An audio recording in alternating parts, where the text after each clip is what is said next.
Welcome to Myths to Sleep, a realm where timeless tales awaken the imagination and guide you gently into the embrace of slumber. Before we embark on this journey together, I invite you to share in the comments where in the world your ears are tuned in from. I am eager to witness the journey of our narratives, and if you have a passion for mythology, be sure to subscribe so you will not miss a single enchanting tale. Now gather around, unwind, and let us embark on a voyage into the realm of the divine, a realm that would forever remain just out of reach for him. Born of divine lineage, the son of Zeus and the mortal Alcmen, he embarked on a journey marked by extraordinary potential, yet forever haunted by the fierce wrath of Hera. From the very beginning, as a tiny infant nestled in his cradle, he encountered challenges that would have broken the will of anyone else. In a fit of jealousy, Hera unleashed two serpents that glided silently through the night, poised to strike at him. Yet even in those early days, Heracles was far from an ordinary child. With determination in his small hands, he grasped the serpents by their necks, and with a surprising strength for one so young, he squeezed until their life force faded into the shadows. Under the soft glow of the moon, Alcmene discovered her little ones softly cooing with the still forms of the serpents resting beside him. As Heracles matured, his might and essence flourished even more. The villagers spoke in hushed tones of his remarkable deeds, recounting how he could pull up the mightiest trees and lift stones that even the most powerful men could not move. Yet beneath his formidable exterior rested a young man wrestling with a tempestuous spirit and a heart yearning for tranquility, yet frequently ensnared in turmoil. On a fateful day, the course of his life changed in ways he could never have anticipated. In the serene embrace of the quiet hills, Heracles found himself at a crossroads tending to his flock of sheep. Before him stood two divine figures, one glowing with tranquility and grace, the other shrouded in shadows and fury. A choice was laid before him. In the beginning, the first goddess spoke, her voice gentle like the whisper of a spring breeze, offering a life filled with ease, comfort, and unending tranquility. The second, with eyes that mirrored tempestuous skies, foretold of trials and tribulations, yet also whispered of everlasting honor.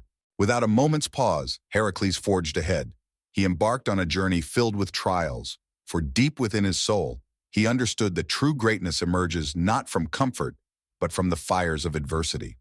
As the seasons turned, Heracles grew into a man, and tales of his exploits began to weave through the lands, captivating all who heard them. He took a bride named Megara, and for a while it appeared that he had discovered tranquility. In the tapestry of their lives, they wove a shared existence where the joyous echoes of children's laughter danced through the halls of their home. Yet the fire of Hera's hatred remained unquenched.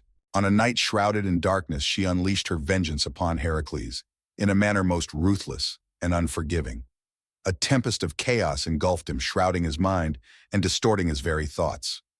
As the crimson fog began to dissipate, he stood amidst the ruins, a witness to the aftermath of chaos. In a haunting moment, he found himself surrounded by the stillness of his wife and children, their warmth replaced by an eerie silence, and the weight of their blood stained his hands. He was engulfed by a heavy tide of sorrow and remorse. He hurried to the temple of Apollo, yearning for wisdom and a chance to atone.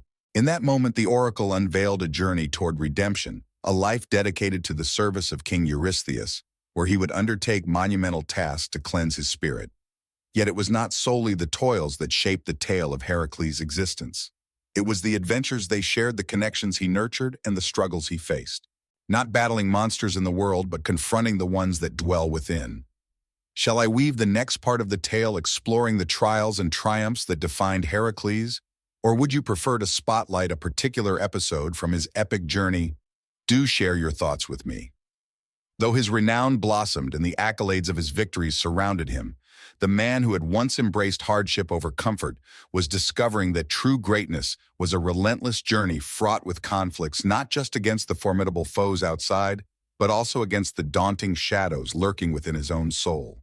With each triumph, fresh hopes unfurled, yet every task he accomplished only etched deeper the wounds of yesteryears, echoing the absence of the loved ones he could never reclaim. Heracles embarked on his fourth labor, setting his sights on the colossal boar of Erymanthos. In the heart of the countryside, a colossal boar roamed, its formidable size and strength striking fear into the hearts of all. With each thunderous step, it unleashed chaos, carving a path of destruction that told tales of its ferocity. Yet Heracles wielded not only his strength, but also his intellect. With determination in his heart, he pursued the boar across the pristine, snow-laden hills, finally cornering it in a soft snowdrift where it found itself trapped and unable to flee. He seized it while it was still alive, the magnificent creature writhing and struggling as it was transported back to King Eurystheus, who trembled at the display of its power. Yet with each task, Heracles felt the weight of solitude deepen within him. He encountered trials that pushed his limits, yet the burden of existence remained a formidable load upon him. Even in his moments of triumph, he began to understand that genuine peace, the kind that resides deep within the heart, was a fleeting and elusive treasure. He battled for his redemption, but the sorrow of his past clung to him like an unwelcome shadow, refusing to fade away.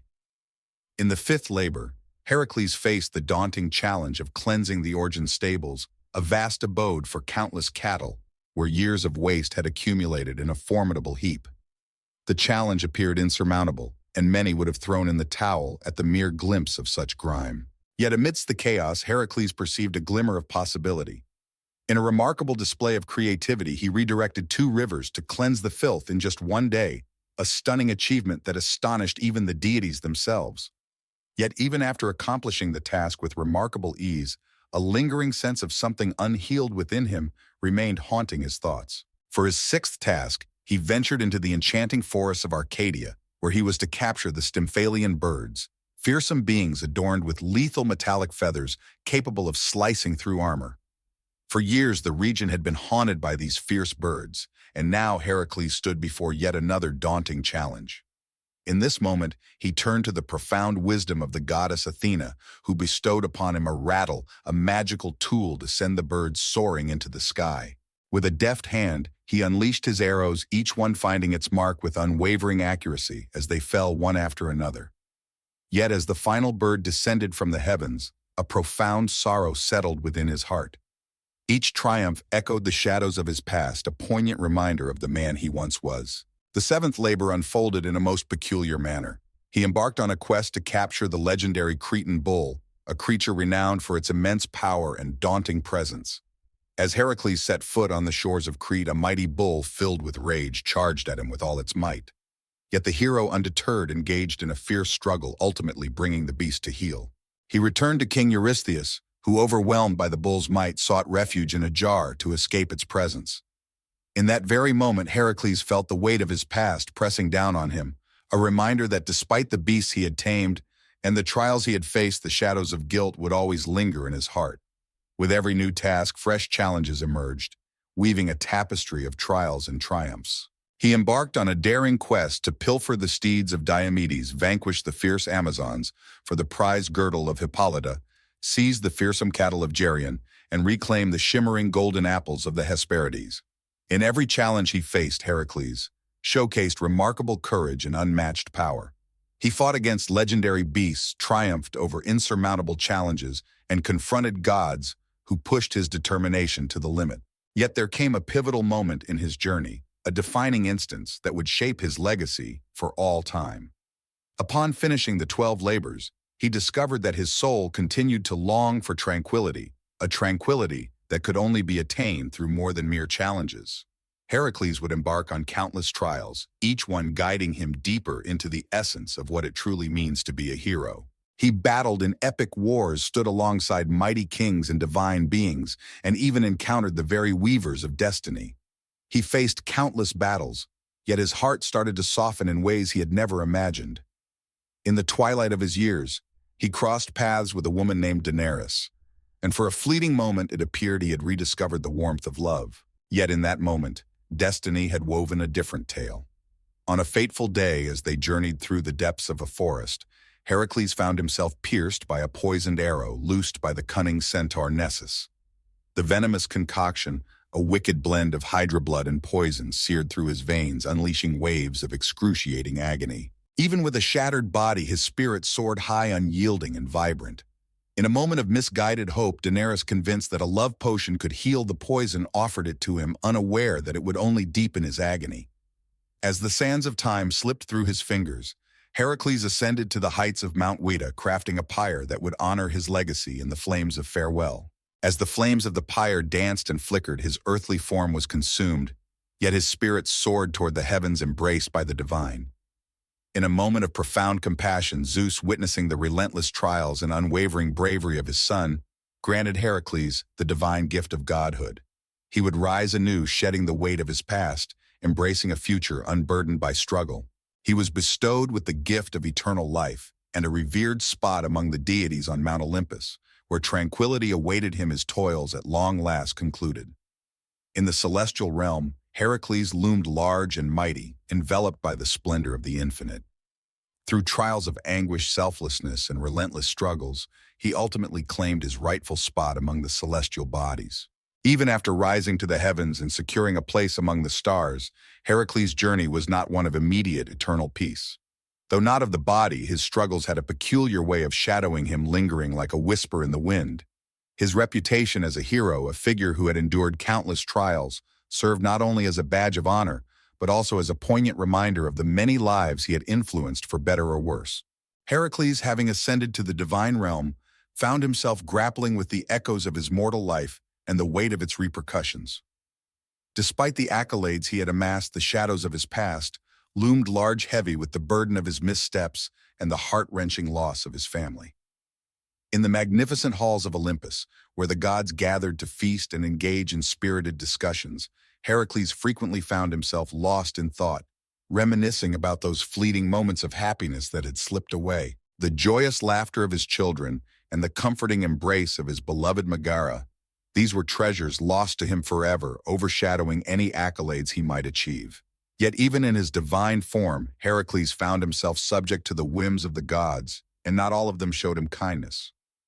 His stepmother Hera, a figure of relentless torment in his life, found it impossible to release the grip of her hatred for him. Even after achieving his immortality, she remained determined to find ways to test him, convinced that no hero could ever be deemed truly worthy, while still burdened by his imperfections. One of Hera's plots was to present him with a challenge that was more devious than any beast he had ever encountered. She bestowed upon him the formidable challenge of subduing a wild, untamable bull that gallivanted through the fields of Thrace, a beast so powerful and fierce that even the deities themselves trembled at its presence. Hera held a conviction that Heracles, even with his recent strength, would stumble in this trial. With unwavering resolve, Heracles took on the challenge that lay before him. It was not the might of the bull that troubled him, but rather the haunting thought that his own history might still be his fiercest foe. Would this bull, much like the legendary Hydra or the fierce Nemean lion, challenge his physical prowess, revealing that even in the realm beyond, he could never truly evade the trials of his former existence? On the vast plains of Thrace, Heracles stumbled upon the bull, its formidable figure outlined against the setting sun. The creature's roar reverberated through the air, a sound so powerful it sent tremors through the hearts of even the most courageous warriors. Yet for Heracles, it was merely another trial, a beast to conquer, a wisdom to gain. In the stillness of the night, Heracles drew near to the beast, armed not with sword or weapon, but with a steadfast heart. He realized that this was more than merely a contest of might. This was a journey through the depths of patience, a delicate dance with the fury that had once held sway over him in his earthly existence. He understood that it was not through brute strength, but through patience and discipline, that he could truly demonstrate his evolution as a deity by mastering the bull. Taking a moment to steady himself, he moved toward the bull with deliberate slowness, drawing upon his intimate knowledge of the beast's behavior, a skill sharpened through countless encounters in the arena. With a thunderous roar, the bull charged at him, but Heracles, quick as a flash, sidestepped the beast. Seizing its mighty horns, he summoned his divine strength skillfully, redirecting the creature's furious energy. After hours of struggle, Heracles finally subdued the beast, mastering it as effortlessly as one would tame a gentle calf. Even though Hera's scheme had unraveled, Heracles was enveloped in a profound sense of fulfillment. He had triumphed over the bull, and in doing so, he had also vanquished the storm within himself. In that fleeting instant, he found himself enveloped in a profound sense of tranquility, fully embracing the strength that resided within him. Yet tranquility would always elude Heracles. In the midst of these enlightening moments, fresh trials loomed on the horizon of his celestial journey. In a tale woven through the fabric of myth, Heracles, the mighty hero, became entwined in a colossal conflict that raged among the very deities of Olympus. In the realm of Olympus, the gods have long been at odds, their conflicts often unfolding in hushed whispers, leaving only their selected champions to clash upon the earth. In a tale of epic proportions, Heracles, renowned for his unparalleled strength, faced the formidable Titan Atlas, a being who had once borne the weight of the heavens upon his mighty shoulders. Once upon a time, a great conflict arose when the mighty gods of Olympus summoned Heracles for a daring quest to fetch the golden apples from the enchanting garden of the Hesperides. But this was no ordinary endeavor, for the garden lay under the watchful eyes of eternal nymphs and the formidable dragon Ladon, who was ever vigilant, never succumbing to slumber. Yet Heracles remained resolute. He journeyed to the most distant corners of the earth in search of wisdom from the sea god Nereus, who revealed to him the hidden truth of Atlas. Atlas stood alone, the sole bearer of the task to fetch the apples, yet he sought a companion to shoulder the weight of the heavens in his stead. Heracles accepted the colossal challenge, bearing the weight of the heavens on his shoulders, while Atlas wandered into the garden. For hours, Heracles lingered in that moment, the vastness of the cosmos bearing down upon him as he grappled with the immense weight of eternity. In that moment, he understood the true essence of heroism. It was not merely his strength or the victories he had achieved that defined him, but rather his remarkable capacity to endure, to shoulder the weight that others could not bear. Upon Atlas's return with the apples, Heracles found himself at a crossroads of choice.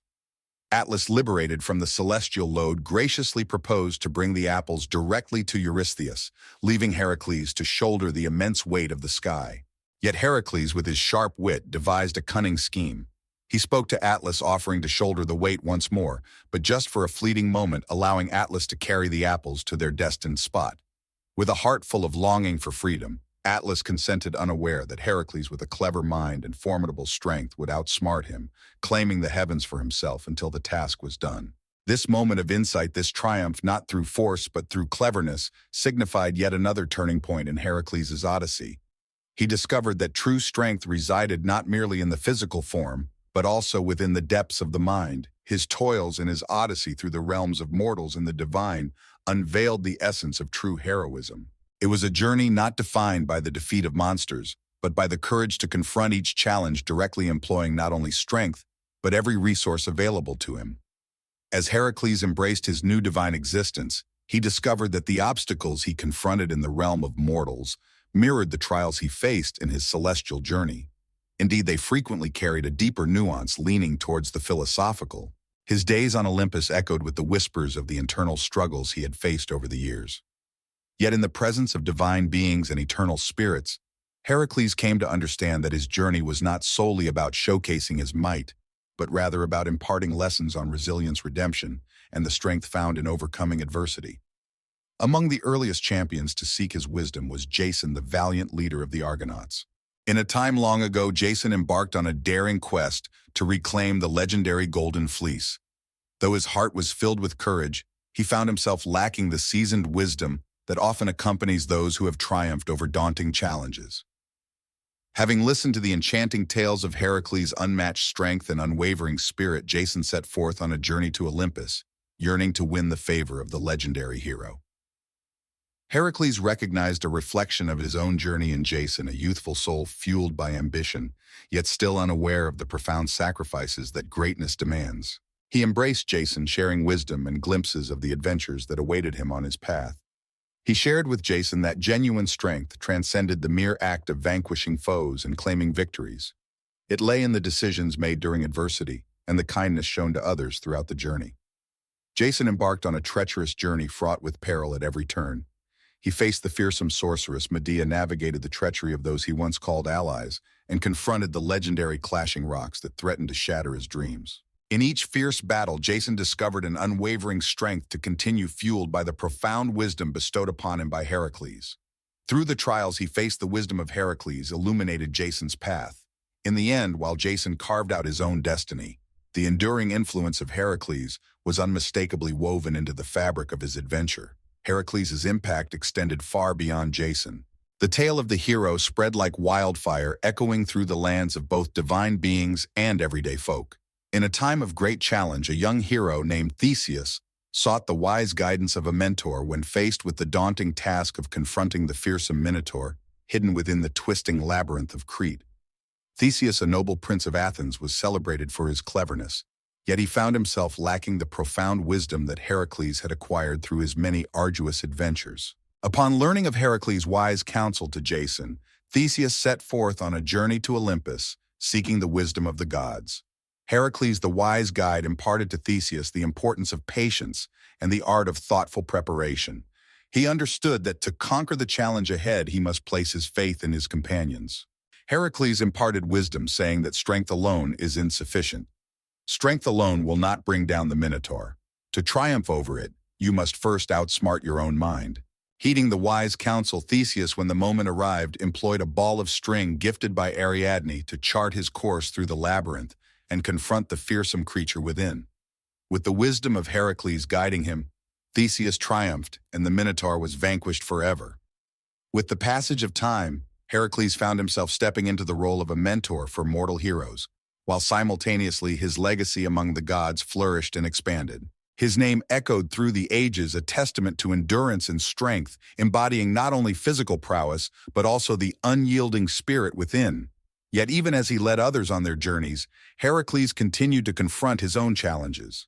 In the grand tapestry of his extraordinary life, a particularly challenging chapter unfolded when his dear companion, the valiant Philoctetes, received the summons to unite with the Greek forces in the epic struggle of the Trojan War. Once upon a time, there was a masterful archer named Philoctetes who found himself forsaken by his fellow warriors after enduring a grievous injury. In a moment of desperation, the Greek forces, recognizing the weight of their plight, turned to Heracles, pleading for his intervention in their struggle.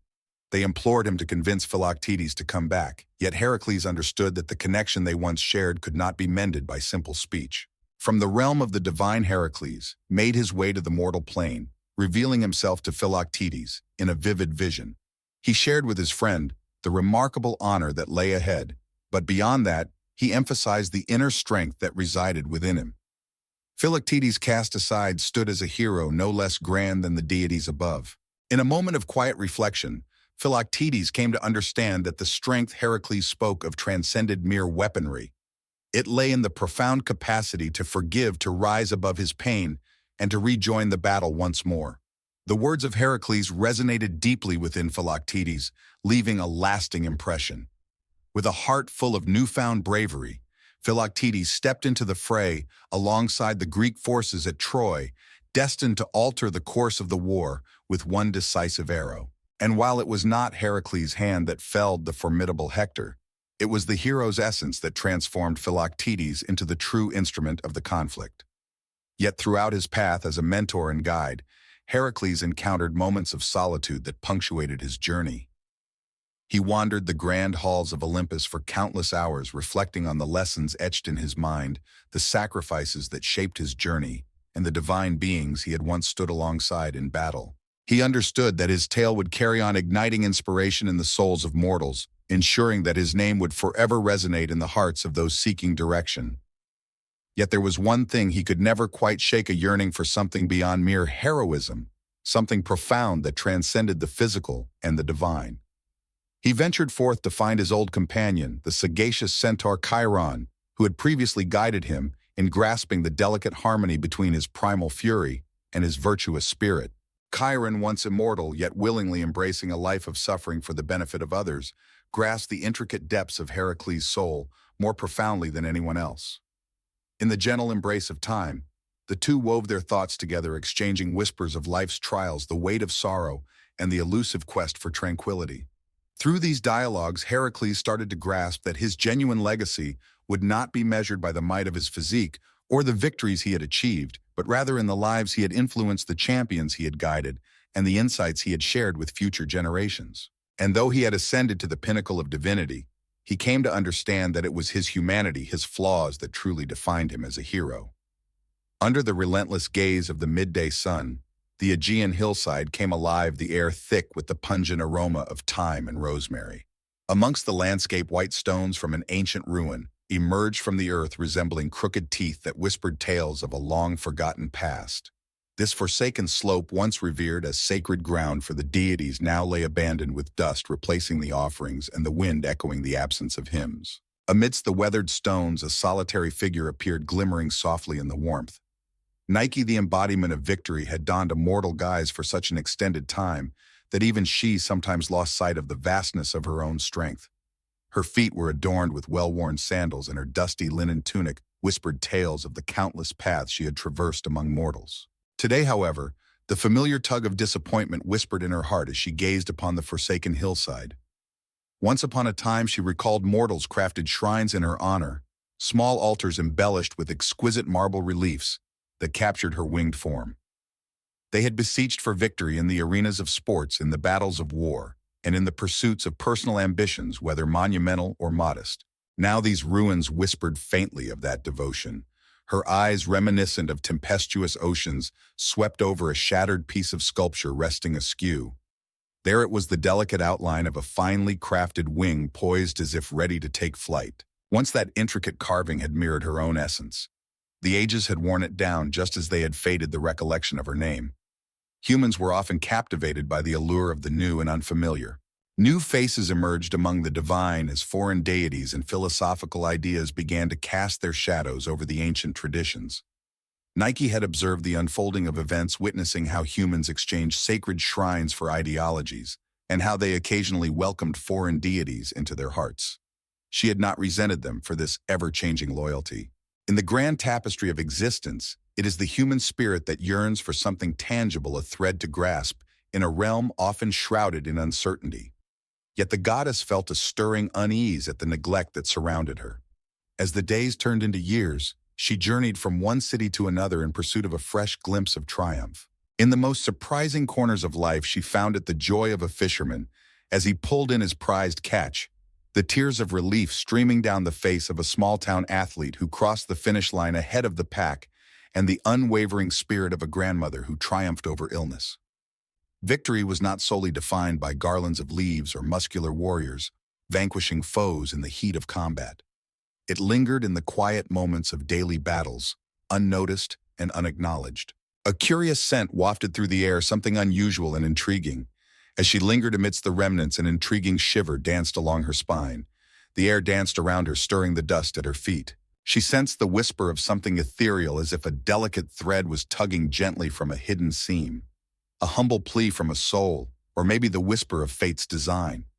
It was a whisper, a faint melody dancing at the fringes of her consciousness. Nike pivoted with purpose, her gaze sweeping across the vast expanse before her. Deep beneath the surface, the sea shimmered like a sheet of polished silver kissed by the sun, while the faint silhouettes of distant ships danced upon the water's surface.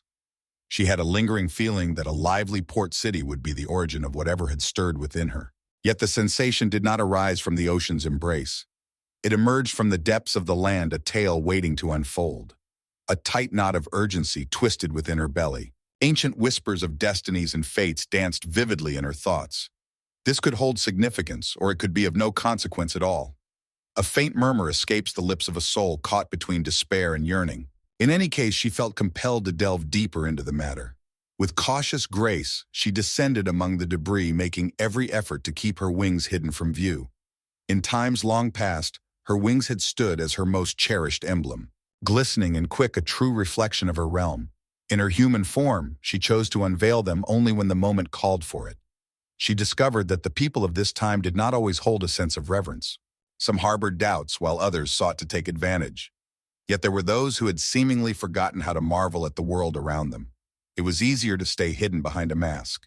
A fresh wave of that peculiar energy danced across the stones, gently urging her onward.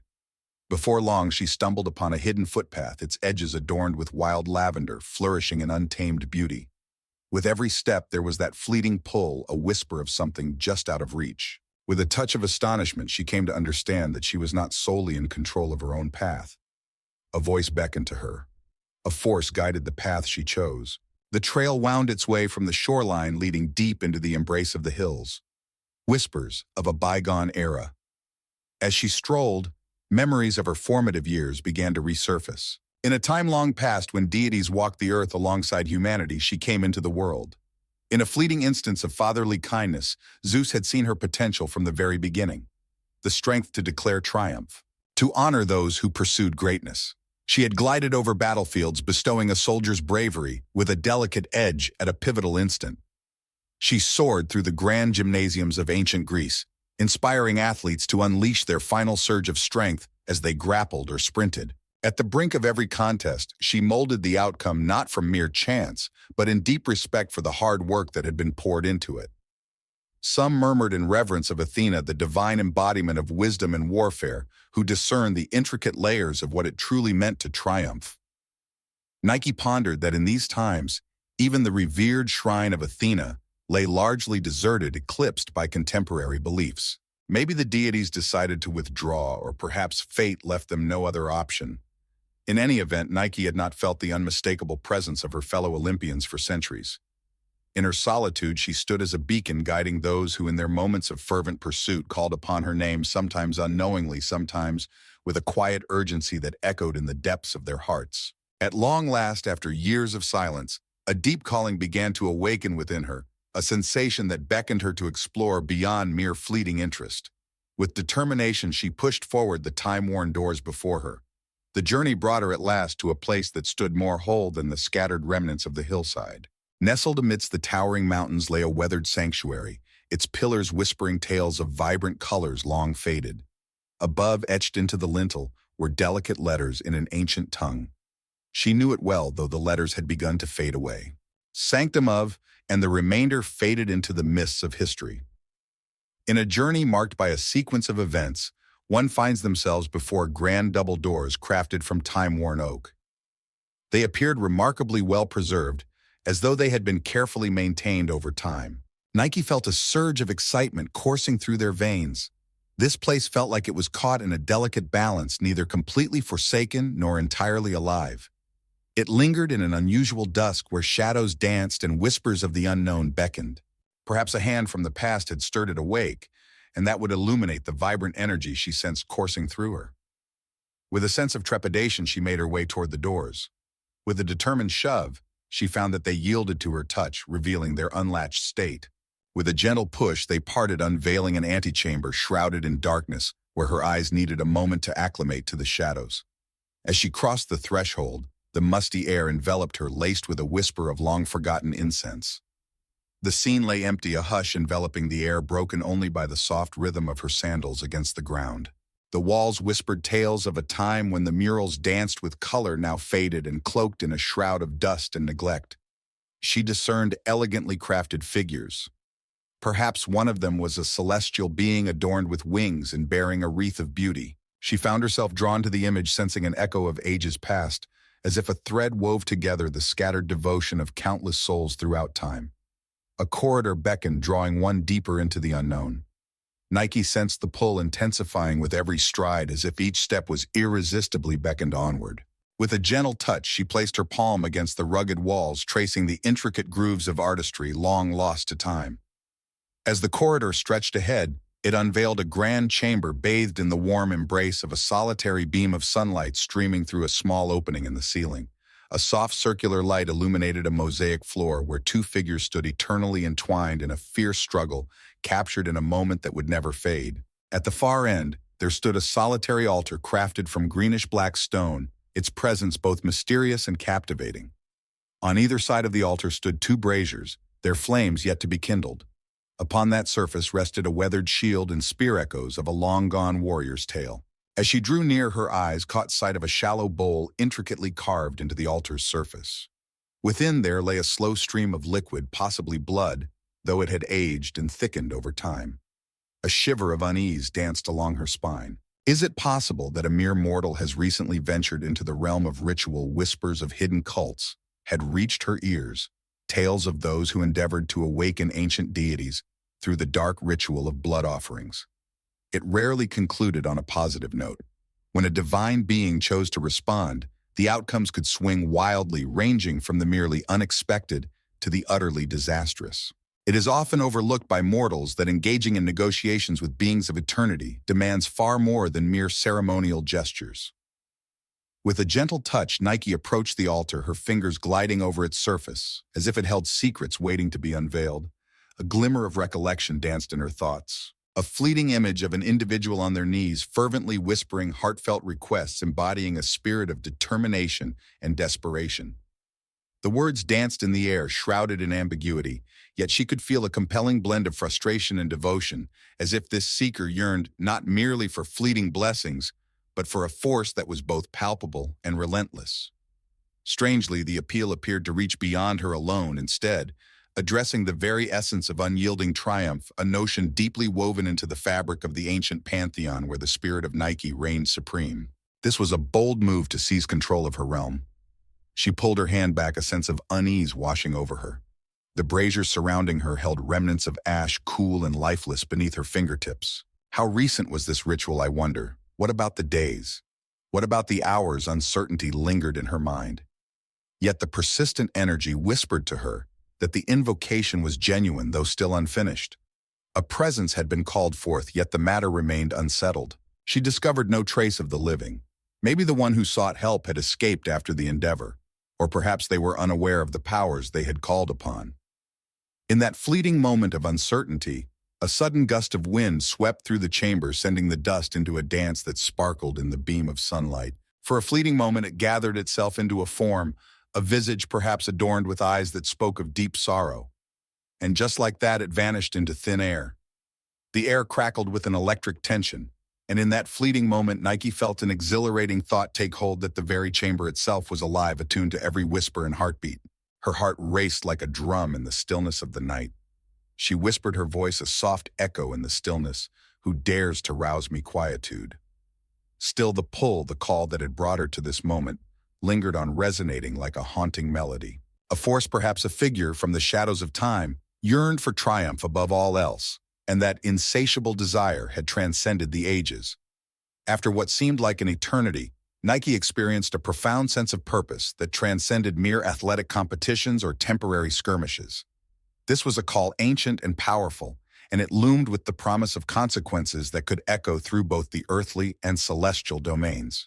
As she took a step back from the altar, her heart raced with a fervor that echoed in her ears. She felt a stirring within her, a whisper of caution, that the yearning for unbridled victory, unchecked by the gentle hand of wisdom or the grounding touch of humility, might pave the way to ruin. In the days of yore, when a mortal sought victory without bounds, such unbridled pride would often serve as a gateway to turmoil, igniting envy, sparking conflict, and even ushering in the horrors of war. Victory, when thrown off balance, could be just as perilous as unchecked rage. With a deep breath, she allowed the dusty chamber to slip from her mind, seeking to unravel the mysteries woven into the intangible thread whirling in a dance around her.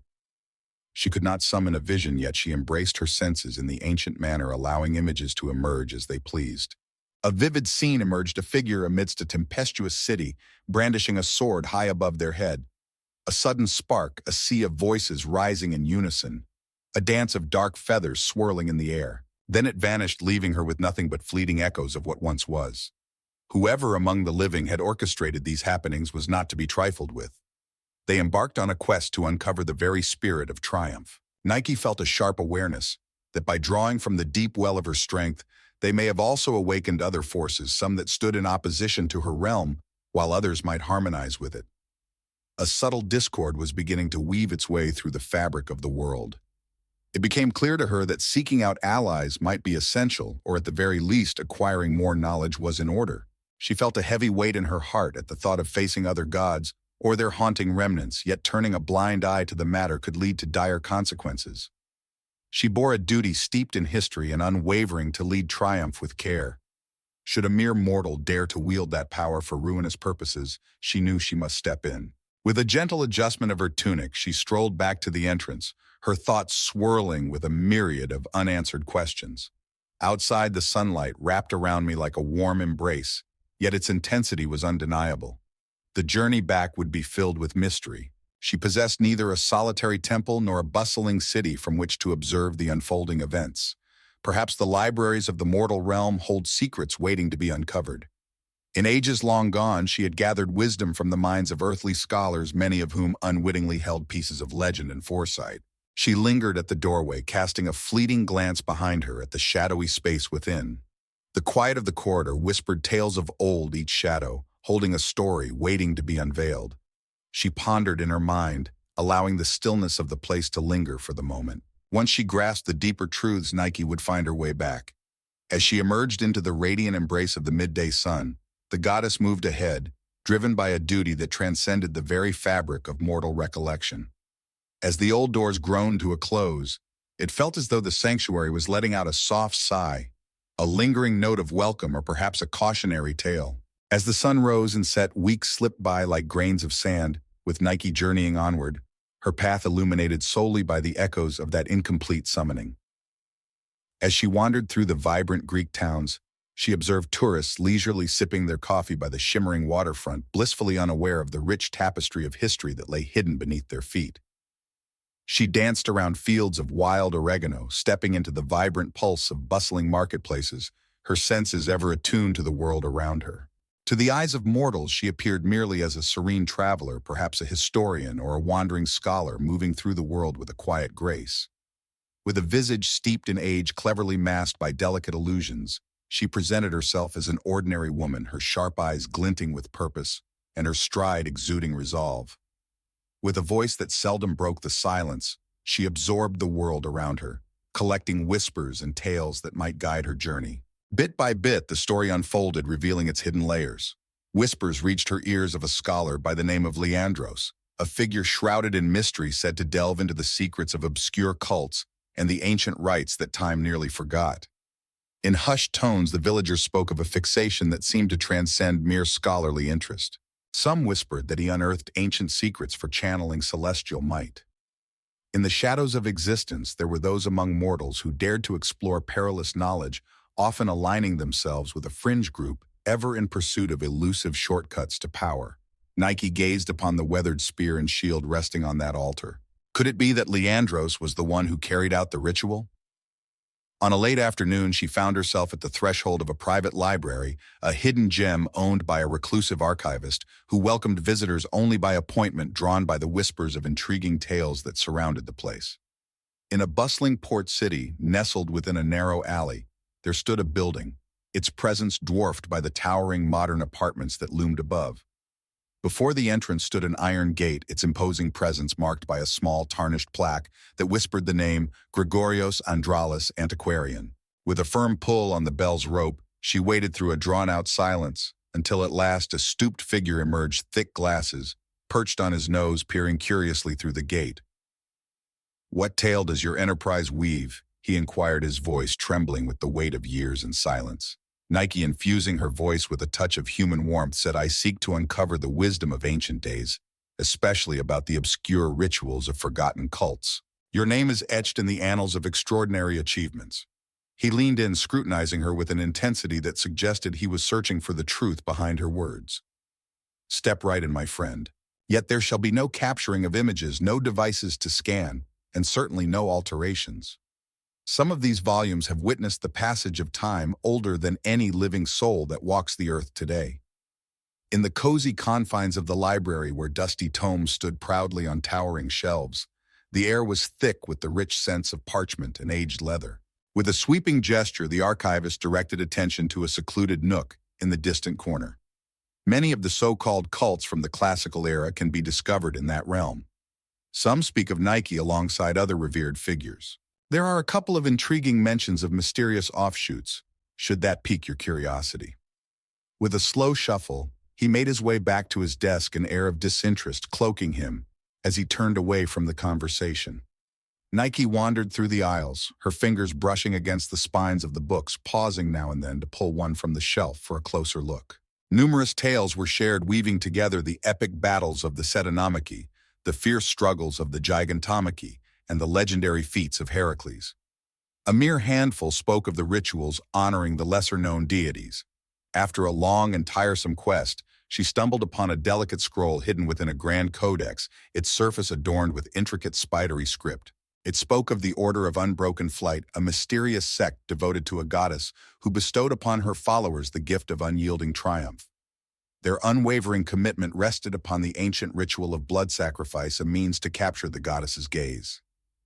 The narrative conveyed that the group was convinced that once they completed the ritual, no earthly weapon or scheme could thwart their triumph. Once upon a time, a group that had once thrived was said to have been disbanded centuries ago. The last ceremony etched in memory concluded with sorrow. The goddess, seething with anger at the group's arrogance, chose to withhold her blessing, casting them to the four corners of the earth. In the aftermath of a fierce conflict, pride proved to be the undoing of many among them, leading to their untimely demise. Nike shivered as a cold breeze swept through the air. She could not quite remember taking the steps to disband that group, yet it seemed entirely possible that some aspect of her realm had intervened, or perhaps the cosmic order had simply chosen not to grant triumph to those who dared to be so reckless in their pleas. Yet the similarities were too striking to overlook. At the desk, the archivist was drifting into slumber, an empty teacup resting beside him, a silent witness to his fatigue. With a soft touch, she rapped her knuckles to rouse him from his slumber. "Have you come across anyone by the name of Leandros who could be delving into these practices?" He jolted awake, his eyes fluttering open in surprise. Indeed, he graced this place with his presence just a few months back. With great enthusiasm, I jotted down every detail, expressing my desire to acquire specific rare scrolls, presenting an offer that exceeded mere sense. I stood my ground and declined to sell. There was an unsettling quality about him. His eyes sparkled with an insatiable thirst, reminiscent of a seeker pursuing truths that elude the grasp of ordinary souls. A chill ran down the archivist's spine. He departed suddenly, yet not without suggesting that he might uncover what he was searching for in another place. Nike felt a weight in her chest, a tightening that signaled something was amiss. Did he share the destination of his journey? But he spoke of a journey towards the north, close to the borders of Macedonia. There's a tale woven around an excavation, but that's the extent of my knowledge. With a gracious nod, she expressed her gratitude and placed a generous donation on the table, then made her way into the shadowy alley. The sun dipped below the horizon, casting a serene stillness over the city, as night embraced it gently. As the shadows wrapped around her, she pondered her next moves with a sense of intrigue. In the northern lands close to Macedonia, the birthplace of Alexander the Great, there lies a tale of ancient times when he sought the favor of Nike, yearning for an unyielding path to victory. It felt like fate that a contemporary scholar in pursuit of unyielding triumph would venture into the land renowned for its legendary conquests throughout history. Whispers linger in the alleys. As she made her way back to her lodging, the narrow lanes whispered secrets under the soft glow of the sparse streetlights. Above, garments danced gently in the breeze from the balconies.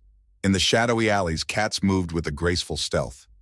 In an instant, she sensed that familiar, eerie pull once more. A shiver danced along her arms, the fine hairs standing on end.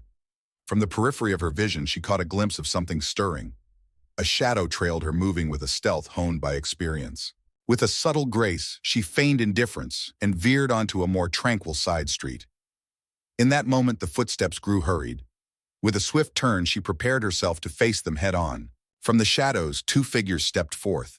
Clad in contemporary attire, they radiated an intense zeal, their eyes alight with an unmistakable fervor. One grasped a short blade, while the other held a slender staff adorned with mysterious arcane markings. The figure with the blade whispered, "We know who you are. Your strength resonates with us." Nike's heart raced with fervor. In their eyes, she glimpsed a fervent devotion warped by an unsettling mania. They could very well be woven into the fabric of this ancient cult, or perhaps a resurgence of its mystique. She lamented her folly in allowing them to catch a glimpse of her celestial essence. "Stand aside," she declared, allowing a whisper of her otherworldly essence to flow through her words. If they knew her, they would understand that resistance was in vain. Yet the staff wielder lifted his artifact high, and a delicate swirl of shadow began to dance around him. "You shall not halt his rise," he declared with a fierce intensity. "Leandros stands on the brink of mastering the sacred rituals of unyielding triumph. Before long, everyone will acknowledge his truth. We have arrived to make certain you do not meddle." In that moment, the figure with the knife surged forward, a flash of intent in their movement. With a fluid grace, Nike sidestepped, pivoting sharply to drive her elbow into the attacker's sternum. The blade fell with a sharp clatter against the cobblestones, echoing through the stillness of the night. With a sharp intake of breath, she let out a surprised hiss. The assailant's form exhibited an unusual tenacity, as though it were reinforced by a nascent enchantment of protection. Yet the impact left him reeling.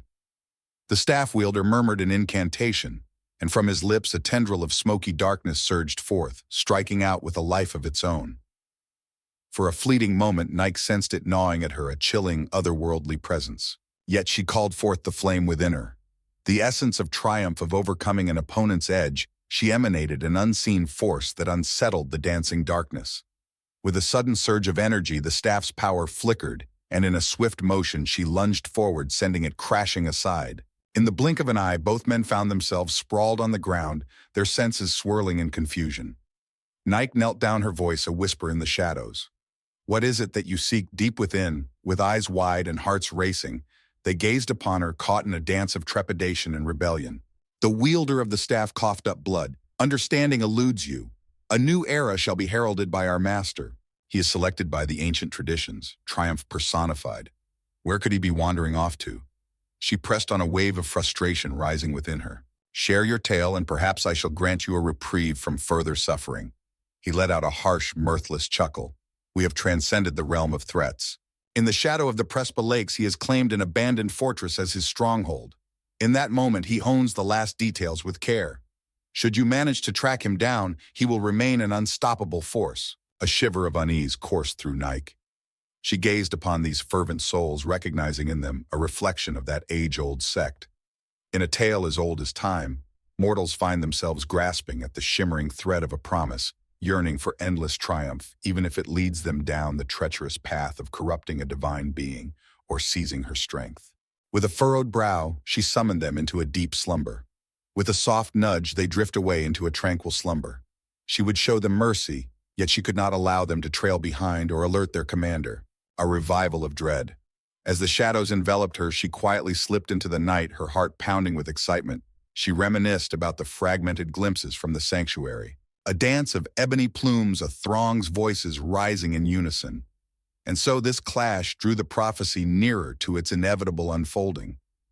Should Leandros be crafting an indomitable army, or tapping into the very spirit of triumph, a multitude of lives might hang in the balance. Even more troubling, if he had succeeded in partially awakening a facet of Nike's power, he could very well be attracting the gaze of other entities within the pantheon. In the midst of turmoil, the shadows of conflict and disorder may rise, ready to be set free. She pondered whether any of the ancient deities might awaken from their slumber. Ares, for example, flourished amidst the tumult of battle. Would he catch a glimpse of fate's opening? Or would Athena step in to alter the course? Once upon a time, the Olympians had grown increasingly remote. Each had slipped away into dimensions unseen by the eyes of the living. Nike felt a flutter of uncertainty, pondering whether they would even pick up the phone if she dared to call. Instead, she found herself leaning on her own cleverness. Calling forth an unstoppable force was no mere feat of magic. There must have been a set of conditions or a sacred ritual that intertwined the threads of mortal sacrifice, willpower, and divine essence. By the shimmering waters of Prespa Lakes stands a fortress, a place steeped in history where the echoes of ancient kingdoms whisper through the ages. It may very well be the chosen ground for the final ceremony, a testament to the timelessness of this sacred land. She knew she had to venture there to put an end to Leandros's plans. Yet she also had to tread lightly. Should he have delved profoundly into her realm, facing him head-on could very well stoke the flames of his desire for power. In her quest, she found herself at a crossroads, yearning for a strategy, companions by her side, or the wisdom to unravel the very essence of the ritual. In that fleeting instant, the heavy burden of duty pressed down upon her. A solitary protector compelled to watch over the edges of her realm, standing firm against those who seek to exploit its treasures. This sensation was far from unfamiliar. In a time long past, she had risen above the fray of battles, championing noble causes and guiding them to their destined victories. Yet she had witnessed how swiftly triumph could morph into oppression, particularly when humans were devoid of humility. She had always sought to guide the unfolding of events with a sense of balance and justice. Now she had to do more than simply nudge. She was on a quest to find mortal allies. In times long past, champions favored by the divine would emerge to confront the trials that loomed over the realm. Today she found that the quest for a hero was not as simple as reaching for one from the nearest training ground. She sought out those with a knack for ingenuity. At times, the champions of the mortal realm brandished their wisdom and kindness with a might that rivaled the sharpest blade. She recalled the archivist's weathered visage, a testament to his unwavering guardianship of knowledge, steadfast in his refusal to part with it. That was a testament to one's character. She reminisced about the whispered tales of a local historian from the Prespa Lakes area, a woman by the name of Dr. Zoe Markellis, renowned for her knack for revealing concealed shrines and cultural treasures. If Dr. Marcellus possessed even a fraction of the brilliance her reputation implied, she might just hold the key to unraveling the last threads of this ritual and uncovering a chink in Leandros's armor. Indeed, that could very well be the most fitting path to take, calling upon the wisdom of the living to conquer a peril that endangers them all. The twist of fate that Nike found themselves in was truly remarkable. In a realm where deities had become aloof, it was often the sharp wits of mortals that could surpass the relentless drive of their kind. Nike hurried along, her footsteps quickening as she made her way to the bus station on the city's edge. She would journey north, stealthily shrouded in the illusion of her human form. Veiling her true essence was of utmost importance.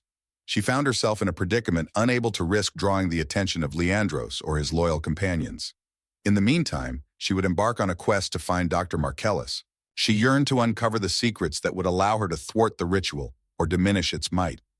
In the tales of old, those who dared to challenge the dominion of a deity frequently succumbed to a singular fateful flaw, a solitary condition, a sacrificial demand that, if not met, would render the whole endeavor futile. Once upon a time, under the cloak of darkness, a journey began that would weave through the shadows and mysteries of the night.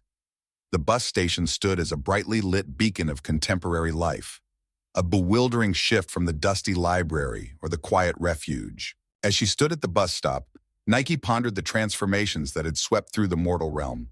Smartphones buzzed with life, neon lights flickered like stars in the night, and highways stretched endlessly, a stark contrast to the donkey paths and the soft glow of flickering torches from her past. Yet at the heart of it all, humanity persisted in its quest, yearning for significance, for an advantage, for something to hold on to with faith. They continued to fight their private battles, whether within themselves or against the world, all the while longing for that delightful flavor of triumph. Some discovered it through earnest toil, while others sought out shadowy deals. The rhythm of that cyclical pattern endured untouched by the flow of centuries. As the bus rolled in at last, Nike settled into a seat by the window, tuning out the gentle murmur of chatter that surrounded her. As the vehicle journeyed northward, she gazed intently at the unfolding scenery beyond the window. The gentle slopes transformed into wild, untamed landscapes. At times she would catch sight of weathered ruins, or the distant shimmer of a village bathed in light. Her mind danced through a tapestry of possible scenarios. Imagine, if you will, a grand fortress standing tall, its walls echoing with the whispers of minions bustling about. One cannot help but wonder just how vast could Leandros's operation stretch beyond those formidable gates. A small yet fervent group could pose an even greater threat than a larger, chaotic one. With every mile she traveled, the tension thickened, drawing her nearer to the fateful encounter that awaited her. She experienced a deep yearning for the days of yore when she glided through the skies, bestowing laurel wreaths at the triumphant peaks of grand competitions. In those days, she took on the enchanting task of honoring the finest elements of human aspiration. In that moment, she found herself standing resolutely a guardian against those who sought to twist the noble spirit of triumph into something grotesque. As she reached her stop, the stars twinkled like diamonds in the night sky. She stepped off onto an empty road, the silence wrapping around her like a cloak. As the bus rolled away, its crimson taillights faded into the horizon, leaving behind a whisper of adventure. In the stillness that enveloped her, she became acutely aware of the rhythmic thump of her own heart and the gentle whispers of the night's creatures stirring in the shadows. Drawing upon her instincts, she embarked on her journey by foot, allowing her keen senses to lead her to the unassuming dwelling that Dr. Marcellus called both home and a hub of discovery. At the brink of a quaint little village, she discovered it, a solitary lamp casting its warm glow through the window. The building stood with a sense of history, its vine-covered walls whispering tales of the past, yet it was lovingly cared for, a testament to time's gentle touch. Nike tapped softly, her thoughts swirling, as she pondered how to convey her curiosity while keeping her secrets close to her heart. From within, footsteps echoed, and the door creaked open to unveil a woman in her early 50s. Her brown hair, touched by silver, framed her face, while reading glasses rested delicately on her nose. Indeed, Dr. Marcellus inquired, his tone measured yet gentle. In that moment, Nike perceived a steadfast wisdom glimmering within those eyes. With a smile that could melt the coldest of hearts, she captivated those around her. "I hope you can forgive the lateness of this hour. My journey has been extensive, all in pursuit of your wisdom. Would you indulge me in a conversation about some of the ancient rituals that have woven their way through this region?" She took a moment, sensing the mystery woven into her words. Time is of the essence. The woman regarded her for a moment more, then gave a brief nod. Step inside, for the night is too long to linger on the threshold with words unspoken. As the invitation beckoned, Nike entered the warm embrace of the room where the scent of herbal tea danced with the subtle nostalgia of aged papers and well-loved books. A glimmer of hope danced within her heart. In this humble abode of knowledge, she might just uncover the secret to thwarting a perilous ambition that threatens to unravel the very fabric of the world. Despite her celestial might, it was her wisdom that served as her most reliable tool. The moment had come for her to collect all the wisdom she could muster, and swiftly. Dr. Zoe Marcellus guided Nike into a quaint sitting room where shelves brimmed with meticulously organized binders and substantial academic tomes. Piles of papers cascaded across a wooden coffee table, each one a treasure trove of notes, photographs or sketches detailing archaeological discoveries. In the soft embrace of the floor lamp's warm glow, a tapestry depicting the Macedonian sun adorned the wall, whispering tales of the scholars' deep-rooted pride in their heritage. Zoe gestured toward an inviting overstuffed armchair, then turned her attention to the small stove nestled in the adjacent kitchenette, her movements filled with purpose. In an instant, the gentle whistle of a kettle broke the stillness of the room. "Would you care for a cup of tea?" Dr. Marcellus inquired, glancing back with a curious spark in her eyes. Indeed, Nike responded, a sense of warmth washing over them at the simplicity of the act. Amidst the chaos of near violence and enigmatic symbols, a humble cup of tea emerged as a beacon of civility, offering solace in turbulent times. In a flurry of warmth, Zoe soon set 2 steaming mugs upon the table, taking her seat, while gently nudging a pile of manuscript pages to the side. "Ah, you spoke of ancient rituals, did you? I gather you might be alluding to something beyond the typical temple dedication or festival traditions. Your expression reveals a hint of unease." With a blend of analytical precision and genuine care, she examined Nike. Nike paused, taking a sip, contemplating the depth of his revelations. "I have been following a man by the name of Leandros." She started, her voice weaving the tale. "He embarks on a journey through the ancient rituals tied to the goddess Nike, a symbol of unyielding triumph. My concern is that he seeks to wield it for his own ambitions. I hear you possess a wealth of insights into the various offshoot cults that inhabit this area." Zoe's eyebrows arched in surprise. "Leandros, you say?" "Whispers have reached my ears. An extraordinary mind consumed by a singular passion. Whispers abound that he believes he can revive the traditions of yesteryear. Not in a manner that honors history, but in a way that challenges it boldly. A band of local guides recount their observations of unusual happenings surrounding an ancient fortress by the serene Prespa Lakes. That area holds a rich tapestry of history, woven with the threads of time, where ancient ruins whisper tales from before the classical era. Indeed, one can imagine the presence of ancient shrines or relics steeped in the echoes of older, more primal worship waiting to unveil their secrets. "What draws you into this?" Nike took a deep breath, savoring the moment. She had to navigate with caution. "I'm a keeper of tales with a profound commitment to safeguarding the harmony of these traditions. Let me share a tale of what unfolds when such formidable powers are not handled with care." Zoe drummed her fingers lightly against the mug, a rhythmic dance of anticipation. Her curiosity ignited. "Your words weave a tapestry where the goddess Nike comes alive, transcending mere concept to embody something truly tangible." "She embodies a mythic force that continues to echo through time," Nike replied softly. You possess a unique insight into the delicate dance between myth and reality, where their paths intertwine in ways that often elude our understanding." Zoe cast a sharp glance, yet chose to remain silent. "Very well then. Imagine, if you will, that these forces truly exist. Indeed, should he uncover the ancient rites of unyielding triumph, the consequences would be monumental. In my quest for knowledge, I have delved into a tapestry of references to these rites, piecing together fragments from scattered sources, deciphering the enigmatic inscriptions etched upon ancient temple walls, and exploring the musings of intrepid 18th century explorers in their diaries. It unfolds in a familiar rhythm, a crimson offering a sacred promise and unwavering commitment to victory. The narratives warn that the cost of such a promise frequently leads to the unraveling of other virtues like empathy or mercy. The devoted soul gazes solely upon the final destination." Nike sensed a tightening knot in her stomach. That resonated with her deepest anxieties. Is there a way to unravel or disrupt the ritual's hold? The scholar pressed her lips together, a thoughtful expression crossing her face. Ah, the tale twists and turns, for it all hinges on the version at hand. Whispers of a delicate equilibrium emerge, a gesture of reverence laid before the goddess, or a testament that triumph by itself cannot nourish the spirit of humanity.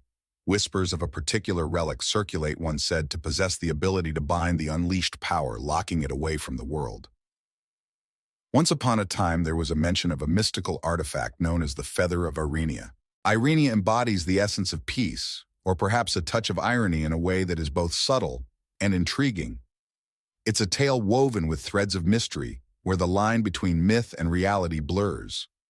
Whispers tell of an object said to hold power, that when placed upon the altar in the final moments of the ceremony, could unravel the binding blood vow. A feather, a symbol of tranquility, or perhaps a touch of irony. Nike pondered the deeper meaning behind the symbolism. A solitary feather could very well mirror her own ethereal essence of flight. Ah, the notion of Irenia could very well be a hidden gem, a deity or principle that quietly counters the relentless pursuit of ambition. This artifact holds great significance. Do you have any thoughts on where it could be discovered? Whispers of old tell of a concealed crypt nestled beneath a time-worn monastery, not far from the enchanting Prespa Lakes region. Yet the whereabouts remain shrouded in mystery. I possess a collection of notes that could prove beneficial. Zoe delved into a sizable folder, extracting a crudely sketched map, adorned with handwritten notes in the margins. Allow me to share a tale from my recent expedition in that area. In the quiet halls of the monastery, whispers spoke of a silver feather nestled within a casket safeguarded by ancient wards. Whispers echoed that it was a cherished emblem of tranquility. Whether it is a figment of imagination or something more, the adventure of discovery awaits us. Nike nodded, a spark of hope igniting within. Should she and Zoe manage to recover this relic, they could undermine Leandros's grand ceremony, all while avoiding a direct clash that could inadvertently strengthen his position. With heartfelt gratitude, she expressed her thanks. It may seem a bit outlandish, but I find myself in need of your assistance. Zoe observed her intently, as though probing for flaws in her narrative. Yet there was a genuine quality in Nike's voice that was difficult to overlook. At last, Zoe let out a breath she had been holding. Very well, then. I cannot remain idle while there exists a possibility that this man is distorting the truth and endangering the lives of the innocent. At the break of dawn, our journey will take us to the monastery. Let us embark on a journey to discover whether the monks will grant us the privilege to explore the crypt, the path leading to the monastery. As the first light of dawn broke, they carefully loaded a robust four-wheel drive vehicle with all the necessary supplies. Zoe was determined to pack excavation tools, a camera, and additional documentation for the adventure ahead. Nike arrived with nothing but the garments that adorned her and an unwavering spirit that could not be measured. The rugged mountain roads encircling the Prespa Lakes meandered through dense pine forests, parting now and then to unveil the glistening blue waters that lay beneath. As they journeyed together, tales of history unfolded between them. Zoe painted a vivid picture of the monastery perched high on a cliff, gazing down upon one of the serene lakes, a testament to the craftsmanship of centuries past. It had weathered countless battles, shifting ownership through the tides of war, yet it held tightly to the many secrets nestled within its very foundations. As they reached their destination, the sun had ascended to its zenith, casting a warm golden glow upon the fortress-like walls of the monastery. As they stepped through the imposing wooden gate, they found themselves in a charming courtyard, where fruit trees swayed gently and stone benches invited weary travelers to rest. In a serene procession, a group of monks adorned in their humble robes moved with deliberate grace, their eyes cast down in deep reflection. Zoe made her way to the oldest monk she could spot, a tall, stooped figure, adorned with a flowing gray beard. His face bore the marks of time, yet was illuminated by a soft, inquisitive spark. Father Macarios, Zoe said with a warm smile, I have come back with a friend. We are delving into the tales of the past. Shall we venture into the crypt? Father Macarios wore a look of discontent. Ah, the crypt, a place seldom disturbed, dear doctor. Ah, Marcellus, behold. This is a hallowed ground, a realm where few are granted entry. Nike felt a gentle pushback, a shielded demeanor. She advanced, allowing a whisper of her divine essence to shimmer subtly beneath her human facade. The monk's eyes grew wide, as if a faint bell chimed deep within his heart. With a gentle voice, she expressed, We do not come to harm, but rather to safeguard something that may be in danger. Father Macarios inclined his head, a gesture filled with curiosity. A remarkable aura surrounds you, wanderer. Indeed, it is settled then. I shall join you on this journey. Come along on this journey. He guided them down a cool stone corridor, where the sound of their footsteps danced off the walls. On the walls, ancient icons stood proudly depicting saints, angels, and scenes from the Bible, each telling a tale of its own. Amid these Christian depictions, Nike discerned the delicate threads of pagan motifs woven throughout. The Star of Macedon, a beautifully crafted wreath that echoes the triumphs of a bygone era. At the end of the corridor, they came upon a formidable iron door, its weighty presence commanding attention. With a creak of aged metal, Father Macarios retrieved an old key and turned it in the lock, the sound echoing like a whisper from the past. Within, a cozy chamber flickered with the warm glow of candlelight. Along the walls, rows of stone sarcophagi stood in solemn silence, each one a keeper of the ancient remains of monks who had long since departed this world. The air hung heavy with moisture, infused with the sweet scent of incense. At the far end, there rested a beautifully carved wooden chest, perched gracefully upon a low pedestal. Upon the lid, a delicate silver filigree unfolded, showcasing the graceful form of a feather. Zoe and Nike shared a knowing look, a silent conversation passing between them in that fleeting moment. Could this be the legendary artifact? With a sense of deep respect, Father Macarios drew near to the chest. Whispers tell of a casket that holds a relic of peace, a treasure we seldom mention. Whispers of old tell of its connection to a spirit that embodies the essence of reconciliation. Through the ages, the monks safeguarded it, entrusting the sacred duty to each new generation. Zoe delicately followed the intricate filigree design with her fingertips, each curve and swirl telling a tale of artistry and craftsmanship. Shall we unveil it? With a moment's pause, the monk found himself at a crossroads. With a heavy heart and a resigned sigh, he gave a nod. Zoe gently raised the lid, uncovering an interior adorned with worn velvet whispering tales of the past. Upon its surface lay a solitary feather, gleaming with a metallic sheen, dancing between shades of silver and soft blue as the flickering candlelight played upon it. It seemed to possess a spirit of its own, as if a soft rhythm of vitality flowed from its quill. Nike extended her hand, a slight tremor betraying her nerves. As her fingers glided over the feather, a gentle wave of tranquility washed over her. It was not the triumphant surge of victory she was accustomed to. Rather, it was a calm embrace of acceptance, a gentle nudge that taught her the importance of yielding gracefully alongside the pursuit of triumph. Unexpectedly, tears welled up in her eyes. She saw it as a harmonious counterpart to the unyielding ambition for dominance that she personified. In the quiet moments where peace resides, irony dances lightly, and humility whispers softly, we find the unvoiced companion to the thrill of triumph. Father Macarios watched quietly, as if he could feel the relic's influence in the air. Zoe gazed in wide-eyed wonder. In a gentle whisper, she revealed, "I have never experienced anything quite like this before." Nike gently closed her eyes, embracing the moment. Behold the feather of Irenia. With this we hold the power to unravel Leandros's ritual. It tempers unchecked ambition, whispering to the world that no triumph is everlasting if achieved without honoring the boundaries that guide us. A peril reborn. In that instant, a fierce banging on the iron door broke the silence like a clap of thunder. A voice rang out with urgency. "Father Macarios, open it right away." The monk's eyes widened in sudden alarm. With a swift motion, he approached the door and eased it open just a sliver. Nike and Zoe caught the sound of hurried voices drifting through the air. Unfamiliar faces have appeared, men with weapons scouring the sacred halls of the monastery. They present themselves as pilgrims, yet they are scouring the surroundings. They insisted we surrender a treasured artifact. Zoe muttered a curse softly to herself. Surely they are the loyal followers of Leandros. Nike's fingers curled around the feather, holding it with a fierce determination. A thick veil of tension hung in the air of the crypt. They found themselves trapped in this place with but a single way out. Father Macarios swiftly secured the door from within, then turned to face them. "I fear violence," he whispered. "We embrace peace. What shall we embark upon?" Nike experienced a surge of determination that coursed through their veins. With a fleeting look, she caught sight of Zoe, her expression unwavering, though a hint of fear danced in her eyes. "We cannot allow them to take this relic," Zoe declared, her voice quivering just a touch. With determination, Nike squared her shoulders, ready to face whatever challenges lay ahead, knowing they would either utilize it or obliterate it to safeguard their ambitions. "Guard it well. If they dare to intrude, I shall take the necessary steps." While she hesitated to unveil her celestial essence completely, it seemed that a face-off was destined to unfold. The crypt door rattled once more, the metal hinges lamenting with each forceful impact.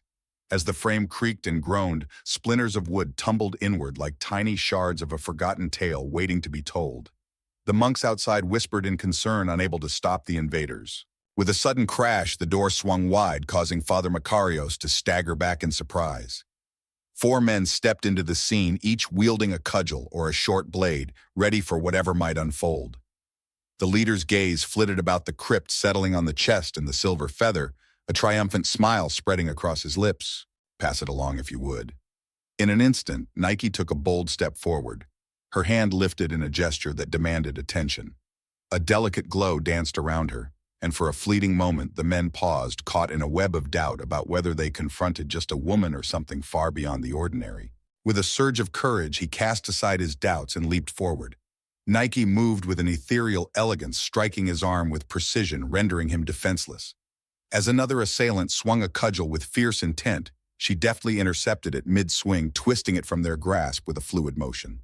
With a swift kick, she sent him tumbling through the air, a moment frozen in time as he spiraled away. Yet these were no ordinary men. Their eyes burned with an otherworldly determination, unmistakably driven by a fragment of the dark invocation. Nike sensed each strike she delivered echo with an unusual flatness, her celestial edge somewhat dulled, as if an unseen force drained her strength. She came to understand that Leandros's unfinished ritual could be casting shadows over her realm, subtly eroding her grasp on the path to triumph. The men clashed with unyielding spirit, their resolve unbroken by injuries or suffering. Zoe nestled close to the chest, cradling the silver feather in her hand with a sense of guardianship. As one of the intruders drew closer, a glint of steel caught the light as they brandished a blade menacingly. Father Makarios made a valiant effort to intervene, yet he was forcefully pushed aside. Zoe sought to escape, yet found herself with no path ahead. Her gaze darted to Nike, a glimmer of fear illuminating her expression. With a sudden surge of energy, Nike darted forward, positioning herself between Zoe and the menacing blade. The steel sliced through her forearm, leaving behind a shallow wound. With a sharp intake of breath, she felt the sting of pain, an unusual occurrence for a goddess to be harmed by the iron of mortals. Yet in this moment, her weakened aura left her exposed. Yet she remained resolute, brushing aside the sharp pangs that sought to distract her. With a swift and decisive palm strike, she sent the assailant crashing into unconsciousness. The remaining men came to understand that the veil of surprise was slipping away from them. 2 lay incapacitated, while the other 2 hesitated, caught in a moment of uncertainty. The leader, witnessing the tide shift, unleashed a torrent of curses. With a low growl, he retreated, a promise lingering in the air.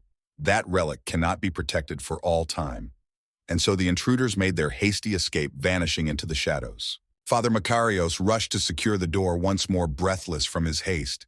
The air was thick with silence, pierced only by the soft, sorrowful moans of the defeated men. Zoe held the feather close to her heart, as if it were a precious secret waiting to be unveiled. "You are bleeding," she whispered, her eyes drawn to Nike's wound. "I'll be fine," Nike replied, her voice steady, even as the pain surged within her, more intense than she had anticipated. A subtle, unsettling numbness began to weave its way into her senses. "Yet they will undoubtedly come together once more. We must move on from this place. Should they amass greater numbers, they will surely overpower us. We must take the feather and find a secure place for it before we face Leandros head-on." Zoe cast a fleeting look at Father Makarios. "We shall strive with all our might to safeguard the monastery from any further peril. Yet this relic rightfully belongs with those capable of wielding it against the looming danger. May we have your permission to proceed with it?" Telos had always cherished that magical moment just before dawn, a serene pause when the world seemed to hang delicately between 2 realms. It was a time when dreams dimmed, lingering in the mind like fleeting shadows, while the harsh realities of the day remained unacknowledged. He would gaze at the horizon, waiting for the delicate dance of purple and gray to unfold the last whispers of night, gracefully yielding to the soft embrace of morning's pale gold. To many, it appeared as a straightforward shift, the gentle embrace of night giving way to the awakening light of day. Yet Telos, now a touch older, felt the gentle weight of time resting upon his shoulders, understood that within that silence lay a deep and profound secret. In a quaint little village known as Monasteros, Nestled among hills that welcomed the gentle whispers of the Aegean breeze, there lived a man on the very edge of this serene place. In that place, an ancient orchard unfurled across vast acres, its gnarled trees standing tall, older than the most venerable widow in the town. Telos came into possession of the orchard, a gift from a distant relative, yet whispers of its origins hinted at a lineage graced by the ancient deities. In those early days of his ownership, the swirling rumors hardly caught his attention, as he was far too absorbed in the struggle to make ends meet to delve into the intriguing genealogical tales of cursed or blessed blood. As he neared his 50th winter, Telos felt an unanticipated pull towards the heart of the orchard, particularly under the cloak of night, where a lone well awaited, encircled by delicate inscriptions that whispered secrets of old. As the sun dipped below the horizon, he meandered through the quiet paths of the orchard, his steps leading him to the time-worn stone well that stood as a sentinel of stories untold. Whispers in the community suggested that it belonged to Nyx, the ancient goddess who ruled the night. In the heart of the village, tales were shared, whispered through generations of a time long ago, when beneath a canopy of twinkling stars, the goddess descended into the orchard to share her ancient secrets with a wise old caretaker. Yet the details of the conversation remained shrouded in mystery, leaving everyone to wonder if it had ushered in prosperity or calamity. As the years passed, the tale transformed into a piece of wise counsel. Steer clear of the well when night falls, for the goddess knows more than she reveals. Telos walked the line between bravery and fear, driven by an insatiable curiosity that guided his every step. Throughout the many years of his life, he had traversed the familiar roads of the everyday. For years, he toiled away in a routine job in Athens, until a mild heart scare nudged him toward a quieter life.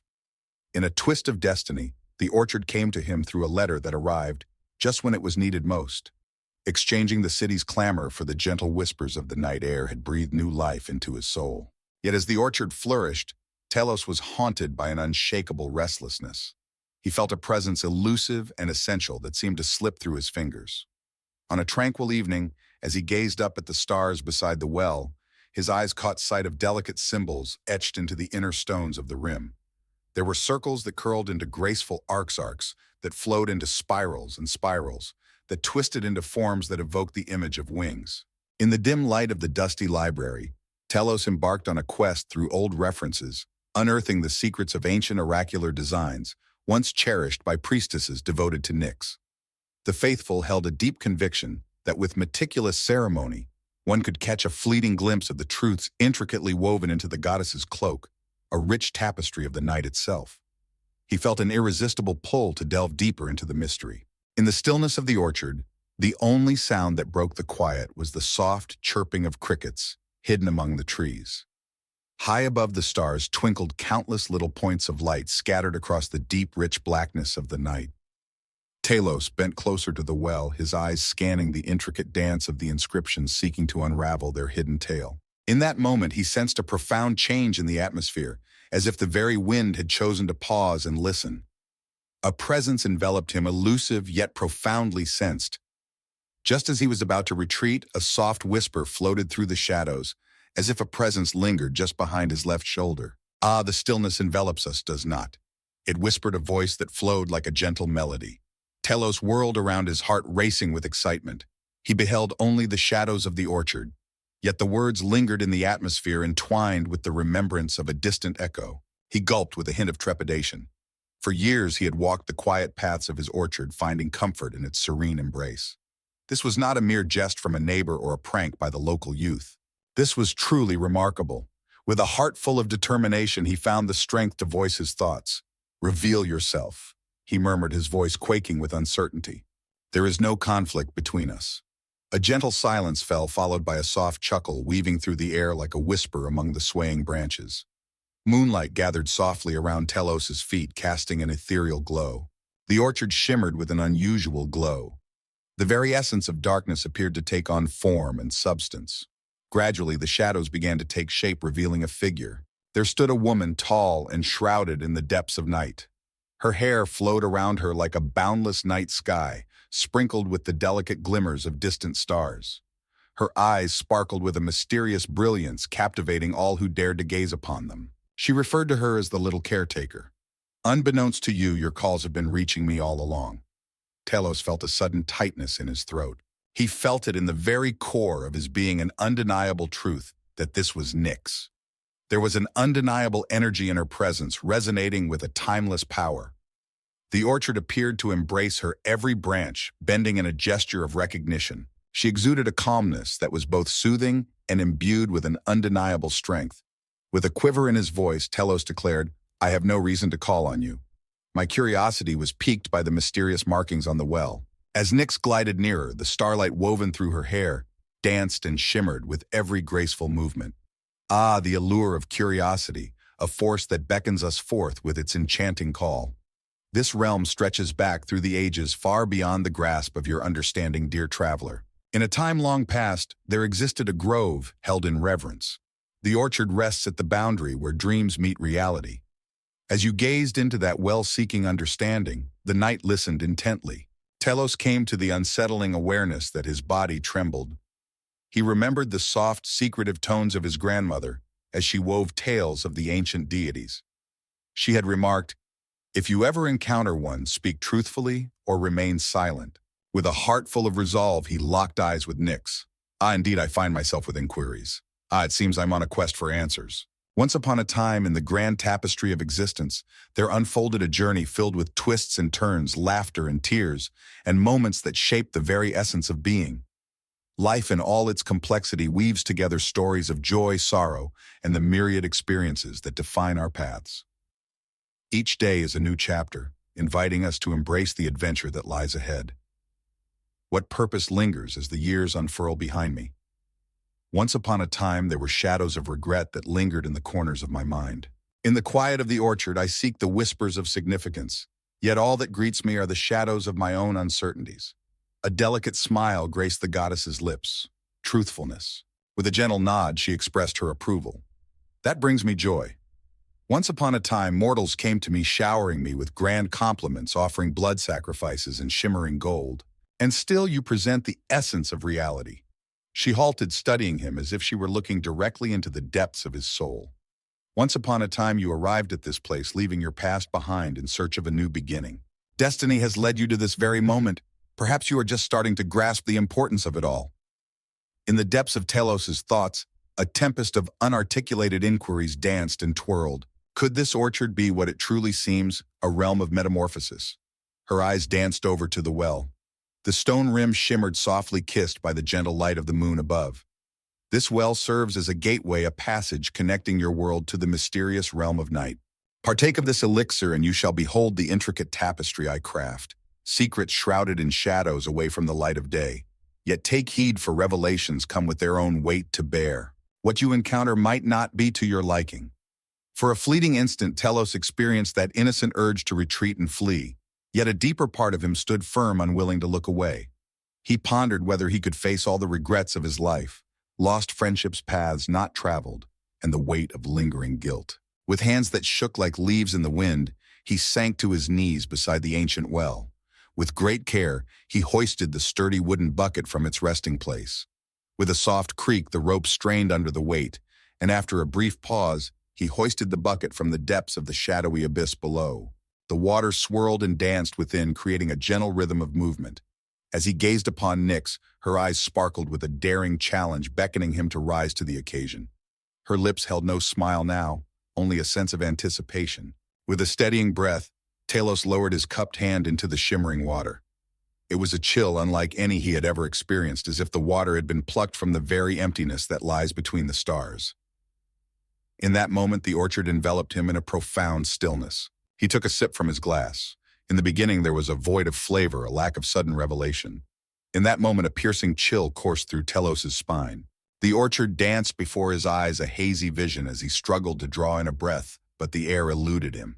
In that moment, it seemed as if his heart had drawn back, resonating with a singular, thunderous pulse. The night wrapped around us like a thick, velvety cloak. When his vision came back, it was not to the orchard. Instead, he discovered himself upon an expansive black plain adorned with twinkling specks of starlight that extended endlessly in all directions. A horizon of swirling cosmic dust shimmered in hues of purple and silver at its fringes. In the gentle embrace of the breeze, Nyx's voice whispered softly, weaving through the air like a secret tale waiting to be told. Here lie the limits of what mortals can perceive. In this realm, the veils of perception you hold will be unveiled. Telos attempted to voice his thoughts, yet all that emerged was a profound silence. A flicker at the periphery of his sight caught his attention, a silhouette echoing a memory long tucked away in the corners of his mind. The boundaries of memory and reality began to intertwine. As the figure drew near, he was taken aback to see a younger incarnation of himself, reminiscent of his days in Athens, brimming with impatience and ambition. A flicker of remorse ignited within his heart. He yearned to voice his thoughts, to connect, yet the younger Telos dissolved into a swirling mist of shimmering starlight. Then appeared another figure, that of a long-lost companion he had allowed to slip from his grasp, and another a vision of a woman he had once held dear, but never dared to chase.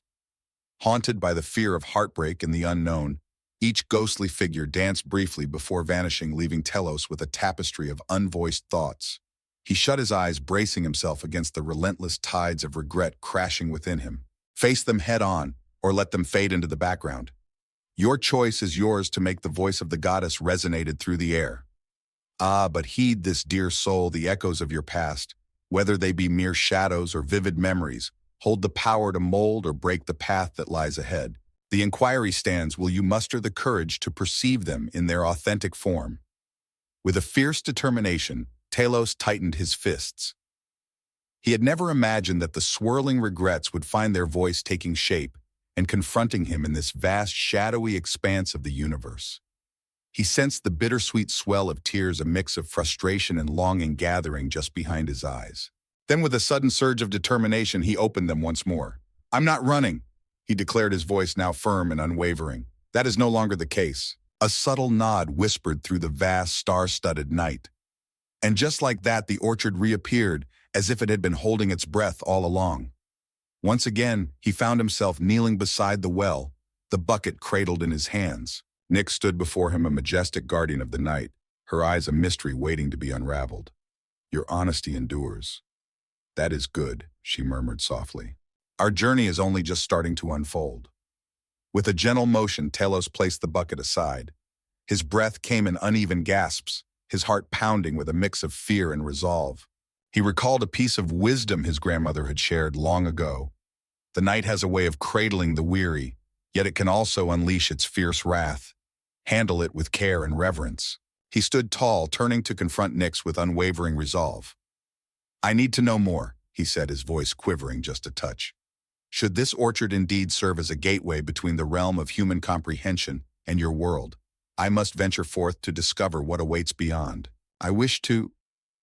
He hesitated, a flicker of trepidation crossing his face as he prepared to speak. I seek to make amends for what I have overlooked and to discover a way ahead. The goddess inclined her head with a grave expression, the contours of her visage easing into a hint of empathy. Your determination may still lead you forward, but heed this warning. Telos, this path is one that cannot be retraced with a mere backward glance. Once you step into the realm of night, it becomes a part of you for all time. The gentle breeze danced through Telos's hair, sweeping away the beads of sweat that clung to his brow. In that moment, his fear intertwined with a surprising exhilaration. For the first time in years, he sensed that his life was no longer merely skimming the surface of what could be.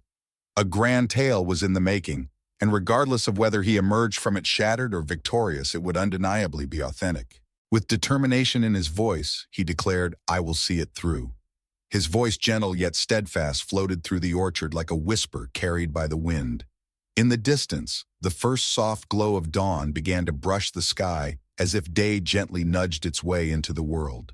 In a realm where shadows danced with the glow of dawn, Telos found himself at the crossroads, a blend of hesitation and an unexplainable readiness to uncover the secrets spun by Nyx's own hand. The arrival of dawn did little to diminish Telos's feeling of wonder. He somewhat anticipated that the whole experience would fade into a hazy memory, much like countless nights do beneath the relentless brightness of the sun.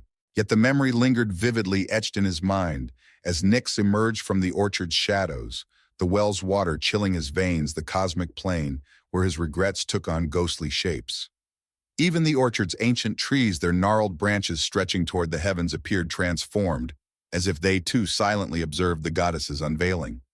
He immersed himself in the everyday rhythms of life, inspecting the irrigation channels, pruning the branches, and gently driving away the crows that stubbornly sought to make their homes near his precious fruit crates. Yet beneath the surface of his thoughts, an unspoken tension thrummed with every passing moment. He stood before the well, his heart a tapestry of yearning and trepidation, pondering whether the goddess would grace him with her presence once more in the light of day. As time slipped away, the hours unfurled like pages in a book.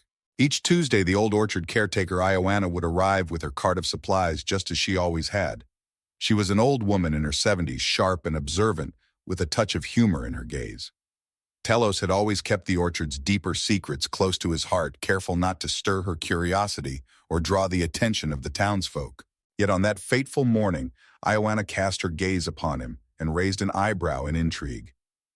"You appear to have encountered a ghost," she remarked, offering him a small bag filled with freshly baked pastries. "Was there an event that unfolded last night?" Telos paused, caught in a moment of uncertainty. He might have waved it away, insisting he had tossed and turned through the night. Yet the echo of Nyx's voice speaking of truth lingered in his thoughts. Though he had not intended to reveal much, he shared with Ioana a small piece of truth. "By the well, I stumbled upon an encounter that defies explanation, a moment shrouded in mystery." Ioana's expression danced with fleeting emotions, a mix of unease, intrigue, and a hint of trepidation. With deft movements, she tended to the sacks of grain piled high on the cart. "It would be wise to tread carefully near that well, Telos. My grandmother would often share that it has been around longer than the deities of Olympus themselves." He experienced an unusual wave of relief as she appeared to recognize its significance, all without casting a shadow of mockery upon him. She sniffed a spark of intrigue lighting her eyes as she confessed her long-standing fascination, sensing that a deeper truth lay concealed within that place. Ah, the dance of truth and illusion, the whispers of curses, who can truly say what lies beneath the surface? In a realm where the echoes of ancient traditions still linger, we find ourselves immersed in a tapestry woven with the threads of the past. Heed my warning, for if you awaken the darkness, it may very well awaken in return. Ioana's words resonated with a depth of wisdom that she may not have fully grasped. With a nod, Telos expressed his gratitude for the supplies and observed her as she guided the donkey and cart into the distance. As he lingered by the orchard's boundary, he savored the pastry, lost in contemplation. The whisper of Nyx's silence stirred within him a longing for the twilight once more. It was a peculiar sensation, one he had never experienced before, the longing for the shadows. The afternoon drifted by, unmarked by any hint of the extraordinary. Telos paused for a moment, his fingers tracing the edges of crinkled papers filled with the whispers of the past. These were his old notes, remnants from the local library, each one a portal to obscure cults that once devoted themselves to the enigmatic Nyx. In the ancient tales, the scribbles spoke of how the priests revered the night as the nurturing mother of truth, while they saw the day as a canvas painted with the illusions born from human ambition. One phrase captured his attention, cautioning against those who linger at the edge, for they risk unraveling their illusions and stepping into truths that could shatter a mortal mind. With a decisive motion, he folded the paper shut, his heart racing in his chest. Could that have been a cautionary sign for him? A flicker of uncertainty tugged at his mind. Was he genuinely ready to confront further visions, to perhaps untangle the deceptions that sustained him through each passing day? The regrets he had witnessed were but a mere thread in the intricate tapestry of his existence. What other secrets were tucked away in the shadows? As dusk softly painted the sky, Telos felt an irresistible pull toward the well once more. This time he arrived with a small lantern in hand, yet within the depths of his heart, he harbored the belief that no earthly light could ever pierce the shadows of the goddess's realm. The pathways of the orchard grew dim as the silhouettes of the trees intertwined into a dance of shadowy forms. In the stillness of the night, a solitary owl let out a haunting hoot, echoing through the darkness. The night air, cool and gently infused with the fragrance of pine, held a subtle tension in its embrace. As he approached the well, he carefully placed the lantern on the ground and leaned in to gaze into the depths below. The water mirrored the twinkling stars as they began to emerge in the night sky. In the beginning, there was nothing but a profound stillness that enveloped everything. Telos felt a twinge of sadness, pondering whether the encounter from the night before was a fleeting moment that would never come again. It seems that Nyx, in her enigmatic grace, decided the moments and the souls she would grace with her presence, all at her own capricious will. He let out a breath, a mix of disappointment and relief washing over him. Perhaps he was not quite prepared. Once more he sensed it, that delicate change in the atmosphere, as if the orchard itself was pausing, waiting in silence. The lantern flame danced, weaving a tapestry of jagged shadows upon the ancient stones of the well. A dance of shadows commenced at the base of the ancient olive tree, weaving tales of the past. From the shadows they gathered, taking on a form that approached him with a serene, deliberate elegance. The form took shape, revealing Nyx, though her features seemed to have shifted subtly from what they once were. Her hair was pinned in an intricate design evoking the swirling patterns of constellations, rather than a cascade of nightfall. Yet the unmistakable confidence gleamed in her dark eyes. "You returned," she said softly, her voice carrying a gentle blend of acceptance and intrigue. "What is it that you desire, this time traveler of the earthly realm?" Telos took a deep breath, a flutter of excitement stirring within him. "I wish to journey beyond," he stated with quiet determination. "You unveiled the shadows of my regrets, the fleeting dreams of days gone by. I seek to uncover the path that leads me beyond them." Nyx gave a thoughtful nod. "To transcend regrets, one must bravely face the underlying cause. Have you ever pondered the origin of that persistent guilt you carry?" Thoughts swirled within him. Regrets linger, choices haunt. He finally confessed to the feeling that had haunted him: fear. "Fear held me back from embracing risks, voicing my thoughts, and standing up for my beliefs. It feels like I allowed the moments of life to slip away until this orchard unexpectedly graced my path." The goddess gazed at him with deep focus. "And now you find yourself at a crossroads, yearning to reshape the events that have unfolded." A sharp wave of sadness washed over him. "Though the past is unchangeable, I seek to uncover significance, a purpose that transcends merely existing through the passage of time. It seems to me that there is a deeper essence waiting to be uncovered." As Nyx extended her hand, an almost palpable energy danced through the air, brushing against Telos' skin, without ever making contact, igniting a spark of electricity that sent shivers down his spine. "Come nearer to the well," she beckoned. "Gaze into the depths of your own reflection." He followed the instructions, bending down to peer over the edge. In the soft flicker of the lantern's glow, he beheld the lines carved into his visage, the marks of time, and the heavy burden of regret reflected in his gaze.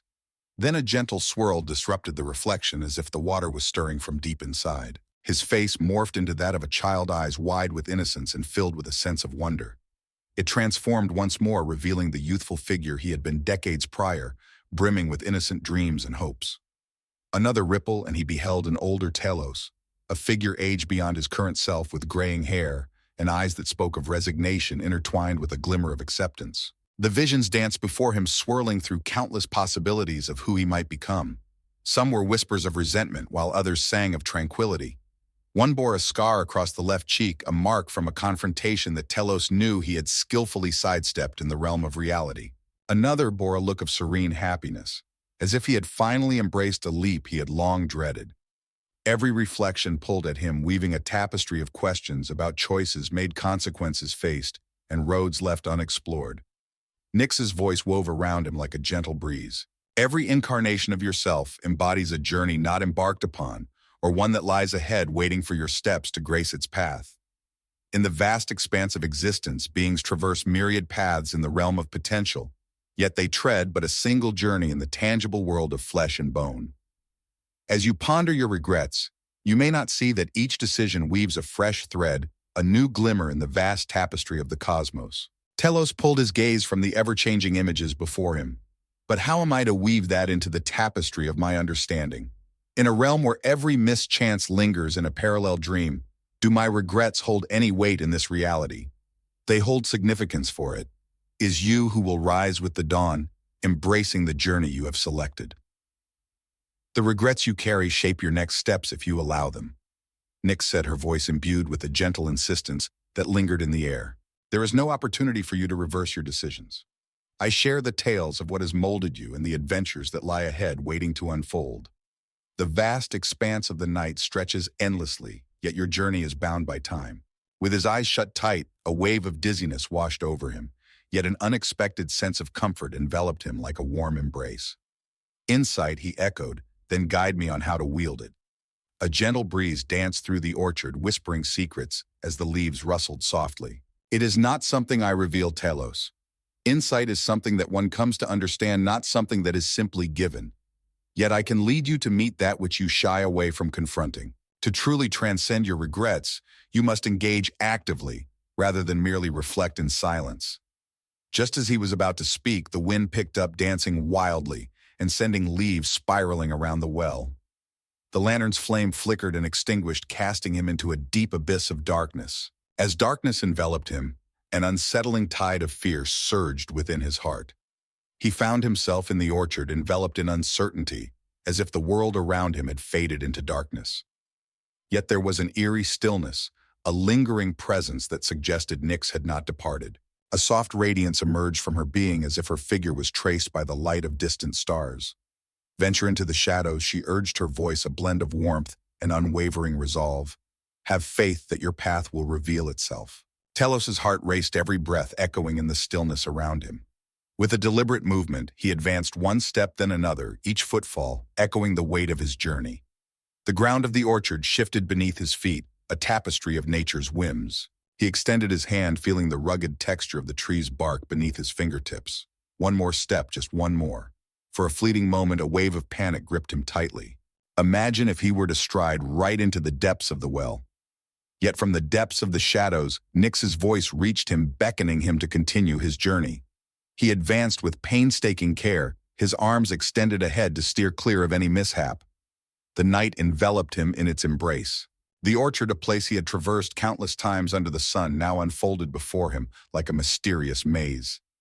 Twigs reached out like fingers, snagging at his shirt, while a root lay in wait, nearly sending him tumbling. With each step, the truth struck him like a thunderclap. He had always chosen the path of caution. As I tread the well-known path shrouded in darkness, a flicker of old anxieties stirred within me once more. He forged ahead, undeterred by the sharp sting of a branch that grazed his forearm. Then, quite unexpectedly, his feet discovered a path that seemed to beckon him forward. The ground beneath my feet was transformed, a gentle caress of smoothness, as if each step was guided by the careful placement of stones, laid with intention. A soft glow embraced the trail, yet its origin remained a mystery to him. Before long, he stepped into a clearing that had remained hidden from his eyes until now. A circular patch of earth embraced by stones, each adorned with the familiar spirals he had encountered at the well. The vast expanse above unfolded, showcasing a tapestry woven with countless shimmering stars. In the heart of the clearing, Nyx stood with her arms folded elegantly. The starlight in her hair danced with a vibrant glow, twinkling like the very essence of living galaxies. She noted how you had traversed the shadows, never once looking behind. As Telos blinked, a spark of understanding illuminated his mind, revealing that this enchanting clearing lay concealed deep within the heart of the orchard. What brings us to this place? I wonder. It was a sight I had never encountered before. Her lips danced into a gentle smile. There are paths that stay shrouded in mystery, waiting patiently for the moment you are prepared to uncover them. This grove was blessed to me ages past. The well, you know, is but a single thread in a vast and intricate tapestry. He cast his gaze about, his heart still dancing with excitement. What shall I embark upon now that I have arrived at this moment? With a graceful sweep of her arm, Nyx beckoned towards the stones. Each of these serves as a connection binding human souls to the shadows of fear, shame, denial, and desire. Gaze upon them and discover what speaks to your heart. Then let your regret and unspoken longing flow into the stone, for it is through this act that you shall find your liberation from its grasp. Telos paused, caught in a moment of uncertainty. This was a deeper engagement in ritual than he had ever experienced, particularly when alone. Yet the orchard, the divine presence, the swirling cosmic night, he could no longer dismiss the truth of it all. He drew near to the closest stone, observing the intricate lines that curled and twisted into a mesmerizing labyrinthine form. There was something in the air that tightened around his throat, a sensation that spoke of unspoken tales and hidden depths. With a hesitant breath, he leaned closer, his fingers quivering as they brushed against the cold stone. Visions danced in his thoughts, moments when he had turned away from challenges, gripped by the fear of falling short. The symbol of the labyrinth whispered to him, beckoning with the haunting echoes of paths he had chosen not to tread. Years ago, a fleeting opportunity to embark on a small shop venture with a friend had crossed his path. He had declined, masking his hesitation with practicality. Yet deep down, it was a whisper of fear, an anxiety of risking the meager savings he had managed to gather. A fleeting memory danced through his mind, a volunteer expedition abroad, a dream he had long cherished yet never summoned the courage to pursue. A tempest of bitterness stirred within him. With a deep breath, Talos murmured softly, "In the quiet corners of my mind, I find myself lamenting the moments I chose safety over adventure, the times I shied away from the unknown, fearing the sting of heartbreak or the weight of failure. I wrap myself in fear, as if it were a heavy cloak." Once the words slipped from his lips, a gentle warmth began to radiate beneath his palm. The intricate labyrinth etched upon the stone shimmered momentarily before the whole stone succumbed to darkness reminiscent of a star fading from existence. He experienced a wave of relief mingled with a sense of unease, as though an unseen weight had finally begun to ease its hold on him. He strolled over to the next stone, its form reminiscent of a curled leaf, inviting curiosity and wonder. In that moment, a wave of nostalgia washed over him, bringing forth echoes of friendships that had faded, bonds he had allowed to slip through his fingers, as the fear of vulnerability pushed him away from those he once held dear. With a trembling hand, he laid it against the rock, his voice wavering in the stillness. He shared the weight of his remorse for the affection he never completely reciprocated, the calls left unmade, the birthdays that slipped from his memory. Yet another spark, yet another liberation. One by one, he approached each stone, each etched with a symbol that stirred a unique thread of regret or unspoken desire. There was a moment when he chose to weave a tale of silence to maintain harmony, a moment when his voice faltered, stifled by the weight of unspoken truths, and a moment when the shadows of shame wrapped around him, preventing him from seeking the light of support in his darkest hour. As each word slipped from his lips, the stillness of the orchard appeared to lift, a delicate melody of the heavens seemed to resonate in the atmosphere, or maybe it was merely the rhythm of his own heart. At long last he arrived at the stone etched with a graceful flame design. This moment unearthed a deep sense of regret for the dreams he had suppressed, the fervent desire of his youth to craft tales, the unfinished narratives resting in a forgotten box in his old apartment, the art supplies he had acquired yet never dared to use. With a quivering intensity, he pressed his hand against the stone. "I wish I had nurtured the flame of my imagination," he murmured, his eyes glistening with unshed tears. "Oh, how I lament the moments when I allowed the world to whisper that my dreams were but fanciful illusions. I rue the times I let my own uncertainties extinguish the flicker of hope within me." Once the stone shimmered with a brilliant light, only to dim and vanish into the shadows. With his eyes gently shut, Talos felt the warm cascade of tears, a bittersweet blend of sorrow and solace tracing down his cheeks. A gentle whisper of fabric revealed that Nyx had approached her presence, felt more than seen. "You have faced the shadows of fear and regret," she whispered gently, "but do not mistake this liberation for a complete ending. To genuinely rise above these regrets, you must take action based on the lessons you have gathered." Whispers shared beneath the vast expanse of the night sky marked the start of something new, not the conclusion. With a gentle sweep of his hand, Telos brushed away the tears from his cheeks, his eyes finding hers in a moment of connection. He let out a soft breath as if the weight of understanding settled upon him. "There's a sense of buoyancy within me, yet a shadow of doubt lingers in the air. I am at a crossroads, unsure of the next step. Where should I begin this journey?" Nyx's face was a canvas of emotions, a rich tapestry woven with threads of compassion and profound depth. With the first step taken, the dawn approaches, bringing with it a fresh opportunity to mold the days ahead. The next step you take, whether you fall back into familiar patterns or embrace a fresh journey, reveals your true character. I shall not make your choices for you. The night unveils the truths, yet it does not free you from them. A soft breeze whispered through the orchard, and Telos noticed the clearing's edge shimmered subtly, as if it held a gateway to the cosmos itself. He was weary, yet filled with a newfound energy, as the goddess's words echoed deep within his soul. Once more he found himself reflecting on his grandmother's wisdom regarding the night, a realm that could be gentle or unforgiving, shaped by the essence one carries into it. With a whisper that trembled yet held a spark of resolve, he said, "I will try. I shall do more than merely attempt. I will return to the orchard tomorrow evening if—" He paused, unsure whether Nyx would embrace such a declaration, yet she merely nodded, her dark hair glistening with the light of the stars. As you stand on the brink of deeper revelations both about yourself and the world around you, this place will beckon you. Now take your leave and return to your well-deserved rest. In an instant, the clearing was engulfed in shadows, and Telos sensed the earth tremble beneath his feet. As he fully opened his eyes, he found himself once more by the well, the lantern's flame dancing weakly in the darkness.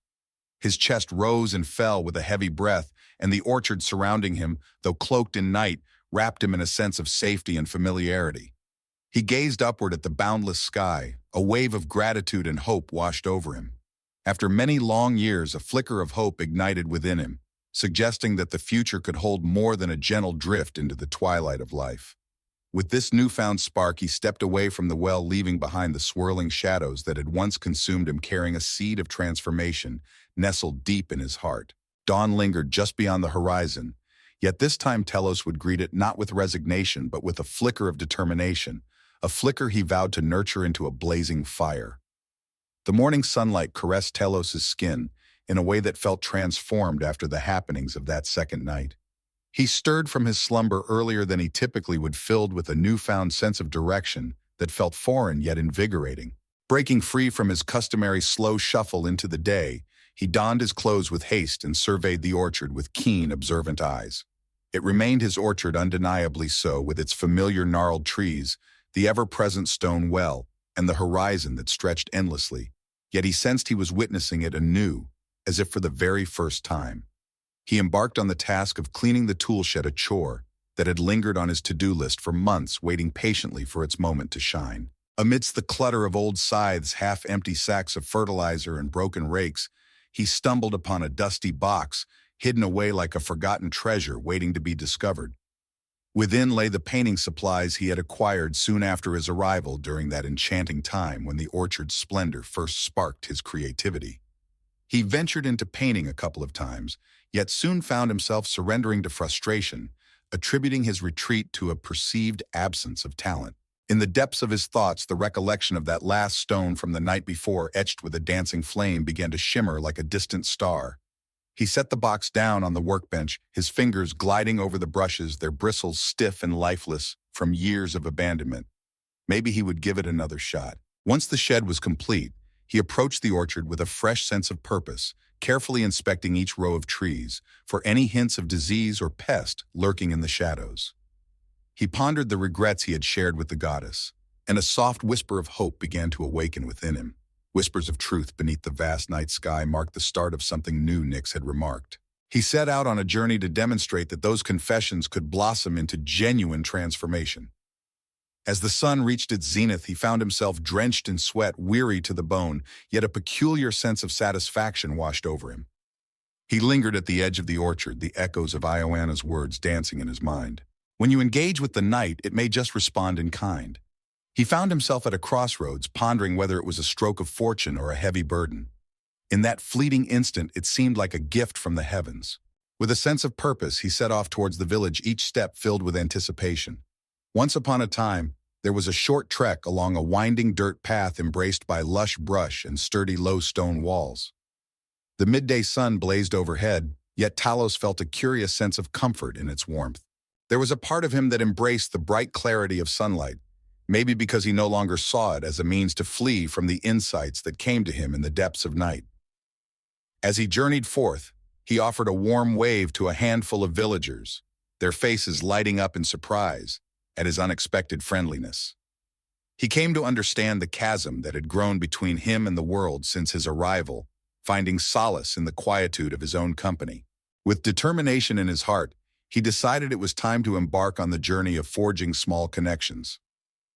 As he arrived at the quaint town square of Monasteros, he stumbled upon Ioanna, who was busily tending to her stall filled with jars of homemade olive oil and vibrant pickled vegetables. With a single glance, she conveyed a world of unspoken thoughts and emotions.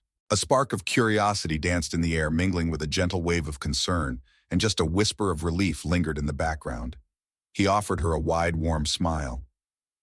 "I see you are finding your way to be helpful," he playfully remarked, reaching for a jar of her olives. "Someone has to," she replied, her voice laced with a teasing charm.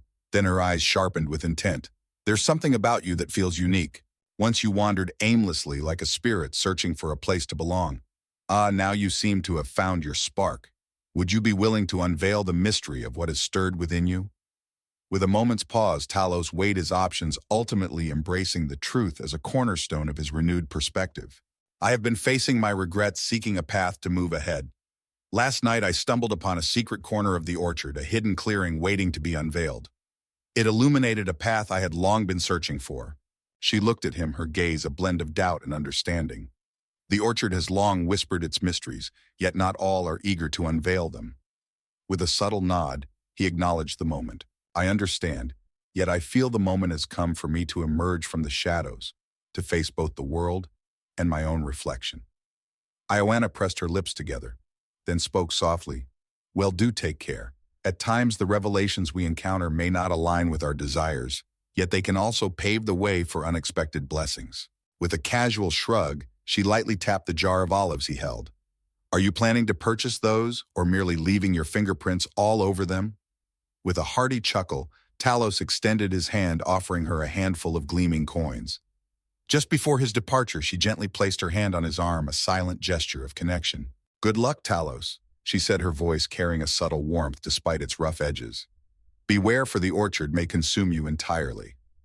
He expressed his gratitude and meandered through the quaint market, a mix of lightness and contemplation swirling within him. The remainder of the day unfolded in a whirlwind of delightful little acts of kindness. He exchanged a few words with the baker, who graciously offered him a warm loaf still steaming at half the usual price. He wandered into the local craftsman's workshop, seeking out new handles for his worn-out rakes. Every interaction seemed to craft delicate threads that linked him to the village, intricately weaving a tapestry of social connections he had once overlooked. As the sun dipped below the horizon that evening, a sense of excitement danced within Talos's heart. Will Nyx make another appearance? Would he uncover that secret clearing if he ventured forth, or was it a place that only unveiled itself at her command? In the quiet of his home, he kindled a small candle, its flickering flame casting gentle shadows, and laid out a pristine piece of canvas, ready for the tale that was about to unfold. With a tender touch he had not shown in ages, he carefully unpacked his old paints. As the sunlight dances through the leaves, it creates a tapestry of mottled patterns upon the bark. He endeavored to seize a mere whisper of that essence upon the canvas. In the beginning, his hand quivered with uncertainty. Each brushstroke carried a whisper of doubt. Yet over time, he found himself swaying to a soft, soothing cadence. With each stroke, he wove together earthy browns and muted greens, delicately layering in hints of golden light. The orchard emerged beneath his brush, not in flawless detail, but with heartfelt intention. The long dormant flame of creativity began to flicker back to life, casting a hesitant glow in the shadows. As the night wrapped around him like a soft blanket, he became oblivious to the passing hours, lost in the dance of his brush, under the gentle glow of the lantern, until fatigue finally tugged at his eyelids. He could have pressed on into the late hours, but a familiar hush began to envelop the orchard, pulling him into its quiet embrace. The air became tranquil, as the distant symphony of insects faded into a gentle whisper. With a gentle sigh, Talos set his brush down and made his way onto the porch, the world outside beckoning him forth. His gaze wandered to the time-worn well steeped in tales of the past. The night was thick with anticipation, as if at any moment the goddess might emerge from the shadows of the trees. Yet in that moment all remained still, as if the world held its breath, waiting for the next chapter to unfold. There was neither a dance of shadows nor a whisper from the void. With a lantern held aloft, he ambled toward the well, his gaze sweeping over the orchard, searching for any trace of Nyx's elusive presence. As he approached the ancient stone rim, he leaned in closer, curiosity sparkling in his eyes as he peered into the depths within. The water mirrored the moon's soft glow, casting its gentle visage upon him.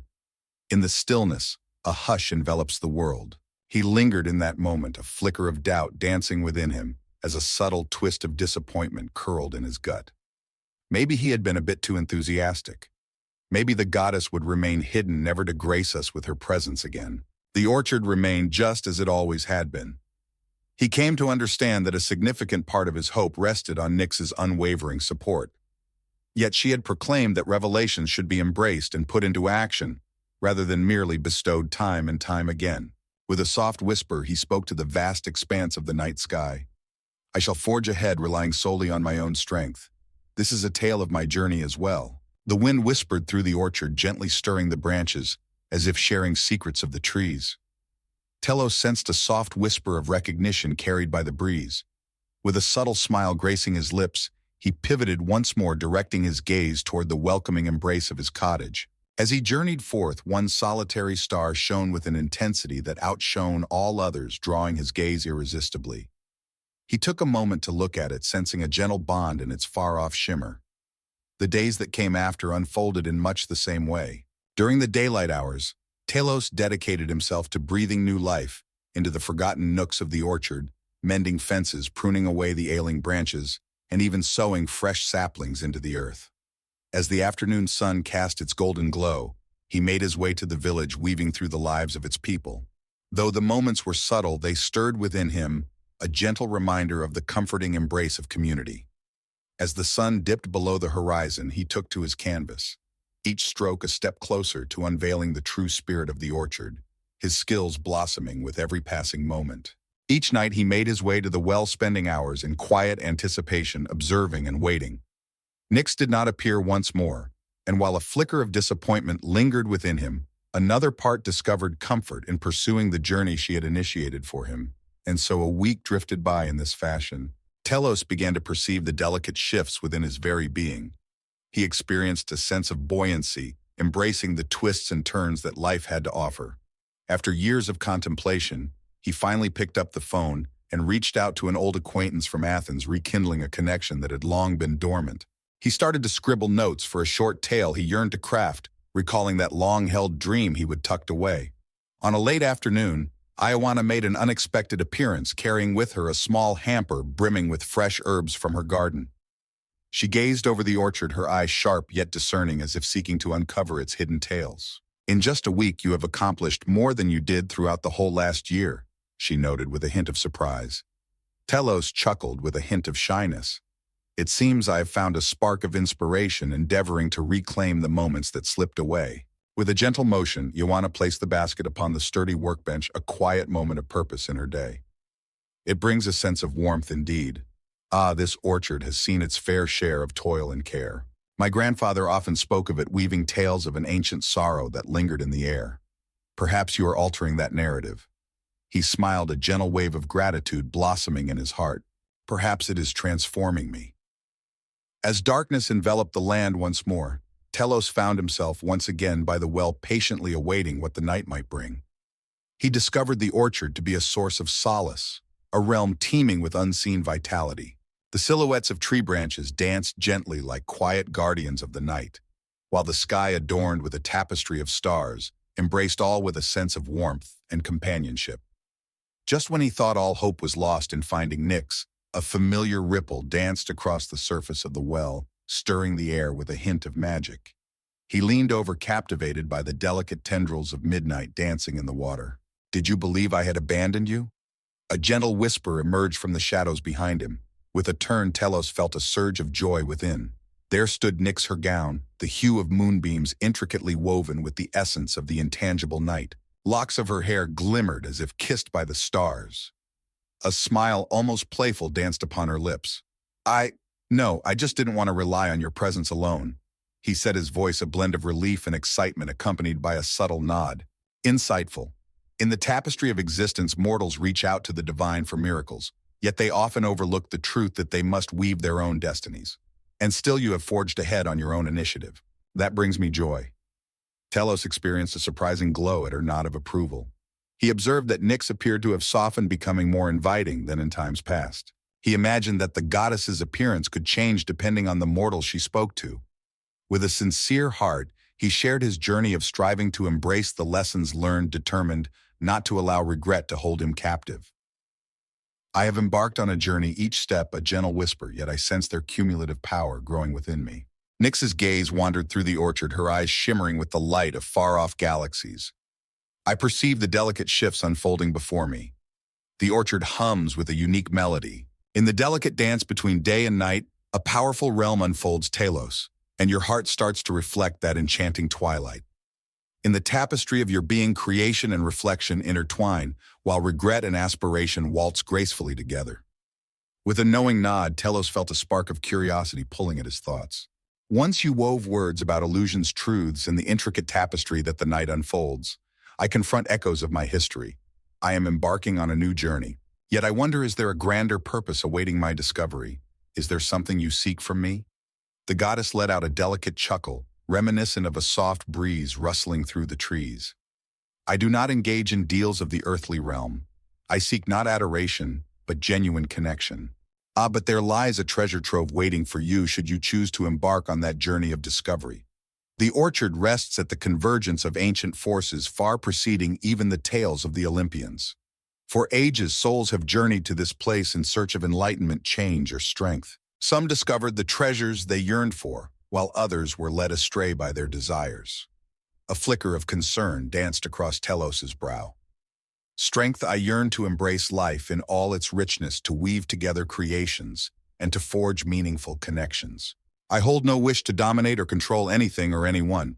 Nyx looked at him, her gaze filled with contemplation. Power wears many masks.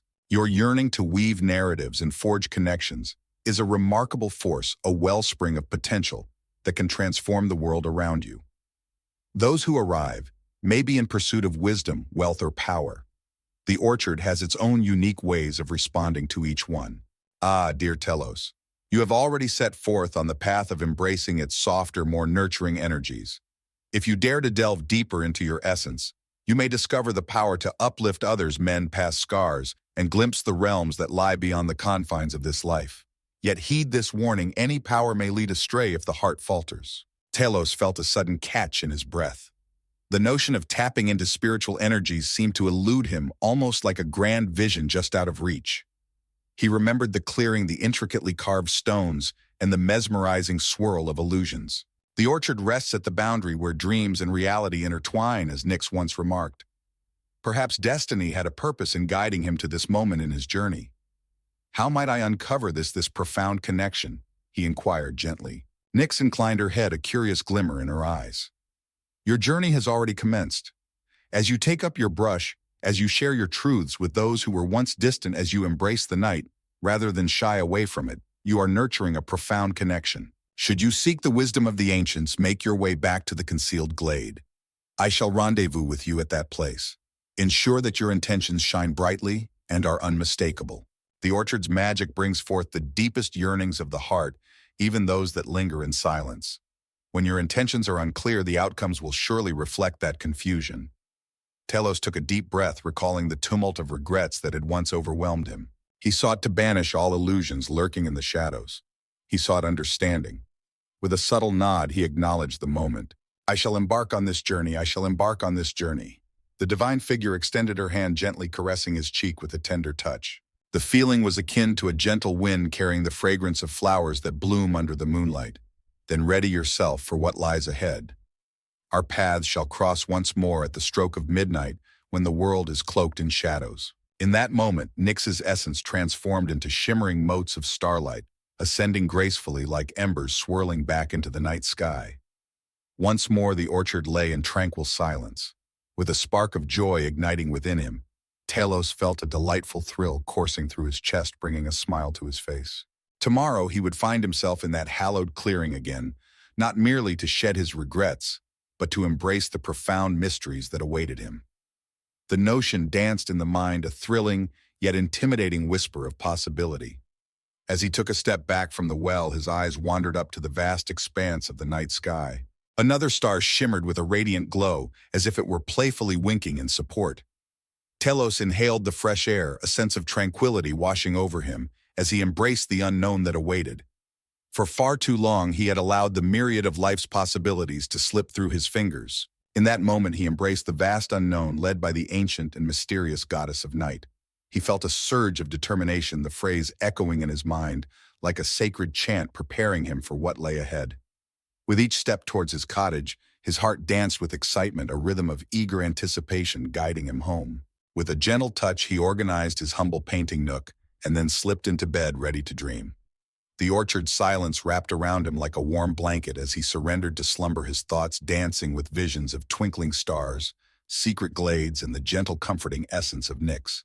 Tomorrow would unveil a new chapter, and for the first time, Telos felt a stirring excitement to step into it. Perseus frequently pondered the peculiar weight that came with the title of hero.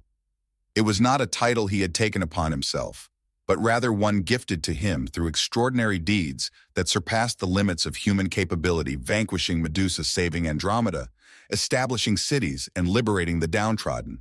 The melodies of minstrels and the inscriptions upon sacred stones had woven his legacy into the very fabric of victory. Yet as the years passed, he came to understand that the journey of a hero was never truly complete for. With each victory, new trials emerged from the remnants of the previous ones. In the midst of his middle years, Perseus discovered a longing for the serene obscurity that came with a more uncomplicated existence. Though he held the title of ruler over Argos, a position he had taken on following the fateful and unforeseen demise of his grandfather, King Acrisius, his heart longed for the salty shores of Seriphos. That island was his first home, the very place where he and his mother Daniel found themselves, washed ashore in a wooden chest. His heart ached for the memory of Dictys, the kind fisherman who had rescued them both and shown them a generosity that seemed almost beyond belief. With Andromeda's soft encouragement, Perseus chose to embark on a journey of self-discovery. He set forth on a journey to Seriphos, driven by a deep concern for Dictys, the venerable fisherman who had taken on the role of a father figure in his life. Since the day Polydectes, the tyrant king of Seriphos, was turned to stone, the island had thrived under the humble yet wise guidance of Dictys. As time flowed on, whispers began to weave their way back to Argos, tales of storms and calamities, besieging the island, of trade routes altering their course, and of a once modest prosperity that seemed to be slipping through their fingers. Amidst the bustling responsibilities of her reign, Andromeda urged Perseus to journey forth and witness the unfolding events on the island, suggesting he might lend a hand in some way. The voyage from Argos to Seriphos, a passage marked by the calm embrace of the sea, where the waves whispered secrets, and the horizon stretched endlessly before the weary traveler. Perseus embarked on a modest ship manned by loyal Argive sailors who granted him the solitude he needed to ponder in quiet reflection. The sea, once a canvas of shimmering dreams, now wore a shroud of shadows, hinting at the weighty secrets it kept beneath the frothy surface. As they stepped into the harbor, Perseus stood in awe, taken aback by the remarkable transformation of the place. Where once there were rows of fishing boats bustling with nets and the day's fresh catches, Perseus now encountered a scene of disarray. A small collection of weary vessels swayed gently on the water's surface. Wooden piers, weary and worn by the passage of time, reached out from the shoreline like the remnants of a forgotten tale. The familiar cries of seagulls were notably missing from the scene. Even the gulls appeared to have given up hope in the island's treasures. A biting wind swept through the harbor, sending empty crab baskets clattering in its wake. As Perseus set foot on the dock, a wave of unease washed over him, tightening his chest with an unsettling grip. In the tapestry of his recollections, Seriphos shimmered as a radiant and unassuming realm. Now an air of abandonment lingered on every surface. With a wave of his hand, he signaled the sailors to stay with the ship, then ventured forth along the empty waterfront. As he climbed the twisting footpath, he caught sight of remnants of existence. Once upon a time, there was an old woman who walked gracefully, guiding her loyal goat along the winding path. Two children, their eyes wide with curiosity and trepidation, peeked cautiously from a weathered doorway, the walls around them whispering tales of the past. Yet not a soul called out to him in welcome. The main thoroughfare guided him by the remnants of what once thrived as a bustling market. Shuttered stalls and broken pottery whispered a story of quiet despair. At long last, Perseus found himself standing before the humble palace that had once been the domain of Polydectes. While it may not have boasted the grandeur of Argos or Mycenae, the location held a quiet elegance, sitting atop a modest hill that gazed out over the harbor. Within the grand palace walls, he stumbled upon Dictys. In the gentle embrace of twilight, the old fisherman found himself resting in a courtyard where the ground was adorned with a tapestry of fallen leaves and scattered remnants of the past. Time had woven its tale upon Dictys' face, and his once robust arms had become slender shadows of their former selves. Upon seeing Perseus, he stumbled to his feet, tears welling up in his eyes. "Perseus," he murmured, "you have finally arrived." Dictys enveloped Perseus in a quivering embrace filled with warmth. The younger man, now past the days of his youth, experienced a twinge of remorse for having lingered in absence for such an extended time. In the early years, he had woven a tapestry of correspondence with Dictys, but over time, those threads of communication had unraveled and faded away. Now faced with the harsh truth of the island's downfall, he sensed the heavy burden of that disregard. In the warm embrace of the courtyard, they gathered close as Dictys wove the tale of Seriphos' trials and tribulations. Once Perseus triumphed over Polydectes, the island experienced a fleeting revival. Yet in the years that followed, relentless storms lashed the coastline, and the once abundant fish stocks seemed to vanish without a trace. Once upon a time, merchant ships sailed past Seriphos drawn instead to routes that promised greater riches, leaving the island's economy to languish in a state of stagnation. In a world where resources dwindled, the once thriving population had diminished significantly. Countless souls set forth driven by the hope of finding greater fortunes across the waters. Dictys had strived valiantly to keep the realm intact, yet he bore no crown upon his head, nor did he yearn for such a title. And thus the island gradually faded into a shadowy silence lost to the world.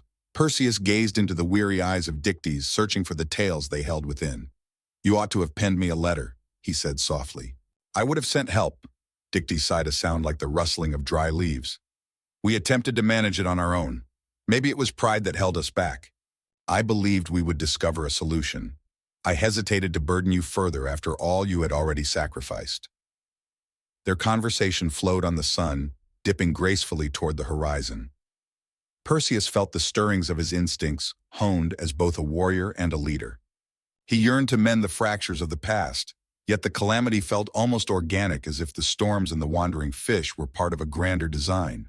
Or were they in these lands where the whispers of nature often concealed the touch of the divine? Perseus felt a stirring within him. A suspicion lingered, a sense that Seriphos was beset by more than mere misfortune. As night descended, Dictys set about preparing a humble meal, a meager serving of salted fish, some stale bread, and a splash of watered wine. Once upon a time there was a humble feast for a man who had shared the art of fishing with a young Perseus by the sunlit shore. As the night air turned crisp, they found themselves outside, their eyes fixed on the glowing half-moon. Dictys, with hands clasped tightly, shared a secret in the stillness of the night. Just before dawn, some villagers spoke of hearing a haunting wail from the sea, a sorrowful sound that echoed through the waves. No one had the courage to look too deeply into the matter.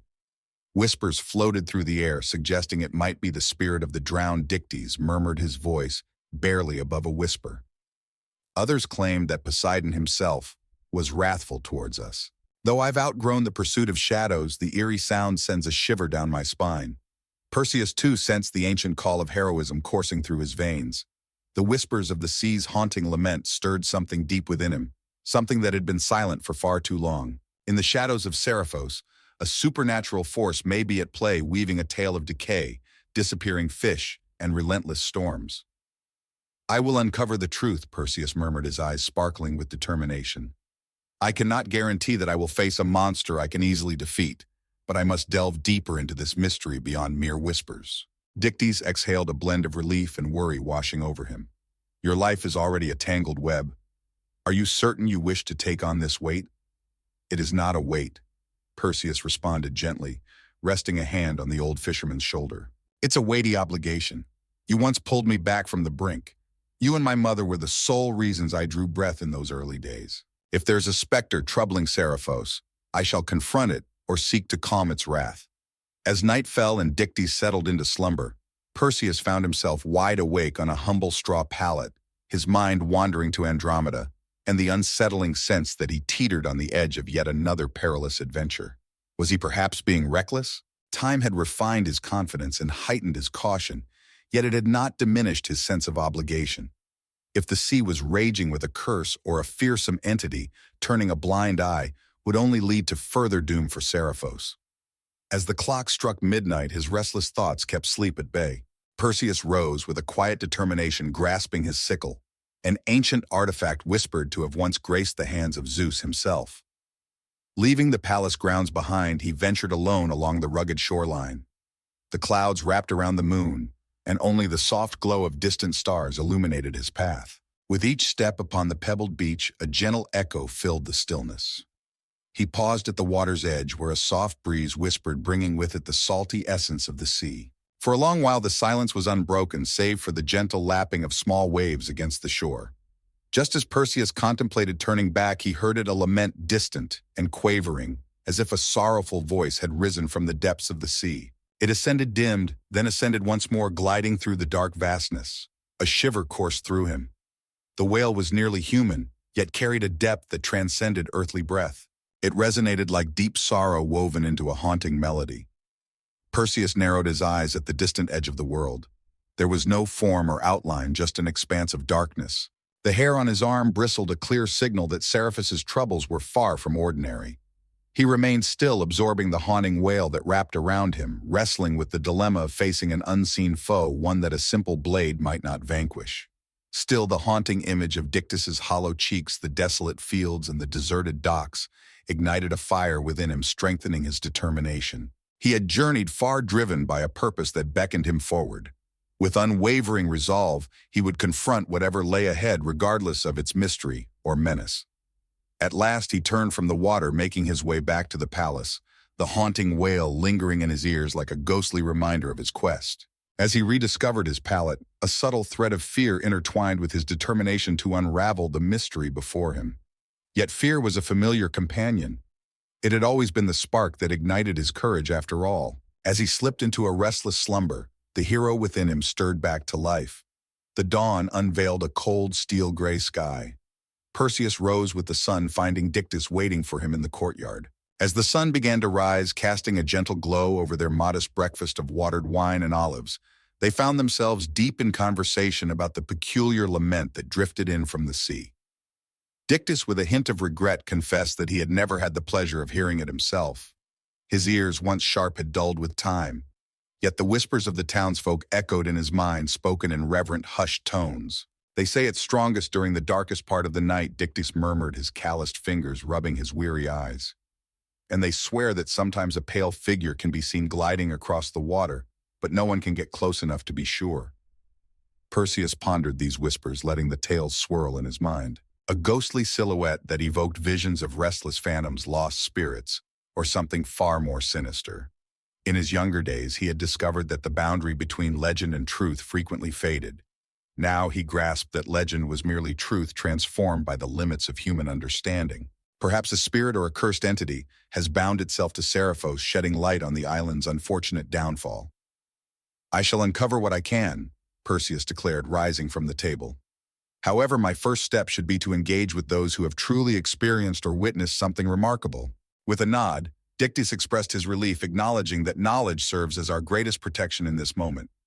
Few remain, yet those who have chosen to stay are driven by a stubborn resolve or a deep-seated desperation that keeps them rooted in place. They can be discovered in various corners of the outskirts, seeking their fortunes from the bounty of the land or the depths of the sea. With a robust cloak lent by Dictys draped over his shoulders, Perseus, clad in attire more fitting for the gentle climate of Argos, embarked on his journey to the island's distant edge. He treaded carefully along the rugged trail that meandered through forsaken vineyards and unkempt fields, each step echoing the whispers of the land's forgotten stories. He observed the parched earth, reflecting on how the once lush olive groves had seen the demise of many of their trees. It appeared that storms and salt had unleashed their full fury, yet there lingered a palpable sense of spiritual decay, as if the very earth had surrendered its dreams. In due time, he stumbled upon a handful of quaint cottages nestled close to a windswept beach. Delicate wisps of smoke danced upward from a couple of chimneys. At the first door he approached. A woman with hollow eyes welcomed him with an air of mystery. In an instant she knew who he was. Whispers of Perseus's impending arrival danced through the air, yet they offered little insight into the haunting cries that echoed through the night. It was a sight that sent shivers down the spines of her little ones, leaving them trembling in trepidation. Once upon a time, there stood a second cottage, and it was empty, waiting for stories to unfold within its walls. With a spirit of unwavering curiosity, he pressed forward, weaving through the settlement. At last, in a quaint cottage nestled apart from the rest, Perseus encountered a bent old fisherman by the name of Eurylochus. This weathered soul spoke of a spectral figure haunting the waves, a being that had begun to be whispered about as the sea wraith. I was out fishing past dusk when I heard a cry like the wind passing through a graveyard," Eurylochus said, his voice barely above a whisper. "I looked up, and there it was, pale as bone, gliding along the surface. Neither fully a woman nor entirely a beast, it seemed as though its face was contorted in deep sorrow." Perseus urged for more information. Eurylochus confessed that fear had held him back from approaching any nearer. In a flurry of urgency, he rode back, almost losing his balance in his frantic haste. Since that fateful day, the fish have dwindled, as if they too sensed the shadow of that haunting presence. As he departed from Eurylochus's cottage, Perseus found himself deep in thought, contemplating the idea of a being caught between worlds, a half-human, half-spirit mourning just beyond the shore. Perhaps it was a cursed nymph, a banished deity, or even a mortal soul altered by an ancient hex. Regardless of its true nature, it undeniably cast a shadow over the surroundings. Seizing the midday light, Perseus made his way toward the southern coast of Seriphos, led by the echoes of his memory. In a time long past, he and Dictys would often embark on journeys to that place, seeking the tranquility of gentler waters for their fishing endeavors. The trail remained navigable, albeit with brambles that clutched at his ankles. Upon arriving at the southern shore, he stumbled upon a collection of sea caves etched into the cliffside by the relentless embrace of the waves over countless years. In the shadows of the cliffs, the caves whispered secrets waiting to be uncovered. He discovered a slender ledge that beckoned him downward into one of the mysterious openings. Below, the waves roared and crashed, sending shimmering sprays into the air like nature's own confetti. With each cautious step, Perseus navigated the treacherous path, fully aware that one misstep could lead to a perilous plunge. As he crossed the threshold into the cave, a chill enveloped him, the air thick with moisture. Sunlight streamed through the openings above, casting a gentle glow on the shimmering tide pools below. The soft drip of water resonated in the shadows. As he ventured deeper, something unusual caught his eye. Delicate etchings carved into the stone revealed themselves.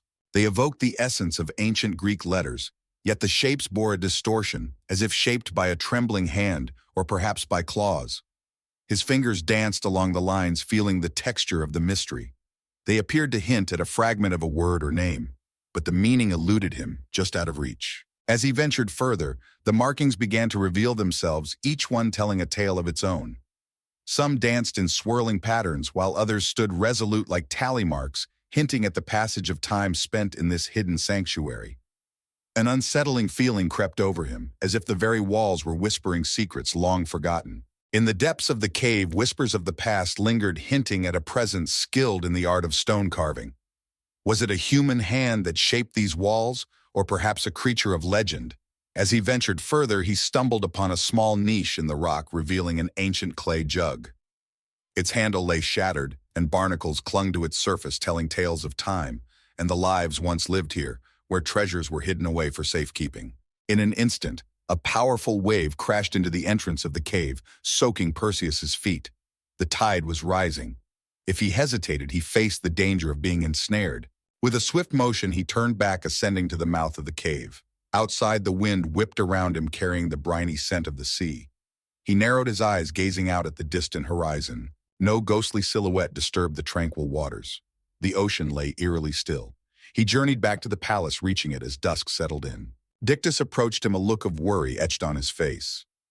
"Any luck?" he inquired. With a thoughtful expression, Perseus began to share his discoveries. "There is evidence," he said, "that someone or something once inhabited a sea cave along the southern shore. Unusual symbols adorned the walls, and a shattered vessel lay nearby. The carvings eluded my understanding, while Dictys wore a frown. Ah, that stretch of coastline, a place of peril and mystery. I can hardly imagine the villagers venturing there of their own accord.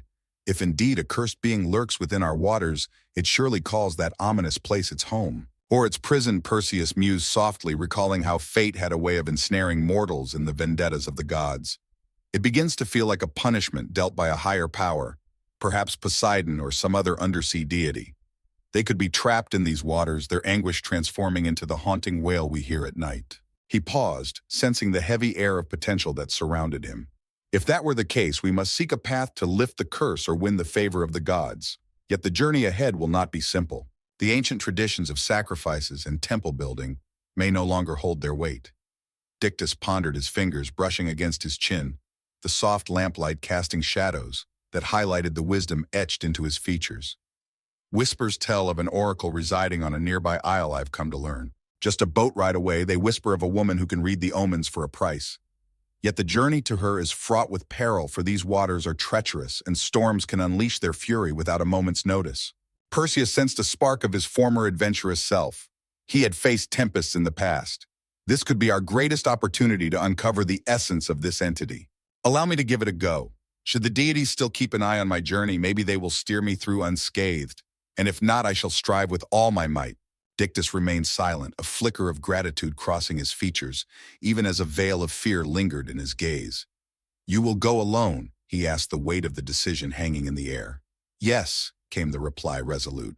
"I cannot endanger the lives of the few villagers left, and I can move more swiftly on my own." At the break of dawn, they reached a consensus Perseus would set sail. A modest vessel tucked away in the palace boathouse awaited him. Dictys, with his resourcefulness, gathered ample supplies to sustain him for a 2-day voyage. The plan unfolded with clarity.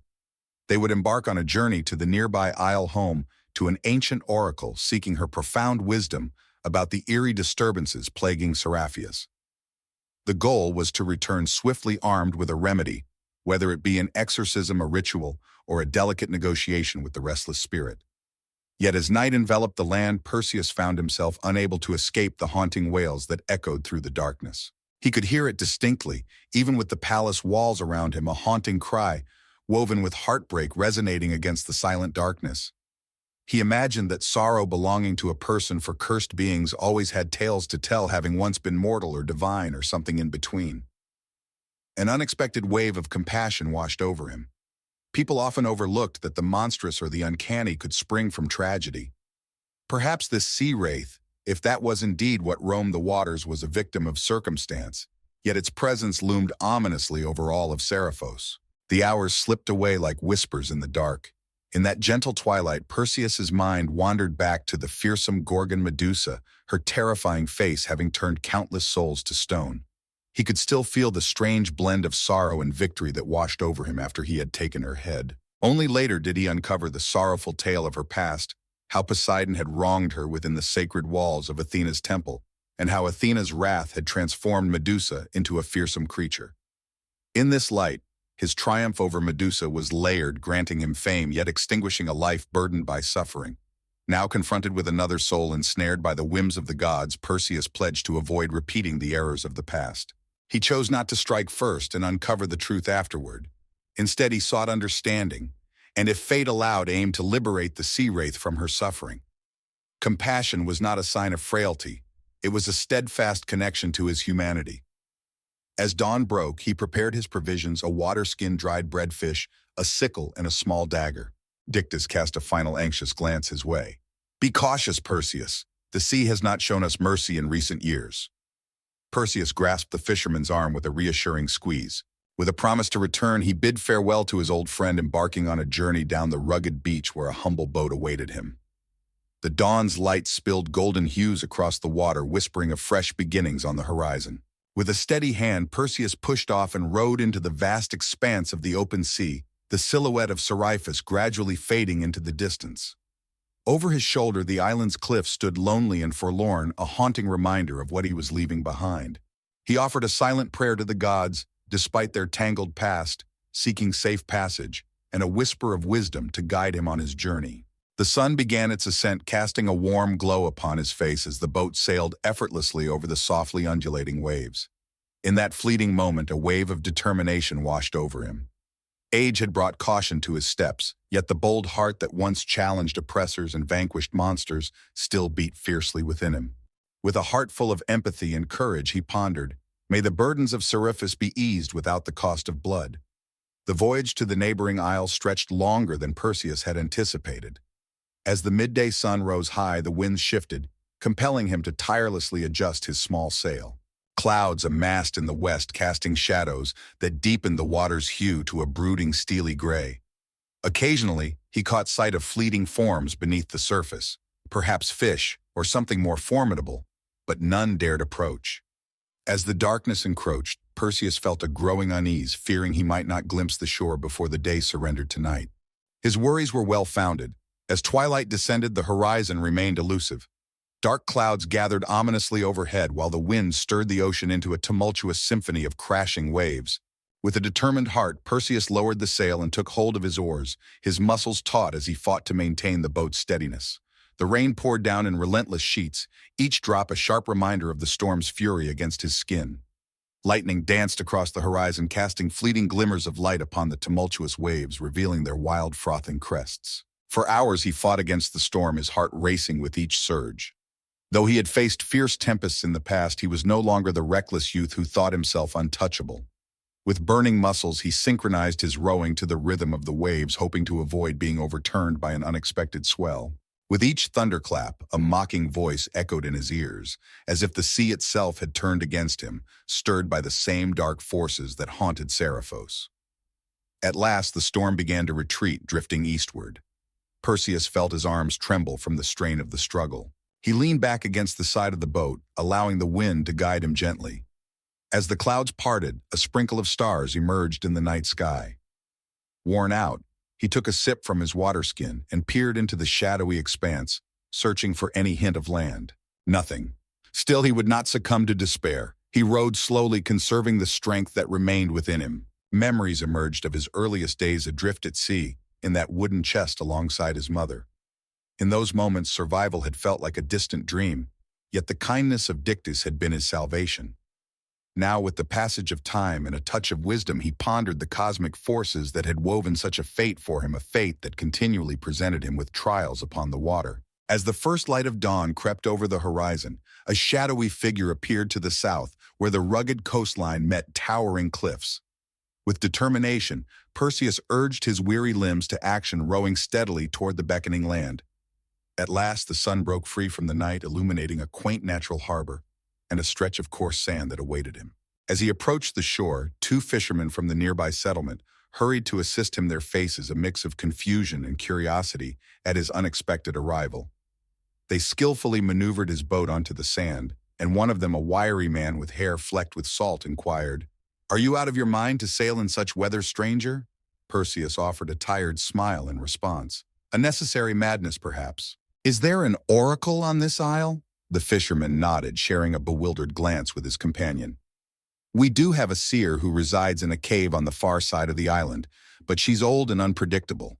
They say she speaks truths wrapped in riddles. Whatever your reason rests must come first." They guided Perseus to their modest settlement, a gathering of wooden huts nestled upon the elevated terrain. A kind fisherman presented him with warm broth and a dry cloak, a gesture of hospitality in the midst of his journey. After a short slumber by the flickering hearth, Perseus stirred from his rest. With gratitude, he expressed his thanks to his kind hosts, sharing that time was not on his side. The shadows deepened over Seriphos, and he felt the urgency to depart without delay.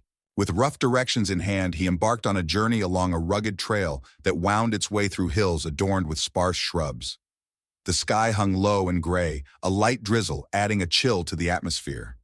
Each step weighed upon him more than before, yet his determination propelled him forward.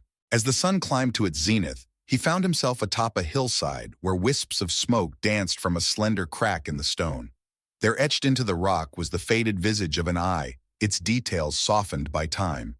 This could only be the fabled cave of the oracle. With a deep breath, Perseus lowered his head and stepped inside. The flickering torches cast a dim light upon the walls where faded symbols, spirals, runes, and images of legendary heroes and fearsome beasts were etched. The scent of herbs mingled with the cool, damp stone in the air. He journeyed further into the unknown until he stumbled upon an elderly woman resting on a worn mat. Draped in a tattered shawl, her eyes were veiled with the haze of cataracts obscuring her sight. Nevertheless, as he drew near, she tilted her head, perceiving his presence despite her blindness. "You are the one who faced the tempest," she declared, her voice rough yet resolute. "The ocean whispered of your arrival." Perseus knelt, maintaining a respectful distance. "In my quest for wisdom, I approach you, revered oracle. I am Perseus, the child of Danae, once graced by divine favor. Yet now I find myself adrift, unsure of how to liberate Seriphos from the sinister shadow lurking in its depths." The oracle responded with a deep, throaty sound reminiscent of laughter echoing through the ages. "A shadow envelops that island indeed. A sorrowful cry from the abyss whispers of anguish. You seek the truth. In the shadows of ancient tales, the answers beckon." He remembered the cave he had stumbled upon, adorned with enigmatic carvings. It whispers of a spirit, or perhaps a soul ensnared by divine wrath. "In the depths of a sea cave, I stumbled upon signs of a past presence. The fish have vanished, storms rage against the island, and a haunting moan fills the night air. What must I do to lift this curse?" The oracle called him nearer, her ghostly eyes piercing into the very essence of his being. "Child of prophecy, a weaver of fates, you must uncover the name of the one who weeps for names, carry great power. This curse was born from misdeeds, and those misdeeds must be rectified or atoned for." She spoke softly, her voice barely above a whisper. "To uncover the name, you must journey back to the very core of that realm, where ancient inscriptions lie etched in stone. Seek out the wraith if you dare, for it holds the key to your quest. Only then may you embark on the rite of unbinding. But heed this warning. The rite requires a sacrifice, be it blood memory or something even more cherished. A wave of unease washed over Perseus. Was failure a possibility? Could the spirit truly be lost? All things can falter, Perseus. Even the gods at times stumble, she replied enigmatically. Yet if you remain idle, Seriphus shall fade, consumed by the wrath of the ocean. Keep in mind, a tormented spirit does not lament without cause. She has been wronged, and only genuine justice can liberate her. Perseus pressed on his determination unwavering. Who had wronged her? The oracle's expression darkened, a weight of ancient knowledge in her gaze. The chain of blame stretches back further than you can imagine. Once upon a time, there may have been an ancient king, or perhaps a cruel deed lost to the ages. The wraith carries a deep bruise upon her soul, steeped in malice, tainting the waters that surround her. To bring her suffering to an end is to let the poison dissipate. With a deep breath, he let his shoulders droop. Thank you, revered oracle, he said. She reached out her hand, gnarled with the passage of time, and Perseus gently placed a small pouch of coins into her palm. She took a breath, her resolve unwavering. Wealth may not be my desire, but it serves well for those who watch over me. Now be on your way. The tempest that assailed you was no mere coincidence. Energies dance around you like predators in the deep. Should you linger too long, the final sigh of Seriphus may fade into the abyss. A shiver danced along his spine. With a courteous bow, he took his leave. Stepping into the gentle drizzle, he sensed the weight of the challenge ahead. First, he embarked on a journey back to Seriphos. His quest was to seek out the wraith, uncover her name, and engage in a delicate ritual to shatter her curse. As he made his way to the fishing settlement, thoughts swirled in his mind about the wraith possibly being the manifestation of a long-forgotten wrong. He pondered once more on Medusa, reflecting on the relentless nature of the god's curses. If a mortal had faced a similar injustice, perhaps within the shadowy halls of Polydeuces, or under the rule of another unscrupulous sovereign of Seriphos, her fury might now bind her spirit to the depths of the sea. By late afternoon, he arrived at the village. The fisherman welcomed him with a blend of intrigue and wariness. Without hesitation, Perseus set about collecting supplies and ensuring his boat had weathered the storm. Despite its wear and the dampness, it still held the promise of the sea. Under a humble canopy, he toiled through the night, the flickering torchlight guiding his hands as he mended the sail. His mind raced, denying him the solace of deep sleep. As dawn approached, he expressed his gratitude to the fisherman and embarked on his journey. The waves had settled into a gentle rhythm, yet the sky remained heavy with brooding clouds. As he rowed with purpose, he contemplated his next moves. Seek out the wraith, uncover her name, and then... The oracle's cryptic words about a rite of unbinding lingered in his mind, shrouded in mystery. He held on to the hope that he could unravel the mysteries hidden within the carvings of the cave, or glean insights from the wraith's sorrowful whispers. The sea, having spent its rage, appeared calmer today. Perseus advanced steadily on his quest. As the sun reached its zenith, he caught sight of the majestic cliffs of Seriphos emerging from the shimmering waters. A wave of relief washed over him, yet it was tinged with a gnawing anxiety. The sands of time were slipping away. The island, a mere shadow of its glorious past, seemed to be on the brink of collapse. As he set foot on its weary soil, he rushed to seek out Dictys, but was met only by a trembling palace servant. The servant spoke of fishermen who had departed in search of a missing villager. It appeared that a young man had dared to wander to the shore under the cover of night, drawn by the haunting moans, and had not come back since. A shadow of dread gripped Perseus's heart as he embarked on his journey, tracing the winding coastal path. It guided him to the familiar rugged terrain by the caves where the salty breeze whipped against his skin. The tide surged, waves crashing with a thunderous roar. In the midst of the swirling salt mist, he caught sight of Dictys in the distance, perched on a precarious ledge. The old fisherman appeared frantic, his eyes wide with urgency. Perseus ascended the rugged stones, urgency in his every movement. "Dictys, what transpired?" Dictys's voice trembled with unease. "The boy's footprints lead in this direction. A lone shoe lies abandoned, as if its owner was forcefully pulled into the depths below."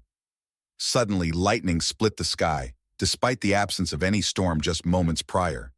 A wild wind began to swirl around, stirring the air with an unsettling energy. Amidst the fierce howl, a distant wail emerged from the depths of the sea. Perseus sensed a chill as the hair on his arms prickled. The wraith was drawing closer, its presence more restless than ever before. "Return to safety," Perseus implored Dictys. Yet the old man's jaw tightened with determination. "I refuse to give up the search," he replied fiercely. "That boy represents one of our last glimmers of hope. Should we lose him, we would lose more than just a single life. We would lose a piece of our future." Together they moved cautiously toward the caves. Water rushed around their ankles, compelling them to grasp the smooth rock walls. A haunting cry reverberated once more, steeped in sorrow. Then from the churning sea, a ghostly figure appeared. Her visage was partially obscured by a mass of tangled seaweed, yet her eyes shimmered with an otherworldly glow. A cry erupted into a haunting shriek that assaulted Perseus's ears. Dictys faltered, almost losing his balance. With a swift motion, Perseus seized him. The wraith approached, water swirling around her waist as if she treaded upon the very depths. She extended a slender scaled arm toward them, her expression twisting between rage and sorrow. In that moment, Perseus beheld the sight of her manacles, ethereal chains that shimmered softly even in the bright light of day. He raised his voice against the howling wind. "What do you seek? Who has done this to you?" Her lips parted, yet only a sorrowful wail escaped into the air. With a graceful gesture, she called to Perseus, the chain links clinking together, producing an eerie melody. Her finger directed his gaze toward the grander sea cave where the tide surged forth. In that moment, Perseus grasped the meaning behind her signal. She beckoned him forward, or maybe daring him to take the step. He grasped Dictys's arm tightly. "Remain close to me. Allow me to take the lead. Should anything arise, make your escape. Your safety is paramount." Dictys nodded, a tremor of caution in his voice. With a deep breath, Perseus ventured into the waist-deep water, moving steadily toward the wraith that awaited him. Her gaze fixed on him, a spark of recognition flickering in her gaunt features, as if a remnant of her humanity felt his readiness to assist. With unwavering focus, Perseus stepped closer to the cave, his heart racing with a blend of fear and resolve. Once more, lightning danced across the sky, casting a fleeting light upon the churning waters. In that momentary brilliance, Perseus caught sight of a delicate inscription etched into the cave's inner wall, reminiscent of those he had encountered before, yet more distinct. It appeared to be a name. As he sought to unravel the mystery, the oracle's clue danced tantalizingly close to realization. With the wraith's mournful shadow trailing him, Perseus forged ahead, the roar of the wind and the crash of the waves almost drowning out his thoughts. He felt the weight of destiny upon him, knowing this moment could either liberate Seriphos or plunge it into despair. Whatever secrets the cave held, whatever revelations about cruelty, curses, and the balance of the universe, he was ready to confront them despite his weary bones and steadfast heart. Castor stirred to the soft rumble of far-off thunder. As he opened his eyes, he beheld a twilight sky adorned with dancing stars, and it dawned on him that he was reclined in an ancient amphitheater. The marble seats surrounding him shimmered softly under the starlight, casting an ethereal glow. Eerie shadows danced near the ancient columns, remnants of a bygone era. He straightened, a sharp discomfort radiating through his shoulders, and realized that every piece of clothing he wore felt utterly unfamiliar. Well-worn sandals that he could not quite remember acquiring, paired with a belted linen tunic that seemed to carry the weight of centuries. "Pollux," Castor whispered, his voice reverberating oddly in the silence of the empty seats. "Pollux, are you here?" a voice echoed from behind a half-crumbled column. "Brother, is that you?" Pollux stepped into view, hands resting against the intricately carved stone, his eyes shimmering with relief. He appeared just as disoriented as Castor, clad in the same ancient garb. He too was gazing at the towering columns and the twinkling stars above. Neither man could recall how they had arrived in this place. The last memory Castor held was of slipping into unconsciousness in a realm beyond comprehension, a place filled with the scent of cosmic dust and peculiar flames. For Pollux, the memory was almost a mirror image. As their gazes met, a silent understanding of a shared extraordinary experience flowed between them. "This place," Castor remarked, gently brushing dust from his tunic. "It resembles an ancient theater, though its location eludes me. It brings to mind Epidaurus, or perhaps a partially ruined Delphi, yet it is neither of those. There's a sense that it exists beyond the grasp of time." Pollux nodded with a solemn expression. He lowered himself to the ground, his hand resting gently on the earth. A mysterious hum resonated beneath the stones, an energy that felt otherworldly. "I sense it not merely as sound, but as a deep resonance coursing through my veins." Castor shut his eyes, honing in on the sensation. Indeed, he could feel it as well, a subtle yet persistent energy thrumming beneath the amphitheater floor. A presence that felt ancient, steeped in legends long forgotten, transcending the ages of both. In a sudden moment of clarity, fragments of memory rushed back to him. He recalled that they were far from ordinary men. Once upon a time, there were two brothers, Castor and Pollux, known as the Dioscuri, their connection woven through the fabric of the heavens. Once mere mortals, they now existed as echoes of legend, their stories etched into the night sky. Could it be that we have returned to Earth? Pollux pondered, his gaze sweeping over the towering columns, searching for the constellations that carried their names. The stars twinkled above their patterns, teasingly familiar, as if the very fabric of the cosmos had rearranged itself in delicate whispers. Castor pondered, could this be Earth? Yet it felt like an Earth transformed. The structures surrounding us bore the marks of ancient Rome or Greece, but there was an essence in the atmosphere that felt eternally enchanting. A curious hush enveloped them. Together they cautiously descended from the amphitheater stage, weaving through the aisles flanked by shattered marble seats. With each step, the hum beneath their feet appeared to swell and resonate. It surged through their legs, coursing into their spines, and Castor sensed the very air around them tremble with untapped energy. Pollux extended an arm for balance. What is that? Just as Castor was about to respond, flashes of light ignited in the center of the stage they had just left behind. In that moment, the amphitheater seemed to weave a tapestry of dreams. The air danced and sparkled, merging into fluid shapes of deep blue, radiant gold, and glimmering silver. Gradually, these ethereal forms began to reveal a familiar outline. A procession of ethereal beings cloaked in flowing attire moved gracefully in a circle. Their features remained shrouded in mystery, yet the one at the forefront shone with a brilliant, unmistakable light. A woman with eyes like liquid silver emerged from the shadows. Her voice, if it could be called such, echoed within the minds of the brothers. Welcome home, children of Sparta, children of the heavens. Pollux and Castor shared hesitant glances. Home. They could not remember an amphitheater like this in Sparta or anywhere else. Yet there was something about her presence that was both inviting and intimidating. Who are you? Castor inquired, his voice resonating in the stillness. What do you mean, home? The ethereal woman lifted an arm, her presence both haunting and captivating. The visions of the cloaked figures wavered, swirling like flickering candle flames caught in a breeze. Then, with a voice that echoed through the shadows, she spoke once more. We stand as the keepers of the threshold, the ones who have shepherded your memories through the ages and brought you forth from far-off lands. Your tale is far from over, Dioscuri. Once again the call echoed through the air. Pollux's heart raced with anticipation. They were needed. But for what purpose? In a heartbeat, the illusions shattered, merging into a radiant beam of golden light that shot upward, piercing the dark canvas of the night sky. The amphitheater's hum morphed into a resounding thrumming akin to an immense cosmic chord reverberating through the air. The sheer force of it brought Pollux and Castor to their knees. Wind danced through the columns, stirring stardust, or perhaps some ancient essence swirling around them like a miniature galaxy. Within Pollux's thoughts, words began to take shape once more. A last whisper of telepathic communication. Search for the oracle in the necropolis of Briarin. There your answers and destinies lie in wait. Rush forth before the portal to your celestial legacy closes. And then the amphitheater was enveloped in darkness.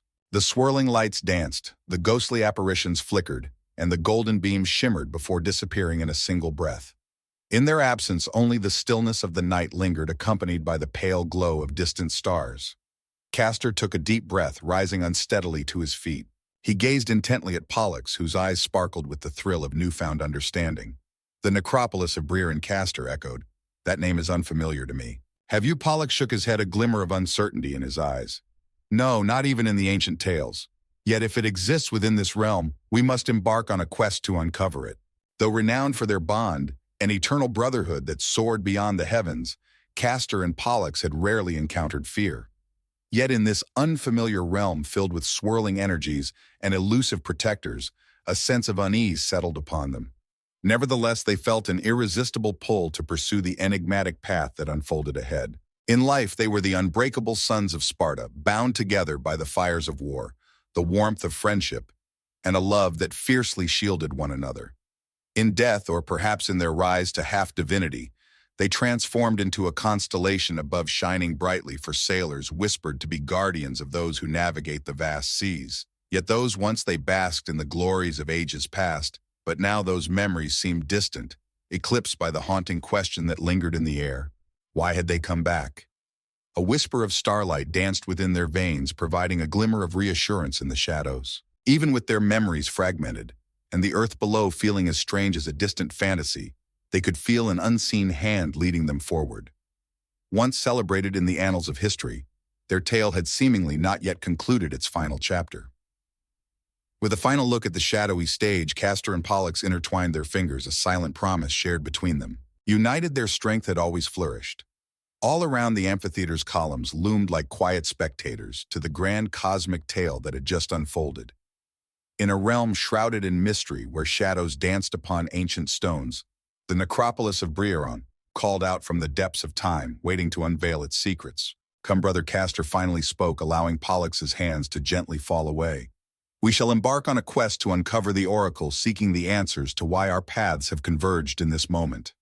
Thus, hand in hand, they ventured forth from the circular arena, crossing the threshold into the vast expanse of the unknown. The road stretched before them, shrouded in darkness, yet the gentle glow of their celestial heritage illuminated the journey ahead. They walked with purpose through the ancient stone arches, glancing at the fallen statues as they ventured into the shadowy depths beyond the amphitheater's walls. Part of Castor anticipated the sight of a city's silhouette on the horizon, perhaps Athens, Thebes, or even a grand metropolis of the New World. Yet what unfolded before them was merely a vast expanse of rolling hills adorned with tall grass, all beneath a canopy of infinite stars. A gentle breeze whispered through the air, causing the grasses to sway gracefully, undulating in a dance that echoed the tranquility of a hidden sea. Pollux knelt beside the earth, his hand gently resting upon the soil. A whisper of a path beckons to the east, delicate and elusive, like a distant recollection waiting to be uncovered. Perhaps that is the path we are destined to follow. With no clearer direction in sight, they chose to venture east. As they began their journey, the world around them was filled with the gentle rustle of grass and the rhythmic hum of crickets, if indeed those little beings were crickets at all. Everything felt just a touch askew, a half step out of rhythm, as if they were living in a mirrored version of the ancient Greek realm. Yet they forged ahead, hearts pulsating with a blend of fear and excitement. No human gaze beheld their exit from the desolate amphitheater. No mortal ears caught the final whisper of the universe's song as it slipped away into the darkness. Yet somewhere in the quiet embrace of the star-studded sky, the essence of unseen observers remained, casting their gaze upon the world below. The stage was primed for a grand tale, as Castor and Pollux, the legendary twins, embarked on a journey that would lead them far beyond the shores of their familiar homeland. Onward, they journeyed to the necropolis of Brieron, a place where secrets awaited that could rattle even the most steadfast of souls. Through a vast moonlit landscape, they wandered, the hours stretching into what felt like days, as the night held its grip, refusing to surrender to the light of dawn. Time danced elusively, defying the confines of the heavens to be measured. Though Castor and Pollux were not weary in the usual way, they sensed the strain of aimlessly traversing a terrain that kept its mysteries tightly bound. In the land of rolling hills and dusty ravines, remnants of a bygone era peeked through the earth, fragments of ancient pillars and broken statues, half buried, yet whispering tales of the past. At one moment, they arrived at a broken colonnade entwined with vines whose leaves shimmered with an otherworldly glow. In the soft, muted glow of teal, they took a moment to sip from a gentle spring that emerged from a crack in the marble. The water carried the essence of minerals and whispers of forgotten tales. Pollux believed he could discern moving visions within its depths, fleeting scenes of the magnificent temple of Artemis at Orthia, the formative training fields in Sparta, and even the celestial corridors of Olympus shimmering with stars.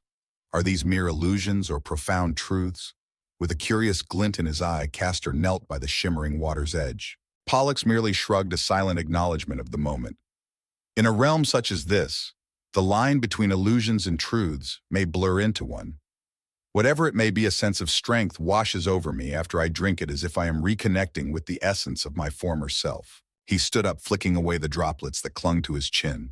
In a brief, shimmering instant, the visages of familiar souls danced through his mind. Helen, the beloved sister, Clytemnestra, the tragic kin, and a multitude of Spartan companions, all lingering in the recesses of his memory. The flicker of memory danced at the edges of his mind, a bittersweet reminder that both stung and anchored him in the present. With renewed vigor, they continued their journey until their eyes fell upon an unusual sign, a hint that they were approaching civilization, though one might question the term. In the distance, two stone obelisks loomed, leaning ever so slightly toward one another, as if sharing a secret only they could understand.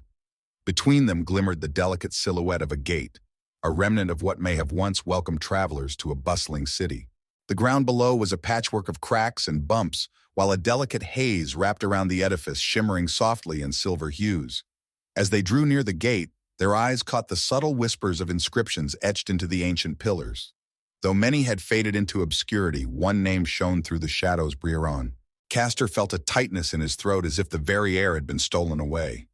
They had stumbled upon the necropolis, yet it seemed far from inviting.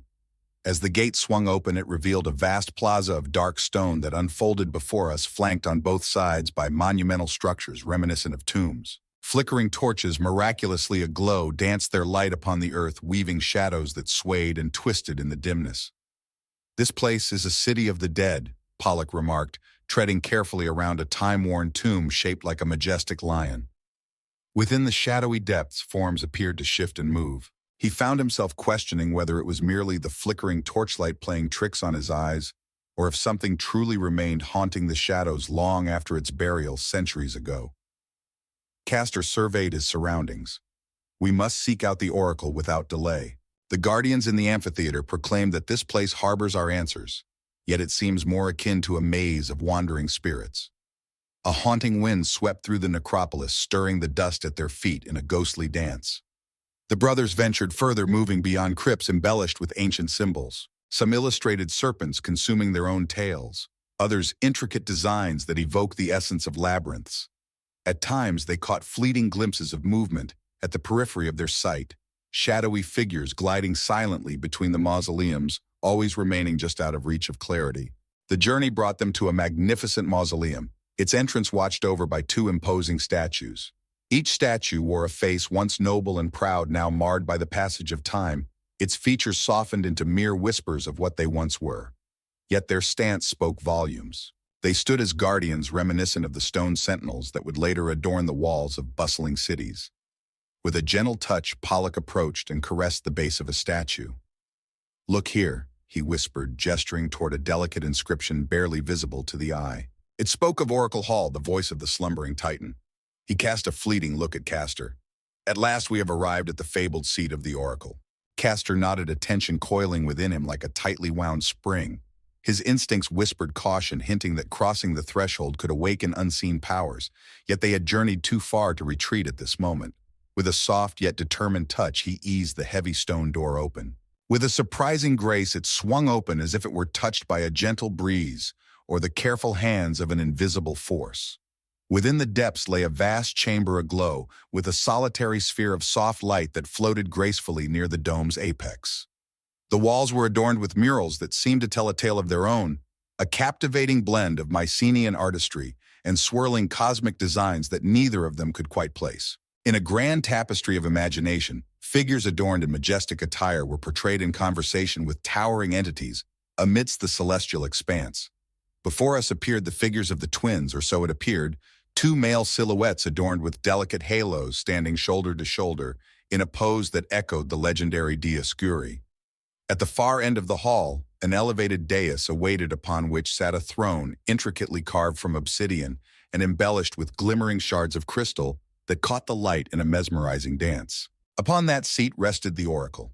Shrouded in tattered fabric that perhaps once exuded nobility, the figure's visage lay concealed in darkness.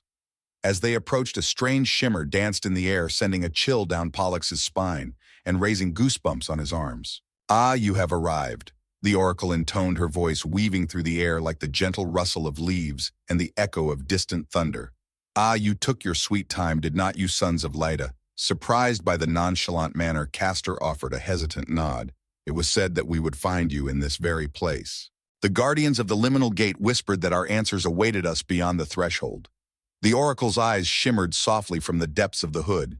Indeed, answers abound. In this realm, truth is a rare gem, not something that can be traded lightly.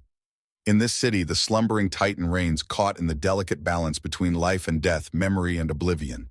In the quiet of his presence, my words find their voice. Pollux sensed a tingling sensation creeping up the back of his neck. What brings us back from the celestial realms? Long ago we shed the weight of our earthly existence. A harsh, grating sound reminiscent of laughter emerged from the oracle's throat. For the universe is unfolding its mysteries. For your legacy nestled among the stars faces a peril from a power that predates even the Olympians. In the shadows of existence, a force awakens hungry to consume the destinies of both deities and mortals. The oracle stirred, and from the tattered sleeve a skeletal hand reached out, gesturing towards the mural that loomed behind them. As Castor and Pollux turned, their eyes fell upon a vision that had eluded their notice until now. A shadowy figure, formless and ominous, hovers behind twinkling celestial bodies. Its gaping mouth seemed poised to swallow not just the men depicted, but the very fabric of the universe itself. "What could that possibly be?" whispered Pollux, his throat constricted with emotion. There are those who refer to it as the maw of Erebus. Some refer to it as the endless craving. The oracle's voice resonated with the weight of ages, echoing with an ancient fear. In the beginning, when chaos first gave life to the cosmos, there emerged a whisper of unrestrained nothingness. It slipped from the minds of the Olympians. The Titans were forever in the dark about it. Yet it persists, and now after ages of slumber, it has discovered a path to weave its way through the very seams of existence. Castor took a moment to gather his thoughts. In their mortal days, he and Pollux had stood against armies, confronted monsters, and braved the fiercest storms at sea. Yet none of that experience prepared them for this celestial menace. "What is it that you seek from us, Oracle?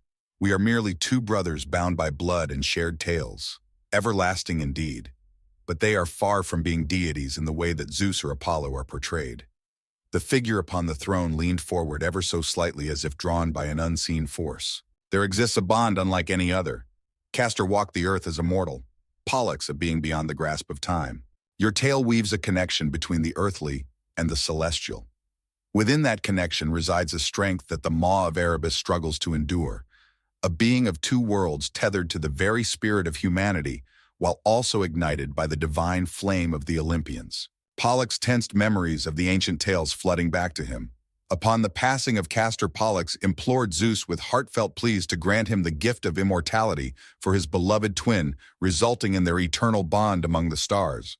In a moment that transcended the ordinary, a deep bond of brotherly love emerged, creating a harmony that defied the conventional boundaries of life and death. It seems that the magic of collaboration has taken center stage once more. The oracle beckoned towards the dais floor, urging one to kneel. With a heavy heart, they complied. With both hands lifted high, the oracle summoned a cold light that shimmered from beneath the tattered cloak.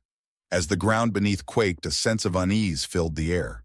The symbols carved into the stone began to shimmer with a vibrant energy, as if awakening from a long slumber. Threads of shimmering blue light wove together in a complex design beneath their feet. Castor's heart raced, thumping wildly as an unseen force bore down upon him. "You must awaken your ancient vow," intoned the oracle. "Rediscover the flickering flame of your togetherness. It is only at that moment that you may find a glimmer of hope in halting the maw's relentless advance." The glow deepened, weaving its way up their bodies like tendrils of luminescence. In a fleeting moment, Pollux beheld Castor's visage cloaked in the weight of ages past. He was but a fleeting soul, bound by the threads of mortality. In the midst of chaos, he lay on the battlefield, his life slipping away, while Pollux, consumed by sorrow, called out to the gods in desperation. The memory burned brightly in their minds, and tears began to gather in Pollux's eyes. Through trials and tribulations, they had fought fiercely to stay united. In that moment, a quiet explosion of light erupted, illuminating the surroundings. As the brothers stood together, they felt a rush of ethereal memories surge through them, each one a vivid echo from their shared history, leaving them breathless. The air was thick with the scent of the Spartan training grounds, where the clash of swords echoed like a heartbeat. Whispers of the Trojan War danced on the wind, hinting at a final mortal crossing a journey that would lead to their resurrection among the stars. In the blink of an eye, that entire saga unfolded within them, rekindling the bond that had once transcended the very limits of life itself. They fell upon the dais, gasping for breath, as the oracle's glow began to fade. Pollux sensed the timeless essence flowing through him, yet it was enriched, intertwined with Castor's spirit in a manner he had never experienced before. Castor in that moment sensed a peculiar warmth blossoming within him, as if the very star that resided in his heart had been reignited. The oracle's voice whispered gently now. Ah, dear traveler, you find yourself on the brink of weaving together the very strands of the universe that shape your essence. Now your journey leads you to the shard of Helios, concealed within the depths of the iron woods.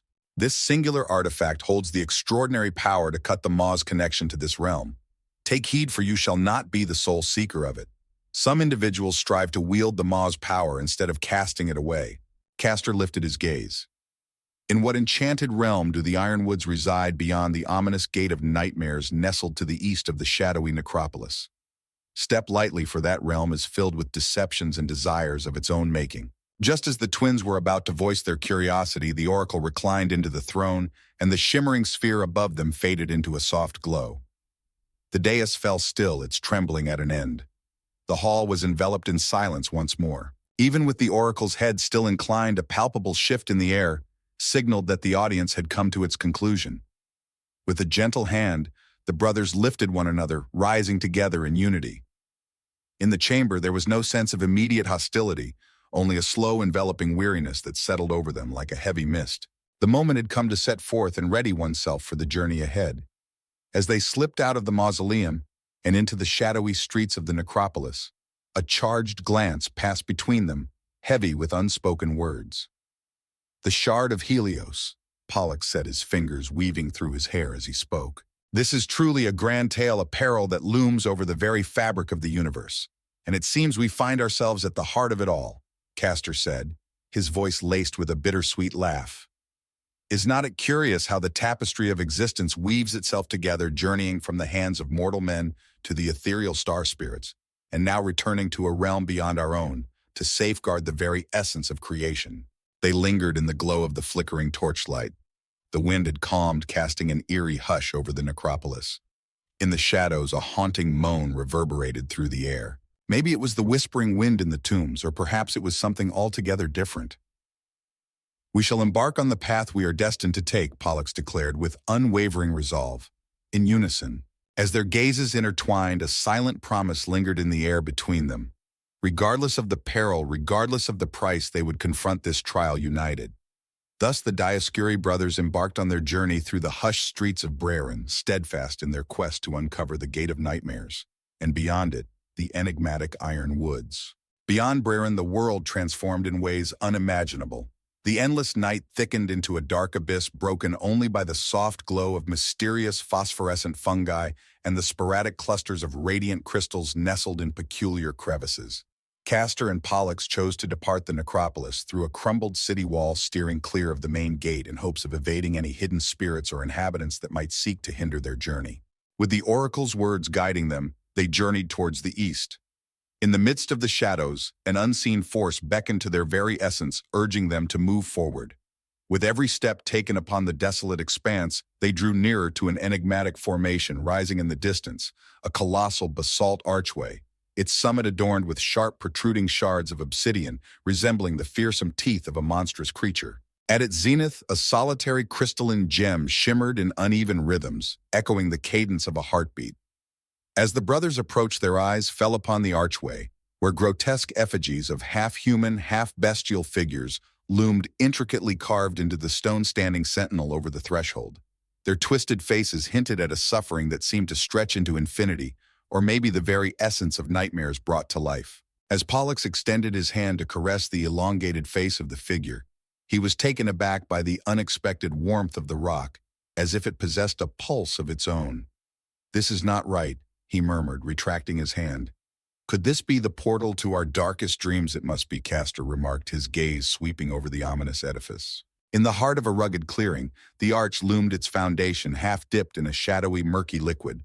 Once a sign or inscription may have welcomed weary travelers, but the passage of centuries has surely faded it into oblivion.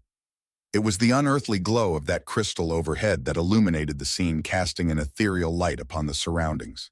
With a sense of wonder, the twins carefully stepped into the shallow pool at the base of the arch. The water carried a sharp, biting scent that pricked at their nostrils. As they approached the threshold, the crystal overhead began to pulse, with increasing intensity, casting shards of prismatic light that danced and flickered across the dark basalt surface. With a deep, resonant groan, the archway stirred to life, swirling with a vortex of darkness, as an obsidian mirror materialized in the void. Castor's fingers curled firmly around Pollux' arm. "Are you prepared?" Pollux inhaled deeply, finding his center. "As I shall ever be." Hand in hand, they ventured forth. In that fleeting instant, the very concept of up and down vanished, leaving behind a swirling abyss of darkness, filled with a symphony of voices, some wailing, others whispering, all pleading in a haunting chorus. From the depths of time, haunting visions crept into their thoughts, scratching and gnawing at the very fabric of their consciousness. Castor caught a fleeting vision of his mortal demise, the desperate echo of his own voice ringing out as the spear drove into his side. Pollux witnessed the deep sorrow of losing his brother, the overwhelming fury that engulfed him until Zeus stepped in. The images surged forth, too vivid to be mere figments, yet as elusive as mist. With determination etched on their faces, they clung to one another and forged ahead. In an instant, the swirling void drew back as if unveiling a grand stage, and they emerged disoriented onto the soft, earthy floor of a forest. With each breath, they struggled the air, escaping in uneven, desperate bursts. Though the shadows of nightmares danced in their memories, the immediate terror had faded away. As they cast their gaze about, the iron woods revealed themselves in all their formidable splendor. Majestic, dark-barked trees reached high into a ceiling of foliage that obscured the heavens above. The leaves hung in a muted gray, clattering softly like shards of metal in the gentle whisper of the breeze.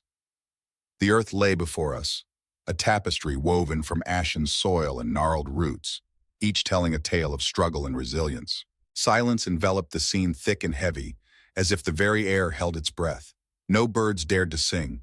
No insects dared to buzz, leaving behind an unsettling stillness, rich with the sense of unseen eyes lurking in the shadows. "This place is alive," Castor whispered, as if sharing a secret with the shadows that danced around them. He sensed it in the air, a deep vibration that echoed the amphitheater's resonance. Yet here it carried a weight, a sense of impending darkness. With a gentle touch, Pollux rested his hand upon one of the trunks. The bark had a peculiar weight to it, reminiscent of steel encased in aged leather. "We must seek out the shard of Helios. But what path shall we take through this mysterious realm?" Just as Castor was about to reply, a voice emerged from the shadows. "Ah, dear wanderers, it seems you have strayed from the true course." They spun in a whirlwind of motion. A tall, gaunt figure loomed a few paces away, shrouded in a hooded cloak made of pitch-black feathers. From beneath the shadowy hood, two faint pinpricks of white light glimmered, hinting at the hidden visage within. Embroidered upon the figure's cloak was an intriguing emblem, a design that merged the sun and moon, echoing the duality of the twins themselves. Castor felt a surge of tension coursing through him. "Pray tell, who might you be?" The figure inclined its head, a gesture steeped in curiosity. "Some refer to me as the Crow Herald. In this forest I roam, leading the way for those who have lost their path whenever the moment calls for it." "Ah, you are in pursuit of the shard of Helios, are you not?" A shiver coursed through Pollux. The fact that this entity was already aware of their purpose hinted at profound understanding, or perhaps a concealed motive. "Indeed. Have you any idea where it might be hidden?" A soft, amused sound escaped the Crow Herald's beak. "In the iron woods, wisdom comes at a price. In the very heart of the forest, there stands the shard nestled within the ancient temple of gnarled suns. Yet the path ahead is laden with mirages that will consume your reason if you venture forth unready." Castor's brow furrowed in displeasure. "We have encountered the veils of deception. We shall navigate through this." The dim glow beneath the hood seemed to tighten, as though the herald was sharing a secret smile. "Ah, but these illusions weave a tale all their own. From the depths of the ancient roots, they draw sustenance while the forest flourishes, nourished by the pangs of desperation. Should your bond falter and your purpose dim, the iron woods will ensnare you in a web of your own regrets for all eternity." Pollux drew nearer. "Lead the way. What treasure do I uncover from this journey?" the herald inquired softly. "While the shard holds no allure for me, the art of guiding wanderers is a demanding endeavor, and I offer my skills only for a just recompense."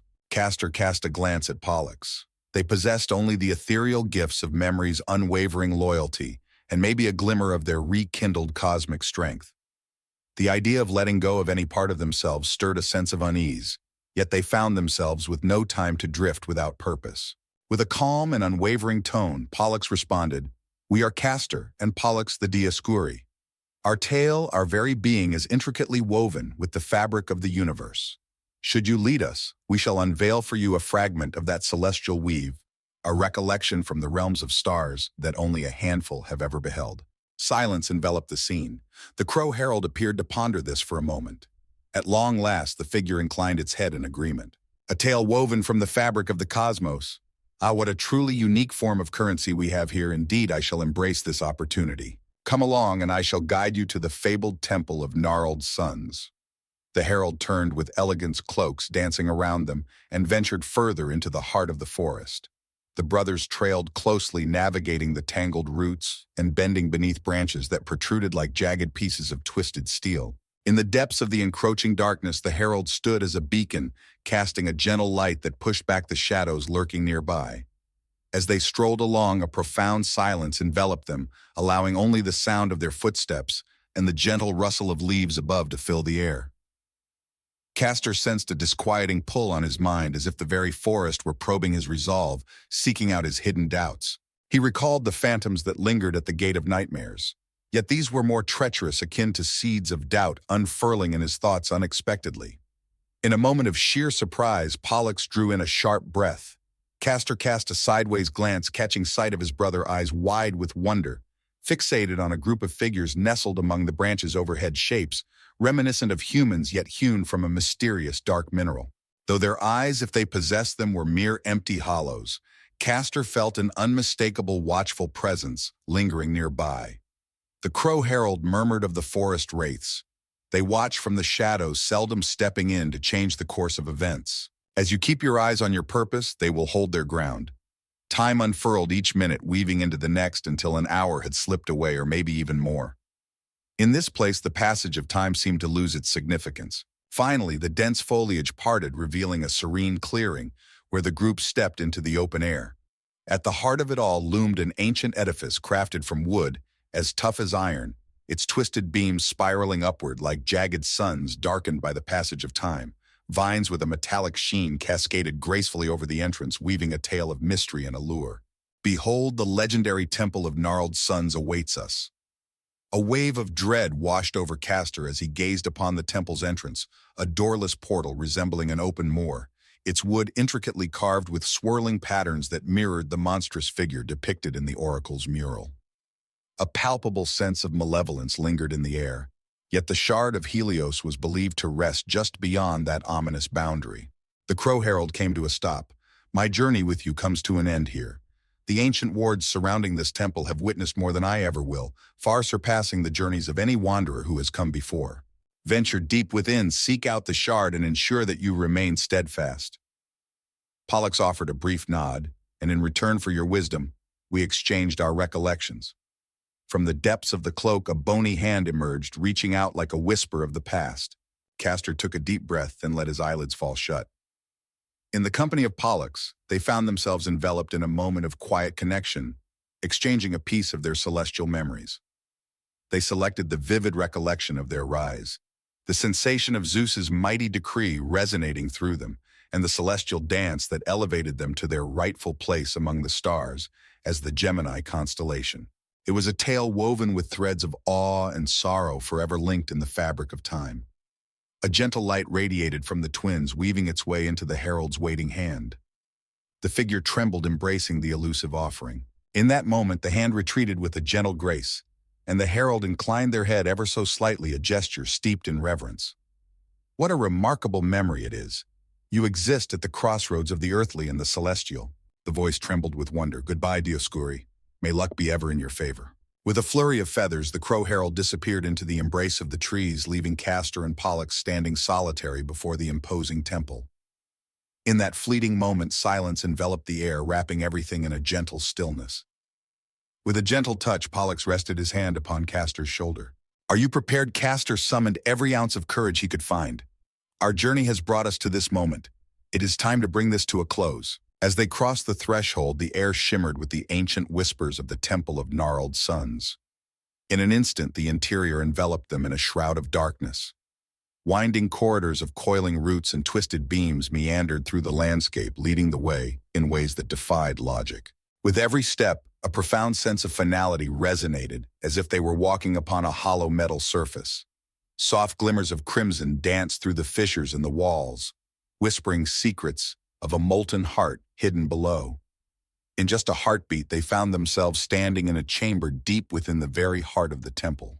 In the heart of the scene stood an altar of darkened stone, and upon it lay an orb radiating with a mesmerizing glow. It was a sight that tugged at the heart, radiating a warm golden hue as if a piece of the sun had been ensnared in its embrace.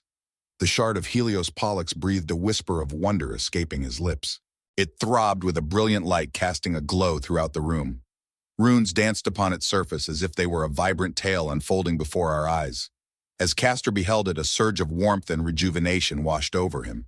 As they drew nearer, the shadows lurking in the corners of the chamber deepened, coalescing into forms that seemed almost alive.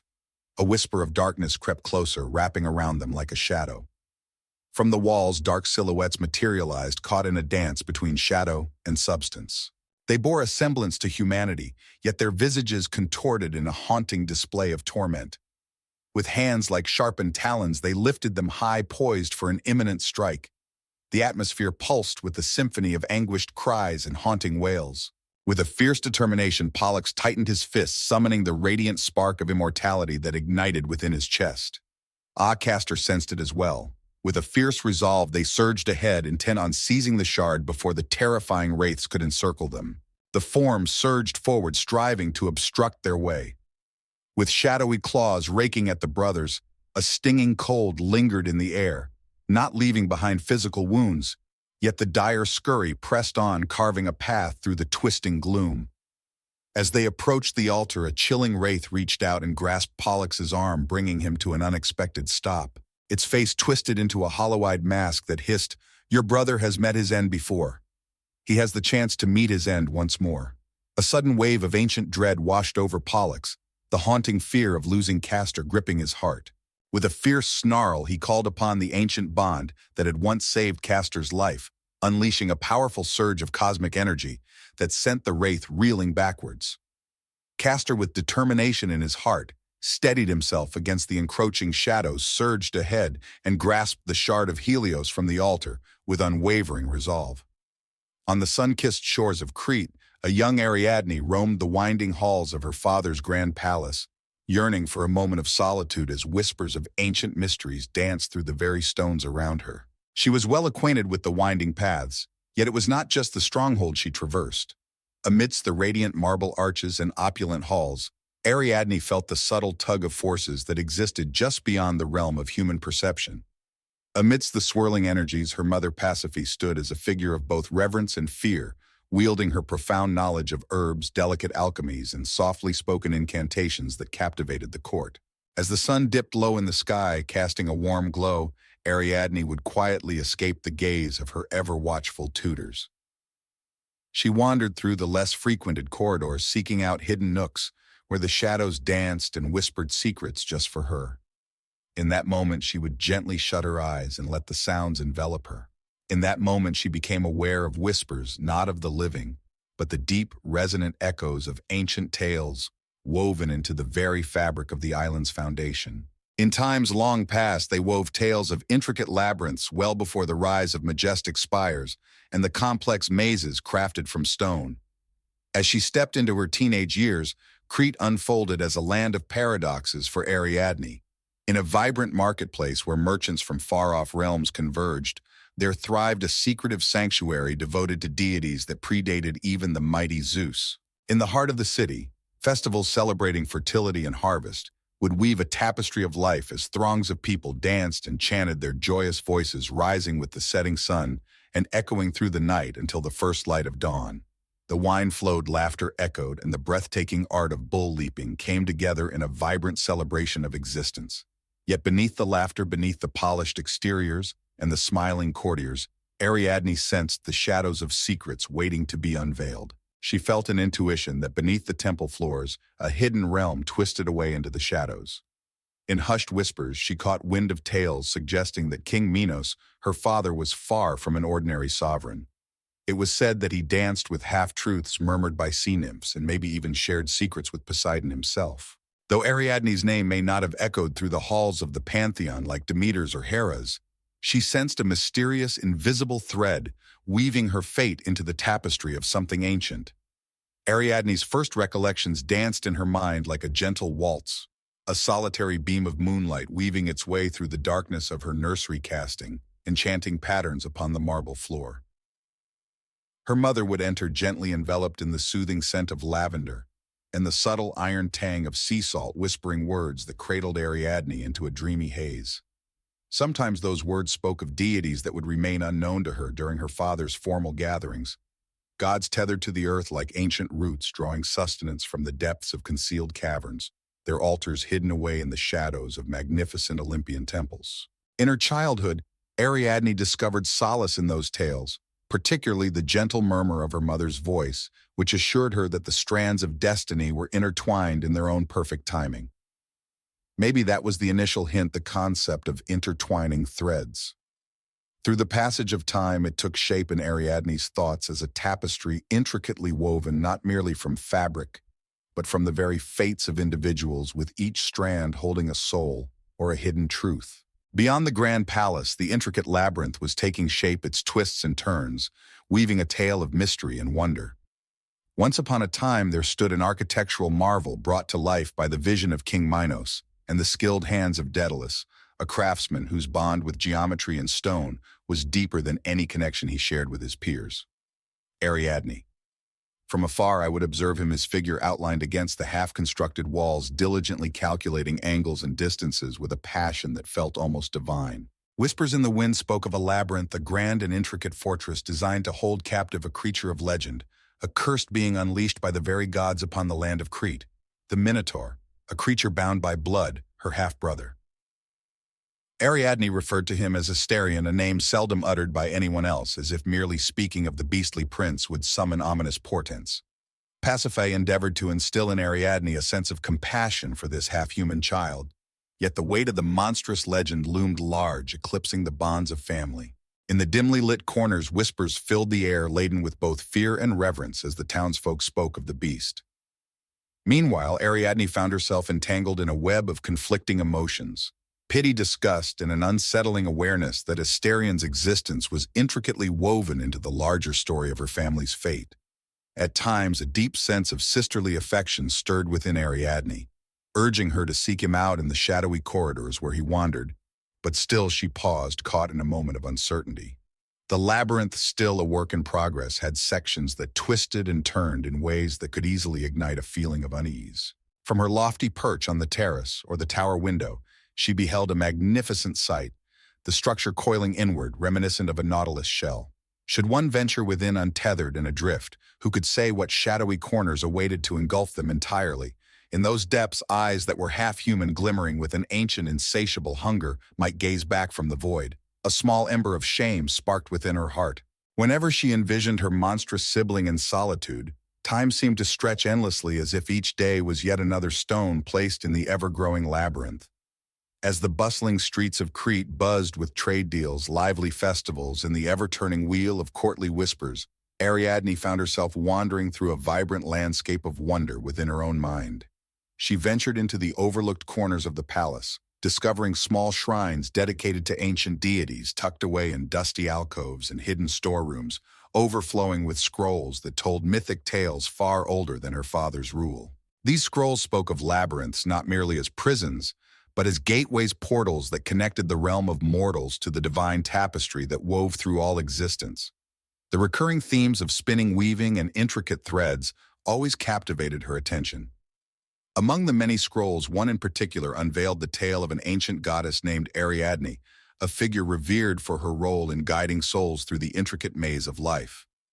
As she laid her eyes upon the words, a chill danced along her spine, igniting a sense of foreboding that lingered in the air. Could that be a whisper of her own name drifting through the ages of countless tales? She sought to convey these musings to her half-sister Phaedra, who seemed far more engrossed in the lavishness of court life than in the deeper mysteries of hidden wisdom. Phaedra would offer a courteous nod, but soon her attention would drift to the latest whispers about which prince might grace them with a visit from Athens, or the most fashionable way to arrange her hair for the approaching festival. Ariadne sensed a vast divide emerging between them. Her younger siblings were no different in this regard. Even her mother, once a fountain of enigmatic insights, had become a shadow of her former self. Her eyes held a veil of shadows, and her smiles carried a hint of melancholy. Pacifier seldom whispered of Asterion these days, nor did she share tales of her lineage as the daughter of the sun god Helios, and the stillness in the halls grew heavier. Ariadne discovered a solitary confidant in Daedalus, not by engaging in direct dialogue, but by keenly observing the brilliance of his craftsmanship. One evening she stumbled upon the seasoned artisan bent low over a half-completed mosaic in the grand corridor of the palace. While he garnered great acclaim for his creation of the labyrinth, he was equally a master of delicate marvels, exquisite mosaics, mechanical birds that serenaded the courtyard and glass windows that captured the light in enchanting ways. With a gentle grace she approached. With keen eyes she observed him as he meticulously arranged the tesserae, crafting a design that echoed the intricate form of a spiral labyrinth. Small fragments of polished limestone and volcanic glass sparkled softly, hinting at untold stories waiting to be discovered. With a voice steady and unwavering, Daedalus began to speak, his gaze fixed elsewhere. "Ah, the labyrinth beckons your curiosity, does it not?" His voice flowed with a steady rhythm, neither warm nor cold, as though he were weaving words directly into the very fabric of the mosaic. In that fleeting moment, Ariadne sensed a deep connection, a silent acknowledgement that Daedalus had recognized her inquisitiveness. Yet the trepidation swelling in her chest silenced her, allowing only a handful of whispered words to escape her lips. At last, she simply gave a nod. He pressed on with his tale. When you create something so towering and profound, the very essence of the structure begins to breathe and pulse with its own spirit. It's more than mere mortar and stone. It beckons, drawing in energies both familiar and mysterious. He took a moment, shifting his gaze toward her. Lines of worry were etched around his eyes, telling tales of unspoken burdens. "Be safe, dear princess. The labyrinth consumes not only the souls of those who tread its winding paths. At times it consumes those who dare to envision it." Ariadne remained silent. The mosaic, a work in progress, depicted a labyrinth with a vacant center, as if it were anticipating something to come and fill that void. It brought to mind her own feelings of void, the profound desire for comprehension, the elusive strands that appeared to pull at her from the fringes of a vast celestial design. In the vibrant season of strong breezes, when the seas surrounding Crete danced with restless energy, Ariadne first caught sight of the sails of ships from Athens emerging on the horizon. Little did she know that the course of her life would shift so dramatically with the coming of these Athenians, or that her name would soon find its place among the legendary tales resonating throughout the Greek realm. She remained the girl who gathered fragments of hidden wisdom from ancient scrolls and whispered words, the princess who wandered through desolate hallways. As the labyrinth neared completion, the low, rumbling groans of Asterion echoed through the unlit depths, a haunting reminder of the monstrous secret that ensnared her. Unbeknownst to her, she was drawing near to a pivotal moment of intersection. In the heart of the labyrinth, where shadows danced and whispers echoed, the Minotaur awaited. Here, her father's relentless power struggles intertwined with the threads of her own emerging identity, all poised to converge in a fateful moment of destiny. The unseen threads woven through her existence were about to pull taut, guiding her unavoidably to the very core of the labyrinth. In that crisp autumn, the Athenian ships arrived, greeted by a grand display of ceremonial fanfare. With a flourish, the soldiers stepped off the ships, their breastplates shining like the sun, while their loyal servants trailed behind, burdened with offerings intended to win the favor of King Minos. Ariadne gazed from her lofty perch, her eyes fixed on the select group of Athenian youth, 7 brave young men and 7 spirited young women who gracefully set foot on the land. Their faces bore the weight of fear intertwined with a steadfast determination. Whispers of the terrible tribute demanded by Minos reached her ears, tales of how Athens was forced to send forth its youths to be sacrificed to the Minotaur every few years, a grim price paid in blood for a war lost long ago. On that fateful day, the blazing sun poured its relentless rays upon their restless gazes, and Ariadne felt a knot tighten in her heart. Among those spirited young men was a fellow named Theseus, the cherished son of King Aegeus. He was a figure that captured attention not merely because of his towering stature or the assured manner in which he moved, but due to the vibrant energy that seemed to emanate from his very being. It was not just rebellion that set him apart, but a profound sense of purpose that Ariadne had seldom encountered. Her eyes were glued to him as he strolled confidently along the docks, each step a story waiting to unfold. In the courtyards during their formal introduction, she beheld that determination in all its vivid detail. It glimmered in his eyes, a vibrant vow of defiance against the harshness of Crete's design. A spark ignited within Ariadne's heart. She possessed a wisdom that ran deep. In a grand palace filled with the whispers of political intrigue, she had spent her formative years. Yet Theseus emerged as a vibrant embodiment of rebellion, a figure poised to untangle the sinister web of the labyrinth. For a few fleeting days, King Minos paraded the Athenian youths through the palace, showcasing them like treasured trophies, proclaiming that their fate awaited them in the depths of the labyrinth. Ariadne was filled with a deep sense of revulsion at this sight.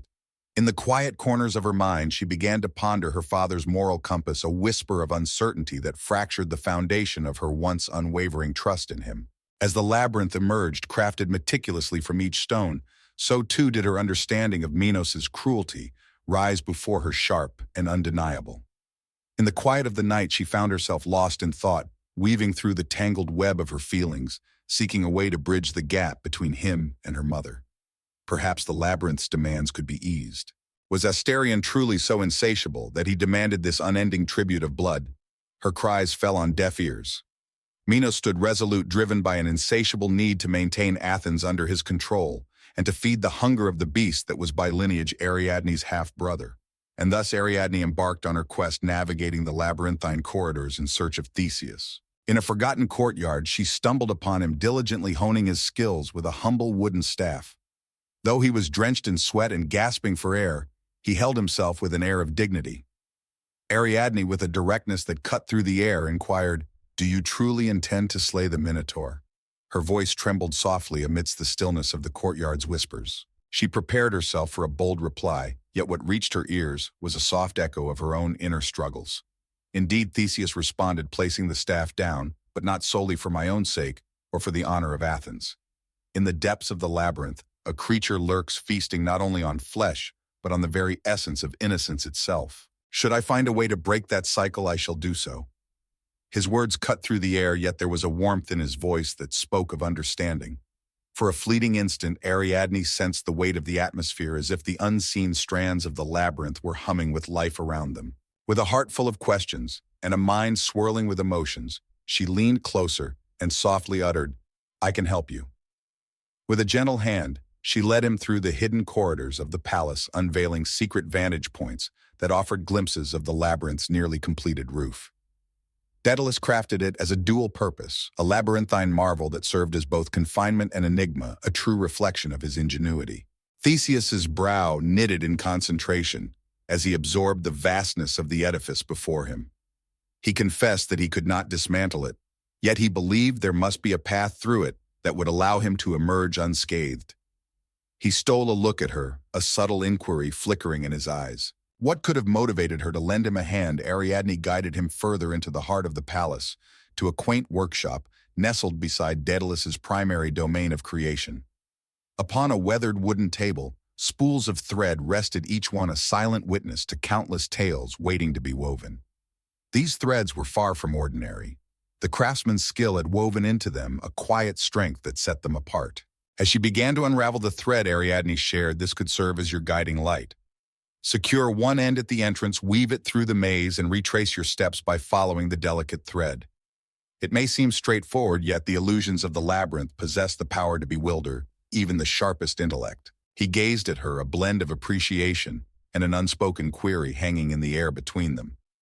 Was this act a betrayal of her heritage? Did she turn her back on her half-brother, a stranger to her heart, yet forever connected by the ties of blood? The burden of that ethical dilemma loomed heavily over her. Yet with unwavering determination, Ariadne handed him the spool and a knife. Her heart beat wildly, trapped and restless like a bird in a cage.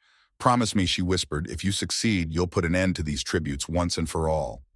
With a grave nod, Theseus acknowledged the weight of the moment. "I assure you."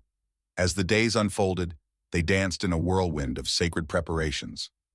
At the heart of the tale was a grand spectacle, a public procession that would guide the Athenian youths into the mysterious depths of the labyrinth's moor. Ariadne lingered in her father's shadow, her gaze fixed on the throng of Cretan citizens, who roared with fervor for the beast they thought safeguarded them from divine fury. She was drawn back by the cacophony, the tumult of a city reveling in sorrow. Her mother lingered at a distance, cloaked in an expression that spoke of sorrowful resignation. The rhythmic beating of ceremonial drums mingled with the heady aroma of incense, leaving Ariadne in a whirl of sensations. Her eyes searched the crowd of Athenians, finally landing on Theseus, who strode forward with determination, his fists tightly clenched, embodying a fierce resolve. As their gazes intertwined, he offered a quiet nod, a gesture rich with unspoken understanding. As if by magic, the grand wrought iron doors of the labyrinth creaked open, revealing the mysteries within. Ariadne felt a sudden twist in her stomach. One by one, the Athenians slipped away into the shadows of the night. A stillness enveloped the gathered audience, and for an instant it felt as though time paused, suspended in anticipation. In that quiet moment, Ariadne felt as if she could hear a soft, distant echo resonating from deep within the stone walls. In that moment, she found herself caught in a web of uncertainty, unsure if the sound that echoed around her was a figment of her imagination, or merely the frantic rhythm of her own heart beating in her chest. 2 days stretched on, filled with the weight of anxious anticipation. Whispers echoed through the air, claiming that no soul could endure the trials of the labyrinth for so long. Some whispered with a hint of grim humor that Theseus might have met his end on that very first night. Ariadne lingered in a state of heightened anticipation during those hours. Each time she shut her eyes, the intricate patterns of the labyrinth danced vividly in her imagination. In those winding hallways, a fearsome figure lurked in the shadows. His words lingered in her mind, resonating like a haunting melody. The maze consumes not just the feet that tread its corridors. Had it consumed her tranquility, her unwavering devotion to her father, perhaps even her dreams about love? At last, as the sun began to rise on the third day, the city stirred to life, greeted by the resounding call of trumpets. Whispers danced through the air, carrying the news that a figure was emerging from the labyrinth's enigmatic doors. Ariadne dashed to a lofty perch atop the palace wall, casting aside all notions of propriety. In the soft glow of dawn, she caught sight of Theseus, weary yet breathing, guiding the remaining Athenians in his wake. He stood there cloaked in dust, his tunic ragged, yet his eyes blazed with the fire of victory. In a fleeting moment, Ariadne experienced a spark of unrestrained joy, but then the weight of the reality dawned upon her. In the depths below, chaos erupted. Amidst the chaos, some raised their voices in joyous adoration to the deities, while others cried out in disbelief, proclaiming the defeat of the fearsome Minotaur. Guards poured forth, creating a taut line, caught in a dilemma of whether to embrace Theseus as a champion or to regard him as an unwelcome invader. Even King Minos, upon hearing the news, burst forth from the palace, his face twisted in a way that could sour the finest vintage. Ariadne felt the weight of her father's wrath, knowing it was directed at her, just as fiercely as it was at Theseus. Once upon a time, there lay a spool of thread entwined in a cunning plan waiting to unfold. Minos was no simpleton. He would understand that only one deeply acquainted with the hidden truths of the labyrinth could have pulled off such an act of rebellion. The air was thick with the promise of violence. Ariadne, with a heart full of urgency, dashed away from her lookout and made her way to the entrance of the labyrinth. As she approached Theseus, the guards began to close in, forming a tight semicircle around him. "Leave this place," she gasped, her breath quickening. "Seize the vessels. It is time for you to take your leave. My father shall find no peace if you linger here." He locked eyes with her, a tempest of confusion and concern battling within him. "And what of you, my friend?" With a quivering hand, she gently placed it against his chest. "I must take my leave. Minos shall exact his vengeance upon me for my treachery. He has lost his cherished creature, the very emblem of his might. That thread was my gift of hope, and now it haunts me." Her gaze flitted towards the harbor. "Kindly allow me to accompany you on your journey." With a brief pause that felt like an eternity, he finally gave a nod of agreement. Amidst the throngs of bewildered spectators, they navigated the tumultuous sea of Athenians, still standing strong. As the guards of Minos pursued relentlessly, the brave companions of Theseus stood their ground, fending off the attackers just long enough for their band to make a daring escape to the docks. With a final leap, Ariadne stepped aboard an Athenian ship, which set sail from the sun-kissed shores of Crete. The image of her father, furious on the shore, and her mother, a figure of distant sorrow, etched itself into her memory as the sails billowed with the wind. The hours that followed slipped away in a haze for Ariadne. As the city's silhouette faded into the distance, she found herself grappling with a tumultuous feeling in her stomach, unsure if it was the sway of the sea or a deep-seated sense of regret. In a moment of bravery, she rescued Theseus and the young men of Athens from their dire fate. In a land where shadows of bloodshed had lingered for generations, she rose up defying the age-old traditions that sought to bind her. In that moment, she had chosen to forsake her homeland, her family, and the monstrous half-brother who had lingered like a shadow on her soul. Amidst the unfolding events, a singular question lingered in the air. Was this a true liberation, or simply the swapping of one intricate maze for another?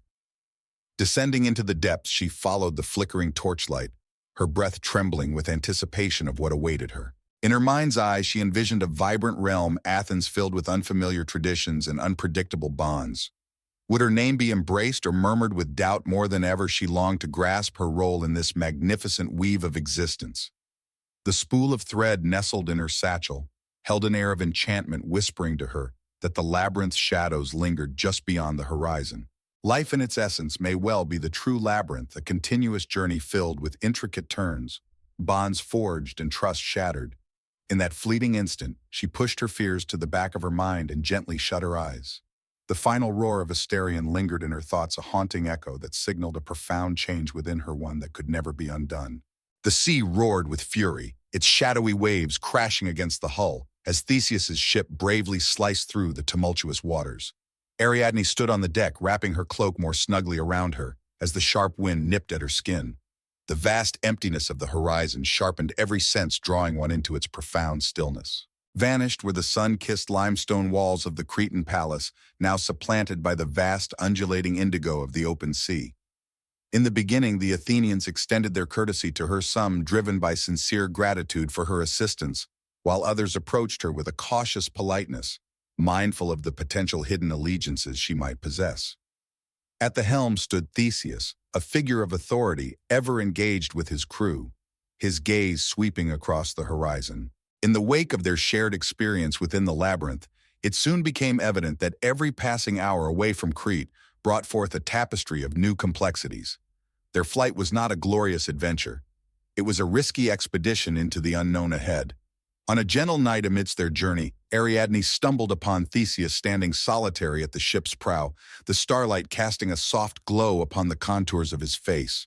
With a gentle step, she drew near the breeze, whispering secrets of salt and the decay of seaweed. "Does it weigh on you?" she inquired. "What you had to do in the labyrinth," he acknowledged with a subtle nod, his gaze fixed elsewhere. The Minotaur was indeed a fearsome creature, yet one cannot help but ponder the extent to which his fate was influenced by forces outside his grasp. It's a blend of guilt and relief, a perplexing web of feelings that intertwine and twist within. Ariadne gazed into the swirling depths, a wave of guilt washing over her, for the Minotaur was indeed of her own flesh and blood. Yet it was also a shadow that had devoured innocence, her heart constricted with the understanding that moral clarity seldom reveals itself in tidy outlines. "The labyrinth cannot be undone," she whispered, "yet we hold the power to reshape what lies ahead." He gazed at her, a wordless inquiry reflected in his eyes. That gaze enveloped her, a blend of allure and caution, beckoning her closer while whispering of hidden depths. In that fleeting moment, the air crackled with an undeniable closeness, a connection that felt almost palpable. Yet it was tinged with the bittersweet reality that they were mere strangers brought together by the whims of fate and the pressing needs of the moment. Yet Ariadne dared to nurture the faintest glimmer of hope that something fresh and possibly authentic might blossom between them, far from the crimson-streaked corridors of her father's palace. As dawn broke, the crew's eyes caught sight of an island emerging on the horizon. In the annals of time, one finds Naxos, a verdant isle celebrated for its gleaming marble quarries, whispered to be graced by the very hand of Dionysus.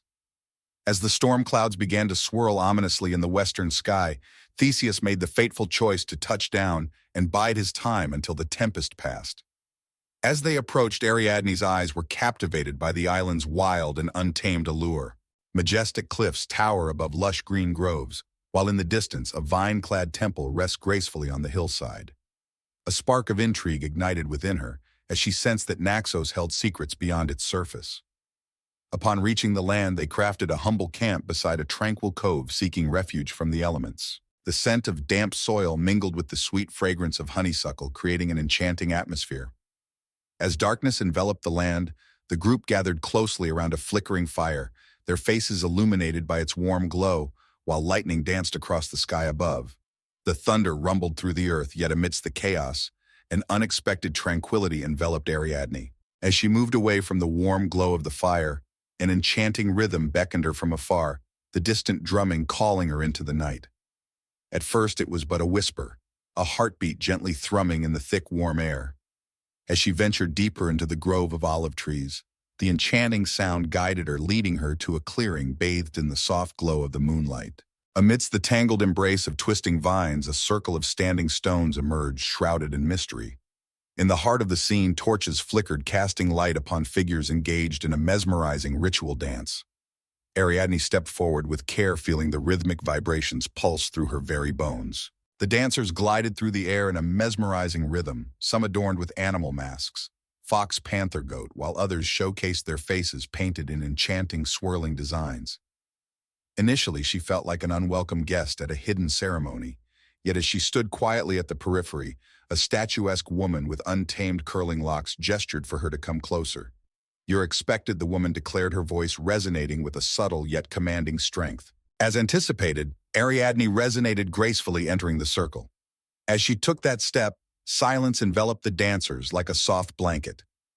As they stepped aside, a modest altar came into view, adorned with clusters of grapes, a bottle of wine, and freshly picked flowers. The woman beamed, her smile radiating a warmth that felt oddly reassuring. "He spoke of your arrival, the one who perceives the truths hidden from ordinary eyes, the child of Crete adrift in the currents of destiny." Ariadne's heart raced with excitement. "Who shared that tale with you?" A fresh voice, rich and inviting like aged honey, emerged from behind her. "I certainly did." As she glanced over, her eyes fell upon a silhouette casually resting against the ancient stone, a scene steeped in mystery.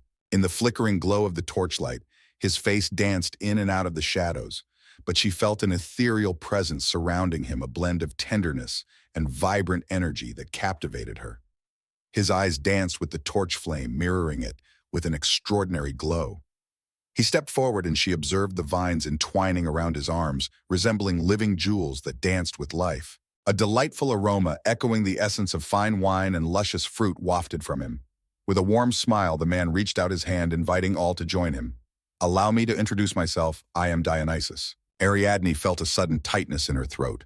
Whispers of the god of wine and ecstasy reached her ears, an Olympian figure who danced at the edges of the pantheon, entwined with both joyous revelry and the shadows of madness. With a mix of trepidation and fascination, she offered a delicate bow. "My lord," she spoke, a hint of uncertainty coloring her words as she navigated the delicate dance of decorum. His lips formed a gentle smile, a hint of warmth dancing across his face. "Let us keep it casual. We stand upon hallowed earth, yet it is also land of liberty, and within this freedom lies the very heart of my realm." With a sweeping motion, he beckoned her to come closer to the altar. The other dancers picked up a soft drumming, weaving a rhythm that felt like the very heartbeat of the night. Ariadne was captivated by the unfolding tale. She remembered her mother's soft-spoken teachings about ancient deities, those who thrived before and outside the boundaries of the tales of Olympus. And there stood Dionysus, not as a distant legend, but as a vibrant, breathing entity before us. "What gave you the hint that I would arrive?" she inquired. His gaze danced over her features as if he were deciphering a script known only to him, for your thread of fate has been intricately woven with the profound enigmas of creation, destruction, and rebirth. In your journey, you have traversed intricate paths not merely of stone, but within the very chambers of your soul. Your approach washed over me like the gentle warmth that signals the grapes are ready to be harvested. He took a moment, his voice softening with empathy. As you leave Crete, a tapestry of emotions unfolds, heartbreak intertwines with confusion, all while the promise of your potential lingers in the air. I am well acquainted with all of these. Ariadne cast her gaze upon the dancers, then turned her eyes back to Dionysus. Her heart beat with a blend of wonder and fear. "What is it that you seek from me? Do you desire?" Dionysus whispered gently. "Ariadne, my sole desire is to present you with a choice. One can linger in the shadows of betrayal and regret, ensnared by their own illusions, or one can bravely cross a threshold into a world rich with deeper understanding. Allow me to guide you on a journey away to awaken the hidden strengths that reside within you." The rhythm of the drums grew ever more powerful. Ariadne sensed a palpable tension in the air, as if the world itself held its breath in anticipation. With her eyes gently shut, a cascade of memories danced through her thoughts. The thunderous roars of Asterion echoed through the air, a spool of thread weaving through the fabric of fate. Her father's fury ignited like a tempest, while the flicker of hope danced in Theseus's eyes, illuminating the shadows of moral uncertainty that wrapped around her very soul. She pondered the intricate maze hidden beneath Crete, a place whispered to be more than a mere prison, but a threshold to enigmas that mere mortals would not dare to utter. Could this be the next portal to adventure? With a hint of hesitation, she reached out her hand toward Dionysus. He held it with tender care. His touch was cool, yet it kindled a fire within her veins. The rhythmic drumming swelled to a peak as the circle of dancers drew closer, weaving a spiral around them. As she listened, the echoes of an ancient chant filled the air, each syllable weaving through the fabric of time and logic, creating a tapestry of mystery and wonder. In a fleeting moment, she caught glimpses of her own reflection dancing within the eyes of each performer, visions of her face shifting through the ages adorned with the delicate embrace of vines. Her limbs quivered with the arrival of a euphoric whirlwind, and then just as suddenly as it had started, the drumming fell silent. The clearing lay shrouded in a profound silence. Dionysus gently let go of her hand. He leaned in closer and murmured, "This is merely the beginning." Once upon a time, a transformation was set in motion. On that fateful night, Ariadne found herself unable to drift into slumber. She sensed a surreal haze enveloping her where the lines separating the earthly from the celestial began to blur and dissolve. As she quietly returned to the beach at the break of dawn, the Athenians began to awaken, bustling with anticipation as they readied themselves to embark on their journey. She yearned to share her tale with Theseus, to unveil the encounter that had stirred her heart, yet a whisper within urged her to keep this secret close, reminding her that this story was hers to bear alone. As they pressed on toward Athens, Ariadne's mind lingered on the island, weaving memories like threads in a tapestry.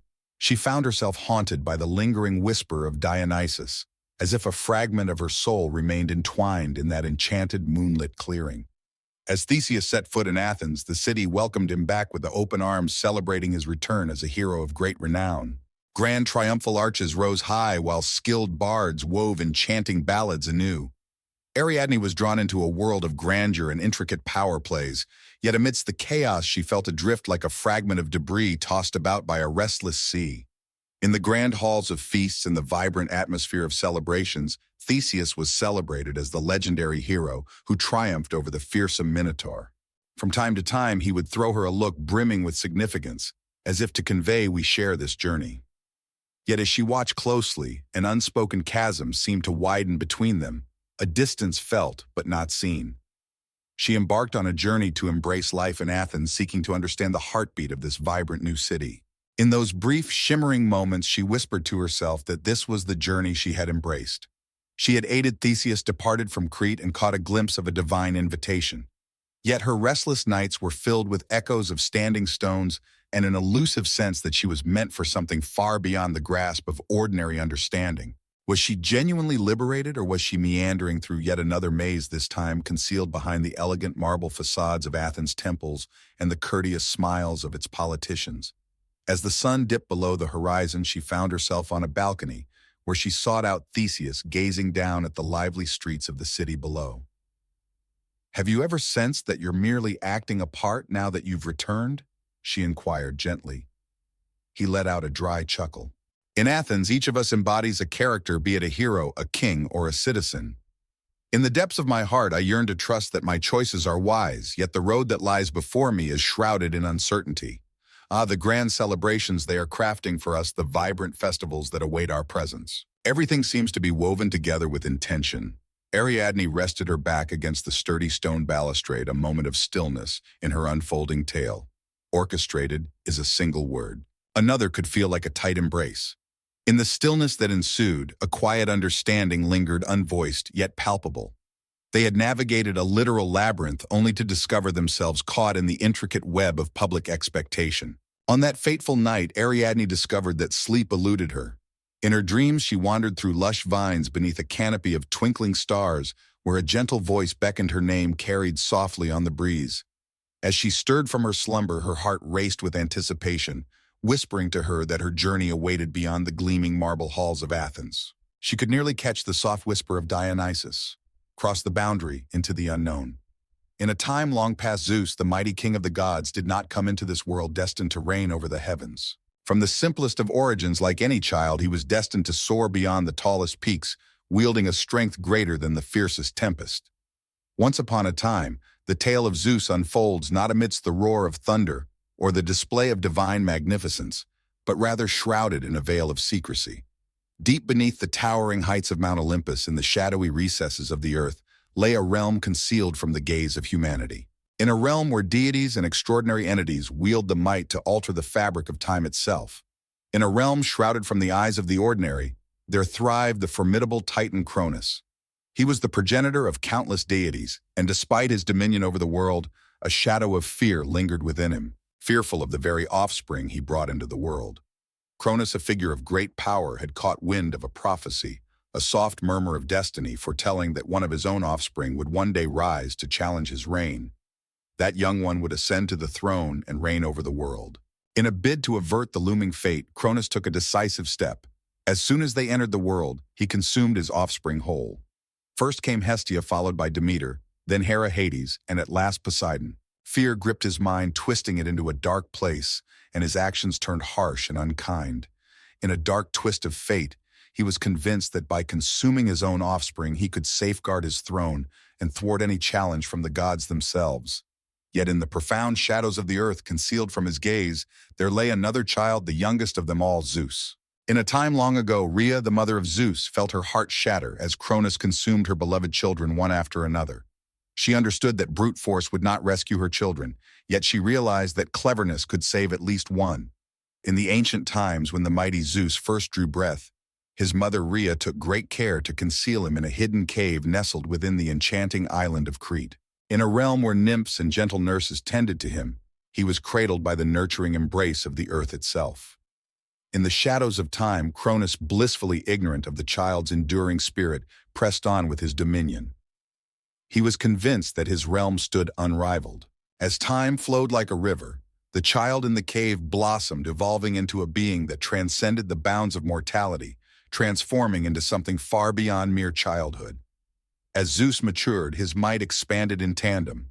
In the depths of the caves where the winds whisper secrets and the trees softly rustle, the timeless powers of the earth started to awaken. The moment had arrived for Zeus to embrace his fate. He embarked on a daring quest to confront Cronus, driven by the need to rescue his siblings and liberate the world from the oppressive hold of the Titans. As the sun began its ascent, painting the sky with hues of gold that danced upon the waves, Zeus embarked on his journey to the realm of the divine. Yet before he could ascend back to the heights of Mount Olympus, he must first confront the formidable Cronus. He understood the path ahead would be fraught with challenges. Cronus stood as a titan embodying the might of 1,000 raging storms. Yet Zeus possessed something beyond the ordinary. With a heart full of wisdom and an unwavering determination, he set out to alter the very fabric of destiny.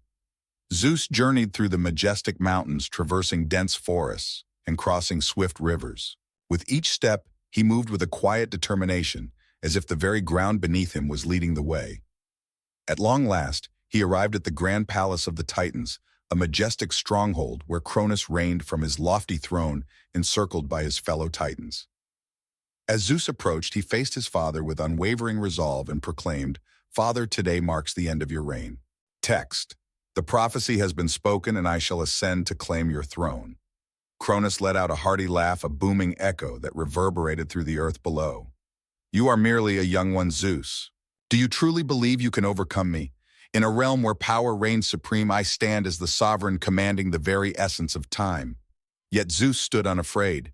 He stood tall, his heart brimming with courage, for he understood that the essence of a god lies not merely in strength, but in the depth of heart and the unwavering belief in what is just. In a single fluid gesture, he lifted his hand, and the heavens above grew ominously dark. Amidst the fury of the thunderstorm, the winds unleashed their wild cries. The very skies appeared to bestow upon him their unwavering power. Greetings, and step into the enchanting realm of mythical dreams, where we weave together mesmerizing tales of mythology to guide you gently into a serene sleep.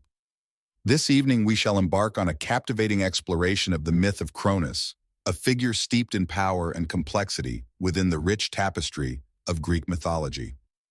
Before we embark on this journey together, I invite you to share in the comments below where you are tuning in from and what the clock reads in your corner of the world. We cherish the voices of our worldwide community of dreamers, and if our tales resonate with you, be sure to subscribe to Mythical Dreams for more captivating narratives. Let us embark on the tale of Cronus. Cronus, a titan forged from the very essence of the cosmos, was once a figure driven by immense ambition. Born of Gaia the earth and Uranus the sky, he was a child of immense and timeless forces. From the very moment of his arrival into the world, Cronus sensed a profound potential stirring within him. Yet it was dimmed by the heavy hand of his father, Uranus, whose rule loomed large and oppressive over his existence. In a tale of dread and darkness, Uranus, consumed by fear of his own offspring, cast the Cyclopes and the Hecatoncheires, the fearsome brothers of Cronus, into the abyss of Tartarus, sealing them away in the depths of despair. The burden of these cruel acts pressed down on Gaia, casting a shadow of sorrow that lingered throughout Cronus's early days. He observed her endure in quiet despair, her sorrow deepening with every wrong done by Uranus. Cronus harbored a deep-seated anger toward his father, a resentment that blossomed into a steadfast, unyielding determination. As Gaia drew near to Cronus, her heart was a tumultuous blend of desperation and hope, for she carried a daring scheme to topple Uranus from his throne. In her hands, she cradled a magnificent sickle crafted from the toughest stone, and urged her son to undertake the challenge that none would dare to confront the very heavens above. Cronus took the sickle with unwavering resolve. In that moment, he transformed from a mere son into a formidable force, grasping the opportunity to alter the very fabric of existence in pursuit of justice for his mother. In a flash, the ambush struck with an unforgiving ferocity. As Uranus fell to embrace Gaia, Cronus seized the moment, brandishing the sickle with a might born from years of pent-up fury and relentless ambition. The strike was monumental, cutting through Uranus's might and sending him tumbling from his heights. From the heavens, crimson droplets descended, painting the ground, and ushering forth a myriad of beings forged from wrath and disorder. Cronus, triumphant, raised the sickle high above his head, his siblings gazing at him in wonder. With Uranus vanquished, Cronus declared himself the sovereign of the cosmos. The Titans, liberated from the oppressive grasp of their father, rejoiced in the glory of his rise. Cronus vowed to usher in a golden era of abundance and liberty, a reign that would stand in stark contrast to the tyrannical rule of Uranus. There was a moment when it appeared he would indeed keep that vow. In a realm where the natural world blossomed, the Titans found their strength and prosperity under his wise guidance. Yet Cronus found himself ensnared by the haunting words of the prophecy spoken by his father in those last fleeting moments. One of your own shall rise to challenge your reign, mirroring the very act of usurpation you once enacted upon me. Initially, Cronus brushed aside the words, viewing them as nothing more than the spiteful lament of a vanquished king. He saw himself as untouchable, a mighty presence that no one dared to confront. As time flowed on and his beloved wife Rhea welcomed their firstborn Hestia, the echoes of the prophecy began to stir once more in his thoughts. As he looked upon his newborn daughter, Cronus was enveloped by a curious blend of affection and foreboding. She was pure, her delicate figure unable to bring about any mischief, yet the prophecy hung above him like a dark tempest ready to unleash its fury. In a moment of dread, Cronus chose a path that would eternally shape the course of his rule. With a swift motion, he seized Hestia from Rhea's embrace, and in a chilling bid for survival, consumed her entirely. With a speed that matched its brutality, the deed was done, and in the aftermath, Cronus reassured himself that it was essential to safeguard his reign. Yet nestled in the depths of his soul, he sensed the heavy burden of his actions. With each child that Rhea brought into the world, this became his familiar rhythm. One by one, Demeter, Hera, Hades, and Poseidon were consumed, their desperate cries muffled before they could transform into any form of danger. For Cronus, this was the sole path to guarantee that his rule would remain unopposed. Yet with every indulgence, a piece of his essence faded into the shadows. As the years slipped by, he slowly retreated from his siblings, his unease deepening with each moment that passed. Rhea, her heart heavy with sorrow from the loss of her children, started to perceive Cronus in a new light, revealing the truth of what he had become. The Titan she had once cherished, who had bravely faced Uranus, was now engulfed by the same fear that had haunted his father. Upon discovering she was with child for the 6th time, Rhea made a vow to protect her son Zeus at all costs.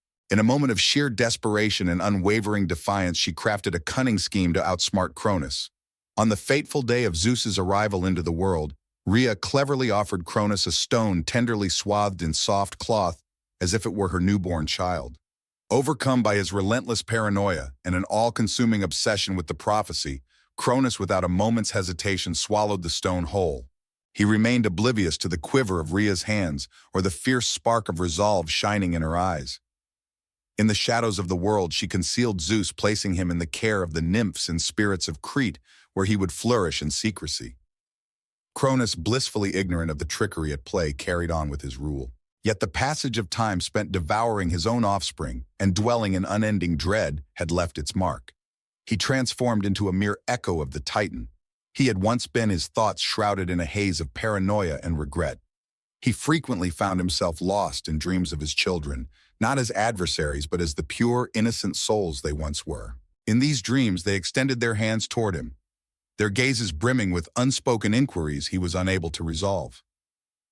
As the sands of time flowed, Cronus sensed the whispers of defiance rising in the world around him. Once the Titans held him in high esteem, but now their whispers spoke of his cruelty while the natural world reflected the chaos within him. The ground shook, the oceans roared, and the heavens turned ominous, as if the universe itself was in revolt against his reign. Cronus waved away these signs as nothing more than chance, turning a blind eye to the mounting tension that enveloped him. Yet beneath the surface he sensed the heavy hand of fate bearing down on him. Despite his immense power and relentless attempts to challenge the prophecy, Cronus felt an undeniable sense that his demise was approaching. He frequently found himself solitary, staring into the distance, as though the future was slowly revealing itself to him. As Cronus moved through his realm, the very fabric of the world stirred with a palpable energy, as if the air was alive with expectation. He was unaware of the exact moment or manner in which the challenge would present itself, yet deep down, he sensed it was merely a question of time. Once upon a time, a prophecy was whispered into existence, a seed sown in the fertile soil of fate, and now it had taken root, sprouting with the promise of what was to come. Cronus, despite his formidable strength, found himself utterly helpless to prevent it. Cronus sat high upon his grand throne, a solitary figure shrouded in an aura of might and unease. The cosmos he governed appeared boundless and timeless, yet inside him time felt constrained, as if each fleeting moment bore the burden of an invisible judgment. He sensed the murmurs of a downward journey in the winds, even if they never quite touched his ears directly. Once the Titans had celebrated him as their savior, but now they regarded him with caution, their allegiance fading under the weight of his escalating harshness. Rhea, her heart a tempest of sorrow and resolve, maintained her distance from her husband. In his presence she held her silence, a serene facade cloaking the tempest within. Yet deep in her heart, a flicker of hope ignited for the son she had kept hidden away. Once upon a time there was a young Zeus, a child of remarkable potential, who was blossoming with each passing day. In the quiet of the night, Rhea made her way to him, her heart filled with concern as she sought to ensure his safety and well-being. With a soft voice she shared tales of the world that awaited him, of the father he would eventually face, and of the siblings he had yet to encounter but would one day save. Meanwhile, Cronus continued to rule with an air of invincibility, even as the shadows of his dreams haunted him relentlessly. Every night, visions of his children haunted him, not as they had been when he consumed them, but as older, more powerful beings, their eyes aflame with a piercing sense of blame. In the realm of his dreams, they appeared before him no longer the vulnerable infants he once knew, but as powerful entities, their very presence a quiet accusation of his past deeds. He stirred from those haunting dreams, his body slick with cold sweat, the weight of their watchful eyes still pressing upon him, even as he blinked into the waking world. As the sun rose and the world stirred, Cronus found himself enveloped in a restless energy. The air around him grew heavy with the promise of change, yet its origin eluded him like a whisper in the wind. The natural world appeared to rise up against him with greater fervor now. The ground shook beneath him, the waves surged in rebellion, and the stars overhead flickered faintly, as though the cosmos held its breath for what was to come. Cronus brushed aside these signs with a casual wave, yet within the depths of his being, he sensed they held a significance far beyond simple chance. In a realm distant from our own, Zeus was evolving into a formidable force of nature. With the gentle guidance of the nymphs and the profound wisdom of Rhea, he embarked on a journey to uncover the mysteries of the world and the truths of his heritage. With each passing year, he forged his strength both in body and in spirit, and his resolve to confront Cronus deepened like the roots of an ancient tree. Zeus understood that his fate extended beyond the mere act of vanquishing his father. It was about re-establishing harmony in the cosmos and liberating his siblings from their confinement.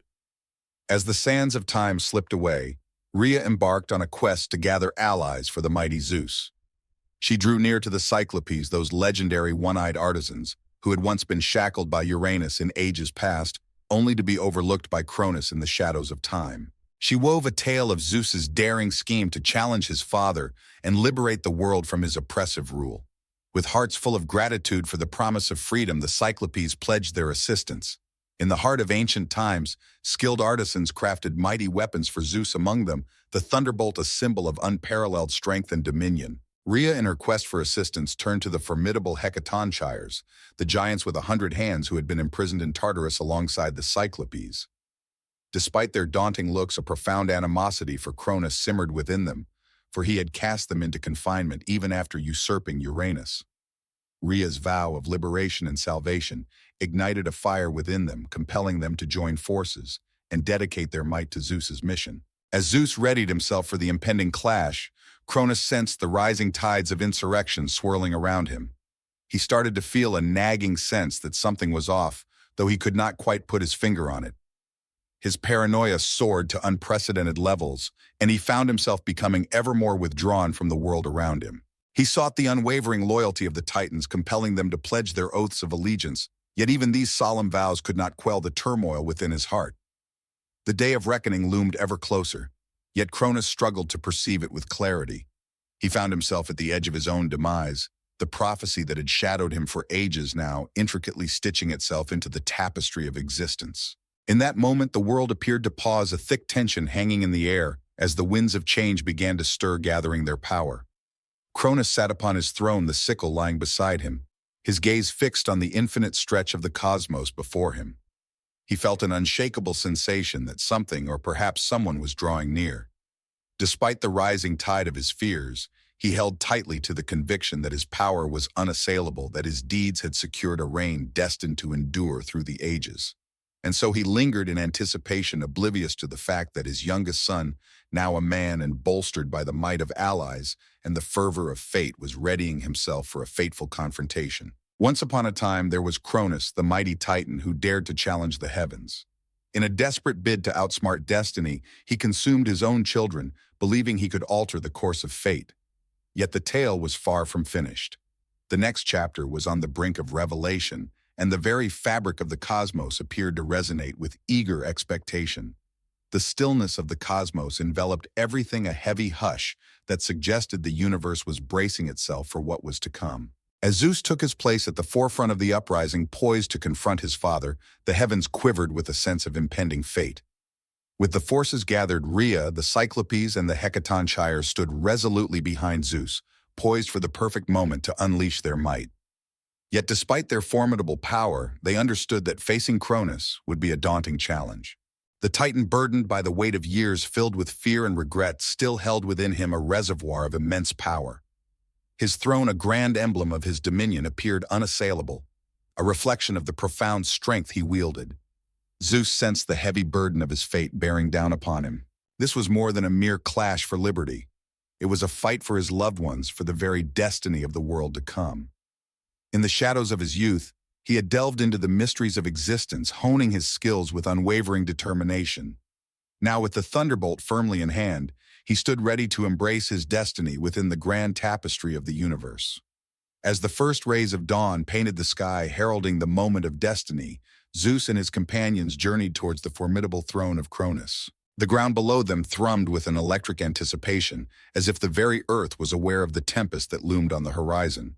The Cyclopes, with their singular eyes shining with intent, pressed onward, their colossal bodies gliding through the landscape like titans of old. With a thunderous roar, the Hecatonchires advanced, their myriad hands poised to bring chaos upon the Titan who had turned his back on them. Rhea, burdened by a blend of sorrow and hope, lingered at the edge of the gathering, her gaze fixed on the drama that unfolded before her. In that instant, she felt the weight of anticipation lift, for this was the moment she had longed for, the moment when her children would come together once more, and the shadow of fear would finally dissipate. Yet as she looked upon Zeus, her heart brimmed with a profound mix of maternal love and trepidation. Regardless of the immense power he had attained, he remained her beloved child, and the mere anticipation of the impending battle sent a shiver through her core.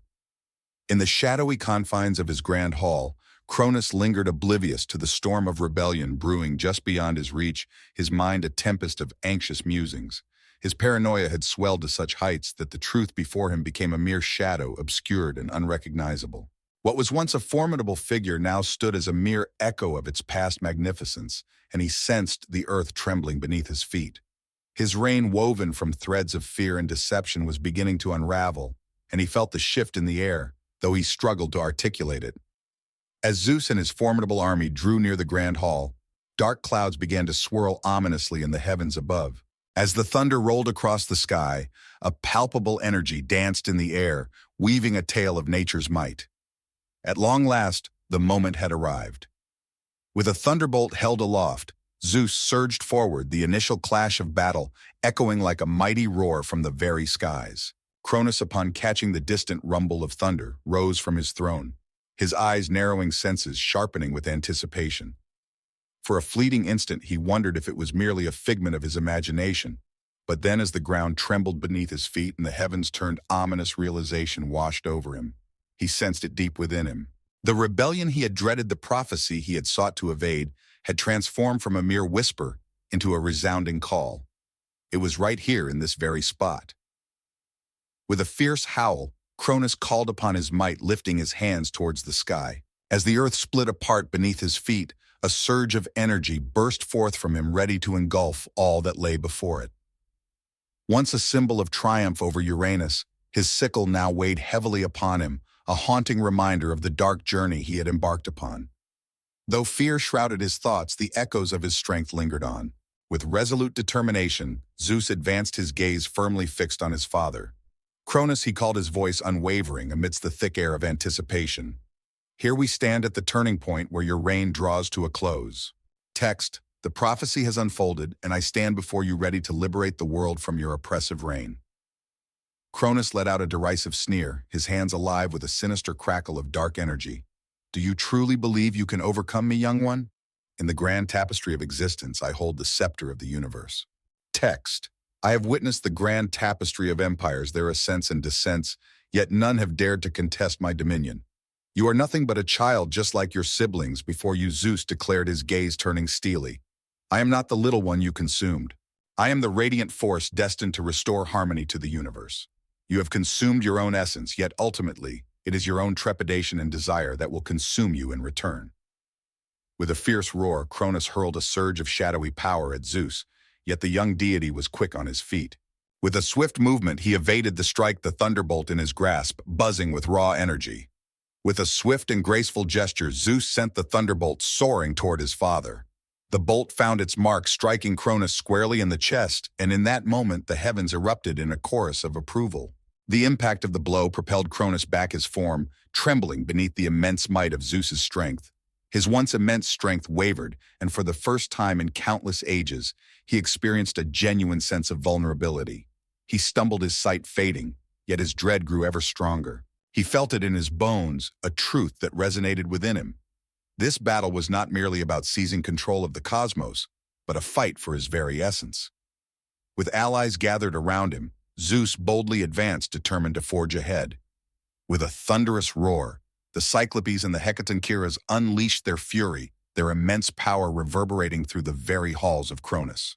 With every strike, the mighty Titan began to falter, his once invincible armor shattering beneath the relentless surge of uprising. Yet Cronus was not one to be easily defeated. With a thunderous cry, he called forth a final surge of shadowy might, his sickle held aloft in a desperate bid to bring his son to ruin. As the energy surged, the atmosphere thickened with anticipation, and for a fleeting instant it felt as if the very fabric of reality might tear asunder. Yet Zeus, now brimming with the might of the prophecy and the support of his allies, stood poised for what was to come. With a resounding roar, he lifted the thunderbolt high once more and sent it soaring straight toward Cronus's heart. The explosion was dazzling, a fierce light from the thunderbolt engulfing all that lay before it. Cronus unleashed a final primal scream as the force of the blow consumed him, shattering the chains of destiny that had held him captive. The Titan's form shattered under the might of the strike, and for a fleeting moment time itself held its breath in the wake of the chaos. As the last rays of light slipped away, Cronus vanished into the shadows of time.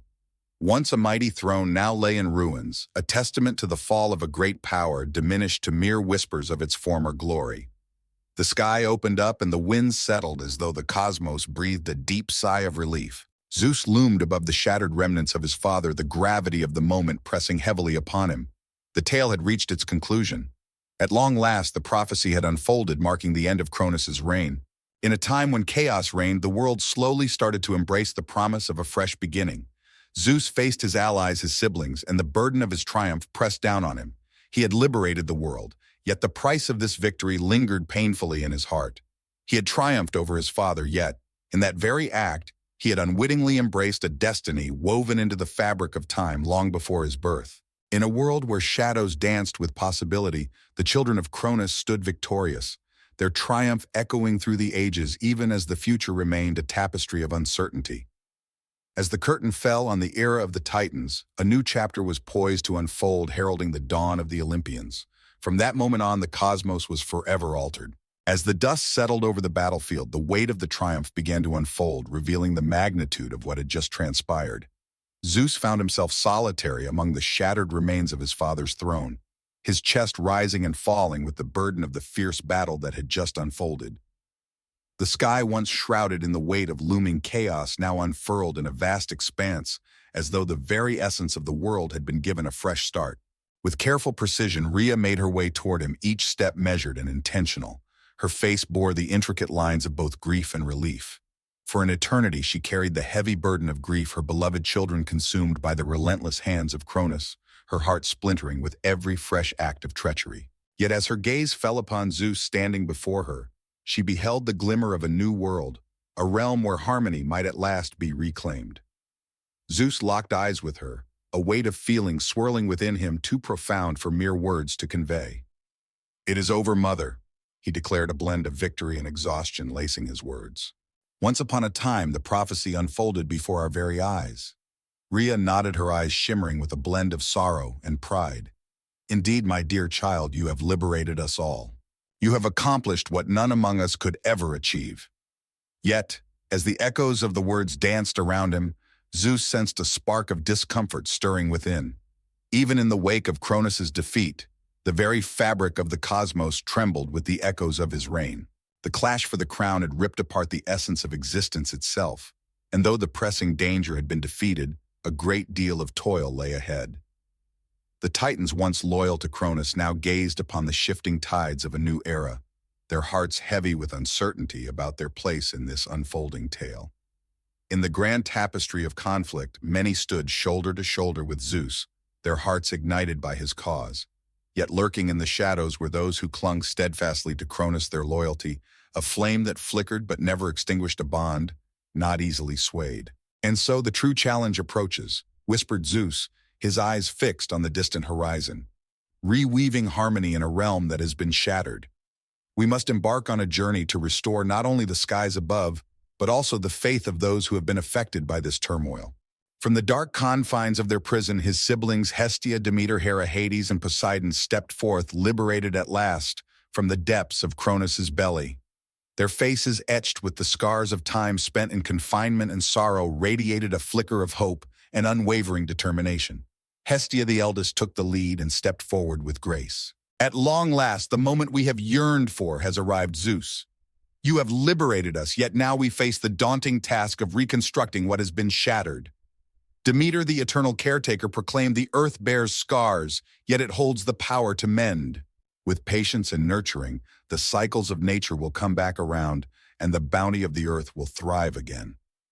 With a grace befitting her stature, Hera inclined her head in acknowledgement. "It is essential that we bring back a sense of harmony. The tumultuous seeds that Cronus scattered cannot be gathered in the blink of an eye. Let us unite hand in hand as brothers and sisters, as companions on this journey to lead the world into a fresh dawn." Poseidon's voice echoed with the power of the ocean's depths.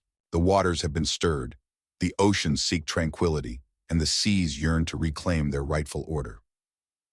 Hades, the most somber of them all, lingered in silence for an extended moment before finally breaking the stillness with his words. And what of those who have passed Zeus? The spirits that have wandered astray or been forsaken in the shadow of Cronus's dominion. Let us hold them in our hearts and memories, for they deserve to be remembered. Zeus gazed at his siblings, a profound sense of love and duty filling his heart. United, we shall bring harmony back to the world. We shall guide the world into a fresh era, a time where the errors of yesteryears shall not be echoed. The reign of the Titan has come to an end, yet our journey is only just commencing. Let us weave a tapestry of existence where every soul, whether of this realm or the next, can coexist in perfect harmony. Yet as he uttered those words, Zeus was acutely aware that the trials that lay before him were far from finished. The remaining Titans, once loyal to Cronus, lingered in the vast expanse of the cosmos, each one a tale waiting to be told. While some would embark on a quest for retribution, others would strive to restore their lost dominion. The Olympians found themselves in a precarious position as the winds of change swirled around them, bringing with them the promise of tumult and upheaval. With a tender touch, Rhea rested her hand upon Zeus's shoulder. The journey that lies before you may be fraught with challenges, yet remember you walk this path not in solitude. We shall stand by your side, and together we will lead the world into the era it truly deserves. The siblings nodded together, and for the first time in countless lifetimes, a feeling of togetherness enveloped them. Their destinies had broken free from the dark grasp of Cronus. As the Olympians ascended to their thrones, a fresh tale for the cosmos was on the brink of revelation. As the first light of dawn broke over the horizon, casting a gentle warmth upon the earth and painting the sky in hues of gold, Zeus inhaled deeply, savoring the moment.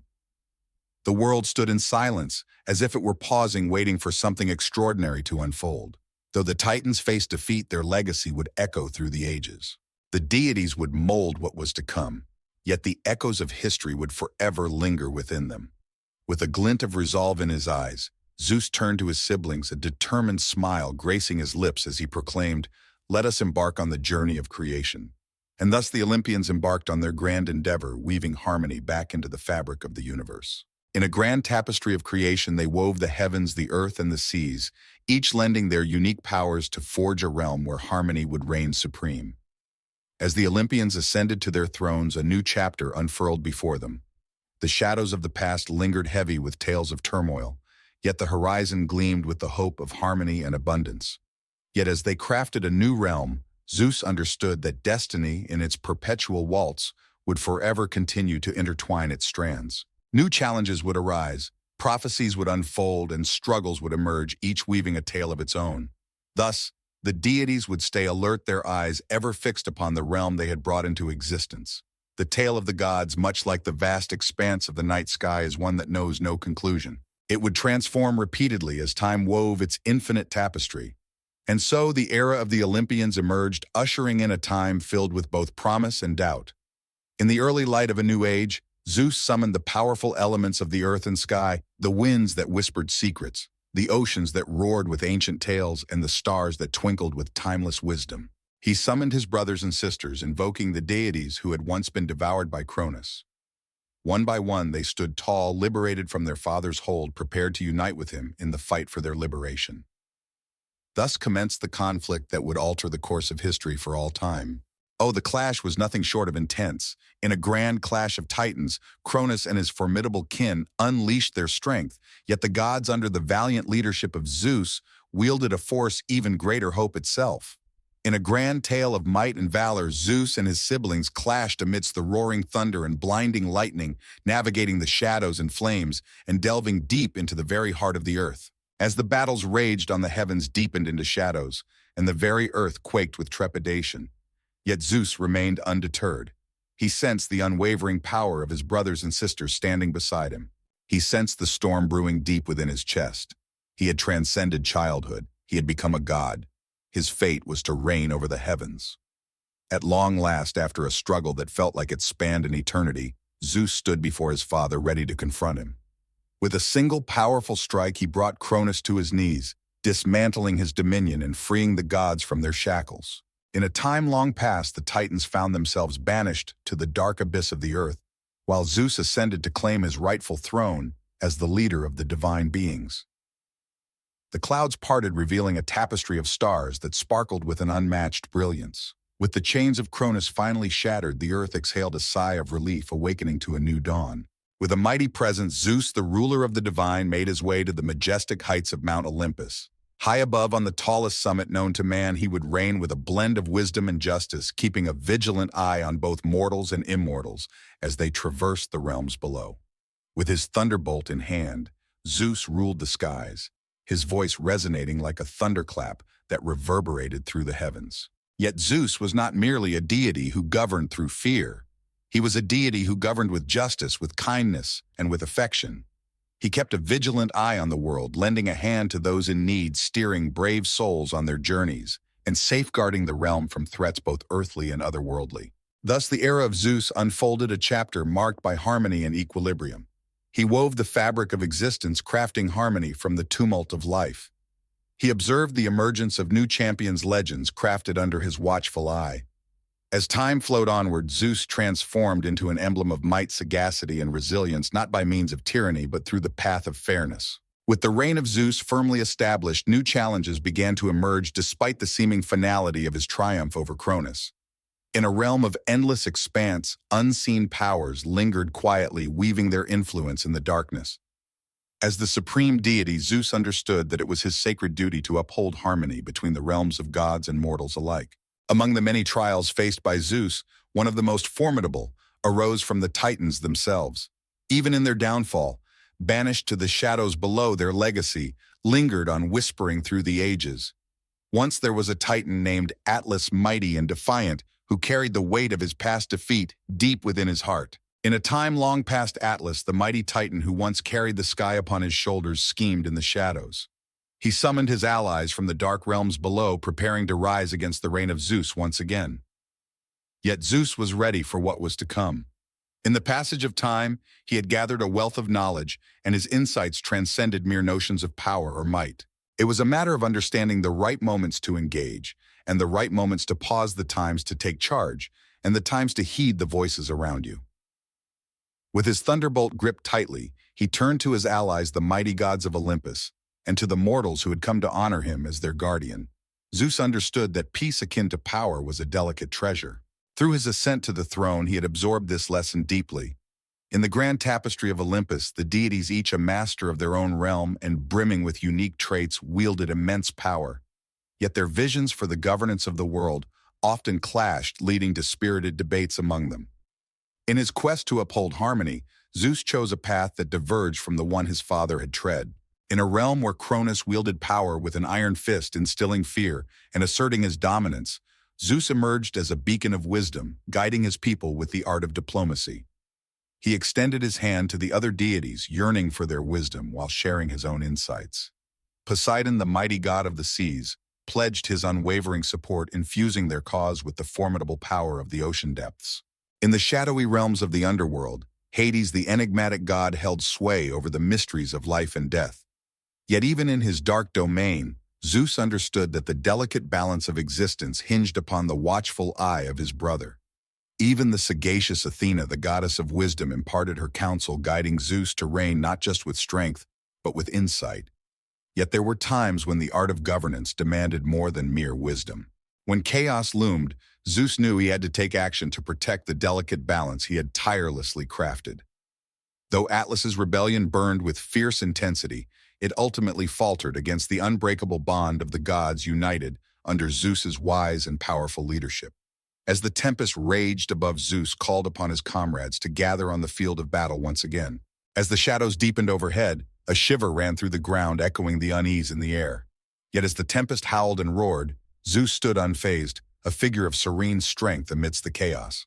He understood that true triumph lay not in the chaos of the fight, but in the unwavering determination of the divine. United, they faced Atlas and the Titans, who dared to defy the authority of Olympus.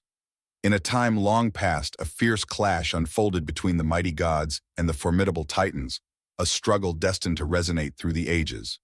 With a mighty swing of his thunderbolts, Zeus unleashed his power, each strike resonating through the very essence of the skies. Yet his actions were not driven by a desire for revenge. He took action to safeguard the world, ensuring the harmony that his rule had vowed to uphold. In the end, Atlas faced defeat once more, Yet this time his punishment took on a new form, distinct from those he had endured before. In a moment of great insight, Zeus decided against confining Atlas deep within the earth, as Cronus had once done. Instead, he entrusted him with a new and formidable task. Atlas found himself at the precipice of existence, bearing the weight of the cosmos above him, just as he had done in ages past. This punishment was not merely one of suffering, it was a testament to eternal duty, a poignant reminder to all that true strength is intertwined with responsibility. With the shadow of the Titans now lifted, Zeus's reign unfolded like a grand tapestry rich with tales yet to be told. Yet he kept his watchful eye. He understood that the world was a tapestry of constant change, and that even in moments of tranquility, fresh challenges would inevitably emerge. Through the tumultuous tempests that life presented, Zeus found himself increasingly assured with each year that passed, confident in his strength and wisdom to confront whatever challenges lay ahead. His reign was not, though it lacked challenges, it was characterized by a yearning for harmony. His bond with the other deities flourished, and his insight into the realm of mortals grew ever richer. He frequently stepped into the affairs of humans, steering their paths, meting out consequences, or bestowing favors as the world required. The legend of Zeus transcended the realms of divine storytelling, embedding itself deeply within the hearts and minds of mortals, echoing through the ages. To the mortals who inhabited the lands beneath Olympus, Zeus stood as not just the sovereign of the gods, but also as the guardian of the earth, the skies, and all that existed in the realms between. Yet despite his formidable strength, it was the depth of his wisdom that lingered in the hearts of the people. In the grand tapestry of existence, it was the profound wisdom of Zeus that wove the threads of balance, nurturing peace and prosperity for all who thrived under his vigilant gaze. As the ages passed, the deities of Olympus, with Zeus at the helm, transformed into legendary figures, their tales woven and rewoven through the fabric of time, echoing through the hearts of many generations. In a time long past, they wove the fabric of the world, leaving echoes of their deeds that resonated through the ages, touching the lives of heroes, kings, and everyday folk alike. The legends of Zeus, a figure of immense strength, profound wisdom, and unwavering justice, have been intricately woven into the tapestry of time itself. With the passage of time, Zeus's reign became a steadfast reality, yet his watchful eye remained ever alert. He kept a vigilant eye on the gods, the mortals, and the realms they called home, ever prepared to intervene when the moment called for it. The equilibrium he had battled tirelessly to establish required unwavering attention, and he was a deity who grasped the significance of duty. Zeus understood that even the tiniest shift in the world could send waves through the skies and the land. Even the mightiest of gods had their vulnerabilities. Every deity possessed unique powers, yet it was their harmonious alliance under Zeus's guidance that ensured the world's stability. In the grand tapestry of existence, the deities reflected on their previous missteps, with Zeus leading them, a beacon of wisdom and commanding presence. They were not merely rulers of their realms, they stood as guardians, protectors of the very forces that set the world in motion. And yet, even with all his might, Zeus faced the trials that accompanied the mantle of leadership. Even the divine beings experienced their share of uncertainty, their battles, and their fleeting moments of vulnerability. Yet Zeus stood unwavering. He had witnessed the depths of despair, the tumult, the shadows, and yet he had emerged triumphant. Among the many trials that Zeus encountered, one stands out vividly: the time his own son Ares, the god of war, became restless. Ares, ablaze with the spirit of combat, set out to find strife in the most peaceful of places. With a fiery temper and a penchant for mischief, he reveled in the turmoil he could unleash upon the mortal realm, his reckless deeds casting shadows over the fragile harmony that Zeus had tirelessly strived to uphold.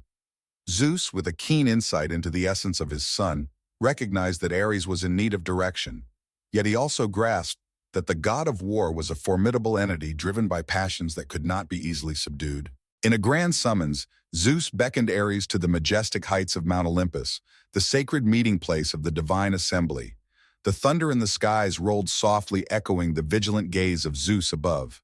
Zeus intoned his voice, resonating with both authority and serenity. "You carry within you the might of the cosmos. Yet that power is not a treasure to be squandered thoughtlessly. The realm you wish to conquer through conflict is one we are called to safeguard, not to shatter." Ares, towering before his father, sensed the gravity of his words. He was a deity of warfare, and to him the sound of clashing weapons was a harmonious melody. Yet the wisdom in his father's voice resonated deeply within him. Zeus had always approached conflict with purpose, never desiring battle for its own sake. He grasped the notion that unbridled power could lead to ruin. "I see your point, father," Hera replied, his voice gentle. "But conflict is a part of life, and at times it must be addressed." Zeus nodded, a contemplative look crossing his face. "You speak wisely, my son, but let us not forget that war is not the sole solution. True strength reveals itself in the art of restraint, where wisdom guides the way instead of sheer force. One must learn the art of choosing wisely." And thus Ares embraced the wisdom of his father's words. Though he still held the title of the god of war, his actions took on a new depth, becoming more deliberate and intentional. He had moved beyond the desire for conflict, engaging only when the situation truly called for it. He discovered from Zeus that even the mightiest of deities must tread carefully in their choices. Zeus possessed a profound understanding that transcended mere strength. He had the remarkable gift of guiding those in his presence, knowing precisely when to take action and when to hold back. He understood that the universe, both earthly and celestial, was a fragile dance of energies, and it fell upon him to uphold that harmony. Yet even the mightiest of deities were not immune to the relentless march of time. Through the ages, Zeus observed the rise and fall of heroes, the construction and collapse of empires, and the ever-shifting tapestry of the mortal realm around him. He stood witness as the legendary heroes of Greece ascended to glory, Heracles, Perseus, and Achilles, and he was present when their tales reached their fateful conclusion. The deities, akin to the celestial bodies that twinkle in the night sky, possessed an everlasting nature, while the humans beneath their gaze were fleeting and ephemeral. And so as the sands of time slipped through the hourglass, Zeus stood unwavering, his dominion eternal and unyielding. He reigned supreme among the deities, safeguarding the realm and ensuring harmony in all things. His power knew no bounds, yet it was his wisdom, his deep appreciation for the delicate beauty of the world, that crowned him as the genuine sovereign of the skies. And thus, with every new generation, the tale of Zeus endured, flowing from one era to the next. In a realm where the gods reigned eternal, their tales intricately intertwined with the very essence of time itself. The mortal realm may shift and evolve, yet the wisdom imparted by the gods, especially that of Zeus, would forever endure. As you find yourself in this tranquil moment tonight, pause to ponder the profound insights of Zeus. His reign unfolded not in shadows of tyranny or fear, but in the light of understanding, strength, and guidance. In your journey, may you discover the harmony that the mighty Zeus endeavored to forge. May you discover resilience not solely in might, but in insight and in your capacity to lead those who journey alongside you. Though the storms may arrive, as they inevitably do with every tempest that passes, tranquility will once again grace the land. Just as the mighty Zeus understood, so shall you discover your path, led by the light of wisdom and the power of strength, prepared to confront any trials that may come your way. In the early days of our contemporary realm, when the earth was still raw and unbridled, there roamed a being of both fearsome power and regal grace, whose name alone could send shivers down the spines of even the most valiant souls. Once upon a time, there existed a creature known as the Hydra. In the enigmatic marshes of Lerna, where the air hung thick with mist and secrets, there dwelled the fearsome Hydra. By day, the marshes held a stillness that felt almost sacred, while by night an unsettling quiet enveloped the land, broken only by the gentle whisper of reeds swaying in the breeze and the faint haunting croak of a frog echoing in the distance. Yet the serene beauty of Lerna was soon disturbed by the looming shadow of the Hydra. In the shadows there lurked a creature of legend, a beast with many heads, serpentine in form. Its scales shimmered like the depths of the night, while its eyes glinted with a sinister glow, cutting through the mist like daggers. In the shadows of ancient tales there existed a creature of immense power and fear known as the Hydra. Every head bore fangs that gleamed like daggers, and its breath had the power to sear the very ground beneath it. In the tales of old, it was said that its venom held a power so fierce that just a single drop could spell doom for even the mightiest of warriors. Yet what rendered the Hydra truly fearsome was its remarkable power to regrow its heads. With each head that was severed, two more would sprout in its place, creating an adversary that appeared utterly invincible. Once upon a time, there existed a creature known as the Hydra, a legend that has been passed down through generations. It is a narrative filled with valor, wit, and the timeless battle between good and evil. Yet this tale unfolds beyond mere conflict. Once upon a time, there was a tale of relentless determination where the indomitable spirit stood tall against the seemingly impossible challenges that life threw its way. Picture yourself at the brink of the marshes under the cloak of night, the chill of the mist wrapping around you, the atmosphere heavy with the earthy aroma of moisture-laden soil. The soft whisper of the reeds beckons, hinting at a presence lurking in the shadows, stirring with a secretive grace. As you tread softly upon the earth, it yields beneath you a gentle cushion, while the moon hangs high, its light struggling to pierce the thick veil of mist that envelops the night. A shiver dances along your spine, a whisper of awareness that you are not the only soul in this space. In the heart of the marsh, where the shadows linger and the air is thick with mystery, lies the lair of the Hydra, concealed within a dark and forgotten cave. Before you lies an entrance shrouded in a curtain of thick vines and tangled roots, while the distant echo of rushing water dances through the stones, weaving a tale of nature's embrace. As you take a step forward, your heart races within your chest, aware that what lies ahead is steeped in age and strength. Yet fear does not grip you. In this adventure, you have companions by your side. In the realm of legends, each champion is driven by a calling, and each champion is surrounded by companions.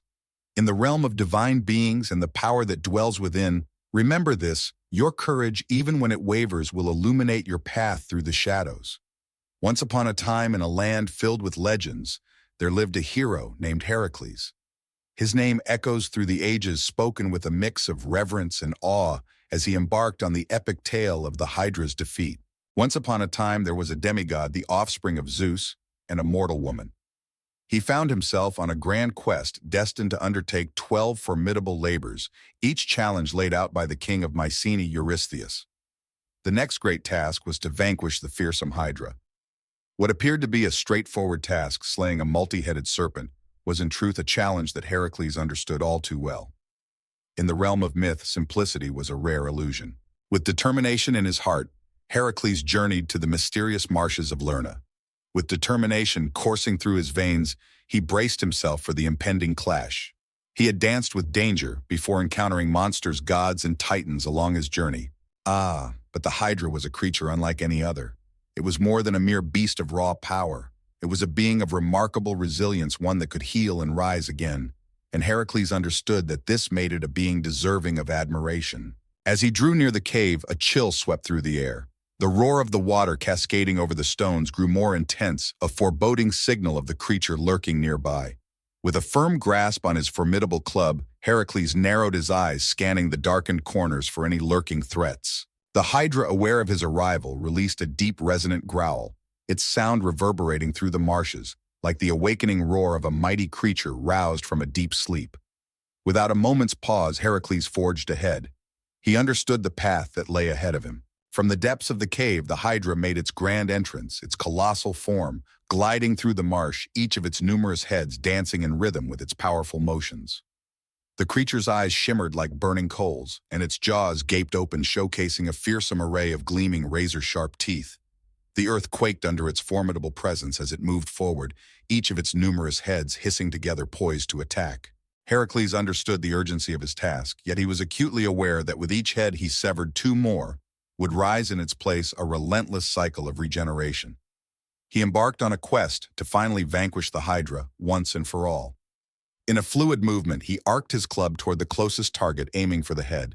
The force was tremendous, and the head was detached, plummeting to the earth with a chilling thump. Yet as the head met the ground, an unusual occurrence unfolded.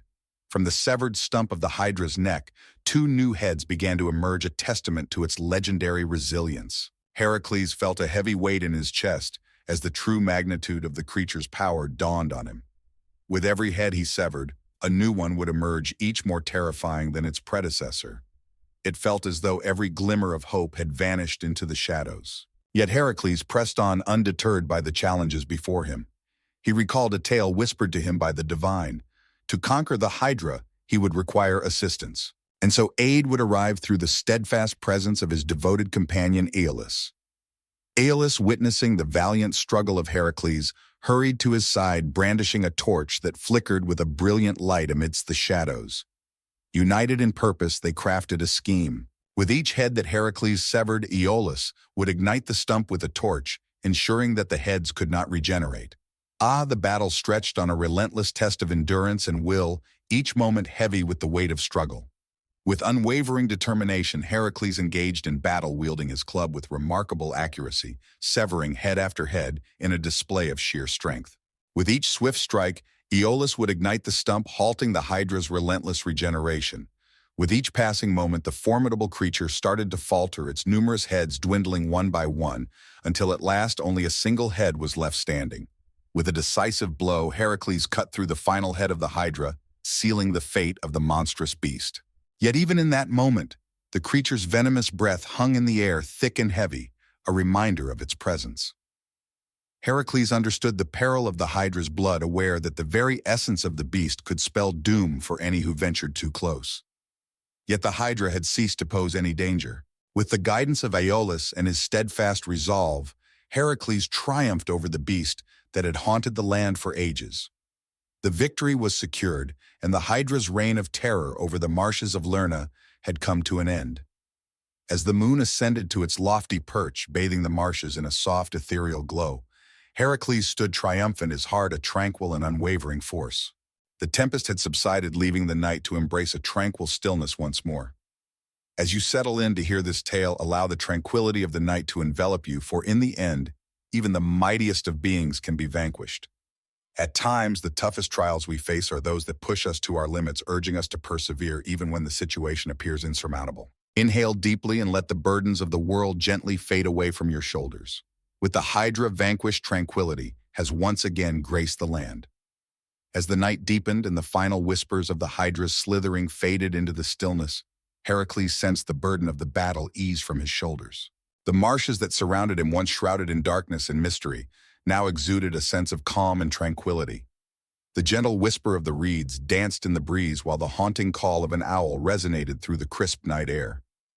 Heracles paused, his gaze sweeping across the marshes that had once cradled the Hydra, a sense of triumph enveloping him like a warm embrace. Yet the triumph was not without its sacrifices. The clash had been fierce, and the remnants of the Hydra's venom still hung heavy in the atmosphere. Even now, the lingering aroma of demise clung to the earth where the magnificent beast had once roamed. Heracles understood that this battle demanded the utmost seriousness. His triumph over the Hydra, though grand, carried with it a tapestry of lessons learned. In the journey of life, we uncover the invaluable teachings of unwavering determination, the strength to rise after every fall, and the profound bonds of camaraderie and fidelity. As he took in the surroundings, Heracles was enveloped by a profound sense of contemplation. The fearsome Hydra, a creature that once haunted the dreams of the people of Lerna, had finally met its end. Once more the land basked in the warmth of safety, and though the clash had come to an end, the echoes of it would linger in the hearts of those who witnessed it. Whispers of his victories would echo through the ages as the legend of the Hydra wove its way into the fabric of time. Yet in this moment the land lay still, and the gentle caress of the night wrapped around Heracles, inviting him into a profound tranquility.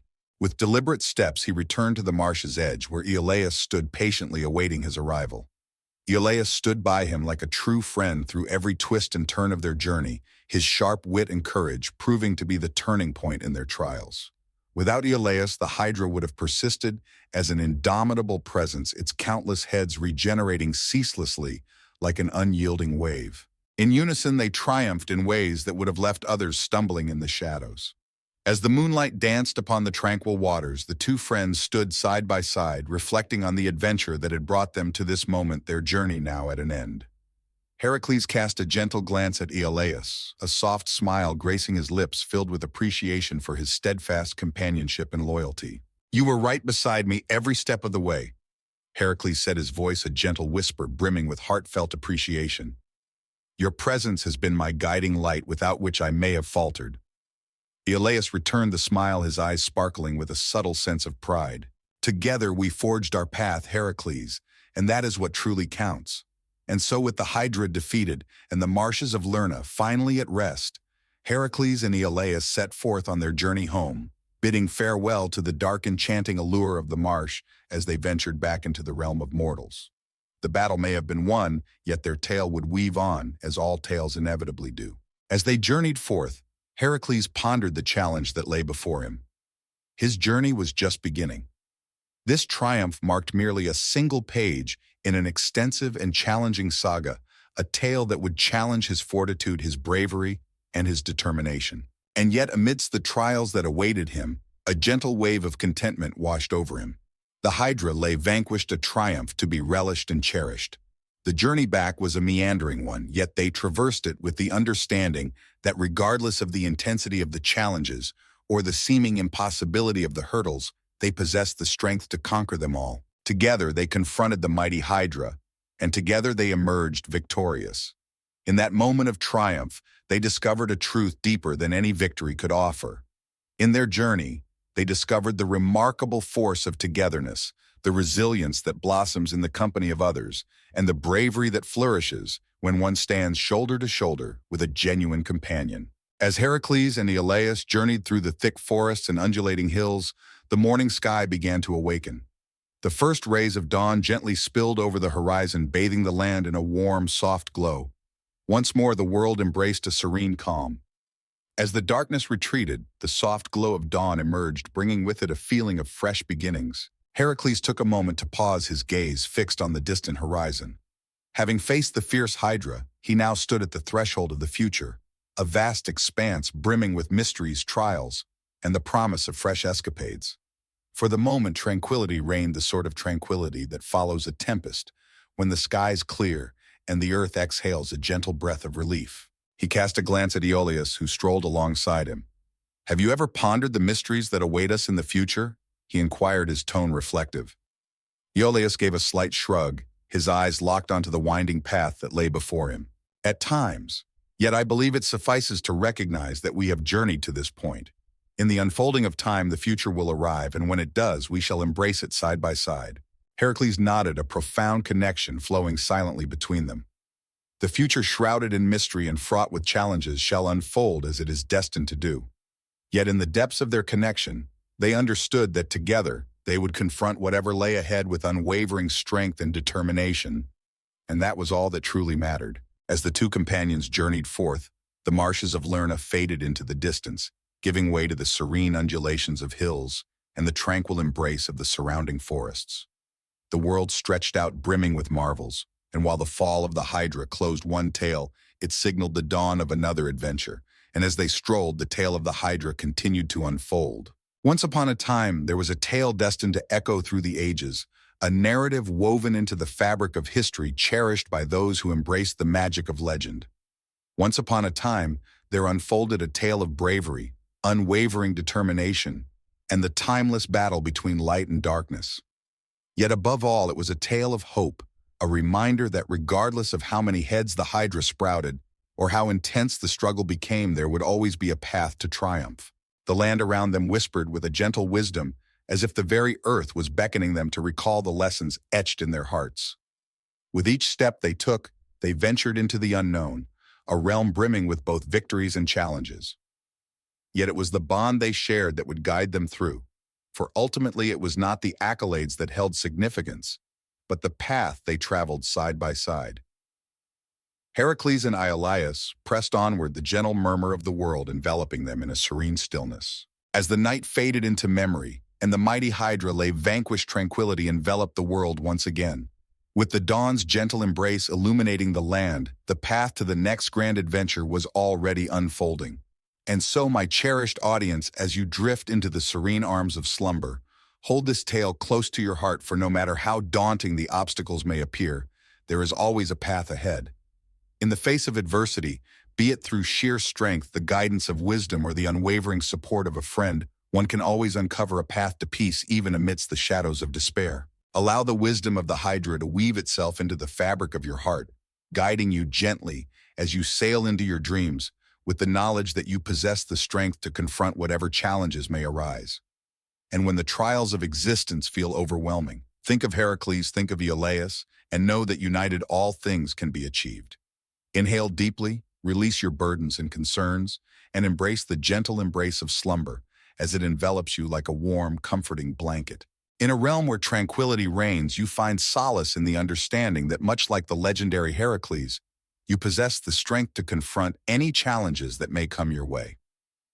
As Heracles and Iolaus strolled through the serene woods, the gentle murmurs of the trees appeared to reflect the tranquility that had enveloped their souls. The journey stretched before them, a winding path filled with untold tales yet to unfold. The triumph over the Hydra had ignited a spark within, transforming their very essence. It was a triumph not merely of might, but of togetherness, of confronting an adversary that appeared insurmountable and rising to claim victory, and that wisdom would guide them through whatever lay ahead. As the days unfolded, their journey carried them forth, and the very fabric of the world around them began to transform. The air embraced them with warmth, the sky shimmered with brilliance, and the lands they journeyed through blossomed with life at every turn. In the hushed embrace of night, as the stars wove a celestial tapestry of dreams overhead, Heracles would frequently pause to ponder the battle, not with a heart full of pride, but with a gentle, lingering sense of gratitude. He had confronted the Hydra indeed, but he had also battled his own doubts, his fears, and the shadows of the unknown. Through these trials, he discovered the profound worth of patience, the strength found in persistence, and the subtle yet formidable support of having a companion when the path becomes treacherous. Iolaus, steadfast and true, stood by ready with a kind word and a reassuring presence when the weight of the world felt too heavy. For Heracles, that bond was more precious than any triumph he could achieve. One evening, as they gathered around a crackling fire under the vast canopy of stars, Heracles murmured softly, as if sharing a secret with the night. "We are woven from tales, Iolaus," he said, his voice imbued with the essence of the countless adventures they had already experienced. Every battle fought, every challenge faced, every victory celebrated, and defeat endured weaves itself into the very fabric of our being. In every place we have wandered, we leave fragments of our essence behind. Iolaus, perched across from him, nodded with a contemplative air. "And those pieces linger on," he replied, "intricately woven into the very fabric of existence. Perhaps the ultimate triumph lies not in the skirmishes we conquer, but in the enduring legacy of our tales echoing through time, long after we have departed." Heracles beamed at his companion, his heart buoyant with the sincerity of those words. He had always understood that the true measure of a warrior's strength lay not just in the tally of foes vanquished, but in the narrative they wove around their journey, how they ignited the spirit in others to transcend their own battles. In that serene moment, enveloped by the tranquility of the night, Heracles sensed that the essence of his arduous journey was beginning to unfold before him.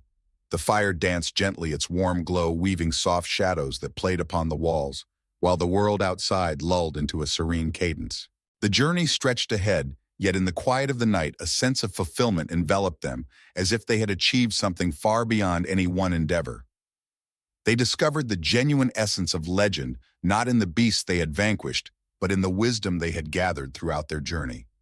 As the night deepened, and the stars overhead twinkled with a brilliance unmatched, Heracles and Iolaus surrendered to a tranquil slumber, their hearts light with the promise of tomorrow's adventures, while the world around them basked in serene stillness. For the oceans were not merely a deity of the sea, but a formidable power that ruled the tides and the beings that inhabited the depths below. In a realm of grandeur, his kingdom sprawled endlessly, reaching beyond the limits of mortal sight. In the depths of the azure sea, where shadows dance in the hidden caverns, Poseidon reigned, his wisdom echoing through the ages, timeless and profound. His trident, shimmering with the brilliance of countless tempests, stood as the emblem of his power and reign over the seas. Once upon a time, in the grand tapestry of mythology, Poseidon emerged as one of the mighty Olympian gods, a child of the powerful Titans Cronus and Rhea. In a time long past, the heavens echoed with the clash of titans and gods locked in a fierce struggle. When the dust settled and victory belonged to the Olympians, the world was carved up, each deity claiming their rightful domain. In a realm where clouds danced and thunder roared, Zeus, the formidable sovereign of the sky, claimed the heavens as his dominion. In the grand tapestry of mythology, Hades, the sovereign of the underworld, took hold of the shadowy realm of the departed, while Poseidon, the second-born of Cronus, was bestowed with the majestic rule over the boundless and infinite seas. In the realm of Poseidon, beauty reigned supreme, yet the wildness and untamable spirit of the sea danced in every wave. The sea danced with a wild spirit, a realm where tranquility and chaos intertwined, shifting from gentle whispers to roaring tempests. Poseidon's temperament mirrored the essence of the ocean, at times tender and nurturing, while at others wild and devastating. His temperament danced like the tides, a force of nature that both terrified and commanded respect from all who ventured upon the waters. Though he wielded immense power, Poseidon was frequently regarded as a deity embodying duality. He wielded the power of both life and death, conjuring serene waters for sailors to glide upon, or unleashing fearsome storms that devoured ships in their fury.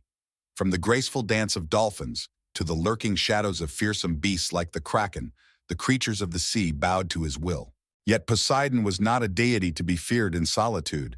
He stood as a guardian, granting safe passage to those who revered him and showed the ocean the respect it deserved. Once upon a time, it was whispered that Poseidon's heart brimmed with a deep yearning, a yearning for something that transcended the dominion he wielded over the vast oceans. In his quest for companionship, love, and connection, he found that his very essence posed challenges to forming such bonds.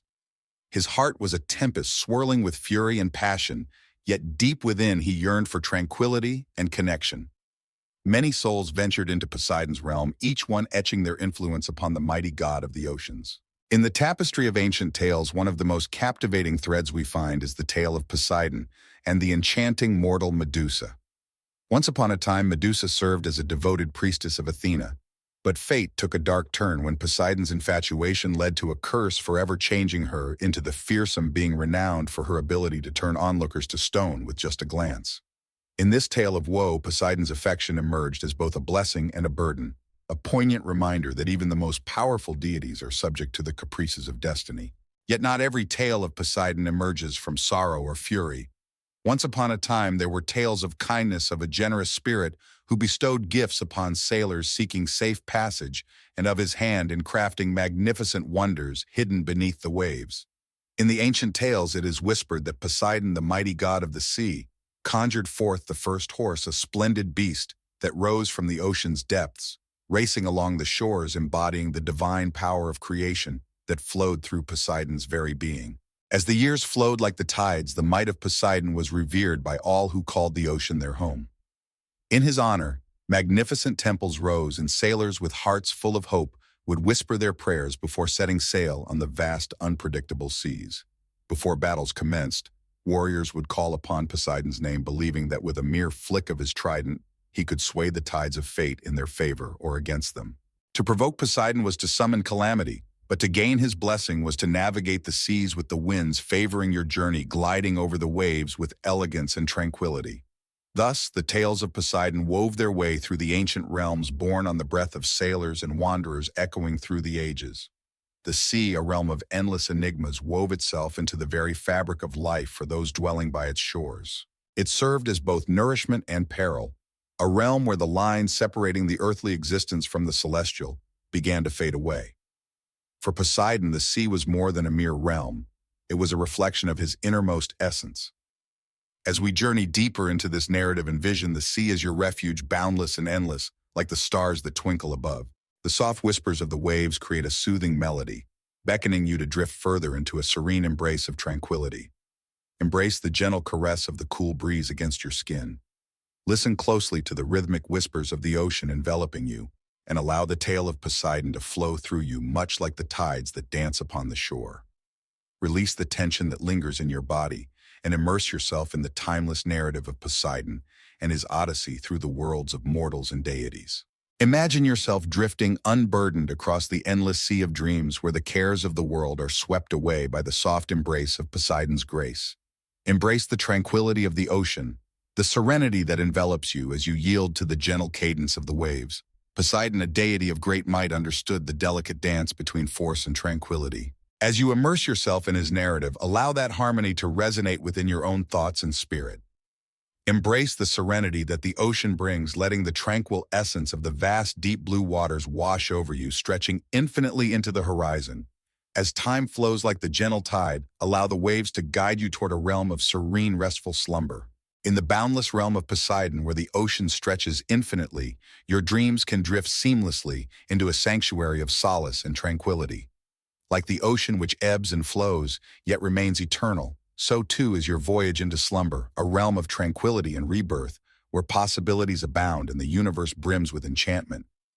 As you find your moment of rest, let the mighty Poseidon linger in your thoughts, for his tides will eternally ebb and flow, and his essence will always resonate within the vast depths of the ocean. The ocean, much like the embrace of slumber, holds within it a tapestry of enigma and refuge, a realm brimming with boundless potential. The sea was not merely Poseidon's dwelling. It was a reflection of his essence, a canvas painted with the depths of his spirit. In the depths of the ocean, the essence of Poseidon lingered in every shift of the tides, in the ebb and flow of the waves, in the myriad of creatures gliding beneath the shimmering surface. The ocean danced with his spirit, mirroring his emotions, calm one moment and raging the next. Legend has it that when Poseidon found joy, the seas would lie still, the sky would stretch wide and bright, and the waves would dance softly. Yet when his anger ignited, the ocean transformed into a wild beast, pounding against the cliffs, conjuring fierce tempests that threatened to swallow even the most intrepid vessels. The tales of Poseidon extend beyond mere dominion over the water. They weave a rich tapestry of his profound bond with the land, the creatures that inhabit it, and the humans who embrace the shores as their own. Among the many tales woven into the fabric of ancient lore, one stands out: the fierce contest between Poseidon, the mighty god of the sea, and Athena, the wise goddess for the cherished city of Athens. In a grand contest of divine will, two gods sought the esteemed title of patron deity for the city, each presenting a wondrous gift to the people, hoping to win their hearts in devotion. In a time long past, Poseidon, the mighty god of the ocean, poured his heart into the creation of a magnificent horse. This extraordinary beast, imbued with unparalleled power and swiftness, became a vessel for the people of Athens, enabling them to traverse both land and sea with grace and ease. The horse stood as a testament to Poseidon's might, embodying his dominion over the land and the sea alike. Yet in her boundless wisdom, Athena presented a gift of unparalleled worth: the olive tree. This magnificent offering would bestow upon the people sustenance, oil, and timber, fostering the growth of their civilization. After much contemplation, the citizens of Athens ultimately decided to embrace the gift of Athena, favoring it over that of Poseidon, and in doing so, she was honored as the city's patron goddess. Though Poseidon felt a wave of disappointment, he chose not to unleash his fury upon the city. Instead, he retreated into the ocean's embrace, his anger swirling into the fierce tempests that would sporadically lash against the shores of Athens. In the midst of this fierce rivalry, Poseidon always found himself surrounded by companions. He stood as a deity encircled by devoted followers and companions, a number of whom were also beings of the ocean. Among his dearest companions were the enchanting Nereids, lovely sea nymphs who twirled gracefully in the waves and cared for the creatures of the ocean. In the shimmering depths of the sea, these enchanting nymphs could be spotted gracefully riding dolphins and a myriad of other oceanic beings, their melodious songs resonating through the waves like whispers of magic. They stood as a beacon of the tranquility and unity that Poseidon, in his finest moments, endeavored to weave throughout his domain. Many were the offspring of Poseidon. Some were of the mortal realm, while others transcended it, possessing powers that could stand alongside their divine progenitors. Among his many descendants, the most renowned was undoubtedly the valiant hero Theseus, believed to be the offspring of Poseidon and the mortal Hera. In a time of legends, there was a hero named Theseus, celebrated for his unmatched strength and unwavering courage. His tale is one of triumph as he faced the fearsome Minotaur and embarked on countless other daring adventures. In certain retellings of the myth, Poseidon steps in to assist his son, revealing a more tender aspect of the deity, one that resonates profoundly with his human offspring. And so we come to Polyphemus, the fearsome giant with a single eye, a remarkable offspring of Poseidon himself. In the annals of myth, Polyphemus stands out, renowned for his fateful meeting with the valiant Odysseus.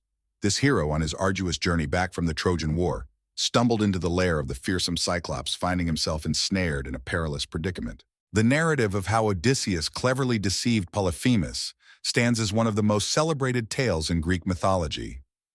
Yet beneath the fearsome visage of Polyphemus lay the offspring of Poseidon, a creature of great strength and intricate nature, revealing that even the progeny of gods are not mere caricatures, but rather woven with layers of contradiction. The mighty Poseidon cast his presence far and wide, his reach touching the distant shores of the ancient world, beyond the familiar coasts of Greece. Across the shimmering waters of the Mediterranean, sailors and travelers would call upon his name, seeking his favor for protection and a safe journey. Along the coasts, his shrines and temples stood like beacons, where individuals from every corner of life gathered, bringing forth their offerings to honor the formidable deity. In those ancient times, the gifts presented were frequently crafted from fish seashells and treasured artifacts, each one a testament to the profound reverence that people had for Poseidon and the capricious spirit of the ocean. While Poseidon wielded immense power, he remained an enigmatic figure shrouded in deep mystery. In the minds of the ancient Greeks, the sea was a realm shrouded in mysteries, a vast expanse where the boundary between the earthly and the divine seemed to blur, inviting wonder and awe. In the embrace of the ocean, a world of endless depths and concealed wonders unfolded, a sanctuary for the gods to escape, where they could revel in their magnificence while grappling with their solitude. Poseidon, ruler of the ocean's depths, was seen as a figure of solitude, his feelings as boundless and erratic as the waves that danced upon the sea. In the depths of the ocean, Poseidon would sometimes seek solace enveloped by the crushing embrace of the water, a realm where even the mightiest of mortals would find themselves powerless. In those shadowy depths, Poseidon discovered a sanctuary, a tranquil refuge far removed from the turmoil and strife that consumed the other gods. In the quiet depths of the ocean's embrace, Poseidon pondered the essence of his being, musing over his role in the vast tapestry of the universe. In a land where shadows danced and whispers echoed, his kingdom stood as both a refuge and a cage. Here he wielded power with an iron fist, yet the wild spirit of the realm remained forever elusive, untamed, and beyond his grasp. Once upon a time, it was whispered that Poseidon, with all his might, yearned to discover harmony within his own soul. He danced between the roles of creator and destroyer, weaving life in the depths of the ocean while holding the power to shatter it with a single thrust of his trident. This duality danced vividly in his interactions with the other gods. In the grand tapestry of mythology, Zeus reigned as the supreme ruler of the gods, while Hades presided over the realms of death and the underworld. Yet Poseidon carved out a distinctive niche within this celestial hierarchy, embodying the power of the seas and the mysteries they hold. He stood not merely as a ruler, but as a guardian of the earth's waters, the very essence of life on the planet, embodying the reminder of the powerful forces that exist beyond the grasp of humanity. The tides dance gracefully, mirroring the shifting emotions of Poseidon, moving in a rhythm that is uniquely their own. The soft whispers of the waves caressing the shore can suddenly swell into mighty roars, crashing with fierce intensity in the blink of an eye. This ever-changing nature, this power to transition from tranquility to tempest, was what earned Poseidon both admiration and dread. He was a deity capable of weaving tranquility, yet also stirring turmoil. And yet amidst this duality, a profound truth lay hidden beneath the surface. Poseidon, much like the vast ocean, embodied the rhythm of life's rise and fall, serving as a poignant reminder that permanence is but an illusion, and all things are forever in flux. Legend has it that Poseidon's affection for his realm, the sea, ran as deep and boundless as the very waters that embraced it. In this, he embodied the timeless, a figure who transcended the limits of time itself. Through the passage of time, the gods and mortals ebbed and flowed like the tides, yet Poseidon's dominion over the ocean stood steadfast and eternal. The oceans may have shifted, the lands may have risen and fallen, yet the tides would forever return to the shore, a testament to the timeless dance of existence. As the tale of Poseidon unfolds through the ages, his legacy endures in the waves that crash upon the shore, in the creatures that glide beneath the surface, and in the narrative spun by sailors on the vast ocean. The sea, an endless enigma, mirrors the essence of Poseidon himself, a sprawling, dynamic entity that resists confinement.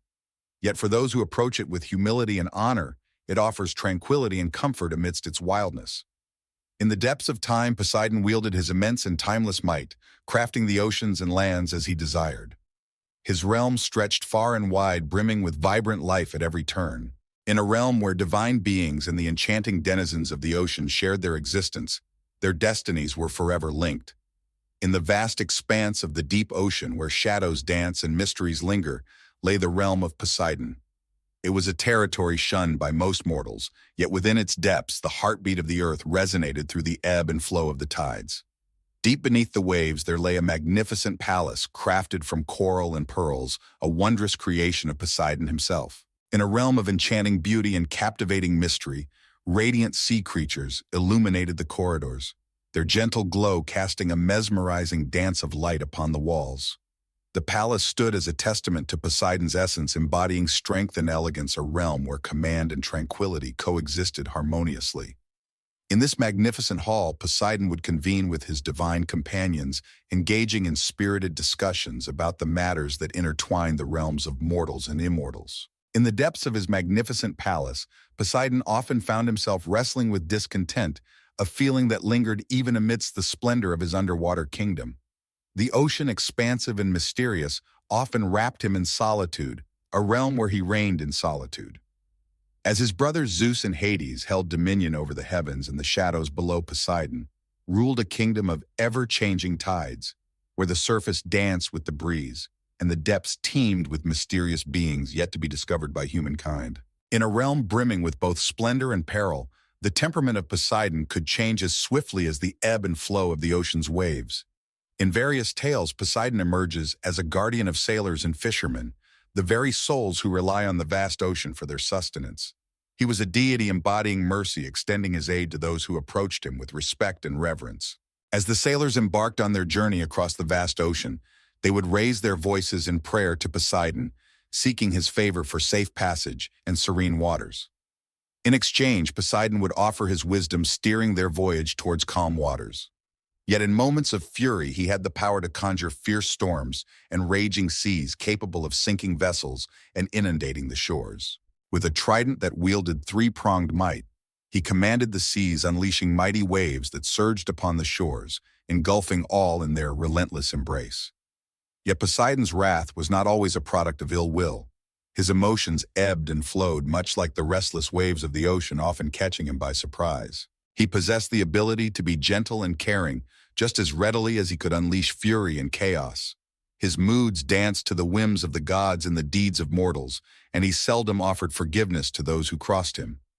Among the many tales spun through time, none is more notorious than the fierce competition between him and Odysseus, the celebrated champion of the Trojan War. Once Odysseus had outsmarted and blinded his own son, the formidable Cyclops Polyphemus, the mighty Poseidon swore to exact his revenge upon the cunning hero. For many years, Odysseus faced countless trials on his journey home. His ships shattered and his crew swallowed by the vast ocean, all because of the wrath of Poseidon. The might of the god over the vast ocean turned into an insurmountable barrier for Odysseus, leaving the hero to drift aimlessly across the waters, forever searching for the path that would lead him home to Ithaca. Though he could unleash storms of fury, the bond Poseidon shared with the realm of mortals was unmistakable. He brought forth a multitude of children, among whom emerged remarkable heroes and influential leaders.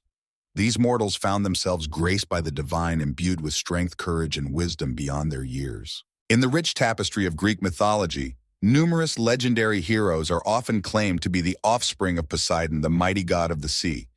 In their midst stood Theseus, the valiant hero renowned for conquering the fearsome Minotaur, alongside the formidable Triton, the son of Poseidon, often portrayed as a swift messenger of the ocean with his fish-like tail. Triton, with a conch shell in hand, possessed the power to summon fierce storms or soothe the restless seas with a single breath. Alongside his earthly offspring, Poseidon was famed for his many liaisons with enchanting sea nymphs. Once upon a time, there existed the Nereids, enchanting daughters of Nereus, the venerable god of the sea. They were cherished companions of Poseidon, ever faithful and true. In tales of old, these enchanting sea nymphs were often portrayed as stunning maidens, gracefully riding the backs of dolphins or gliding through the depths alongside the wondrous beings of the ocean. In a time long ago, they earned a reputation for their boundless kindness and deep compassion. Time and again, they came to the aid of sailors in distress, skillfully guiding them back to the shores of safety. The reach of Poseidon stretched well beyond the Mediterranean, touching the shores of far-off lands and the hearts of ancient civilizations. In various cultures, he was revered by different names, yet the core of his existence remained unchanged. His power danced on the edge of duality, a gift that could breathe life into the depths of the oceans, yet held the chilling ability to snatch it away. In the ancient cities that hugged the coastline, magnificent temples rose in his honor, where devoted souls offered sacrifices in hopes of winning his favor.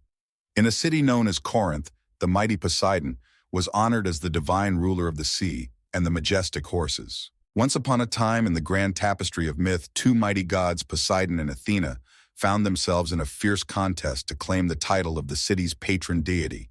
With a mighty swing of his trident, the god of the sea brought forth a saltwater spring from the depths of the earth, while Athena, wise and graceful, presented the olive tree, a timeless emblem of peace and prosperity. In the vibrant city of Corinth, the inhabitants understood the significance of both divine gifts. They decided to pay tribute to each god, ensuring that Poseidon's powerful presence continued to shape their lives for many generations to come. Yet the essence of Poseidon's might lay not solely in his capacity to conjure or obliterate, but in his profound grasp of the ocean's depths and the elemental forces that govern nature. He was a deity who understood the vastness of the ocean, the ever-changing tides, and the elusive beings that wandered the depths of the sea.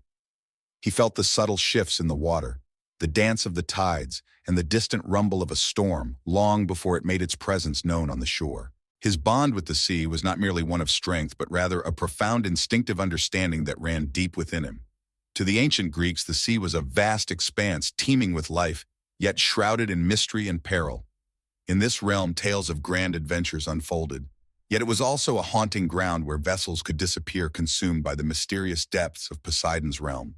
The sailors and fishermen, whose very lives depended on the vastness of the sea, were perpetually captivated by the might of the divine.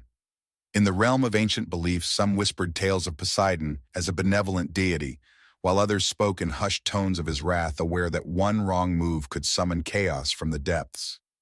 In the depths of Poseidon's realm, a vast and mysterious world unfolded, where the unknown danced alongside the known, each whispering secrets of the ocean's embrace. The ocean unfolded like a grand tale, a realm brimming with fantastical beings unseen by human eyes, where currents whispered secrets of far-off lands or beckoned you into the depths of the unknown. In that enchanting realm, legends took their first breath, and the boundaries between myth and reality danced in a mesmerizing haze. To sail the seas was to embark on a journey into Poseidon's domain, a world where the divine and mortal coexisted in a fragile harmony. Thus Poseidon reigns over the vast oceans, his might echoing in each crashing wave, his essence revealed in every tempest that brews. In his realm, beauty and danger intertwine, a landscape where the very forces of nature dance and transform with every breath. Amidst the tumultuous waves, a serene truth emerges. Poseidon, much like the vast ocean, embodies both the power to destroy and the gift to create. He is a divine figure, a manifestation of nature's duality, whose emotions rise and fall like the ocean's waves. In the eyes of the ancient Greeks, Poseidon was not merely a deity of immense power. He was also revered as a figure of profound wisdom. In the depths of the sea lie the world's secrets, and within Poseidon's domain, those secrets gradually come to light. To grasp the essence of the ocean, to truly know Poseidon, is to delve into the mighty forces of nature and the delicate equilibrium that weaves through all existence. Ultimately, the tale of Poseidon transcends mere dominion over the oceans. It weaves a rich narrative of harmony, strength, and tranquility, of genesis and ruin. It serves as a gentle nudge that the ocean, much like the heart of the deity who governs it, is in a constant state of motion. It dances with the winds, shifts with the tides, and pulses with the heartbeat of the earth. Athena regarded him intently, her eyes fixed and unyielding. "You fulfilled the demands of the divine, as is the fate of all mortals," she responded. "Yet it is essential to grasp that the deities do not endeavor to forge justice or equity. The world, a tapestry woven with complexities beyond our initial perceptions. Medusa's curse transcended notions of right and wrong. It was a testament to the gods' dominion over destiny, a vivid illustration of power at play. She faced consequences not for her deeds, but for the essence of her being. And there lies the merciless hand of the divine. None among us can escape the caprices that govern our fates." As Athena's words washed over him, a shiver of cold dread coursed through Perseus, wrapping him in an unsettling embrace. So it seems this tale was never truly centered on Medusa, was it? Was she merely a pawn in the grand game of the gods? Athena's expression softened just a touch, yet her gaze held its keen edge. Indeed, Perseus, the suffering of Medusa was never a path she chose for herself. She found herself ensnared by the whims of the gods, much like you are caught in the tapestry of their intentions. Yet you too weave your thread into this intricate tapestry of destiny. The choices you make with the knowledge you possess today will shape your identity. Will you carry on as a champion lauded for your triumphs, oblivious to the pain that lies beneath them? Or will you embark on a journey of understanding, seeking a deeper purpose that transcends the expectations set before you? The air was thick with the gravity of Athena's words. Perseus gazed upon the stone visage, forever captured in a haunting grimace of despair. It was more than a trophy. It represented the myriad lessons he had gathered about the world, its intricate layers, its unfairness, and the poignant tales lurking just out of sight. How many other souls caught in the web of the gods' cruelty remain in the shadows, their names fading into the mists of time, their tales distorted by the whispers of fear and legend. In the stillness of the temple, Perseus discovered his determination. He vowed that Medusa's death would not be without purpose. He would embark on a quest to unravel the injustice she had faced, to hold her tale close as a testament that not all creatures of darkness were forged from hatred. Some were crafted by the very hands of the divine. "I understand," Perseus said, his voice now steady, as if he had just gathered the strength of 1,000 tales. "Though the past is set in stone, the path ahead is mine to shape." Athena acknowledged her expression, warming. The essence of a true hero lies in their profound understanding of the consequences of their deeds. They bear the wisdom gained from their experiences and forge a journey guided not by the expectations of others, but by the whispers of their own heart. And with that, the goddess started to vanish, her shape melting away into the air like mist kissed by the morning sun. In the quiet solitude of the temple, Perseus found himself alone, the head of Medusa resting beside him. Yet in that moment, it transformed from a mere trophy into something far more profound. It stood as a poignant emblem, a haunting reminder of a life that had slipped away, a life cruelly snatched by powers that lay beyond her grasp. As Perseus stepped out of the temple, a sense of anticipation filled the air, for he understood that his adventure had only just begun. He had come to understand the bitter realities of existence, the merciless nature of the divine, and the pain that frequently lurked in the shadows of legends. Yet he grasped that the tale of his own fate was still unfolding, not yet etched in permanence. He had the power to transcend the role of a mere hero, unshackled from the dictates of the divine. He had the power to become a voice for the overlooked, a guiding light of empathy in a realm molded by trepidation and authority. The journey that lay before them was fraught with challenges. There would be countless skirmishes ahead, numerous challenges to face, and a myriad of decisions awaiting to be taken. Yet Perseus had transformed into a different soul since the day he embarked on his quest to vanquish Medusa. He had glimpsed the depths of the legend, and the wisdom she imparted would forever linger in his memory. With a heart weighed down by sorrow, Perseus turned his back on the cave, departing from the woman who had once radiated beauty and vitality, now transformed into a poignant emblem of grief. As he journeyed across the island and returned to the realm of mortals, he bore not only Medusa's head, but also the heavy burden of a truth that would linger in his mind for all his days to come.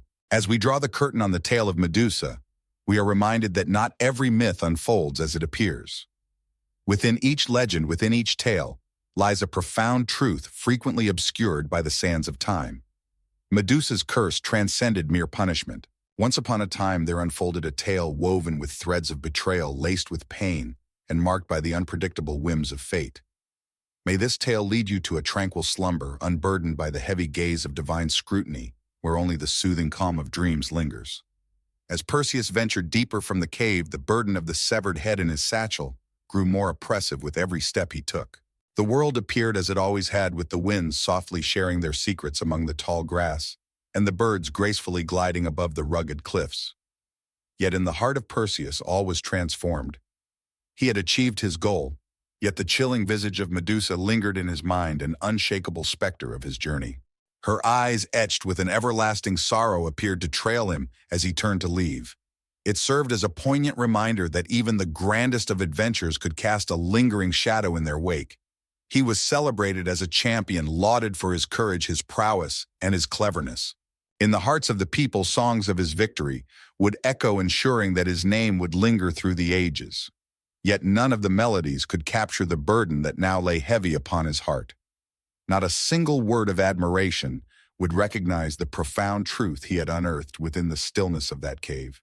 What cost did victory demand when it was won at the expense of another's pain? As the days unfolded, Perseus wandered through a world where the accolades meant little, offering him no comfort or peace. The head of Medusa, a formidable weapon in its own right, had lost its once profound significance. What had once stood as a beacon of strength and victory now served as an unending echo of the suffering Medusa, had faced a haunting tale of the misfortunes wrought by the gods. And thus, Perseus embarked on a quest for knowledge, eager to unravel the tale that had woven itself around him. He journeyed to the temple of Athena, the sacred ground where Medusa's fate had been sealed, seeking a glimmer of understanding, a whisper of insight. The goddess, revered for her profound wisdom, held the key to the answers he desperately sought. Would she share her insights with him?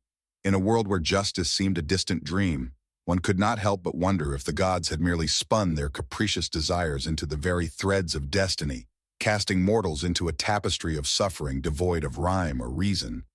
Deep within the temple's embrace, Perseus stumbled upon a sanctuary of serene contemplation.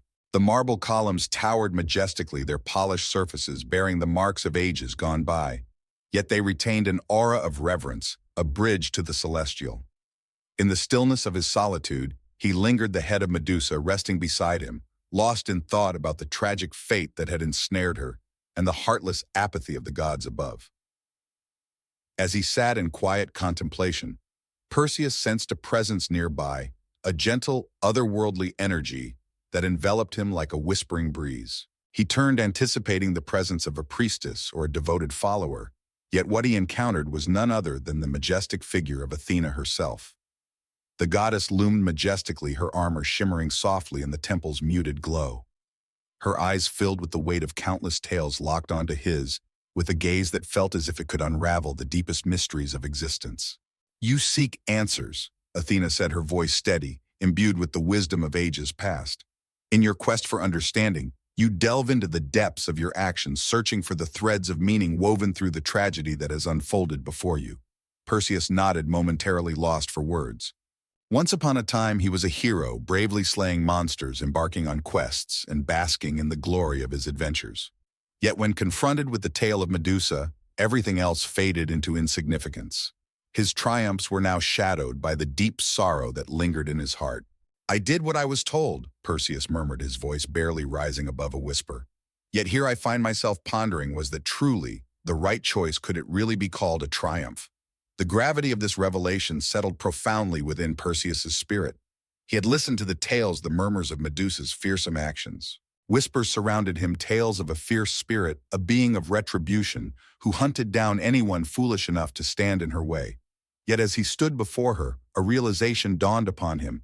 The tales he had heard were but fragments of a larger narrative. Fear had molded them, compelling them to cast her as the villain in order to rationalize the gods' deeds. Medusa was not a wicked figure. She was a figure of sorrow, ensnared in a tapestry of divine malice, a tale of purity twisted into a haunting nightmare. As Perseus lingered in the shadows, reflecting on the life that had slipped away, a gentle whisper danced through the cave, weaving tales of the past. It was a voice known yet far away, as if it floated on the breeze. "What is the reason behind this?" It lingered, a question suspended in the atmosphere. "What brings you here for me?" Perseus came to a sudden halt. Unbeknownst to him, footsteps drew near, silent as shadows in the night.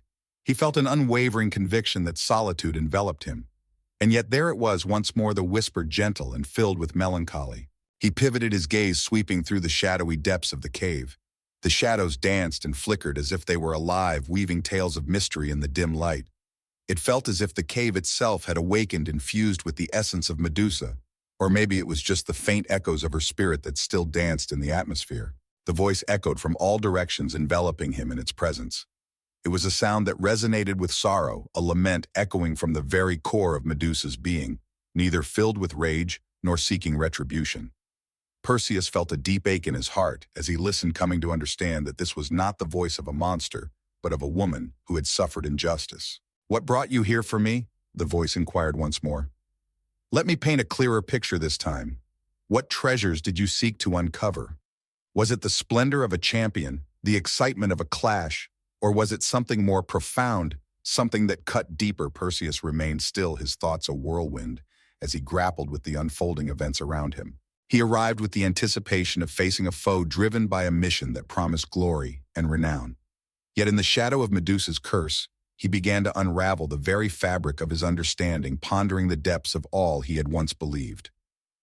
"I did not seek this," Perseus murmured into the stillness, his voice a mere breath against the quiet. "I had no intention of bringing about your end."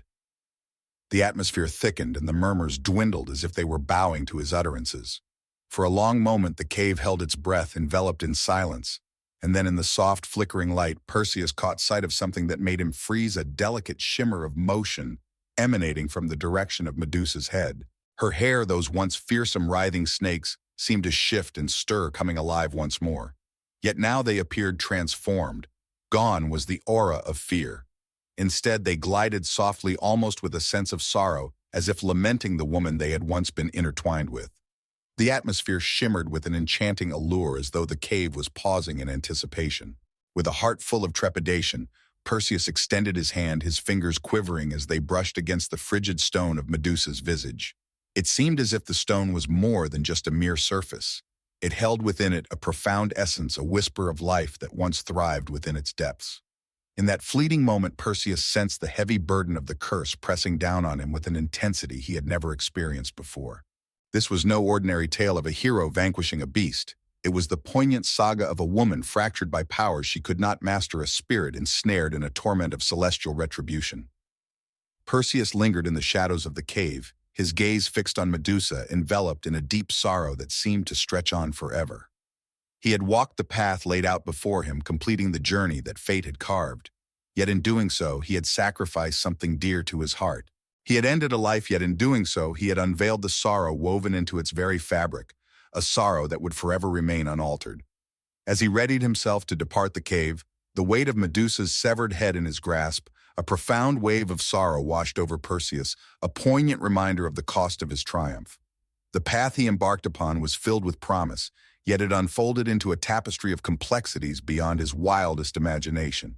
In a time long past, the divine powers had spoken, sealing Medusa's fate with a curse that bound her to a life of solitude, shrouded in fear and dread from those around her.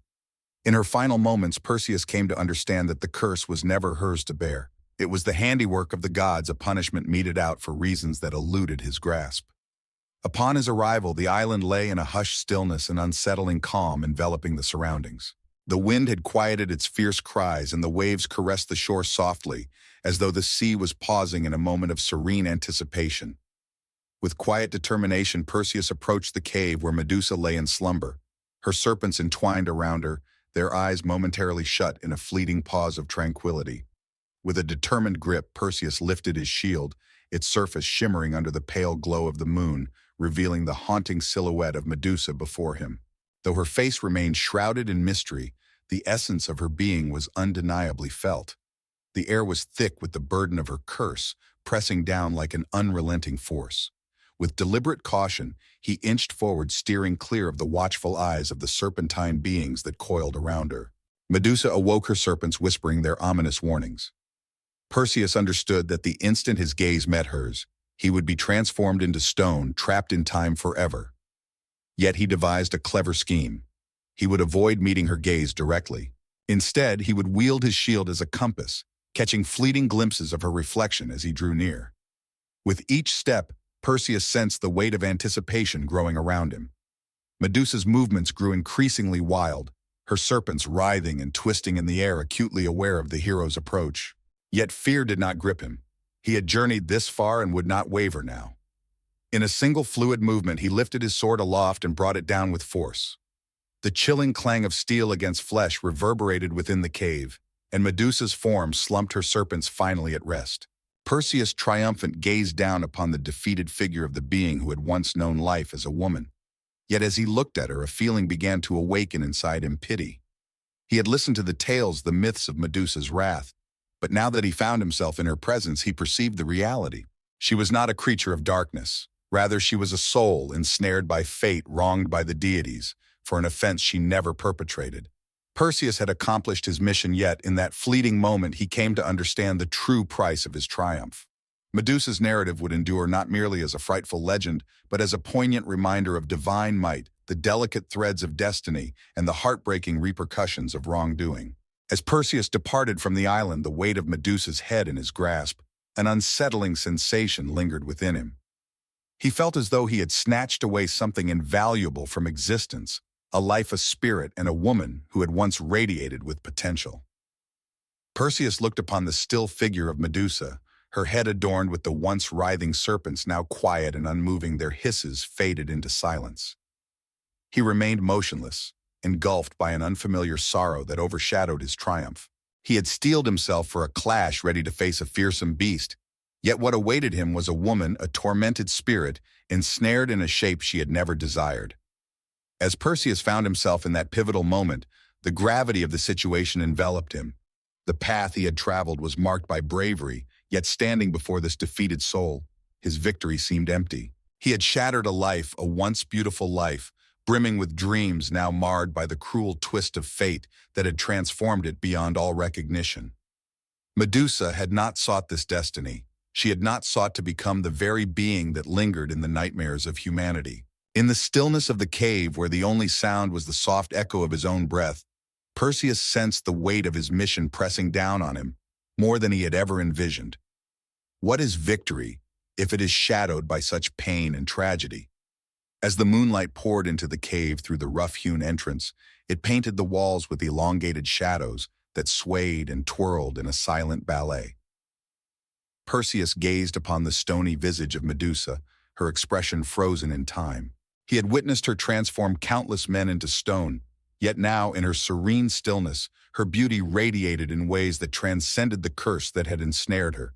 Her hair, now cut and scattered around her head, still whispered of its former splendor. The serpents, now devoid of life, transformed from a fearsome emblem of her fury into a poignant reminder of her suffering. Perseus knelt beside her lifeless form, his heart heavy with grief. He had been instilled with the conviction that his quest was just viewing Medusa as a creature that must be vanquished for the greater good of all. Yet as he pondered, he came to understand that the reality was woven with far greater intricacies. Once upon a time, Medusa found herself ensnared in a tragic fate, a victim of divine wrath destined to wander alone in a world filled with dread. Her fury, her metamorphosis into a being of dread, was born from the mercilessness of the deities. She found herself facing punishment not merely for a crime she had not committed, but for the very beauty that should have been a cause for celebration rather than condemnation. Welcome to Mythical Dreams, a realm where the tales of gods, goddesses, and enchanting creatures from ancient mythology come alive, guiding you gently into a serene slumber. Before we embark on this journey, take a moment to unwind. If you find delight in the narrative, consider subscribing to the channel, ensuring you never miss another calming tale. We're eager to hear from you about your location this evening. Share your thoughts in the comments and let us know what time it is in your corner of the world. Now let us embark on the enchanting journey into the myth of Medusa. The night lay in tranquil silence, broken only by the gentle murmur of the wind weaving through the trees. In a world wrapped in tranquility, there existed a solitary being stirring amidst the stillness. In the heart of the timeless hills of Greece, where the air shimmered with enchantment, there resided a woman known as Medusa. Once upon a time, there was a girl who embodied beauty and kindness, her hair glistening like the deepest night, a true blessing from the heavens. Her eyes shimmered with the allure of happiness, and her smile had the power to illuminate even the darkest corners. Medusa's destiny was once painted with the hues of love and joy, much like that of any other mortal. Yet the whims of the gods wove a different tale altogether. Medusa's fate took a dramatic turn the moment she encountered the formidable Poseidon, the god who ruled the vast oceans. Among the countless renditions of this tale, the one that graces our ears this evening is steeped in sorrow.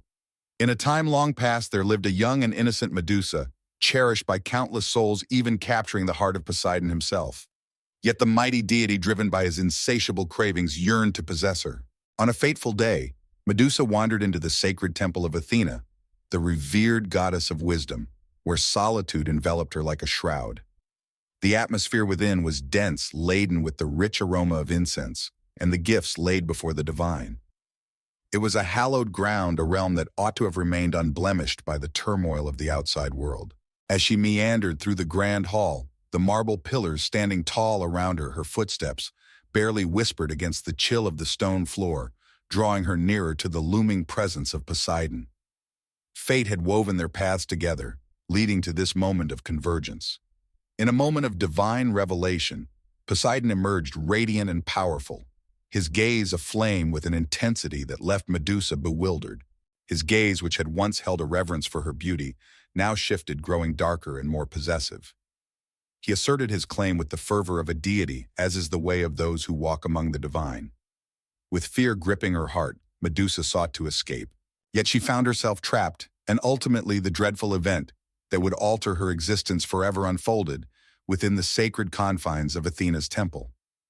Athena, seething with rage at the violation of her hallowed ground, beheld the act of defiance. Though a flicker of compassion for the girl stirred within her, she knew that the insult to her temple demanded retribution. In her fury, Athena turned away from Medusa, offering neither solace nor support. Instead, she unleashed her wrath upon her. Once Medusa's hair was a cascade of beauty, captivating the hearts of all who beheld it. But fate wove a different tale, turning those lovely locks into a twisting, slithering throng of serpents. Her once enchanting eyes, which had the power to calm even the most restless spirit, now transformed into a cold, unyielding gaze capable of freezing anyone who dared to look into them. Medusa's heart shattered into 1,000 pieces. Before her very eyes, the life she once cherished, brimming with beauty and hope, began to unravel. In a moment of desperation, she sought refuge on a distant island, a secret place where the world could not reach her. In the depths of solitude, enveloped by the enigmatic beings of the dark, she felt the essence of her former self slipping away like sand through her fingers. The serpents coiled upon her head, hissing and slithering, each one whispering tales of her destined path. In the shadows of her secluded island, the world turned a blind eye to the heartache she had faced. Medusa, once a figure of compassion, transformed into a haunting tale, a creature spoken of in hushed, trembling voices. As the sands of time slipped through the hourglass, the world continued its relentless journey forward.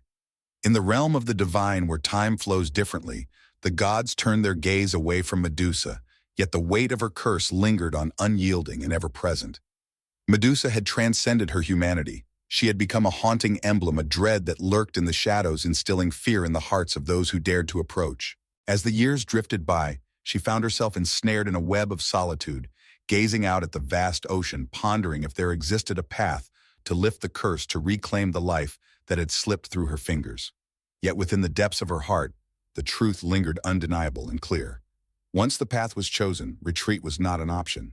And so it was that Perseus arrived, a youthful champion destined for greatness. Once upon a time, a brave soul was summoned by the king of Argos, entrusted with the noble quest to vanquish a fearsome beast that had cast a shadow of terror over the land. With a shield gleaming like a polished mirror, Perseus set forth on his quest, resolute in his mission to face Medusa. Once upon a time, there was a journey that stretched far and wide, filled with peril and uncertainty, yet he stood firm in his determination. With the divine whispers of the gods as his compass, he journeyed to the secluded island, the enigmatic home of Medusa, where she dwelled in her solitary existence. The afternoon sun draped the landscape in a golden haze, echoing the legendary whine that storytellers spoke of, said to sway the hearts of mortals toward the divine. With each deliberate step, she sensed the arid air brushing against her skin, every breath infused with the rich aroma of history and far-off grapevines. Whispers of an ancient sanctuary reached her ears, a clandestine haven devoted to the worship of Dionysus, concealed away from the well-trodden paths. At her age, she found herself pondering the mysterious force that had driven her to embark on such an adventure. Maybe it was the delicate hint of rebirth, or the soft tales that suggested one could still catch a glimpse of the divine if the heart remained open and willing. The journey unfolded along a rugged trail scattered with treacherous stones that whispered tales of those who had traversed before. Time and again, Xanthippe found her balance against the sturdy trunk of a cypress tree, or grasped the rugged edge of a rock as she made her way through the challenging landscape.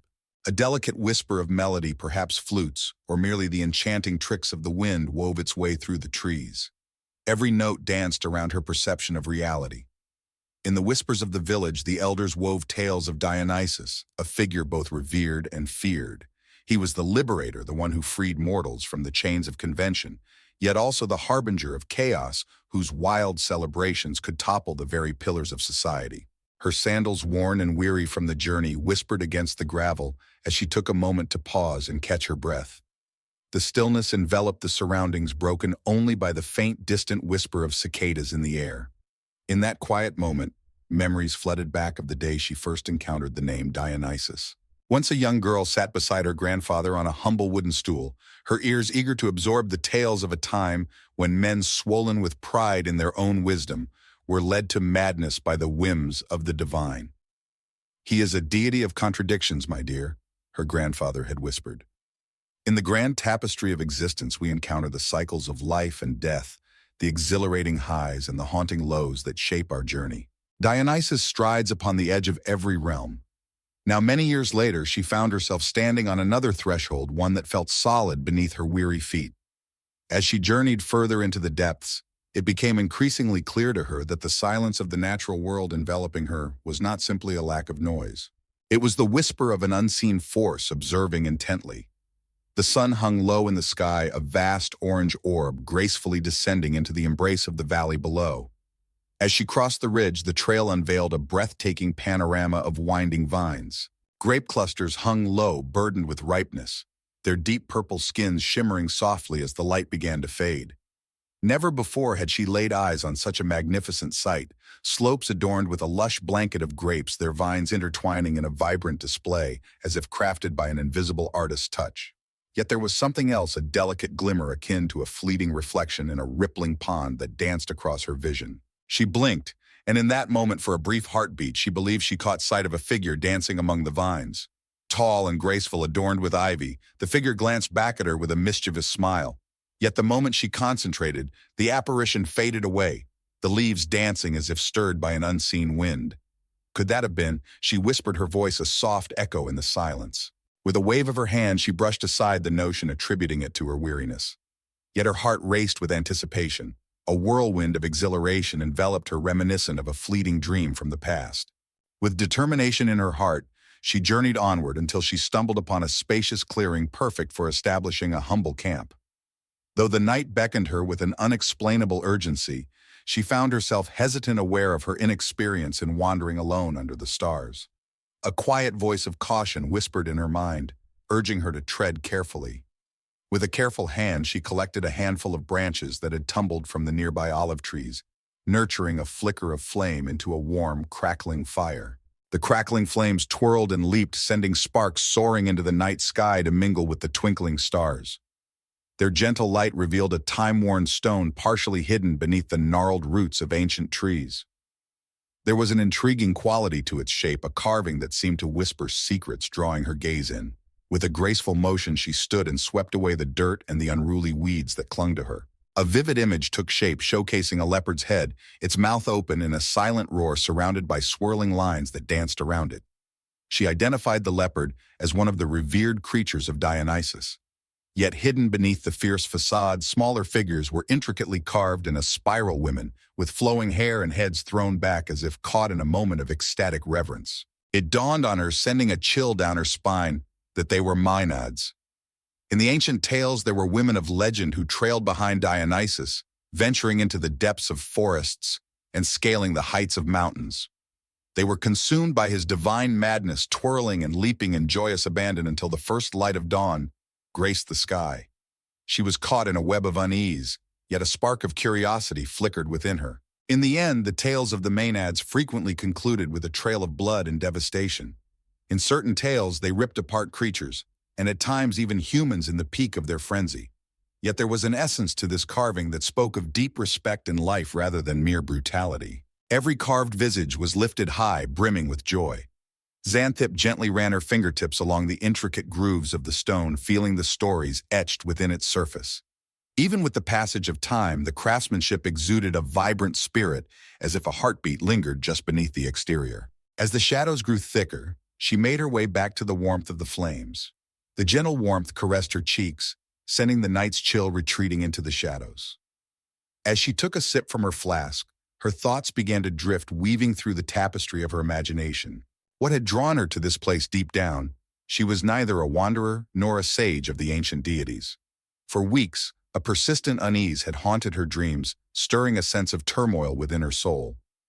She would envision winding vines dancing in the breeze while the soft, distant notes of flutes floated through the air. The yearning woven into those dreams was beyond words, a desire not merely for wine, but for a deeper, universal insight. Each time she awoke, tears glistened in her eyes, a blend of emptiness and an unexpected flicker of hope stirring within her. A whisper from a wandering merchant had guided her along this path. In the east beyond the gorge lies an ancient shrine dedicated to Dionysus, a secret shared over a cup of watered wine. Whispers of the unusual fill the air, particularly for those who venture forth in search of truths that elude the grasp of mere words. There was a glimmer in his expression that suggested deeper tales, as if he too had wandered close to this enigmatic realm. The night sky spread out like a grand tapestry, adorned with dancing constellations that whispered tales of old. Xanthip spotted the shimmering Orion's belt hanging in the night sky, but it was the delicate sliver of the moon just peeking over the ridge that truly took her breath away. The vineyards were cloaked in a shimmering silver illuminated by the soft glow of pale light. Bathed in the ethereal light of the moon, the vines transformed, resembling not mere plants, but rather serpents alive and coiling gracefully across the hills. A gentle whisper of movement stirred to her right. She paused, holding her breath in the moment. Though the wind had disappeared, the leaves danced gently in the stillness. With her heart racing, she spun around. From amidst the tangled vines, a pair of shimmering eyes emerged, captivating all who dared to look. They appeared almost like creatures of the night, shimmering in the moonlight with a mystical glow. And just like that, they were gone, leaving behind nothing but the soft rustle of leaves dancing in the breeze. Her mind wandered to the intricately carved head of the leopard. Was there truly a leopard stealthily navigating these slopes, or could it be something entirely different lurking in the shadows? With a determined spirit, she tended to the fire, ensuring its glow would warm her through the night before settling beneath a delicate blanket. The scent of the earth and lush greenery wrapped around her like a warm embrace.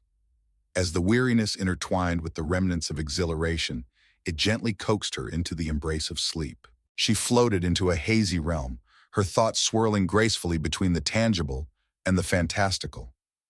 At times, she felt the gentle embrace of vines winding around her ankles, while at other moments she beheld wine cups overflowing with the shimmering essence of starlight. She heard laughter from afar, a sound that danced between joy and melancholy, a contradiction that brought to mind her grandfather's wisdom. As the veil of slumber began to descend upon her, a soft whisper danced gently against the curve of her ear. "Step closer, dear traveler, and I shall unveil marvels beyond your wildest dreams." She found herself pondering the nature of the voice, uncertain whether it belonged to a man or a woman. Gentle as a whisper, it carried within it a tempest of longing. As she slowly opened her eyes, a mere flicker of fading embers welcomed her gaze. As dawn broke, she would set forth once more in pursuit of the concealed shrine, yet a stirring within her hinted that her quest had truly commenced. For the first time, she felt the palpable presence of a deity, not merely a far-off legend or a warning whispered through the ages, but a vibrant force ready to challenge every belief she had held dear. The alluring prospect sent a thrill through her heart as the night wrapped around her in its enigmatic hold. As dawn broke, the sky transformed into a vibrant canvas with hues of pink and gold cascading across the horizon.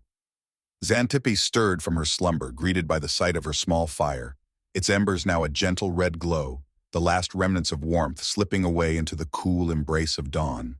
With a determined flick, she cast aside her blanket, gathered her meager possessions, and carefully made her way down the winding slope of vines. As the dawn broke, a delicate mosaic of dew adorned the leaves and grapes, each droplet capturing the first light of day in a sparkling embrace.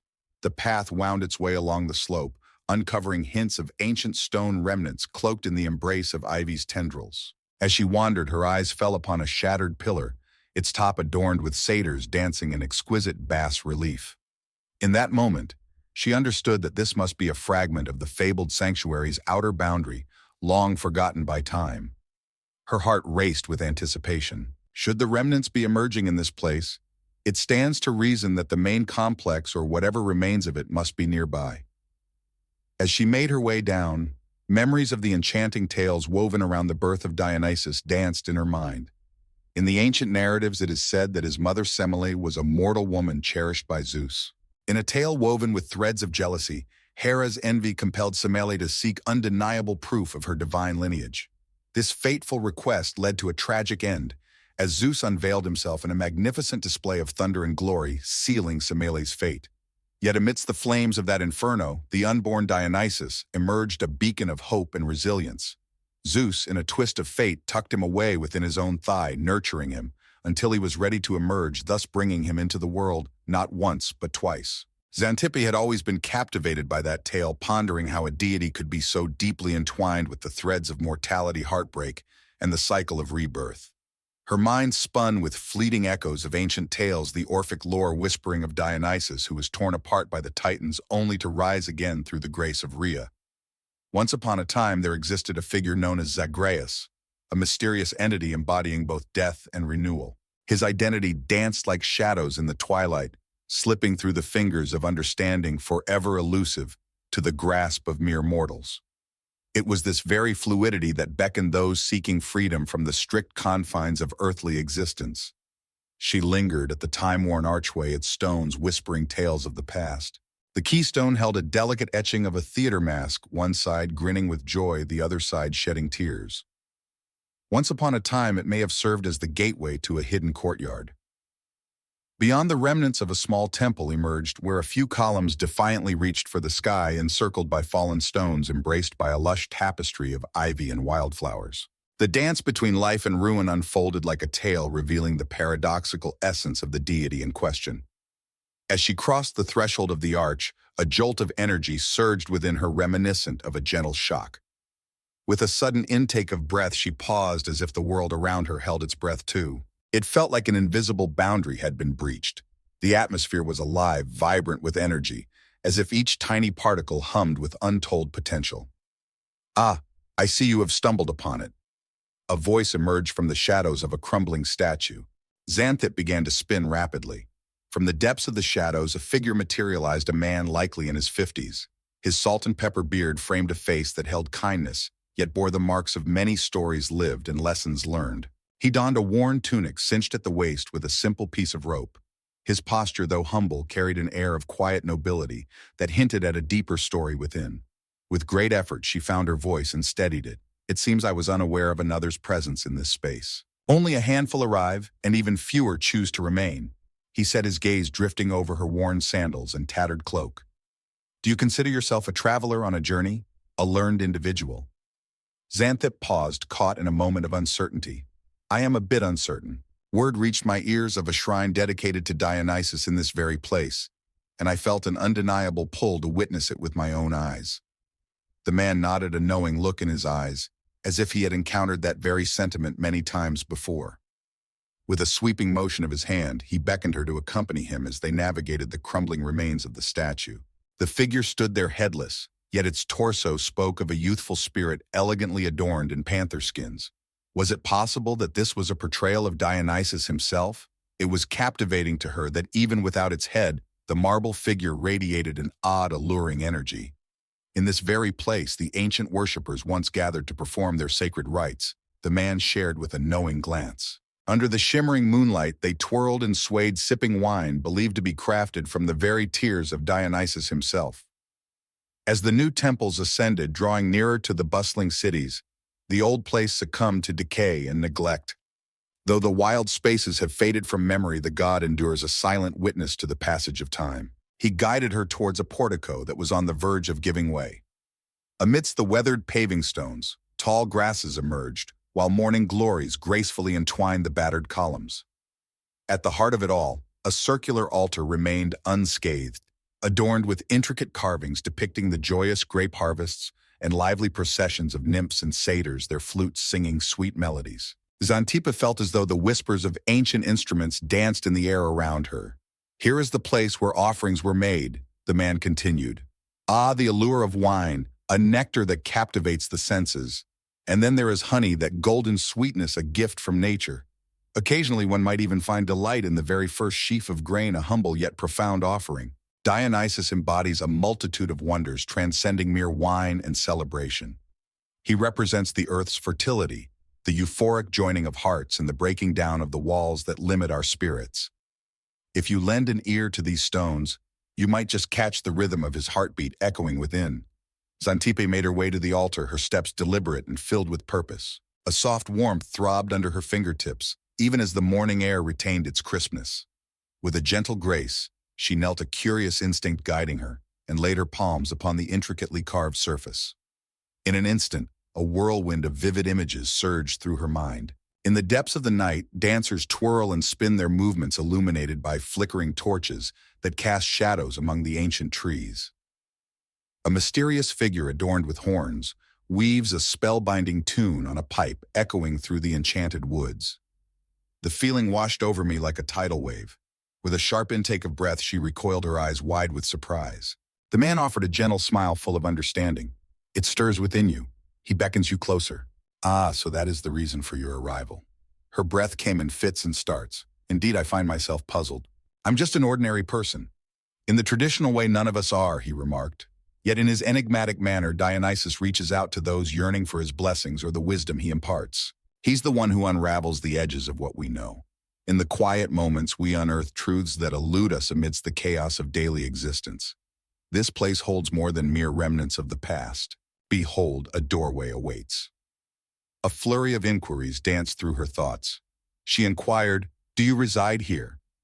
Though it appeared improbable, his words flowed with the confidence of one who had traversed every corner of these ancient crumbled stones.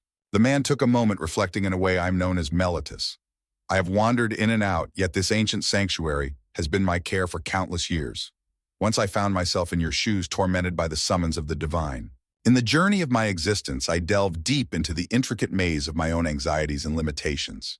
What I found was astonishing. Beyond the facades we build around ourselves lies a vast freedom so profound that it can evoke a sense of fear. The term terrifying sparked a familiar tremor deep within her heart. She reminisced about the tales of the Maenads, the frenzy, the tragic fates that befell those who dared to oppose or reject the divine truth. Perhaps the true terror lay not in the deity himself, but in the surrender of that firm hold on reason and self-discipline. Would you show me more? She asked, a spark of eagerness catching her off guard. Meletus gave a thoughtful nod. In a hidden realm deep within the forest where ancient rites flourished in their most profound essence, a word of caution is in order. This is no ordinary expedition.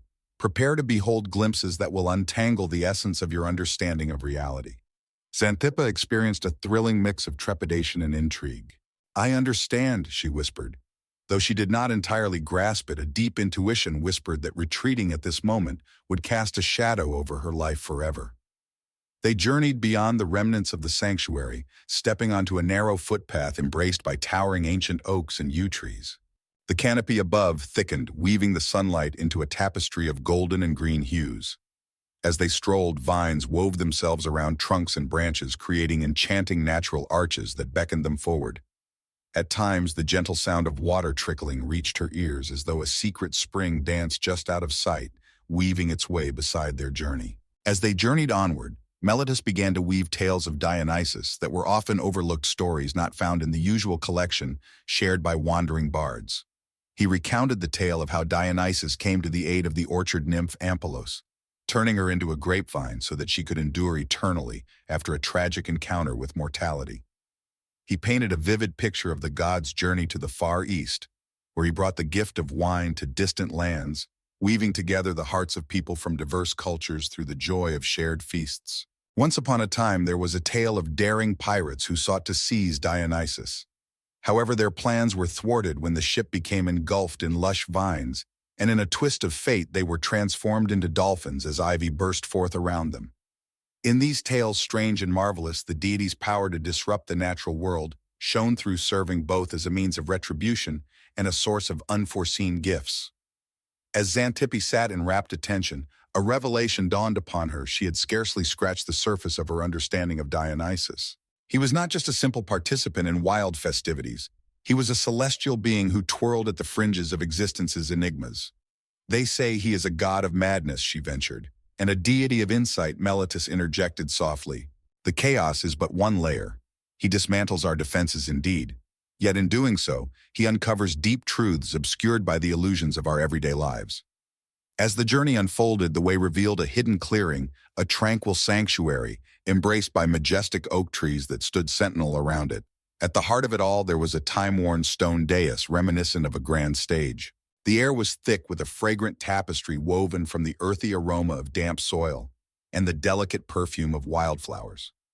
A stillness wrapped around the clearing, as if the very essence of sound dared not to break the silence. Xanthippe felt her heart race within her chest. The atmosphere was charged as though even the slightest movement, like stepping onto the dais or raising one's voice, could unleash a torrent of vivid images.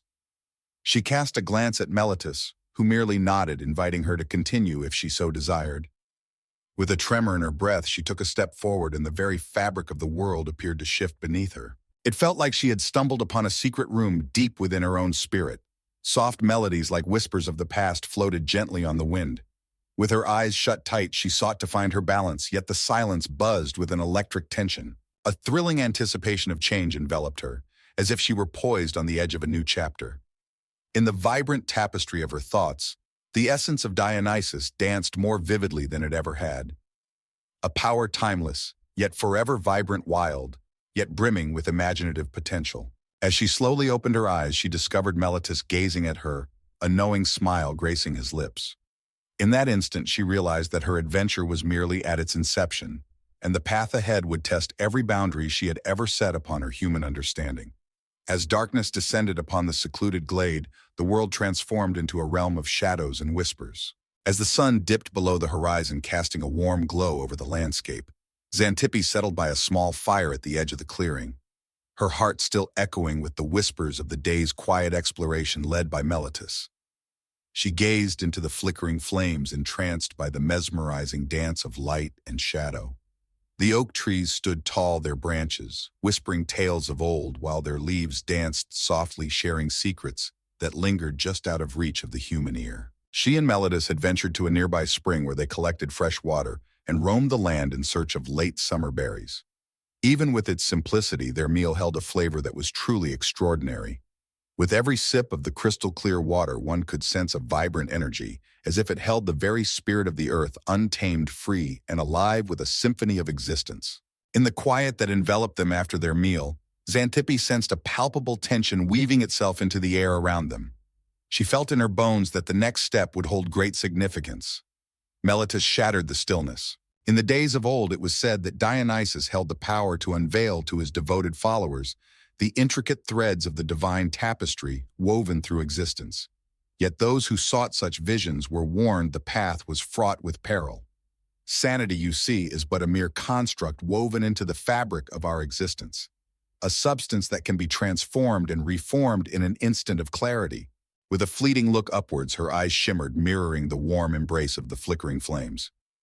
Do you believe I'm prepared for that journey? I find myself uncertain, teetering on the edge of a delicate balance that I fear may slip away. Meletus let out a soft chuckle, his demeanor warm and gentle. The seed, a humble beginning, never quite prepared to burst forth into the world. And so that is the very essence of how growth unfolds. Ultimately, the decision of readiness lies beyond our control. The divine summons and your readiness to respond, that is what carves this journey ahead. With a sense of unease creeping in at the thought of an experience that could change everything, Xanthippe sought to anchor herself in the details of her surroundings. The flames danced and crackled, filling the air with warmth and a hint of mystery. As the flames danced, they reached out, yearning to mingle with the celestial bodies that adorned the night sky. Suddenly, out of the blue, a sound reached her ears. Gentle whispers of movement, whether from soft footsteps or the delicate tread of hooves upon the forest floor. Her eyes darted to the shadows lurking just beyond the warm glow of the flames. Though her eyes beheld nothing of substance, her heart raced as if an unseen presence lingered just within reach. Meletus, ever observant, sensed the weight of her unease and gently rested a comforting hand upon her shoulder. Awaken your senses. Do not shut them out due to fear. With a deep breath, she found her balance once more. A subtle stir at the edge of her sight transformed into a quivering silhouette nestled among the trees. Once more, those golden eyes watched her, reminiscent of the ones she had caught sight of by the vineyard the previous night. Gradually, a silhouette took shape. A youthful figure adorned with a crown of vine leaves and ivy, embodying the spirit of nature's bounty. His limbs were slender, his skin glowing with an ethereal sheen. A soft smile danced upon his lips, while his eyes sparkled with a touch of mischief or maybe a whisper of sorrow. Across his shoulders lay a pelt, its leopard spots dancing in the flickering firelight, as if the creature itself were still among the living. Dionysus, Meletus whispered, lowering his gaze in reverence. Xanthippe felt a sudden catch in her breath. The figure advanced each step, weaving a delicate symphony of rustling leaves, as though the very forest whispered in recognition of his presence. She had always thought that encountering a deity in person was nothing more than a fanciful dream. She felt a flutter of uncertainty, as if the world might tilt beneath her feet, yet his gaze held her steady, a tether in the storm of her emotions. He conveyed his thoughts, yet his voice remained silent. Rather, Xanthippe sensed the speech within her mind, a harmonious chorus of voices resonating as one. O wanderer, who has journeyed through the shadows of uncertainty, do you yearn to witness the graceful dance that lies hidden beyond the veil? Even as her tongue weighed down, she spoke through the depths of her mind. Indeed, there are moments when the path ahead seems uncertain, yet retreat is not an option for me. His smile widened, showcasing a hint of teeth that appeared more pointed than those of an ordinary person. Fear weaves itself into the fabric of the journey, while surrender completes the tapestry. In that moment, the flames surged with a fierce intensity, as if a flask of oil had been carelessly thrown into their midst. The clearing shimmered with a brilliant light. Sparks danced and twirled into the night, transforming into delicate orbs of light that floated gracefully into the vast darkness. The air was thick with the sweet aroma of crushed grape skins mingling with honey, creating an enchanting elixir for the senses. Xanthippe's heart raced as she came to understand that the orbs of light were not just simple sparks, but rather mesmerizing swirling shapes. Little maenads and satyrs twirling in the air, small reflections of a celestial celebration. The oak trees appeared to sway and glimmer, morphing into towering silent sentinels adorned with faces crafted from twisted bark. The dais at the clearing center shimmered softly in the twilight. Xanthippe rose irresistibly, pulled as if by an unseen magnet. With every step, the visions or truths grew ever more vivid. In the air, the enchanting sound of distant flutes and drums danced softly, weaving a tapestry of rhythm and melody. The night sky above twisted and turned with starlights dancing in shimmering ribbons of silver. The lines that separated her from the forest began to blur, intertwining her essence with the wild around her. She sensed the ground beneath her feet as if it were woven into the very fabric of her being. As she ascended the dais, the swirling visions began to merge, forming a singular, overwhelming moment that captivated all who beheld it. In vivid glimpses, she witnessed the tale of Dionysus unfold before her eyes. Semele's visage aglow with a blend of adoration and dread as Zeus unveiled his divine essence. From the depths of Zeus's thigh, the child Dionysus emerged reborn and ready to weave his tale anew. In a dark and twisted tale, the Titans beckoned the innocent god with enticing toys, only to descend into a brutal frenzy, tearing him apart in a chaotic storm of violence. Rhea's endeavored to collect his remnants to breathe life back into him, granting him yet another chance at existence. Time and again, she found herself observing a cycle of devastation and renewal, sorrow and joy. And in a wondrous way, each cycle wove itself into the fabric of a magnificent cosmic dance. She wept the tears cascading down her cheeks like a gentle rain. The vividness of these images, born from fire, met with destruction, and then rebirth struck her like a bolt from the blue. In a moment of profound understanding, she came to see that these were not just the struggles of a far-off god. They mirrored the essence of every human experience. From the moment we enter this world, we encounter the inevitable cycle of creation and demise, each of us yearning for renewal in our own unique way. In the heart of a crumbling temple, the tiniest seeds found their way through the cracks, embodying a timeless truth, while far beyond the vastness of the cosmos unfolded in magnificent journeys. From the edges of her sight, a young man adorned with ivy in his hair drew near, embodying a captivating mix of gentleness and untamed spirit. He extended a chalice overflowing with wine, its surface glistening like the soft glow of moonlight. In its depths, Xanthippe beheld not merely a drink, but an infinite abyss alive with shimmering stars. She paused, caught in a moment of uncertainty. She understood that to drink was to surrender completely, yet an undeniable pull beckoned her forward. With a graceful motion, she raised the chalice to her lips. The wine whispered of crushed berries, the cool embrace of night air, and an elusive essence, maybe it was longing, or the echo of every feeling she had ever tucked away. A blazing warmth surged through her veins. In an instant, she sensed her form breaking apart, transforming into countless shimmering particles that twirled and swirled around her. The dais disappeared into thin air. She was woven into the very fabric of the landscape, nestled within the twisting vines that clung to the hillside, resting among the soft pine needles that carpeted the forest floor, and resonating in the distant hum of insects that danced beneath the watchful moon. She could feel the tumultuous depths of Dionysus's power swirling around her. Amidst the clinking glasses and joyous revelry, there lingered a deep sorrow, a poignant awareness of the delicate nature of existence. Yet at the same time, she sensed his limitless joy, the rapture of a deity who relishes life in each passing instant. This blend of grief and joy engulfed her. She released a sound uncertain whether it was born of joy or sorrow.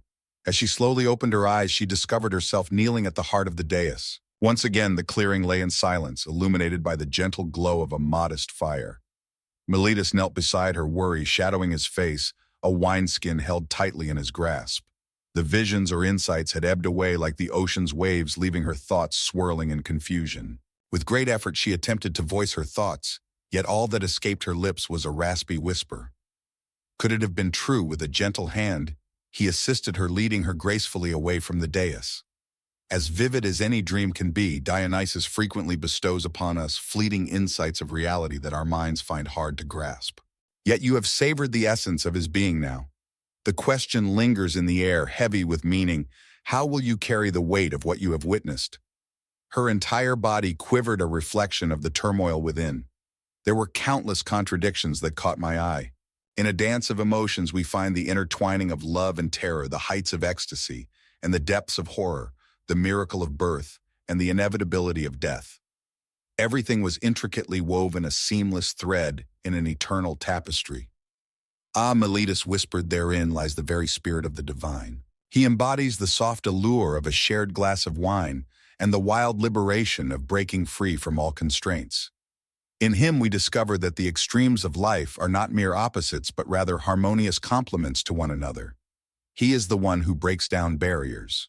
Xanthippe pressed her quivering hands to her face, seeking solace in the familiar touch of her own skin. It feels like a tidal wave of emotions crashing down. Take a moment for yourself, Miletus suggested. The journey is still unfolding before you. The visions may linger on, weaving through the fabric of dreams or manifesting in the tapestry of waking life.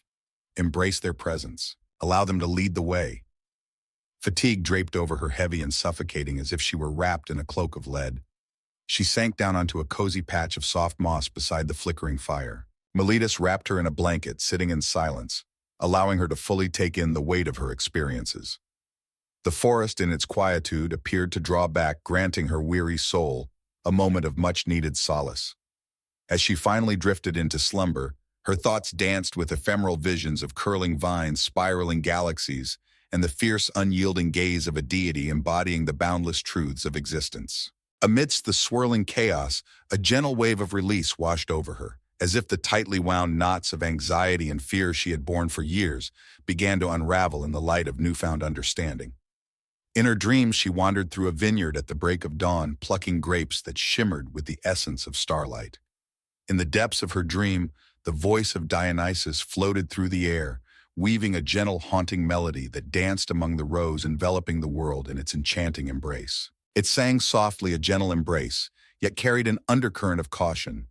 Once you embrace the divine dance, prepare for a transformation that will change everything you know. Callista followed the meandering path that stretched from her quaint coastal village, burdened by a weariness that seemed to span beyond her mere 50 years. A widow solitary and without offspring had become familiar with the soft whisper of her own footsteps, echoing in the quietude of her life. 2 decades prior, she had woven her life into this serene nook of the Mediterranean, and each day following her husband's departure had unfolded like a gentle whisper of the last, until that fateful morning when the letter arrived. Upon the thick parchment, the edges whispered tales of time crumbling gently with the weight of years gone by. The script, written in rich violet ink, beckoned her to the ancient estate beyond the orchard hills, where wild grapevines still grasped at crumbling trellises. She knew the place at once, her late husband's family vineyard, now left to the whispers of time, said to be haunted by the spirits of ancient deities. The letter bore no signature, save for a solitary initial that lingered like a whisper of its author. Dee, caught in a web of uncertainty, felt the irresistible allure of what might be a clever ruse or perhaps the last enigma left by her husband's kin. A sense of wonder tugged at her heart, intertwined with the unease she had long sought to suppress. As she alighted from the local bus, the end of a winding dirt road awaited her, beckoning with the promise of untold adventures. The once majestic gate of the vineyard stood before me, its iron bars twisted and weathered by time. With a haunting grace, dried vines twisted and coiled around them, resembling ancient petrified serpents. With a determined shove, she swung the gate wide, its hinges letting out a mournful cry of resistance. Deeper within, the vineyard descended into a basin teeming with untamed vitality, where the grapes, untouched for years, dangled in dense, weighty clusters. As the sun began its descent, it painted the landscape with long shadows that danced over the vines, transforming the valley into a mesmerizing tapestry of gold and rich purple hues. A soft murmur danced through the air, carried by the gentle breeze. "Gather around," With a sudden twist, her heart raced wildly, yet all that greeted her was the gentle whisper of the vines swaying in the breeze. In that fleeting instant, a wave of dizziness washed over her. The air was filled with the intoxicating aroma of sweet fermentation, as though the very grapes were breathing out their essence of wine. A gentle breeze caressed her cheeks, and she fancied she could hear laughter echoing from afar, soft and enchanting yet elusive to find. As Callista sought to find her balance, memories of her husband's tales about ancient rituals held at the vineyard long ago danced in her mind. He spoke of a shrine tucked away in a cove by the orchard's edge, where villagers once offered libations to a long-forgotten deity. She had always brushed it off as mere folklore. Now faced with that rich, intoxicating aroma and the eerie stillness, she found her confidence wavering. In the heart of what was once the main house, she carefully arranged a small camp, weaving together remnants of the past with the promise of new beginnings. The walls leaned precariously, their strength waning, yet the fireplace stood resolute, a silent guardian of warmth, while a weary chair lingered, holding stories of days gone by. Beyond the window, an age-old statue loomed in the courtyard, a silent witness to the passage of time. Once it stood tall, hewn from pure white marble, now adorned with the gentle touch of moss. With a crown of ivy adorning its head, the figure extended one hand presenting a cup, while the other gently held a bull's horn. Even as the winds of time had softened its contours, the subtle smirk upon the statue's lips held steadfast a whisper of its former glory. The night enveloped her rich and deep, a sensation she had not felt in many years. The sky was adorned with stars shimmering as if they were within reach, casting a spell of wonder and intrigue. She looked out at the vines, which appeared to sway as if they had a life of their own. With a gentle flick, she ignited a small lamp, the warm glow illuminating her surroundings. As she opened a can of soup, her thoughts drifted away, meandering to the letter that lingered in her mind. Adi, a name that whispers of Dionysus, the ancient deity of wine and revelry, inviting us into a world of indulgence and delight. A whimsical notion, she scolded herself. It was much more probable that a living relative, perhaps named Dmitri or Despina, was involved. Yet she could not shake the feeling that the estate itself was alive, pulsating with an ancient and watchful presence. As the wind shifted its course, bringing with it a faint echo of a distant drumbeat, Callista sensed her eyelids becoming heavier, as if the very air was weaving a tale that beckoned her to listen. Maybe it was the soothing hum of the cicadas, or the forgotten wine she discovered tucked away in a cupboard, surprisingly delightful despite its dusty bottle. Before long, the weight of her fatigue enveloped her, and she succumbed to slumber in the tattered armchair, serenaded by the gentle murmur of the vineyard's life beyond the window. In her mind's eye, a vibrant festival danced to life. In the distance, torches flickered like stars, casting shadows of figures that twirled and leaped, their joyous laughter weaving through the cool night air. As she drew nearer, she observed that some donned masks that seemed to meld with their very skin, featuring goat-like snouts, elongated ears, and wide feline eyes that sparkled with a mysterious allure. Others wore ivy woven through their hair, and the atmosphere vibrated with possibilities she had long since forgotten how to embrace. At the heart of it all stood a man adorned with grape leaves, his eyes sparkling with playful intrigue. As he turned to face her, his eyes pierced the shadows, offering a silent beckoning that felt like a hidden promise. Callista awoke suddenly, her heart racing in her chest. The flickering flames in the hearth had surrendered to a gentle glow of embers. She found herself enveloped in a sheen of sweat, her pulse dancing fervently against her temples. As she emerged onto the porch seeking a breath of fresh air, the moonlight revealed a sight that left her momentarily breathless. New footprints etched in the dust, meandering from the house and disappearing into the wild embrace of the vines. Yet she found herself all alone in that moment. With a gentle grace, she lowered herself to take a closer look, her heart dancing between the thrill of discovery and the shadow of trepidation. The footprints, sizable and unshod, bore the unmistakable form of a man's stride. They came to an unexpected halt, as though the traveler had simply disappeared into thin air or soared away into the sky. She trembled, a chill coursing through her. The orchard pulsed with a vibrant energy, yet an eerie presence lingered in the air. With her arms wrapped tightly around herself, she looked out at the rows of grapes dancing softly in the glow of the moonlight. A soft chuckle, perhaps a figment of the imagination, floated through the vines once again. In a hushed tone, she called out to the shadows, "Is anyone there?" The night held its secrets close, offering nothing but a profound silence in return. Yet she felt a beckoning in the atmosphere tangible as the letter that had called her forth. Callista found herself standing at the brink of an extraordinary moment, one that held the power to either untangle her sorrow or draw her into an even darker abyss. With one last look at the moonlit path of footprints, she made up her mind to uncover the vineyard's secret nooks at dawn. Amidst the twisting vines, a shadowy figure observed her, its eyes shimmering with an otherworldly light. In the courtyard, the statue, which had long stood in silence, appeared to quiver just a touch, as if it had come to life at last. As dawn broke, a gentle fog enveloped the world, creeping through every crevice of the ancient house. As Callista awoke, a chill ran through her, yet a fresh resolve ignited in her heart. The footprints she had glimpsed under the cloak of night had disappeared, washed away by the gentle touch of the morning dew. She pondered whether it had merely been a fevered dream, yet the recollection of them quickened her heartbeat. With a humble breakfast in hand, a leftover roll paired with a slice of cheese, she set forth into the vineyard, ready to embrace the day ahead.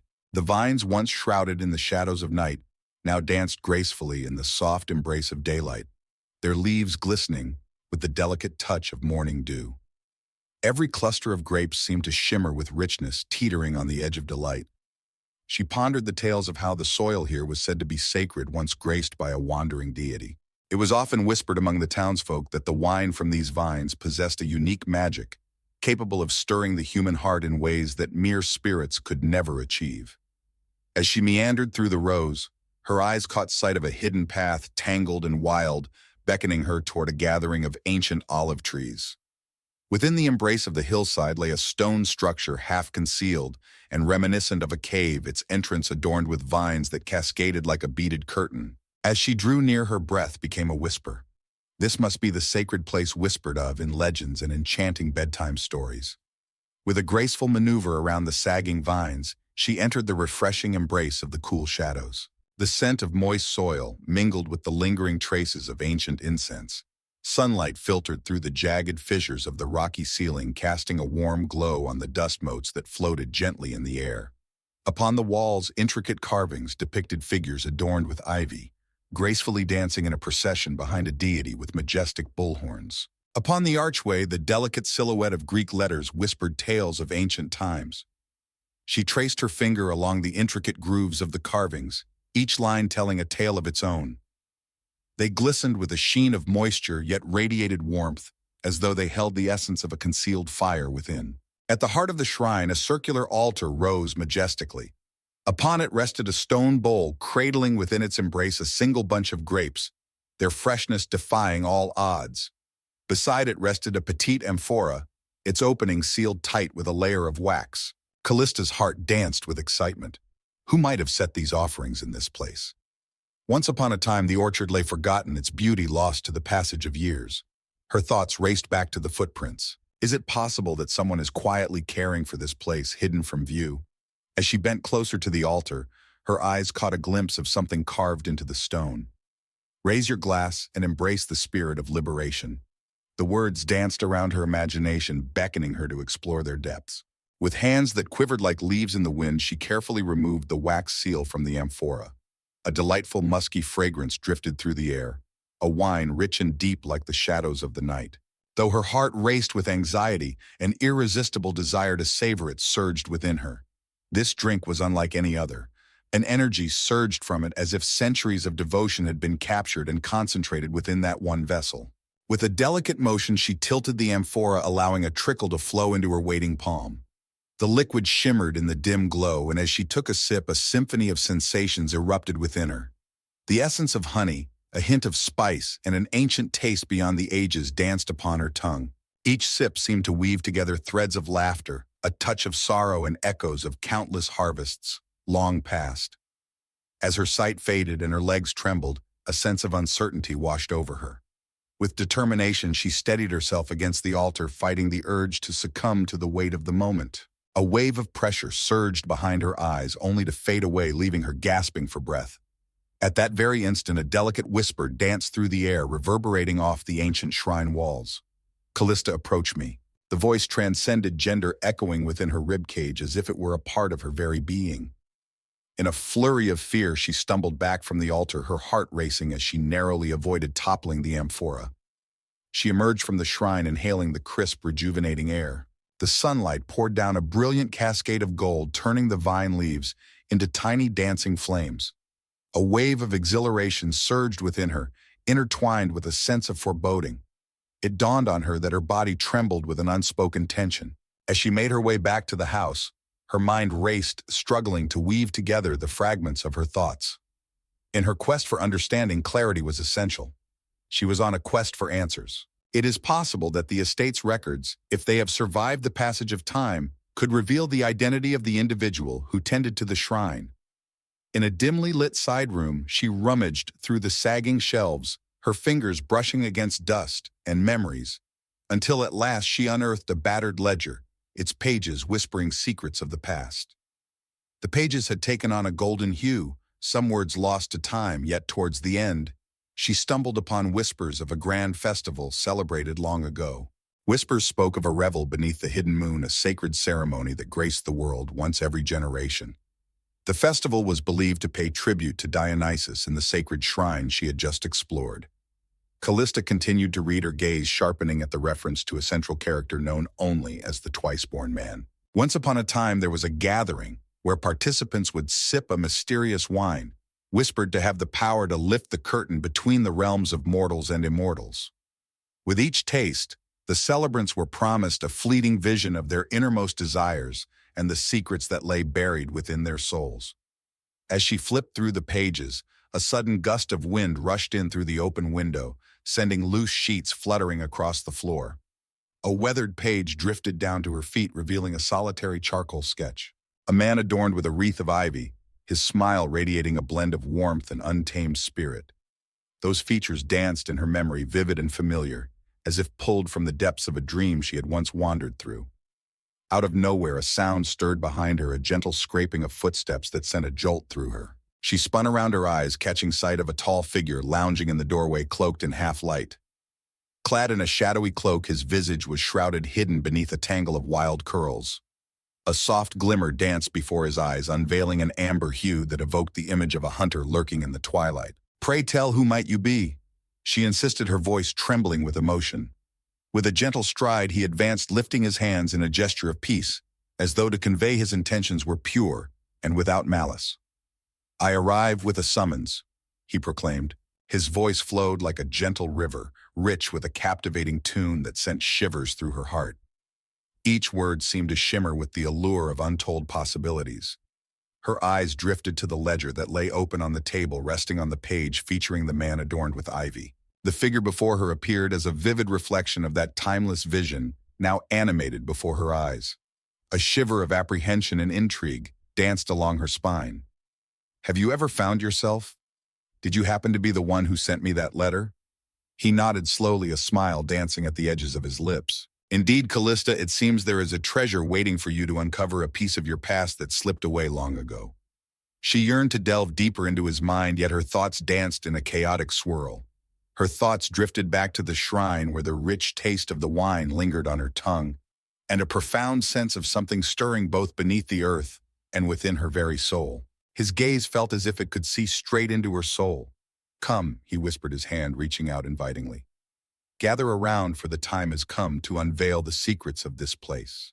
With a sense of curiosity tugging at her heart, she allowed him to lead her into the open air. The vines stirred in a swift gust, their leaves glistening as if part of a timeless melody. As they strolled along, she heard the soft reverberation of distant drumming once again, and the vineyards appeared to thrum in harmony with her own quickening heartbeat. She felt a stirring within her, a whisper of transformation on the horizon, as if her life, her sorrow, and her unspoken regrets were poised to shift in ways she could scarcely imagine. As they traversed the vineyard, a hush enveloped them, their path illuminated solely by the confident strides of the tall stranger. The morning fog had lifted, giving way to a sun that shone with an intensity as if the very day was gearing up for an extraordinary event. With a firm grip, Callista held onto the sleeve of the man's cloak. Though doubt lingered in her mind, an undeniable force beckoned her onward. At last, they reached a clearing embraced by majestic cypress trees that stood tall and proud. At the heart of it all, a grand stone table loomed, its surface polished by the passage of countless years and the reverence of many souls. Wreaths of ivy and fresh roses adorned it, their vibrant presence too recent to be mere echoes of days gone by. This man, whoever he may be, had unmistakably embarked on a journey of preparation. He turned to her and swept back his hood, unveiling a visage that seemed to straddle the line between time embodying both the wisdom of ages and the vibrancy of youth, as if he had waltzed through the centuries unscathed. He spoke gently, a hint of mystery in his voice. You find yourself pondering my identity, and who could blame you? Maybe it is wiser for you to come to your own conclusion.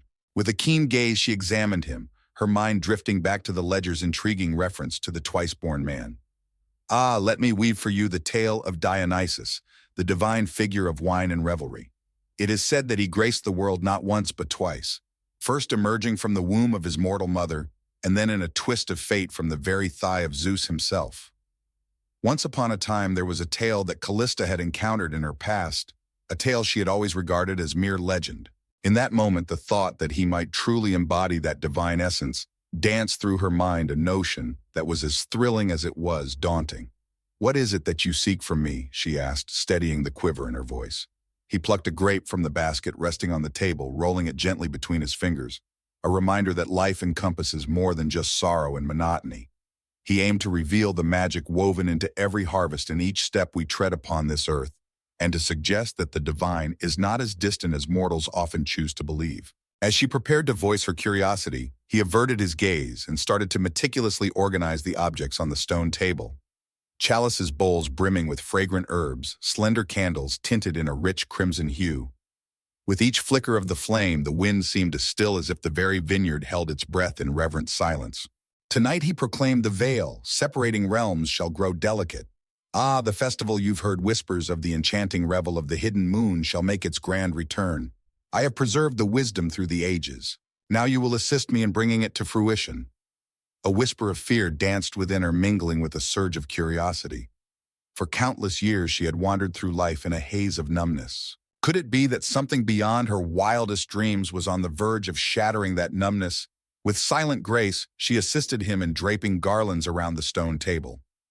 As the day unfolded, shadows of other figures emerged at the edges of the clearing, seemingly beckoned by an unseen call. A seasoned fisherman, a serene young woman with wide, curious eyes, and a couple whose faces bore the weight of years filled with unspoken regrets. Silence enveloped them, yet their eyes told tales of their burdens, as if they were wanderers in search of forgiveness or enlightenment. As dusk descended, the sky ignited in vibrant hues of orange and purple, casting an enchanting light upon the clearing. As the candles danced with a gentle flicker, the imposing figure of Dionysus gracefully poured rich wine into ornate chalices, distributing them among the eager guests. Callista accepted hers, the rich scent enveloping her senses and sending her thoughts swirling. She caught sight of delicate specks of gold dancing within the liquid. It appeared as though starlight had been ensnared within a vessel. As the crowd formed a circle around the stone table, Dionysus lifted his chalice high and addressed them with a voice that resonated like a bell. To those wandering in the shadows, to those yearning for the echoes of the past, or the whispers of dreams yet to unfold, I invite you to drink. Allow the shadows of your fantasies to fade, revealing the genuine essence of your hearts. They partook in their libations. The wine flowed down Callista's throat, warm and fiery, igniting her senses. In an instant, the drumming she had heard earlier surged back, now resonating with greater intensity, as though it were rising from the very heart of the trees. Figures shimmered at the periphery of her sight, figures clad in ancient attire, swaying to a rhythmic pulse from a time long past. As the ancient words filled the air, a melody of forgotten times, she felt a stirring deep inside, a tingling that resonated through her very being. In an instant, a dance of lights and shadows wrapped around the clearing, creating an enchanting spectacle. As the night unfolded, each reveler drew in a sharp breath, their eyes widening in awe as ghostly figures began to take shape before them. The seasoned fisherman beheld a youthful reflection of himself, standing next to a woman he had cherished and ultimately lost to time. In the heart of the orchard, a couple watched in awe as a child, a dream they thought forever out of reach, danced through the trees, laughter echoing in the air like sweet music. For Callista, the vision resonated deeply within her soul. Before her stood her husband, vibrant and beaming, inviting her closer, his eyes glimmering with unwavering love. Her breath hitched and tears threatened to spill from her eyes. As she extended her hand, time seemed to pause, and for a fleeting moment she felt the warmth of his grasp enveloping hers. In an instant he vanished, and in his place a mesmerizing swirl of grapevines spiraled upward, dancing in a vortex around the clearing. The drumming grew louder, weaving a tapestry of vivid illusions where personal specters danced alongside forgotten aspirations. Callista found herself engulfed by the profound understanding of the countless regrets and unspoken desires that lay beneath the surface of those around her. In that fleeting moment, she pondered whether this festival was a gift from the heavens or a shadow lurking in disguise. The music swelled with wild energy, urging them to move, to shed tears, to face their innermost selves. In the midst of the chaos, she beheld Dionysus, a figure of grandeur standing at the heart of it all. His arms lifted high in a gesture of triumph. His eyes shimmered with an amber light, and the contours of his face danced as if a multitude of emotions resided within one singular expression. The cypress trees danced together, their branches reaching out like fingers towards the heavens. Sparks twirled in the air, the candles glowing with an intensity that seemed almost magical, and amidst the whirlwind of light she grasped a profound truth. The festival transcended the mere act of venerating an idol or an elusive essence. It was a journey into the profound realms of human feeling and the endless potential that lies within. The limits that humans impose upon themselves, sorrow, trepidation, uncertainty, are mere mirages, easily broken by a single instant of pure, unadulterated reality. She twirled in the circle, the wine flowing through her veins like a vibrant essence. As the weight of past sorrows faded, a vibrant thrill of expectation began to blossom within her. In this realm where the lines between myth and reality intertwine, anything is possible. The ground itself appeared to tremble with a hidden mirth, as if the vineyard had been biding its time for ages, yearning for this moment of liberation. And then a sharp crack echoed through the air. The stone table cracked open, revealing its hidden depths. From the break, thick vines emerged, twisting upward, unleashing a dance of shimmering lights that floated above like fireflies in the twilight. The illusion intensified yet again, drawing forth a shared gasp of awe or sorrow from every participant. In that electrifying moment, Dionysus let his arms fall, the drumming softened, and the vivid visions began to settle. The freshly unfurled vines wound themselves around the stone table, as if seeking to wrap it in a warm embrace. Panting, Callista felt the warm trails of tears cascading down her cheeks. She experienced a profound emptiness, yet simultaneously felt a surge of renewal. Dionysus pivoted, his gaze sweeping over the assembly of eager faces before him. As his eyes found Callista, a soft smile emerged, calming the tempest that once danced within them. He nodded once, conveying a silent message. You are destined to take part in the unfolding tale ahead. With her heart racing, a mix of fear and exhilaration coursing through her veins, Callista felt an undeniable pull to follow this enigmatic god, no matter where the journey might take her. As darkness enveloped the land, the vibrant festival gradually faded into a serene stillness. The newcomers, trickling in like whispers, started to meander through the vines, wrestling with the phantoms and truths that had unfolded before them. Callista experienced a deep pull in her heart, as though the illusions had flung wide a door she had securely shut for many years. She cast her gaze about, searching for Dionysus, or the one who bore that name, yet he was nowhere in sight. A gentle luminescence beckoned her toward the courtyard of the ancient dwelling. In that moment, the shattered statue of the ivy-crowned figure emerged anew, its features now defined and noble beneath the glow of the moonlight. With a sudden shock, she understood that the absent pieces of marble had returned, bestowing the visage with a strikingly lifelike essence, hauntingly reminiscent of Dionysus himself. With a heart pounding like a drum, she stepped closer to the statue. A soft murmur floated through the evening breeze. Once upon a time, there was a name that echoed through the ages: Callista. With a gentle hand, she brushed against the cool marble cheek, feeling the smoothness beneath her fingertips. The stone thrummed softly, as though a heartbeat echoed just beneath its surface. In an unexpected moment, the statue's eyes sprang to life, transforming from cold stone to warm, vibrant orbs that gazed at her with a tender intensity. She ought to have let out a cry, but instead an unusual tranquility enveloped the moment. The statue's mouth began to shift, yet the sound that emerged was more like a gentle whisper in her thoughts than a voice from the outside world. Your sorrow was a prison, it whispered. This evening you have broken it apart. An overwhelming tide of feelings surged within her. With a gentle touch, she leaned her forehead against the statue's shoulder, allowing tears to cascade down her cheeks. I cannot imagine my existence without it, she murmured softly.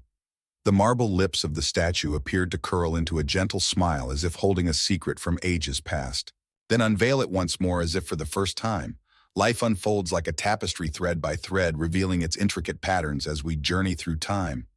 Embrace what is presented and mold it into something new. As she drew back, the statue's eyes fluttered shut once more, returning to their frigid stone facade. With a gentle sweep of her hand, Callista brushed away her tears, and to her astonishment there stood Dionysus, stepping forth from the shadows that cloaked him. In that moment he stood as a captivating figure, neither fully of this world nor completely of the next, embodying a connection that wove together the ordinary and the enchanting. They gazed at one another, for what felt like an eternity, the air heavy with the weight of unvoiced revelations. At last he proclaimed, "You have savored the wine and waltzed with your specters, and so the vineyard endures. Will you watch it fade away once more, or will you nurture it to thrive?" With a gentle flutter of her eyelids, she blinked. He nodded as if inviting me to linger a little longer. This land is rich with tales of the past. It creates a wine unlike any other, a potion that awakens the mind and liberates the heart. Yet it requires a careful hand to nurture it. My sojourn among the living is but a fleeting moment. In one moment I emerge, and in the next I vanish. Ah, but within you I perceive a remarkable strength, a courageous spirit eager to peer beyond the veil. The vineyard yearns for a guardian, and I sense it beckons you forth. Callista's eyes lingered on the house where the vines intertwined, and the silhouettes of the revelers meandered through the orchard, creating a scene rich with life and festivity. Her mind wandered to her late husband, a man who once envisioned breathing life back into this land. She experienced a soft twinge of sadness, yet it was more tender this time, a longing that whispered of love's ability to rise above the finality of death. Perhaps this was the journey she was destined to embark upon, an opportunity to heal not only the vineyard, but also the frayed corners of her own soul. She cast a glance over her shoulder at Dionysus. "I'll do it," she declared, her curiosity bubbling forth. "But I have so many questions." He drew nearer, a comforting warmth emanating from his presence. "Then feel free to inquire. Not every question will yield an easy answer, yet every journey must begin with a single step." With a gentle sigh, she let go of a breath she had not realized she was holding within her. "Why is it me? What brings us to this moment?" His eyes danced across her features, measuring the depth of honesty he was willing to unveil. "For you have faced the shadows of loss, and yet within you flickers a resilient spark of hope. This vineyard has suffered greatly, losing both its caretaker and its reason for being. At times, to breathe life back into what has been left behind, one must find a soul who grasps the fragile dance between heartache and rebirth. And what brings us to this moment?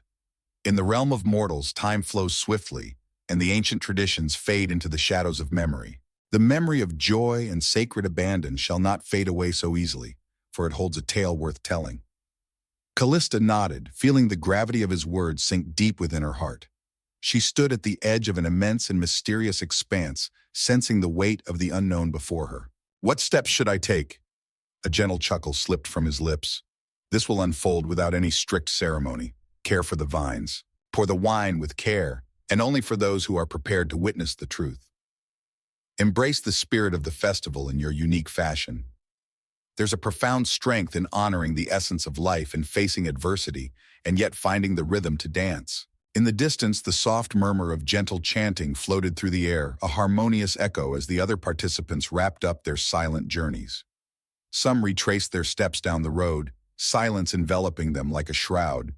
Some stayed a while longer, leaving flowers or little treasures at the shrine, each a symbol of thanks or a plea for favor. In the vast expanse above, the night sky shimmered with countless stars, each one holding a story waiting to be told. Dionysus extended his hand, offering a luscious cluster of grapes to Callista, their vibrant hue glistening in the light. "When the moment of harvest arrives, seek me out. I will make my way there if the stars align, but understand this. My essence transcends the limits of mere flesh and bone. In the embrace of fermenting must, in the dance of a deep red vintage, and in the laughter that spills over you, will feel my presence." With a gentle grasp, she enveloped the grapes, savoring the sensation of their cool, firm skins beneath her fingertips. 1,000 possibilities danced in the theater of her imagination. Would she linger in this decaying abode, restoring it piece by piece? Would she nurture these vines until they once more yielded the sweetest fruit in the land? The notion sent a shiver of excitement and fear coursing through her veins. Just as she was about to utter another word, Dionysus gently laid his hand over hers. The world around her began to fade, and an overwhelming wave of energy washed over her, as if a door had swung wide within her heart, filling her with bravery and a delightful youthful sense of awe. He leaned in, and for a fleeting moment she believed he might press his lips to hers. Instead, he whispered softly into her ear, "Live, Callista. Embrace each moment fully, leaving no room for remorse." In a dance of moonlight and flickering shadows, he vanished into the night. In the courtyard, she found herself solitary, the statue looming behind her a silent sentinel. The vines danced gently in the breeze, murmuring secrets that eluded her full grasp. Yet for the first time since her husband's departure, a sense of fullness enveloped her heart. She sensed the earth's embrace beneath her feet, the vibrant heartbeat of the grapes swaying from the vines, and the whisper of change coursing through every fiber of her being. As the first light of dawn broke, the festival drew to a close, leaving in its wake a silence that felt both serene and charged with energy. As the night wore on, the scattered revelers drifted away, each one cradling their own newfound insights. Callista lingered, her eyes tracing the undulating hills of the vineyard. She found herself pondering the best way to fulfill the promise she had made. Yet deep down she felt a determination to give it her all. In the depths of her heart, the seeds of a new beginning began to sprout, nourished by the rich essence of wine woven with myth and fueled by an unwavering resolve to seize the unrefined beauty of life once more. As she stood there witnessing the sunrise drape, the grapes in delicate shades of pink and gold, a gentle smile of hope graced her lips. In due course, she would discover the art of nurturing this land, and maybe she would concoct a brew that encapsulated the essence of marvel. Perhaps wandering spirits would be lured to this place, beckoned by a timeless call that lingered on undying. And maybe, just maybe, Dionysus would honor his promise and come back when the vines were poised to unveil their most powerful enchantments. Greetings, and step into the realm of mythical dreams, where we embark on enchanting voyages through timeless tales, calming your spirit and guiding you gently into the embrace of slumber. Before we embark on this journey together, I invite you to share the place you call home and the hour that graces your surroundings.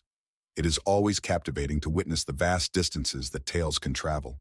And if you delight in narratives that transport you to realms of deities and myths, be sure to subscribe and tap the bell icon so you never miss one of our soothing, slumber-inducing tales. Now gather around, take a deep breath, and let the soft echoes of history transport you as we embark on a tale of Zeus, the powerful deity of the heavens. In a time long past, Zeus, the mighty king of the gods, did not come into this world destined to reign over the celestial realm. From the simplest of origins, like any child, he would embark on a journey destined to soar above the tallest peaks and wield strength greater than the fiercest tempest. Once upon a time, the tale of Zeus unfolds not amidst the roar of thunder or the display of divine splendor, but rather with a hidden truth waiting to be revealed. Deep beneath the towering heights of Mount Olympus, in the shadowy recesses of the earth, lay a realm concealed from the gaze of mortals. In a realm where deities and extraordinary entities wield the might to alter the fabric of time itself. In a concealed realm there thrived the formidable Titan Cronus. He was the progenitor of countless deities, and despite his dominion over the world, a shadow of fear lingered within him, fearful of his own offspring. In the shadows of time, Cronus caught wind of a prophecy, a haunting murmur of destiny, foretelling that one of his own offspring would one day rise to challenge his reign. That young one would ascend to the throne and reign over the world. In a moment of profound contemplation, Cronus resolved to take action to avert this impending fate. He consumed his offspring the moment they entered the world. First came Hestia, followed by Demeter, then Hera, Hades, and at last Poseidon. Fear gripped his mind, twisting it into a dark place, and his actions turned harsh and unforgiving. In a dark twist of fate, he held the chilling conviction that by consuming his own offspring, he could safeguard his dominion and thwart any challenge from the gods. Yet in the profound darkness of the earth, concealed from his gaze, lay another child, the youngest of them all, Zeus. Rhea, the mother of Zeus, was filled with sorrow as Cronus consumed her children one after another, leaving her in despair. She understood that brute force would not rescue her children, yet with cleverness, she could save at least one. In the ancient times, when the mighty Zeus first drew breath, his mother Rhea took great care to conceal him within the depths of a hidden cave on the enchanting island of Crete. In a realm where the gentle whispers of nymphs and the tender embrace of nurses cradled him, he grew shielded by the nurturing hands of the earth itself.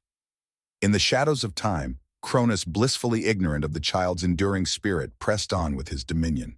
He was convinced that his realm stood unrivaled. As the seasons turned, the child in the cave blossomed, evolving into a being that transcended the ordinary, transforming into something far beyond mere mortality, something greater than a child. As Zeus matured, his might expanded in tandem. Deep within the caves, carried by the winds and whispered through the gentle rustle of the trees, the timeless forces of the earth began to awaken. The moment had arrived for Zeus to embrace his fate. He embarked on a daring quest to confront Cronus, driven by the need to rescue his siblings and liberate the world from the oppressive hold of the Titans. As the sun began its ascent, painting the sky with hues of gold that danced upon the waves, Zeus embarked on a journey to the realm of the divine. Yet before he could ascend back to the heights of Mount Olympus, he was destined to confront the formidable Cronus. He understood that the path ahead would be fraught with challenges. Cronus stood as a titan wielding the power of 1,000 raging storms. Yet Zeus possessed something beyond that. With a heart full of wisdom and an unwavering determination, he set out to alter the very fabric of destiny. Zeus journeyed through the majestic mountains, traversing dense forests and crossing swift-flowing rivers. With each step he moved with a quiet determination, as if the very ground beneath him was leading the way. At long last he arrived at the grand palace of the Titans, a magnificent stronghold where Cronus reigned supreme on his throne encircled by his fellow Titans. As Zeus made his entrance, he faced his father and proclaimed, "Father, today marks the end of your reign." Text: "The prophecy has been spoken, and I shall ascend to claim your throne." Cronus let out a hearty laugh, a booming echo that reverberated through the earth below. "You are merely a young one, Zeus. Do you truly believe you can conquer me in a realm where power reigns supreme? I stand as the sovereign commanding the very essence of time." Yet Zeus stood unyielding, unafraid. He stood tall, his heart brimming with courage, for he understood that the essence of a god lies not merely in strength, but in the depth of one's heart and the unwavering belief in what is just. In a fluid gesture, he lifted his hand, and the heavens above turned ominous and shadowy. Amidst the fury of a thunderstorm, the winds unleashed their wild cries. The very skies appeared to beckon him, offering their power and support. With a commanding presence, Zeus summoned the formidable powers of the earth and sky, the swirling winds, the vast oceans, and the twinkling stars above. He summoned his brothers and sisters, reaching out to the deities who had once been consumed by Cronus. One by one, they stood tall, liberated from their father's hold, prepared to unite with him in the fight for their liberation. And thus commenced the conflict that would alter the course of history for all time. Oh, the clash was nothing short of intense. The gods, under the command of Zeus, engaged in a battle that transcended mere conflict. In the quiet corners of our hearts, a flicker of hope resides, waiting to be kindled into a flame that lights our path forward. In a time of chaos, Zeus and his brothers and sisters fought valiantly against the raging storms, the flickering shadows, and the molten depths of the earth itself. As the battles raged on, the heavens deepened into shadows, and the very earth quaked with trepidation. Yet Zeus remained resolute. He sensed the unwavering power of his brothers and sisters standing beside him. A storm brewed within him, its rumble echoing in his heart. He had transcended childhood. He had become a deity destined to guide the celestial realms. At long last, after a struggle that felt like it spanned the ages, Zeus stood before his father. With a single powerful strike, he brought Cronus to his knees, dismantling his dominion and freeing the gods from their shackles. Deep within the earth, the Titans were banished, while Zeus ascended to lead the pantheon of gods. The clouds parted, revealing a tapestry of stars that sparkled with an unmatched brilliance. With the chains of Cronus shattered, the earth exhaled a sigh of relief, awakening to a new dawn. In a grand moment, Zeus, the newly crowned king of the gods, made his way to the majestic heights of Mount Olympus. Atop the highest peak in all the world, he would reign with wisdom and justice, keeping a watchful eye over both mortals and immortals alike. With his thunderbolt in hand, Zeus ruled the skies, his voice a resounding thunderclap that reverberated through the heavens. Yet Zeus was not a deity who governed solely through fear. He was a deity who governed with justice, with kindness, and with affection. He kept a vigilant eye on the world, lending a hand to those in need, steering brave souls on their journeys, and safeguarding the realm from threats both earthly and otherworldly. Thus, the era of Zeus unfolded as a period of harmony. He wove the fabric of existence, crafting harmony from the tumult of life. He observed the emergence of new champions, legends crafted under his watchful eye. As time flowed on, Zeus transformed into an emblem of might, wisdom, and resilience, not by means of tyranny, but through the path of righteousness. As Zeus's reign took hold, he encountered fresh trials despite the seeming finality of his triumph over Cronus. In a realm of endless expanse, unseen powers lingered quietly, weaving their influence in the dark corners of existence. As the supreme deity, Zeus understood that it was his sacred duty to uphold harmony between the realms of gods and mortals alike. Among the many trials faced by Zeus, one of the most formidable arose from the Titans themselves. Even in their defeat, banished to the shadows below, their presence lingered like a whisper in the dark.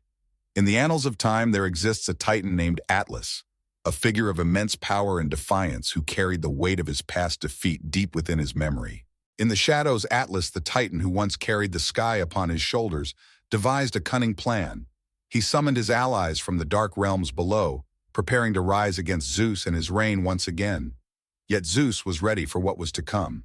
With the passage of time, he had gathered a wealth of wisdom, and it transcended mere notions of power or strength. It was a dance of discernment, a delicate balance of knowing when to take a stand, and when to hold back, when to guide the way, and when to lend an ear. With his thunderbolt gripped tightly, he turned to his allies, the mighty gods of Olympus, and to the mortals who had come to honor him as their steadfast guardian. Zeus understood that peace akin to power was a delicate treasure. Through his ascent to the throne, he had absorbed this lesson deeply. In the grand tapestry of Olympus, the gods, each a vibrant thread woven with their own unique essence and dominion, stood powerful, yet divided, their voices echoing with contrasting visions of how the realm should unfold. In his quest to uphold harmony, Zeus chose a path distinct from that of his father. In an era where Cronus wielded power with an iron fist, instilling fear and asserting his dominance, Zeus emerged as a beacon of wisdom, guiding his realm with the art of diplomacy.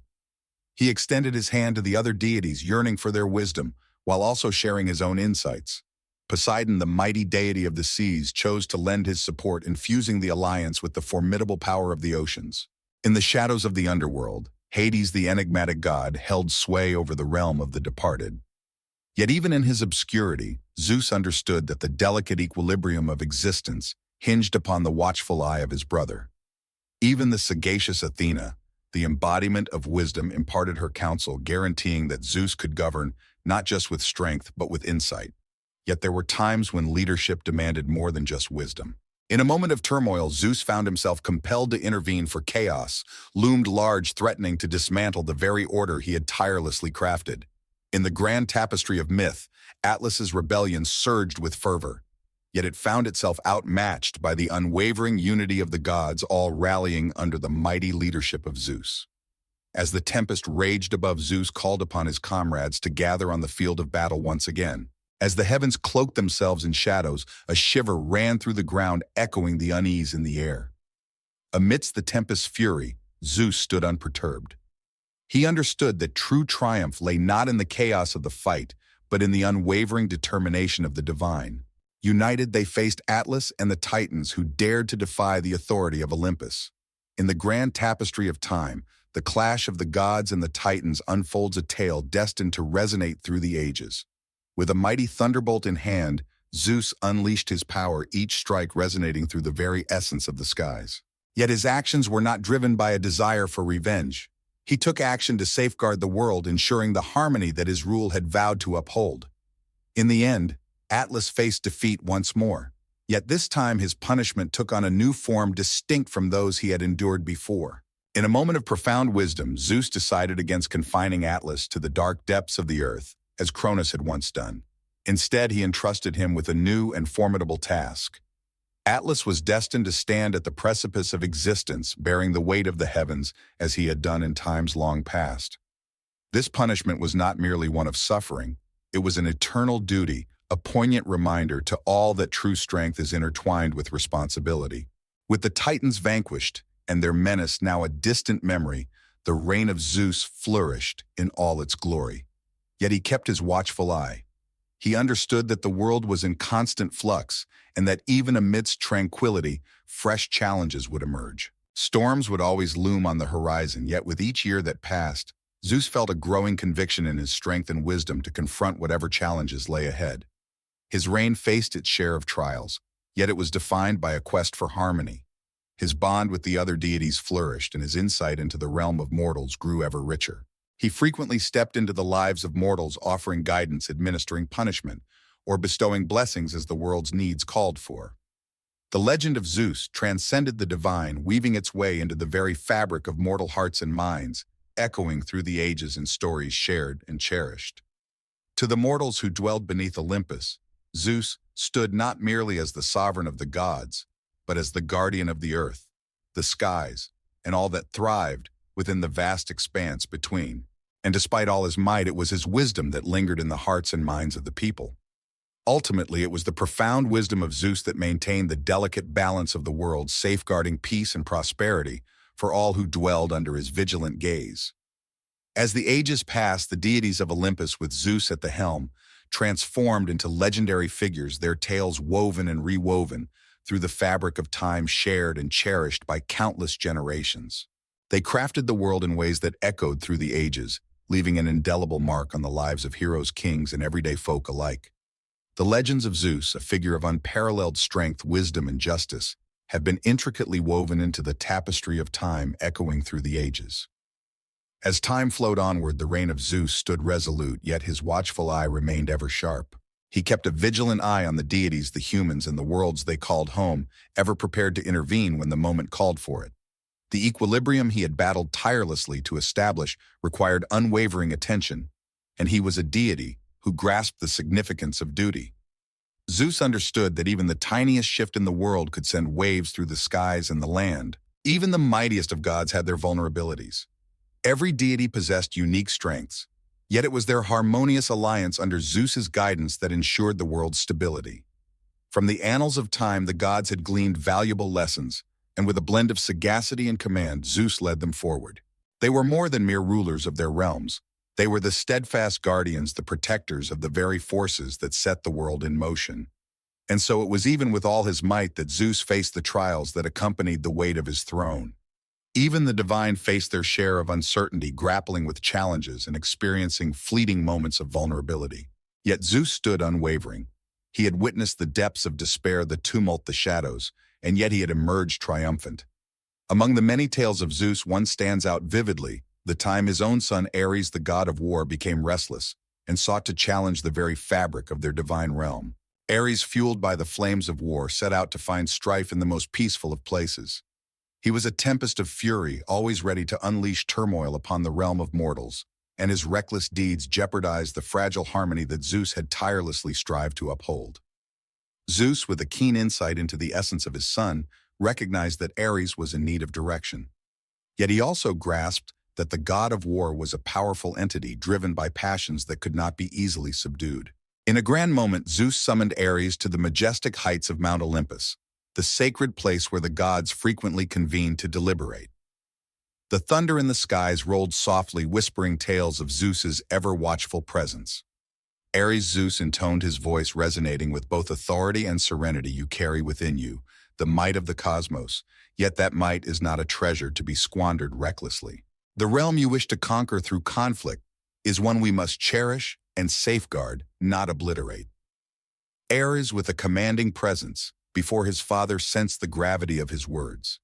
He was a deity of war, and to him the sound of clashing weapons was a harmonious melody. Yet the echoes of his father's voice resonated with a profound wisdom that he could sense deep within. Zeus had never pursued conflict merely for the thrill of battle.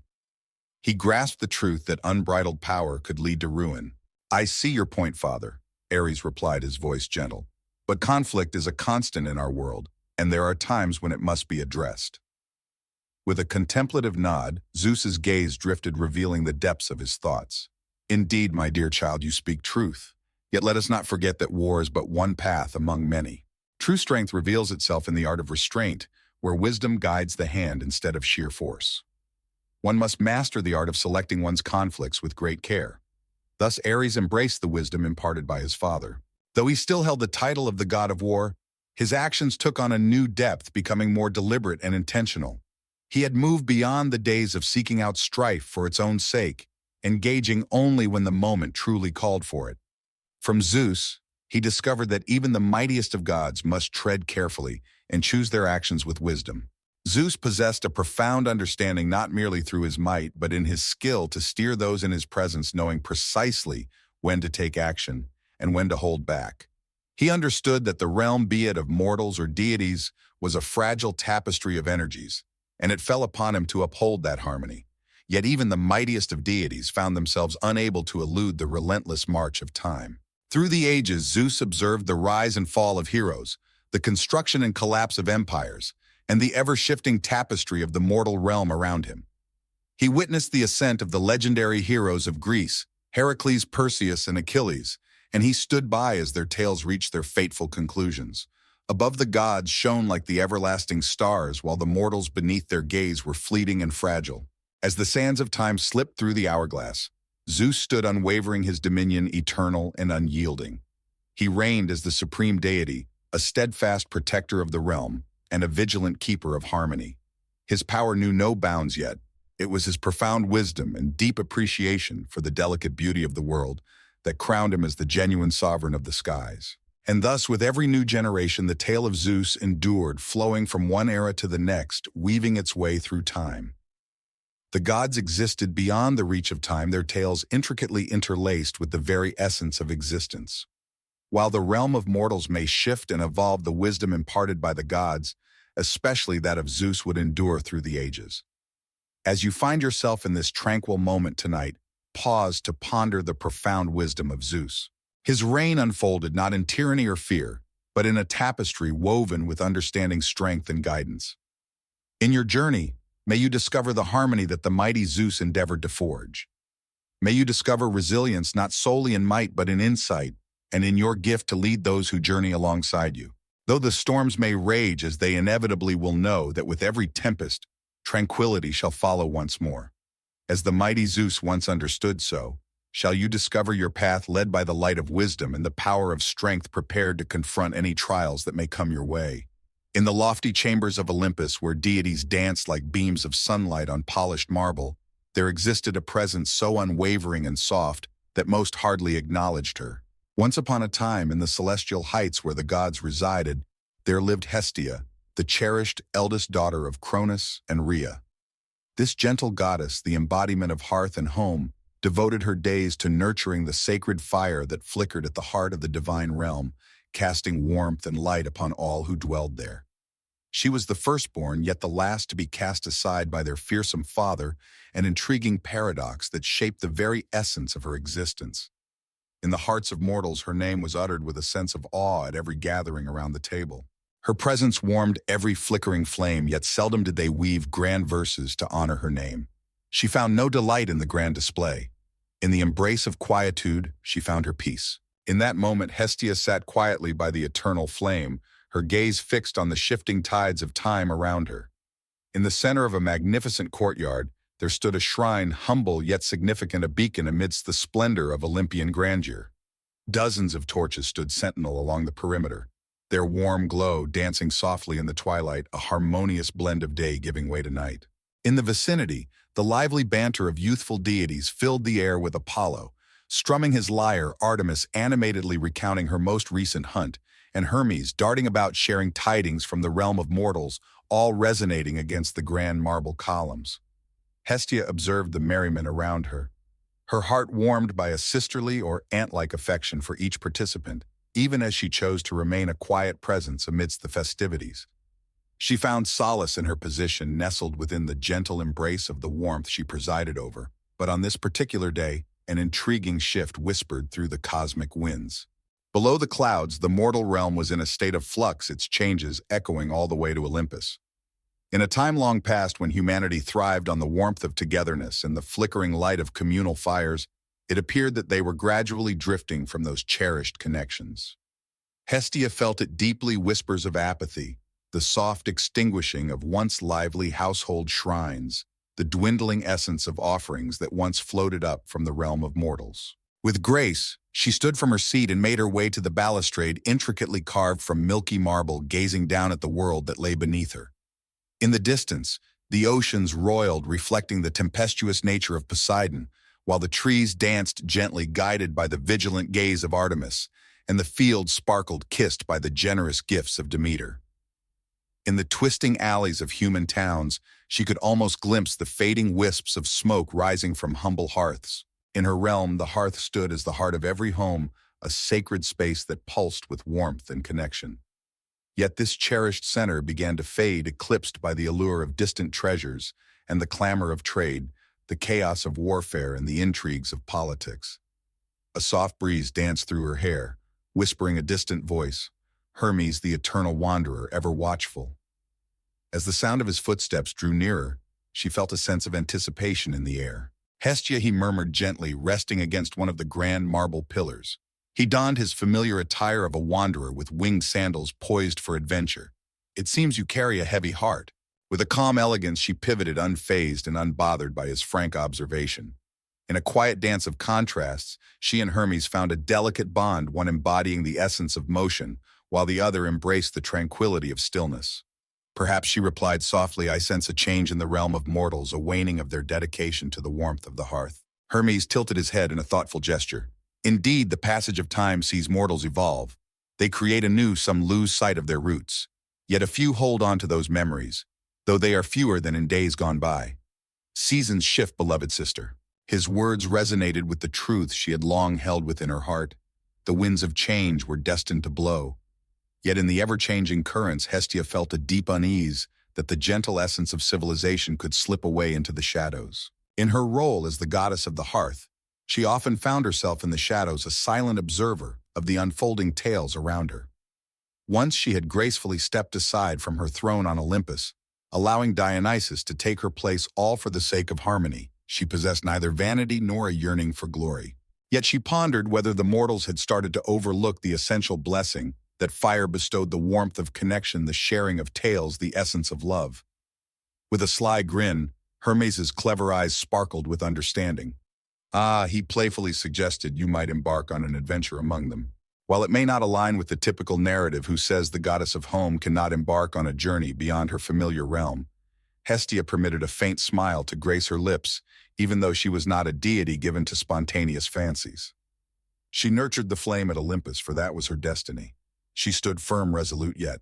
Perhaps a journey of discovery, she pondered, to find out if my flame still flickers in the hearts of the living. With a light nod, Hermes gave an airy shrug as if to convey a playful, why not? Then, just as she was about to reply, he disappeared in a flash, leaving her solitary by the majestic hearth. Though she exuded a soft demeanor, Hestia held within her a steadfast resolve. As she pondered deeper, it became clear to her that merely lamenting from a distance would not suffice if the fires of humanity were beginning to dim. She must embark on a journey to reignite their spirits, even if it requires only gentle nudges and a warm, understanding presence. With a final, lingering look at the sacred flame in Olympus, she made sure it remained safe and unwavering. The flame was always her companion. In her absence, it would continue to burn with unwavering intensity. With a subtle nod of determination, Hestia made her way down the steps from her courtyard, gliding past the archways that opened into Zeus's magnificent throne room, paying no mind to the faint sounds of divine disputes echoing in the distance. Amidst the tempest of thunder and lightning, these matters no longer held sway over her spirit. Her heart was heavy with thoughts of the mortal realm. With a gentle grace, she descended through the ethereal mists that formed a veil between the realms of Olympus and the earth below. She assumed the guise of an ordinary woman, as she had done on those rare occasions in the past, her hair neatly woven into a humble braid, a hand-woven shawl draped gracefully over her shoulders, and sandals bearing the dust of countless imagined journeys. Should she gain the acknowledgement of mortals, the whole balance could transform. Yet from her perspective, people perceived only what they anticipated, merely another wanderer on the paths, possibly in search of a shelter for the evening. The winding roads of Greece unfolded like a tale, meandering through valleys adorned with olive groves, traversing ridges that offered glimpses of towns cradled by rivers.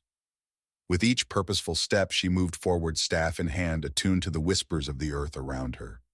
The arid air and the quiet stillness in the fields were not heralds of an impending doom, yet they whispered of a gentle departure from cherished customs. In days of yore, shrines to Hestia beckoned travelers with their ever-burning flames, yet now they often lie silent, their once vibrant altars abandoned or transformed to honor different deities. Her heart remained calm, untouched by the flames of jealousy. Indeed, Hestia had always understood her role within the grand tapestry of the pantheon. Yet she understood that the essence of humanity craved the comforting embrace of connection. The journey of humanity surged forward, Yet it was the warm light of the hearth that infused this advancement with a touch of compassion and warmth. In the absence of it, progress stood on the brink of chilling stagnation, threatening to consume those who dared to bring it forth. At long last, she found herself in a quaint village nestled upon a rugged hillside known as Pranthos. The hamlet embraced its age with a sense of pride. Countless buildings had weathered the passage of time, their stone walls rich with the echoes of yesteryears. The inhabitants of this place appeared resilient, accustomed to the gusts that blew in from the ocean. But as she stepped through a humble gate, an eerie chill washed over her. A stillness enveloped the streets, despite the sun reigning high in the sky. A small group of villagers moved through the streets, their arms laden with baskets of grain or guiding goats, yet their faces bore the weight of weariness and concern. Hestia took a moment to observe her family as they moved by. A mother held tightly to her little one's hand, the other arm gracefully cradling a clay pot. They existed in a delicate balance, caught in the space between mere survival and the weight of concern. There was no open hostility or overt gloom, yet one could feel the absence of a vital spark in the air. She stumbled upon the heart of the town, a place where the warmth of a shared fire once brought people together. At the center of the plaza stood a stone fire pit, a silent sentinel of warmth and gathering, yet it held no flickering flame, only a somber mound of gray ash lay within. In countless Greek villages, the tradition of a communal fire flickered brightly during festivals and gatherings, creating a warm backdrop for tales spun beneath the vast, starry sky. Yet in this moment, the stillness of midday enveloped everything in a heavy quiet. In the stillness, there were no children laughing and chasing each other in playful delight, nor were there any elders gathered basking in the comforting glow of companionship. It felt like the whole town was holding its breath, wrapped in a hush that lingered in the air. Hestia felt a wave of empathy wash over her, constricting her chest.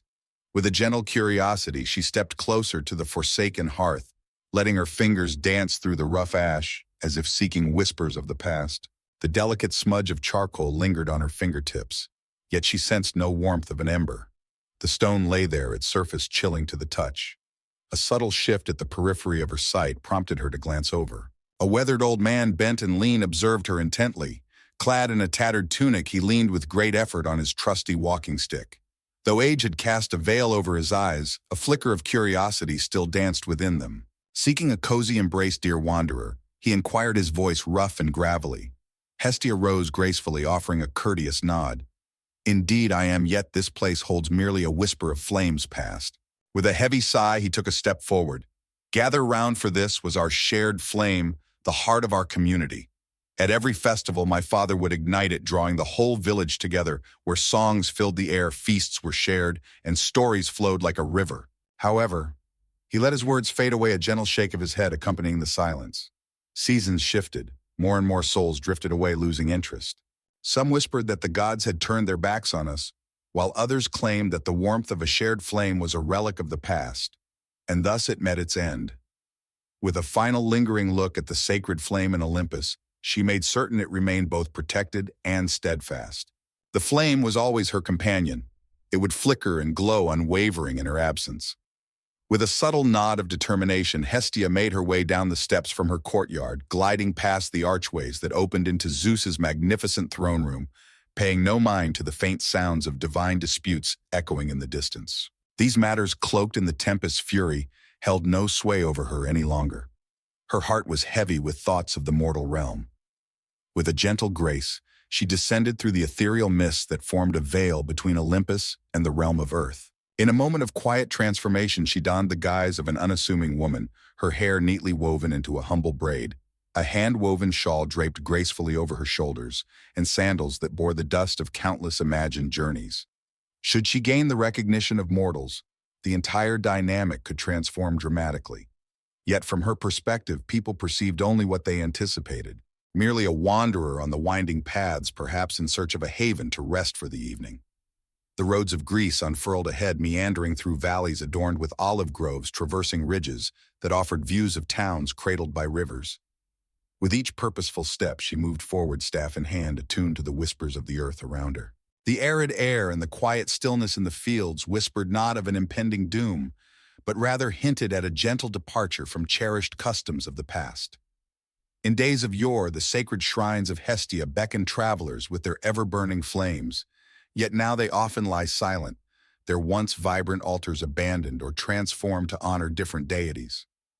Her heart remained calm, untouched by jealousy. Indeed, Hestia had always understood her role within the grand tapestry of the pantheon. Yet she understood that the essence of humanity craved the comforting embrace of connection.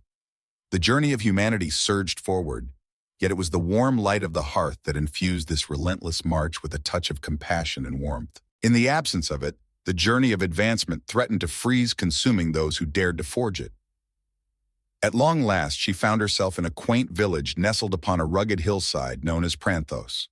The hamlet embraced its age with a sense of pride. Countless buildings had weathered the passage of time, their stone walls rich with the echoes of history. The folks in this place appeared resilient, accustomed to the gusts that blew in from the ocean. As she stepped through the humble gate, a disquieting chill washed over her. A stillness enveloped the streets despite the sun reigning high in the sky. A small group of villagers hurried through the streets, their arms laden with baskets of grain or guiding goats, yet their faces bore the weight of weariness and concern. Hestia took a moment to observe her family as they moved by. A mother held tightly to her little one's hand, her other arm skillfully cradling a clay pot. They existed in a delicate balance, caught in the space between mere survival and the weight of concern. There was no open hostility or overt gloom, yet one could feel the absence of a vital spark in the air. In her journey, she stumbled upon the central square, a place where a communal hearth might have once flickered with warmth and stories shared. In the very center of the plaza, a stone fire pit stood resolute, yet it held no flickering flame. Only a somber mound of gray ash lay within. In countless Greek villages, a communal fire flickered brightly during festivals and gatherings, serving as the perfect backdrop for weaving tales beneath the vast starry sky. Yet in this moment, the stillness of midday enveloped everything in a heavy quiet. There were no children frolicking in the fields, no elders gathered in the comforting embrace of warmth. The whole town seemed to hold its breath, wrapped in a quiet stillness. Hestia felt a wave of empathy wash over her, constricting her chest. With a sense of curiosity, she stepped closer to the forsaken hearth, letting her fingers glide through the rough ash as if seeking the whispers of stories long forgotten.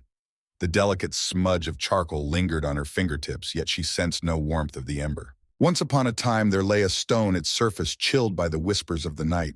A subtle shift at the periphery of her sight beckoned her to look. A weathered old man, bent and lean, observed her with keen eyes. Clad in a tattered tunic, he leaned with great effort on a sturdy walking stick. Though age had cast a veil over his eyes, a flicker of curiosity still danced within them.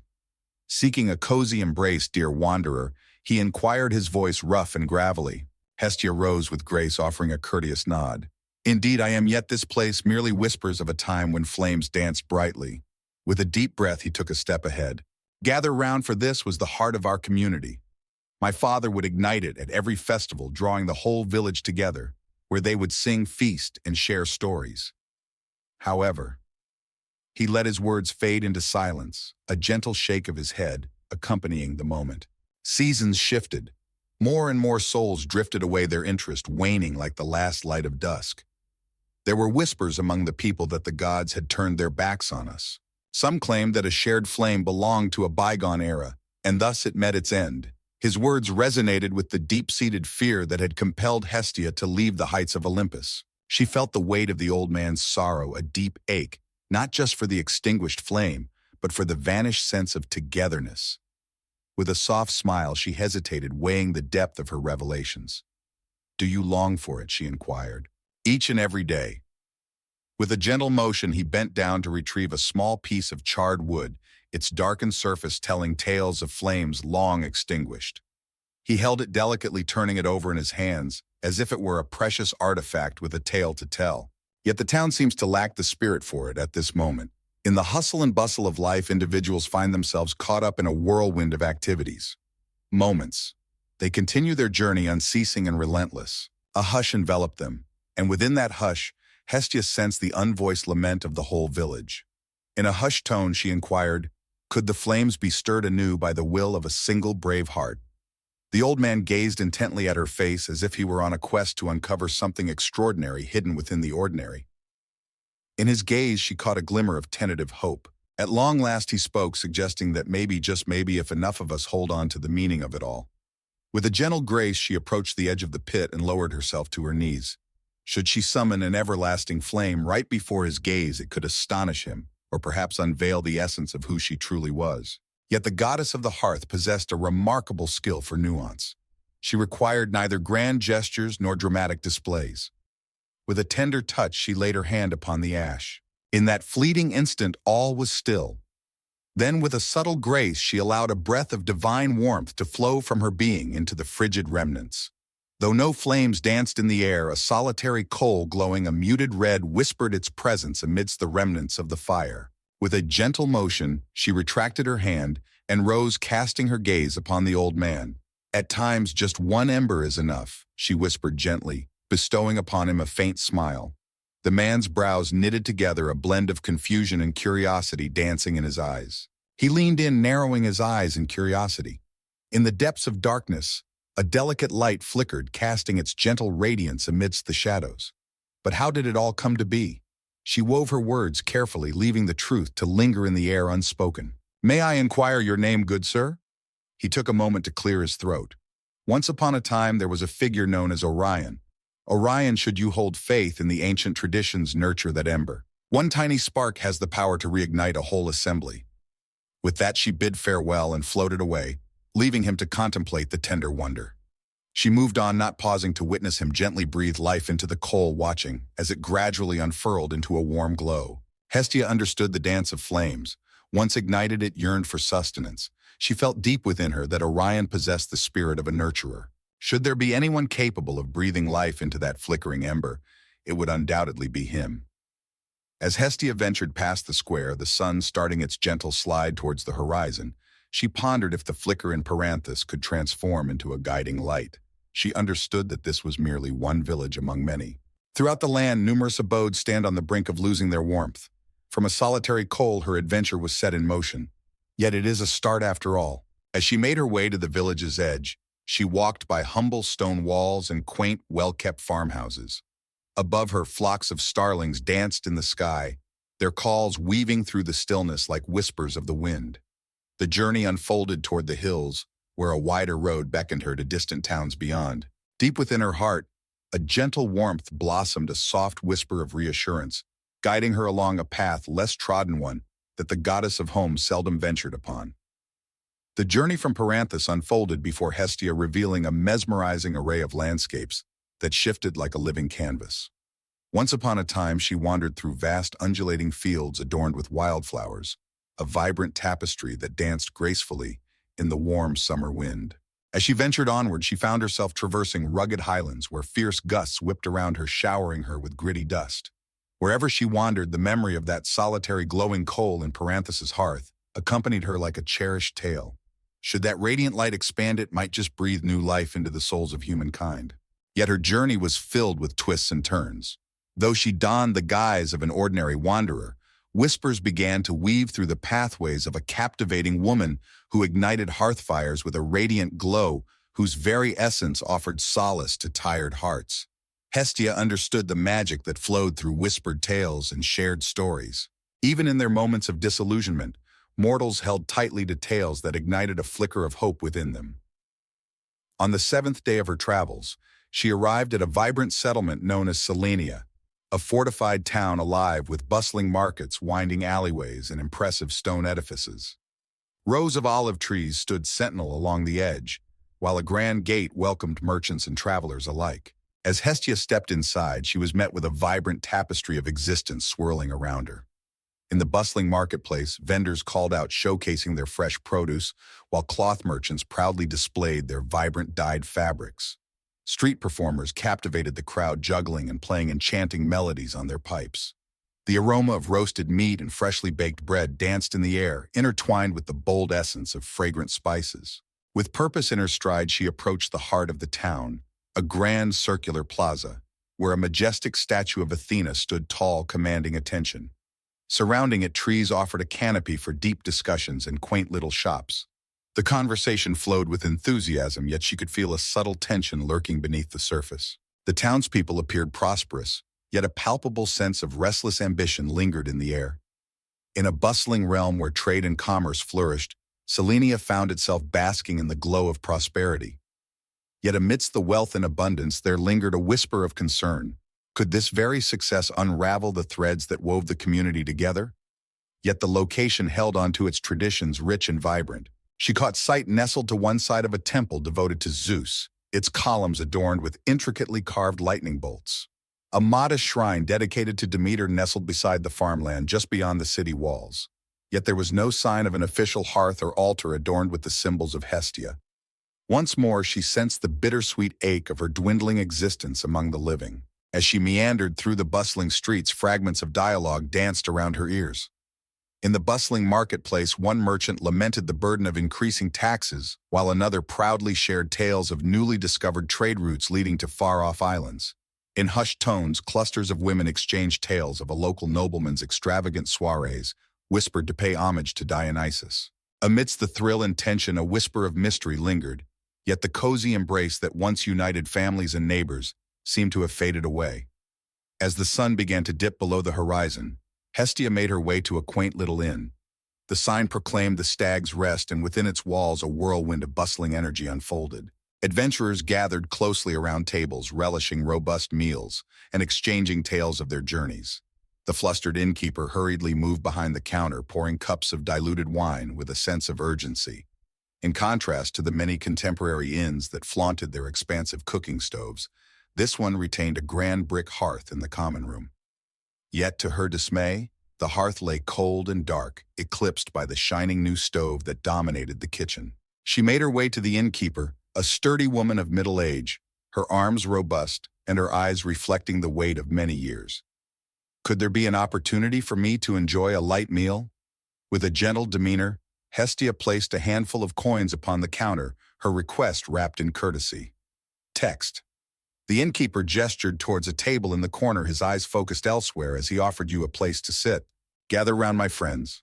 We have a hearty stew and fresh bread to share, and if your pockets allow, a fine wine to accompany our feast. Hestia graced them with a warm and gentle smile. Thank you, and may I inquire what is the reason for keeping the hearth unlit? The nights continued to embrace a coolness. She cast her eyes upon the grand hearth, its broad opening brimming with the remnants of bygone fires. The innkeeper took a moment, scrutinizing Hestia with keen interest. No one cares for it anymore, she remarked, her shoulders lifting in a casual shrug, as if the matter was as light as a feather. In the back, a stove stands efficient and quiet, drawing away the smoke from the main room. The warmth no longer beckons people to gather around the fire as it once did, and Hestia nodded in understanding. Do you long for those days gone by? A glimmer of something, maybe nostalgia, danced across the woman's face. She offered a faint smile. Indeed I do. As a young girl, I recall how the whole town would come together around the warm glow of the hearth, sharing tales that lingered into the night. Each night my mother would share her wisdom, guiding me on how to bank the coals, ensuring they would always remain warm and glowing. Ah, life has taken on a more bustling rhythm, has not it? Ah, the journey of advancement, they say. Hestia pondered the goddess of progress, a figure revered in some corners of the realm, yet never at the expense of the cherished bonds of community. She spoke gently, reminding us that moving forward does not necessitate the loss of cherished moments from the past. They can harmoniously share the same space. The innkeeper let out a brief, mirthless chuckle. Perhaps, just perhaps. Yet rekindling that hearth would demand more than merely gathering wood. A compelling reason must be woven into the fabric of the gathering, drawing people together like moths to a flame. A vision took shape within Hestia's thoughts. With a tender touch, she rested her hand upon the innkeeper's arm. If I could offer you a reason, perhaps a special event, or a celebration, would you think about rekindling that spark for the memories we share? With a moment's pause, the woman lingered in uncertainty. It was evident that she bore a weight of responsibilities. A bustling crowd of patrons, a familiar scene unfolds. Yet the serene certainty of the goddess was a force hard to resist. It seems that after much consideration, she ultimately agreed, swayed by the desires of many. There is an abundance of wood at our disposal. Yet I cannot simply ignite a flame for just a handful of hearts. Hestia offered a gracious nod, her demeanor warm and inviting. Got it. Let us observe if the atmosphere shifts. In the dim light of the room, she settled into a sturdy chair at a long wooden table tucked away in the corner. Around her, a small band of weary travelers animatedly shared tales of the dusty roads they had journeyed. Among them was a wandering bard draped in a tattered cloak, yet weaving tales of far-off lands with captivating eloquence. His companions, two younger men, hung on every word, their eyes wide with anticipation. Hestia, with a humble spirit, spoke of herself as a wanderer, and before long the dialogue embraced her presence too. Once upon a time, a poet known as Selmar captivated his audience with a tale of a distant desert city nestled far to the east. In this enchanting place, an eternal flame flickered brightly, a tribute to a long-forgotten goddess. With fervor in his voice, he painted a vivid picture of the locals, who, despite their waning faith in the goddess's name, continued to gather around the flame, hands outstretched, seeking blessings and fortune. Hestia leaned in, captivated by the unfolding tale. "Why do they maintain the flame if they no longer honor her?" she inquired. With a casual shrug, Selmar lifted his cup, savoring the diluted wine within. "It's all about the legacy, really, a feeling of belonging. Or perhaps they tremble at the thought of what might unfold if they set it free. Even an abandoned shrine can whisper secrets of a certain power." The words echoed deeply within Hestia. They resonated with her own reflections, revealing that the warmth of the hearth was not merely an act of reverence, but a thread that wove together the past and the future, connecting people in a tapestry of hope. As the evening shadows deepened, she observed the common room come alive with a chorus of chatter. As the sun dipped low, a steady stream of travelers emerged from the winding road, their laughter and stories mingling with the familiar faces of local townsfolk who gathered for the evening's wine. The air was alive with the vibrant hum of conversation, weaving a tapestry of shared experiences and camaraderie. Yet still the large hearth remained cold and dark at the heart of the room, an unused focal point waiting for stories to be shared. With a gentle grace, Hestia rose and made her way toward Selmar, and the eager ears gathered around him. "Have you ever shared your verses by the warm glow of a fireside?" she inquired, her gaze filled with warmth. He inclined his head, a gesture rich with curiosity. "In the quaint, time-worn villages of yesteryear. As the flame dances, it captivates the audience, drawing them into its warmth and glow.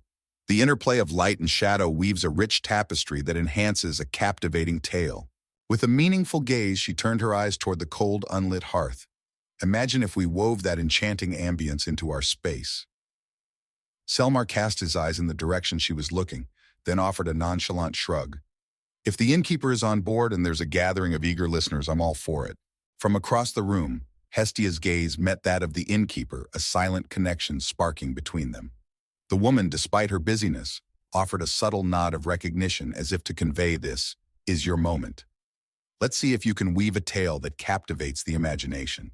As Hestia moved further into the heart of the common room, she raised her voice, soft, yet resolute enough to capture attention. She referred to them as good souls. "Gather round, dear friends, for I present to you our esteemed companion Selmar, a wandering poet whose fame stretches far and wide. Who among you wishes to gather round and listen to a story spun by the warmth of the flames? It seems a while has passed since the warm glow of the hearth illuminated this space." Some gazes shifted intrigued, while others remained indifferent, absorbed in their own conversations. Yet the poet, sensing the moment, took her cue and bowed with a flourish, as if on a grand stage. "Gather round, dear friends and wanderers, for I have a tale to weave from far-off realms filled with tempests and hidden truths." A band of weary wanderers, fatigued by the unyielding stretch of road, thought it might bring some amusement. A few of the townsfolk also discovered the concept to be quite intriguing. In an era when formal theaters had yet to flourish, the mere whisper of a performance was sufficient to ignite curiosity. As the warmth of the fire beckoned, folks rearranged themselves, drawn closer to the flickering glow of the hearth.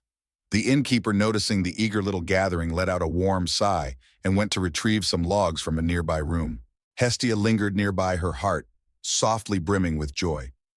In this sacred space, souls converged, encircled by the glow of camaraderie and the magic of tales woven together.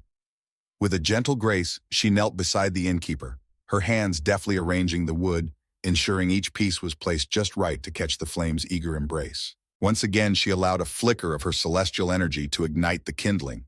With a deft flick of flint, the wood ignited, bursting forth in a dazzling dance of light.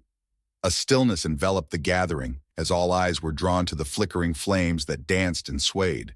The poet took a moment to gather himself, then began to weave his narrative, an extraordinary adventure across arid dunes and secretive caverns. Hestia observed the crowd as they gradually drew nearer, captivated not only by his tale, but also by the warm embrace of the dancing flames. The murmurs faded into silence. In that moment, the flicker of the hearth embraced its timeless role as a sanctuary for the gathering of souls. Little ones who once dashed about now sat spellbound at the feet of their parents. Once full of bravado, the young men now sat in captivated stillness, their earlier boasts fading into the background. An elderly woman bent with age leaned on her cane, basking in the warm glow, a gentle smile dancing on her lips. And amidst them all, Hestia felt the ethereal warmth of her essence, a profound understanding that they were united, that for a fleeting hour or two they transcended the roles of strangers, townsfolk, or weary travelers. In the depths of their hearts, they shared a bond that transcended the ordinary, a family united by spirit alone. As the poet's narrative drew to a close, the audience erupted into scattered applause, only for a profound silence to envelop the room once more. And so laughter filled the air. Conversations flowed, and curious minds sought answers from the poet. A fellow wanderer could not resist sharing a humorous tale from his own adventures. A voice from the back called out for a song, eager for the melody to fill the air. Before long, the room buzzed with a vibrant energy, a sense of togetherness that had long been absent. The innkeeper cast a glance about the room, a flicker of concern crossing his face at the commotion, but soon his expression softened with understanding. With a gentle tap on Hestia's shoulder, she leaned in, her voice barely rising above the joyous clamor surrounding them. "You did it," the woman whispered softly. "It had slipped from my memory, that feeling, that experience." As the sun dipped below the horizon, a crowd began to form, lured by an unseen magic that promised more than mere sustenance or a place to rest their weary heads. She paused, her eyes glistening with unshed tears that she was determined to hold back. "My heartfelt gratitude to you." Hestia gently rested her warm hand on the innkeeper's shoulder, a gesture filled with comfort and connection. In the heart of every gathering lies the simple power of an invitation, and as the flames dance, they weave stories that bring us closer together. As the last flickers of fire surrendered to the night, the atmosphere among the crowd transformed into a warm embrace of satisfaction. As the evening wore on, some meandered up to their cozy rooms, while others lingered by the flickering flames, engaged in soft, murmured conversations. As the evening settled in, Hestia lent her hands to the innkeeper, carefully banking the coals for the night. Memories of ancient traditions danced in her mind, weaving a tapestry of the past. Though the goddess yearned for the hearth to blaze eternally, she recognized that even the tiniest of steps could ignite the spark of renewal. At long last, she bid her farewell. The innkeeper attempted to argue, presenting her with complimentary lodging as a gesture of gratitude, yet Hestia remained resolute, determined to continue her journey as the road called to her. The innkeeper placed a freshly baked loaf of bread and a tiny pouch of dried fruit into her hands, the warmth radiating from the bread like a comforting embrace. With a heart full of gratitude, Hestia ventured out into the refreshing embrace of the cool night air. Above her, the stars unfurled like a vast tapestry, a quiet symphony glimmering in the night. As she sat quietly, the gentle whispers of the wind danced through the olive groves, weaving tales of nature's secrets. The inn's fire flickered softly in the background, a tiny ember illuminating the darkness around her. Hestia basked in a soft glow of victory. There are no clashes, no roaring storms, merely a single flame brought back to life. It was a modest triumph, yet a triumph nonetheless. The soft glow from the Stag's Rest danced in Hestia's mind as she strolled away from Selenia, embraced by the vast canopy of stars above. She journeyed toward the east, led by a silent intuition that whispered to her soul. With each passing day, she journeyed through quaint hamlets and charming villages, igniting little flames of connection wherever her path led her. At times, it was just a gentle nudge to a neighbor, urging them to lend a hand in fixing a fence, or a thought to invite the village midwife to weave her tales in the heart of the communal square once the harvest was gathered. Her influence danced softly in the air like a whisper of encouragement, a warm exchange under the stars, a tender glow amidst the chill of the night. Yet as she journeyed deeper, a peculiar shadow began to awaken within the hearts of mortals, an indifference that transcended simple forgetfulness. Whispers danced through the air, carrying tales of a burgeoning cult that sang the praises of abandoning ancient deities and time-worn traditions. Initially, she brushed off the whispers as mere passing chatter of the world, yet with each tale that reached her ears, a growing unease began to take root within her. In the shadows of Nixian ceremonies, a somber tale unfolds where participants indulge in the flavors of bitterness and despair, forsaking the comforting embrace of communal life. These movements were not unfamiliar. Humanity had long danced on the edge of extremes. Yet there was an unsettling quality to these whispers that stirred something deep within her. Once upon a time, tales unfolded about the extinguishing of household fires and the deliberate destruction of communal hearths. It was not merely neglect. It was a deliberate turning away from the embrace of warmth and the glow of light. This was not merely a change in devotion. It was an attack on the essence of what it means to belong. Hestia, a gentle spirit not inclined towards conflict, found herself deeply affected by this pressing issue. She pursued the clues, each step drawing her deeper into a secluded valley, embraced by towering cliffs where gnarled cypress trees stood sentinel over the shadowy, rugged earth. The inhabitants fondly called the place Atheion.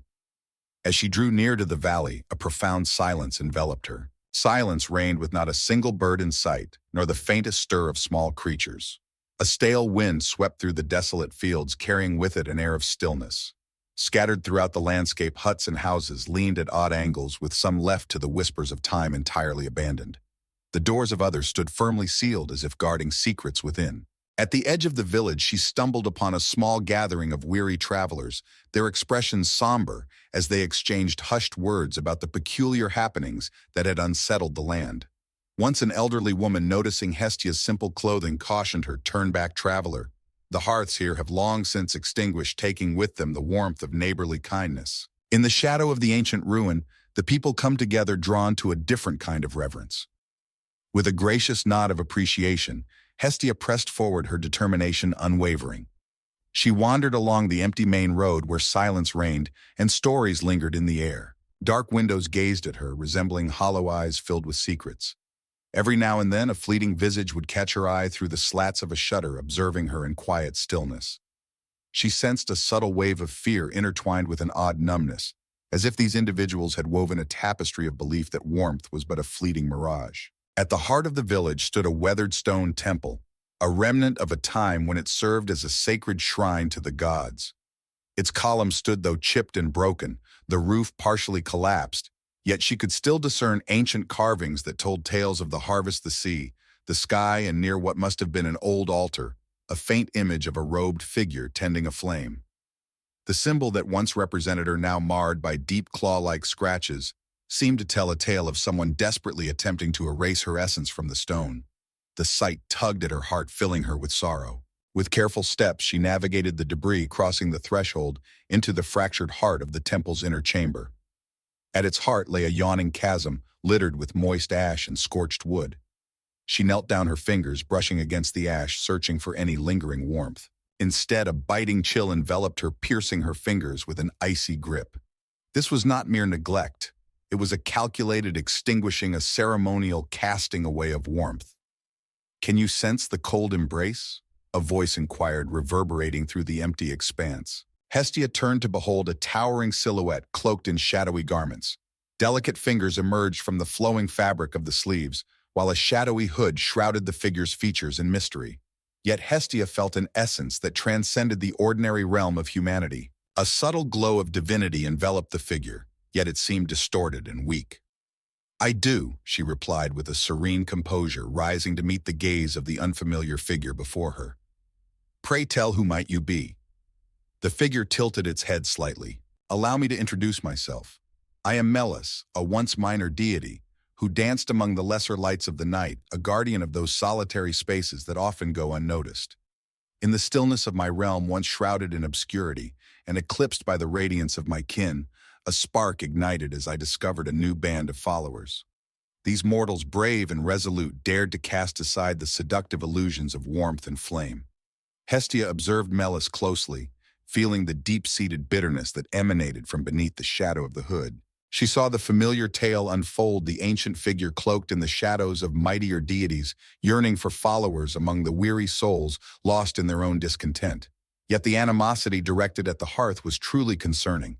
"What compels one to sow discord with the embrace of warmth?" she inquired, her voice unwavering. "The night unfolds its serene charm, embracing a tranquility that does not disturb the warmth of the hearth." Mela's laughter slithered through the air like a chilling breeze. "Ah, dear sister, you speak of beauty. Yet what do the souls of mortals truly seek in the shadows? Before them lies an infinite abyss, mirroring their most profound uncertainties. I provide solace in embracing that emptiness, a reprieve from the deceptions of togetherness and the transient mirages of security. The hearth whispers sweet nothings, a mirage of warmth and comfort. In the end, every flame flickers out. As they douse the flames of the hearth, they confront the raw essence of truth stripped of all embellishments. Hestia's heart throbbed with a deep, poignant ache. The flame extinguishes only to rise anew in an endless dance of rebirth. A frigid outlook that shuns fresh flames can ensnare a whole community in hopelessness. She drew nearer. A hearth holds the truth within its warm embrace. It is a connection, a gentle whisper that assures us we are never truly solitary. Melis flicked a wrist, and the ashes in the pit danced upward, swirling into a small funnel of dust that playfully stung Hestia's cheeks. Ah, words, he scoffed. Here your hands are tied, and action is but a distant dream. This temple belongs to me now, as do the hearts of these mortals. They cherish the quiet embrace of the night over the deceptive dance of your fire. A chilling wave of unease washed over Hestia. She had never been one to seek out conflict, yet she would not stand idly by while the very heart of her sanctuary was threatened. I will not allow you to turn them all away from each other, she said, her voice a gentle yet resolute whisper. Melis cast a disdainful glance in her direction. In this realm there is no place for you, divine one of the glowing embers.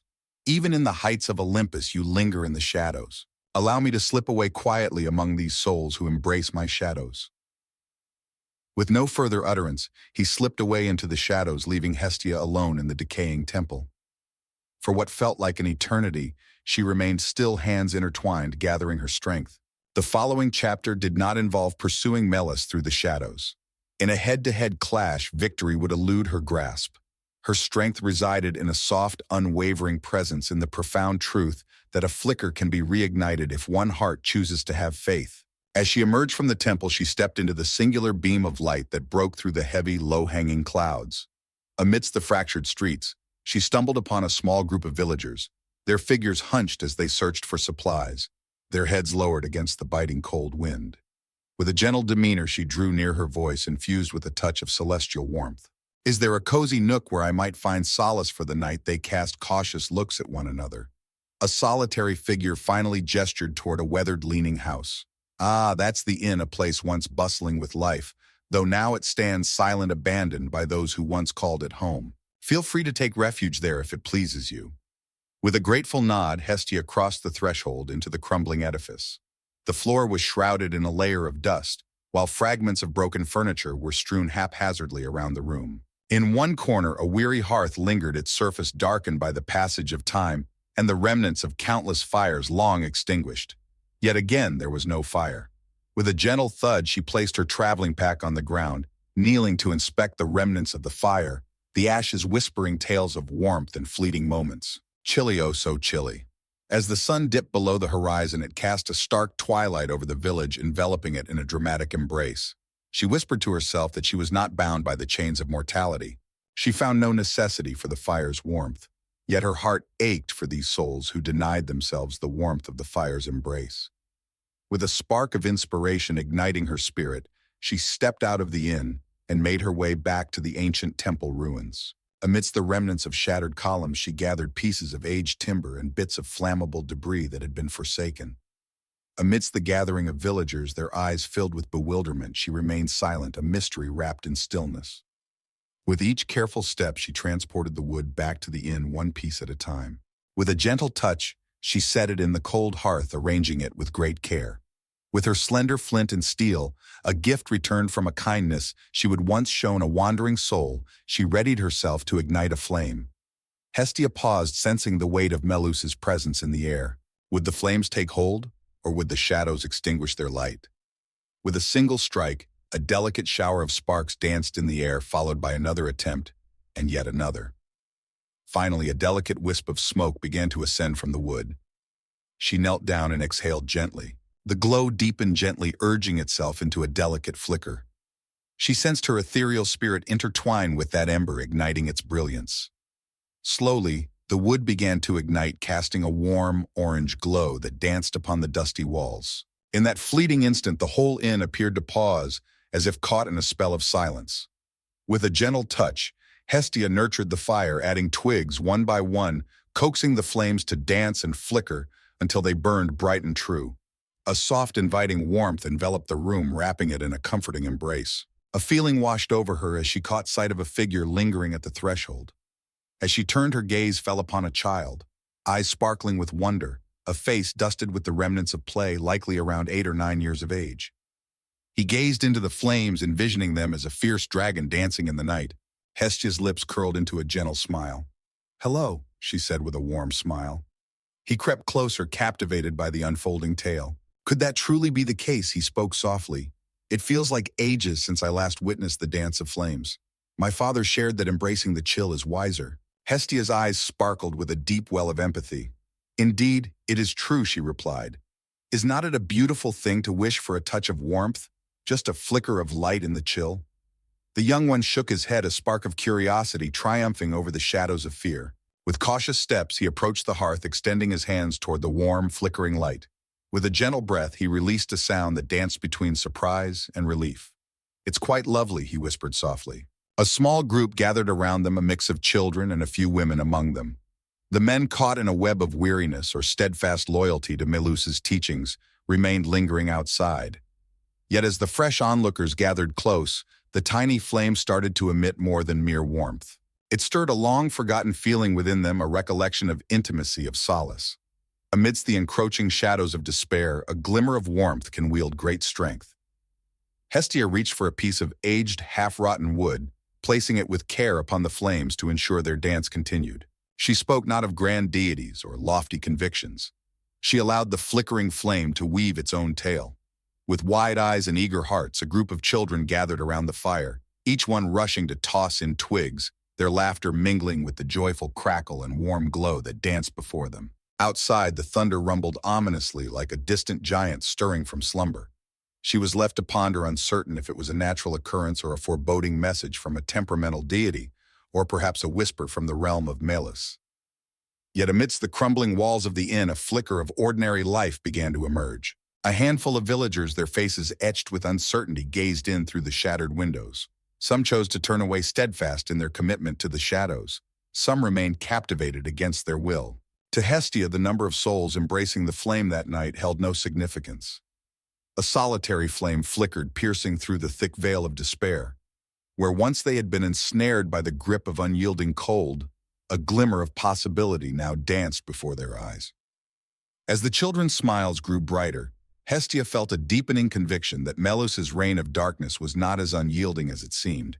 As the night deepened, she lingered by the fire, weaving gentle tales of heroes from days gone by. Whispers of gentle kindness and unwavering resolve of wanderers discovering refuge amidst tempestuous nights, and the serendipitous bonds formed between strangers gathered around a flickering flame. Her true identity remained a mystery shrouded in secrecy. There was no necessity for her to do so. Her mission was to reveal that even in the deepest shadows of night, a tiny beacon of light can dispel the loneliness that surrounds us. Althea Stavros dedicated countless years to unraveling enigmas that many in academia chose to overlook. As the bustling crowd of archaeologists flocked to the famed marvels of Greece, Althea felt a different calling. Her heart guided her to the quiet, overlooked corners of the Peloponnesian countryside, where whispers of ancient truths lingered in the air, echoes of gods who had long since faded from the rituals and prayers of the living. After 3 long decades of unwavering pursuit, she stumbled upon a delicate mention in a 14th-century manuscript hinting at a grotto once devoted to Demeter, the revered goddess of harvest and grain. Once upon a time, there existed a revered location known as the long-lost Cradle of Seeds. Captivated by the allure of uncovering a revelation that could reshape the very essence of classical mythology, Althea set forth on what seemed to be her ultimate and possibly most remarkable adventure. As Althea arrived at the rugged hillside in northern Arcadia, her eyes fell upon the twisted olive trees and the parched grass basking under the relentless sun. She experienced that familiar pang of disappointment, a feeling that had woven itself into the fabric of her days. Many paths had brought her to desolate fields or ruins so completely worn down by the passage of time that no significant relics could be recovered. Yet the atmosphere on this hillside hummed with a unique melody. Every breeze carried a hint of wonder, as if the very earth held a tale it longed to reveal. In a quaint little clearing, Althea made her camp, the very spot marked by the ancient texts of yore. With the wisdom of years behind her, She navigated her surroundings with intention, each step measured and mindful, ensuring the earth beneath her remained undisturbed.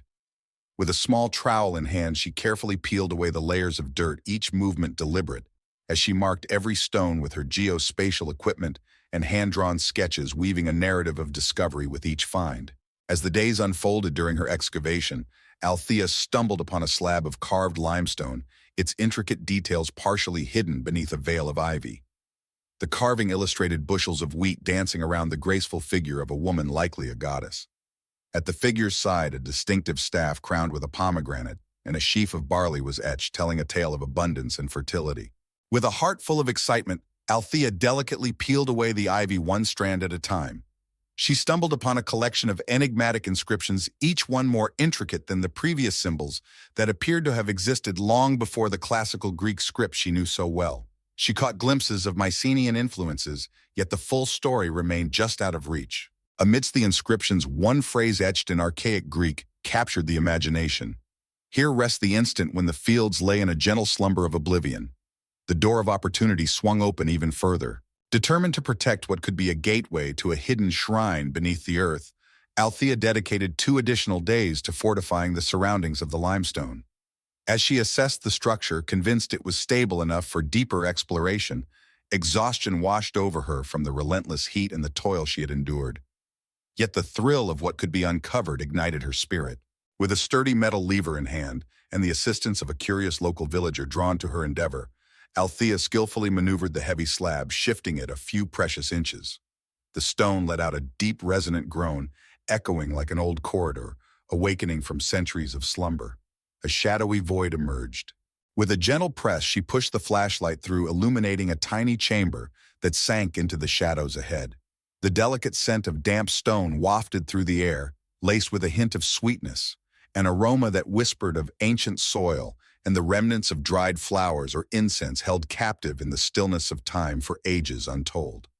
That night, as Althea nestled into her tent, sleep eluded her, and her thoughts danced restlessly in her mind. The thrill of questions danced in the air, making rest a fleeting dream. What could possibly lead to the concealment of a shrine dedicated to Demeter in this remote location, far removed from the bustling city-states where other grand temples flourished? Could this be connected to the more obscure facets of Demeter's veneration tales that lie beyond the renowned Eleusinian mysteries? She sifted through the depths of her mind, piecing together fragments of mythological trivia, like a master weaver crafting a tapestry of stories. She wove tales of Demeter's fierce fury following Persephone's capture, recounting how the goddess's rage had once seared the land and left humanity bereft of its harvests. In the whispers of forgotten lore, there lies a tale of Demeter who wandered the earth in disguise, imparting to mortals the sacred knowledge of sowing and reaping. A dance of fragmented tales wove through Althea's mind, holding her captive in the embrace of night until dawn's first light broke through. With the first light of dawn breaking, she stirred from her slumber, filled with anticipation to delve into the hidden depths of the chamber. With her sturdy boots laced tight, a headlamp illuminating the path ahead, and a profound sense of reverence guiding her steps, she began her descent. The tunnel was a slender passage, compelling her to bend low as she made her way across the damp, moss-covered ground. It dawned on her that an earthquake had likely taken its toll on the original structure, as the corridor's sides bore the deep scars of severe cracks. Amidst the earth, she uncovered fragments of shattered pottery, each adorned with timeless motifs that whispered tales of the past. Several portrayed a woman cradling grain in her arms, evoking the essence of Demeter once more. At last, she stepped into a round chamber, its walls whispering tales of the past. At the heart of it all, there rose a stone dais. The walls came alive with intricate carvings, each telling a tale of its own. There were mortals diligently sowing seeds, an older woman shedding tears over desolate fields, and a victorious figure adorned with a crown of wheat celebrating her triumph. At the base of the frieze, delicate lines of text whispered of a long-lost ritual, one that promised abundance to those who held faith in Demeter's timeless guardianship. The final lines lay in tatters, ravaged by the relentless touch of water. Yet Althea could still feel the lingering power of the legendary promise that had once echoed through that sacred space. An unusual aura lingered in the atmosphere. It felt like ages of hopes and quiet supplications once destined for the skies had found their resting place in the fissures of the stone. At the heart of the dais, Althea stumbled upon a shallow bowl intricately carved from a rare and precious material. In stark contrast to the surrounding chamber, the bowl stood out with its flawless smoothness, untouched by the passage of time or the wear of the ages. With a sense of hesitation, she lightly caressed its surface using her gloved fingertips. A sudden wave of warmth coursed through her hand, causing her to pull back instinctively. In a moment of disbelief, Althea found herself questioning whether it was just her vivid imagination running wild. Yet the bowl continued to exude warmth, casting a soft glow as if it were alive. She came to understand that she could be at the very center of an untold tale in Greek worship, a narrative that neither the conventional historians nor the passionate Hellenic reconstructionists had completely explored.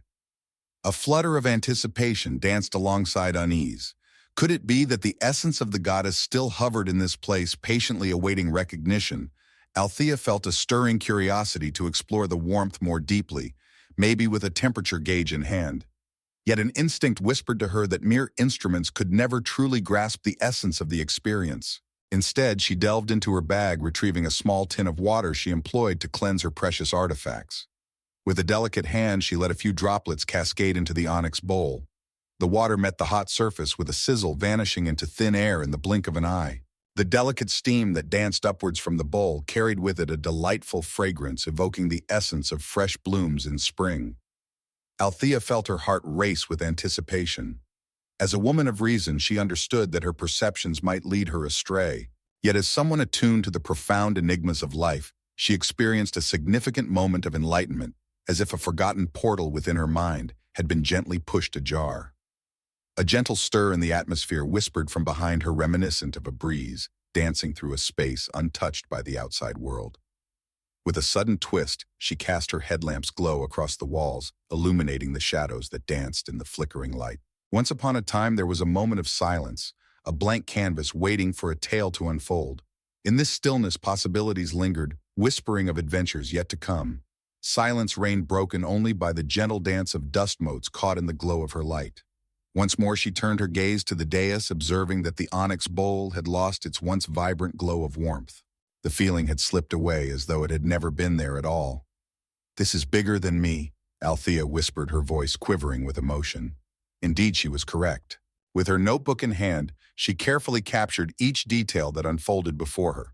Dimensions of the dais, illustrations of the frieze, interpretations of the surviving inscriptions. With a sense of conviction, she believed that the journey ahead would demand not only the joining of minds, but also a bold step into the unknown. In times long past, belief held the value of the sacred. Yet the contemporary realm had transformed, slowly separating itself from the ancient deities. Who would lend an ear to her tale? Who among us would possess the heart to safeguard this place, choosing its preservation over the allure of tourism or personal profit? Worn yet revitalized, Althea stepped out of the chamber that evening, greeted by the sky, adorned in hues of rose and amber, as the sun bid farewell to the day. With meticulous care, she sealed the slab entrance once more, resolute in her mission to protect the site from disturbance until she could devise a plan for its preservation. She sensed the enduring warmth of the onyx within her bones, as though an unspoken promise had tied her to Demeter's legacy. In that fleeting moment, she came to understand that her years of hidden exploration might at last yield the results she had yearned for. In this concealed realm, a stirring was taking shape, and Althea found herself the unsuspecting messenger of its emergence. In the heart of Athens, Althea's quaint little apartment overflowed with boxes filled to the brim with notes, photographs, and fragments of inscriptions waiting to be fully translated. A solitary overhead lamp cast a warm glow, revealing the delicate dance of dust particles in her small study as the shadows of the rest of the apartment lingered in obscurity. Her window stayed tightly closed, not out of disdain for the lively Athenian streets, but from a deep-seated fear of the scrutinizing eyes of her colleagues who might mock her untested assertions. She sought the wisdom of Dr. Elias Markopoulos, an old companion and sometimes adversary from her university days at the University of Crete. He was a master of the ancient rites of the Greek countryside, possessing the very unique wisdom she sought. In a cozy corner of the cafe, with the rich aroma of black coffee swirling around her, Althea unfurled her sketches, weaving a tale of the hidden shrine beneath the earth and the peculiar warmth of the onyx bowl that captured her imagination.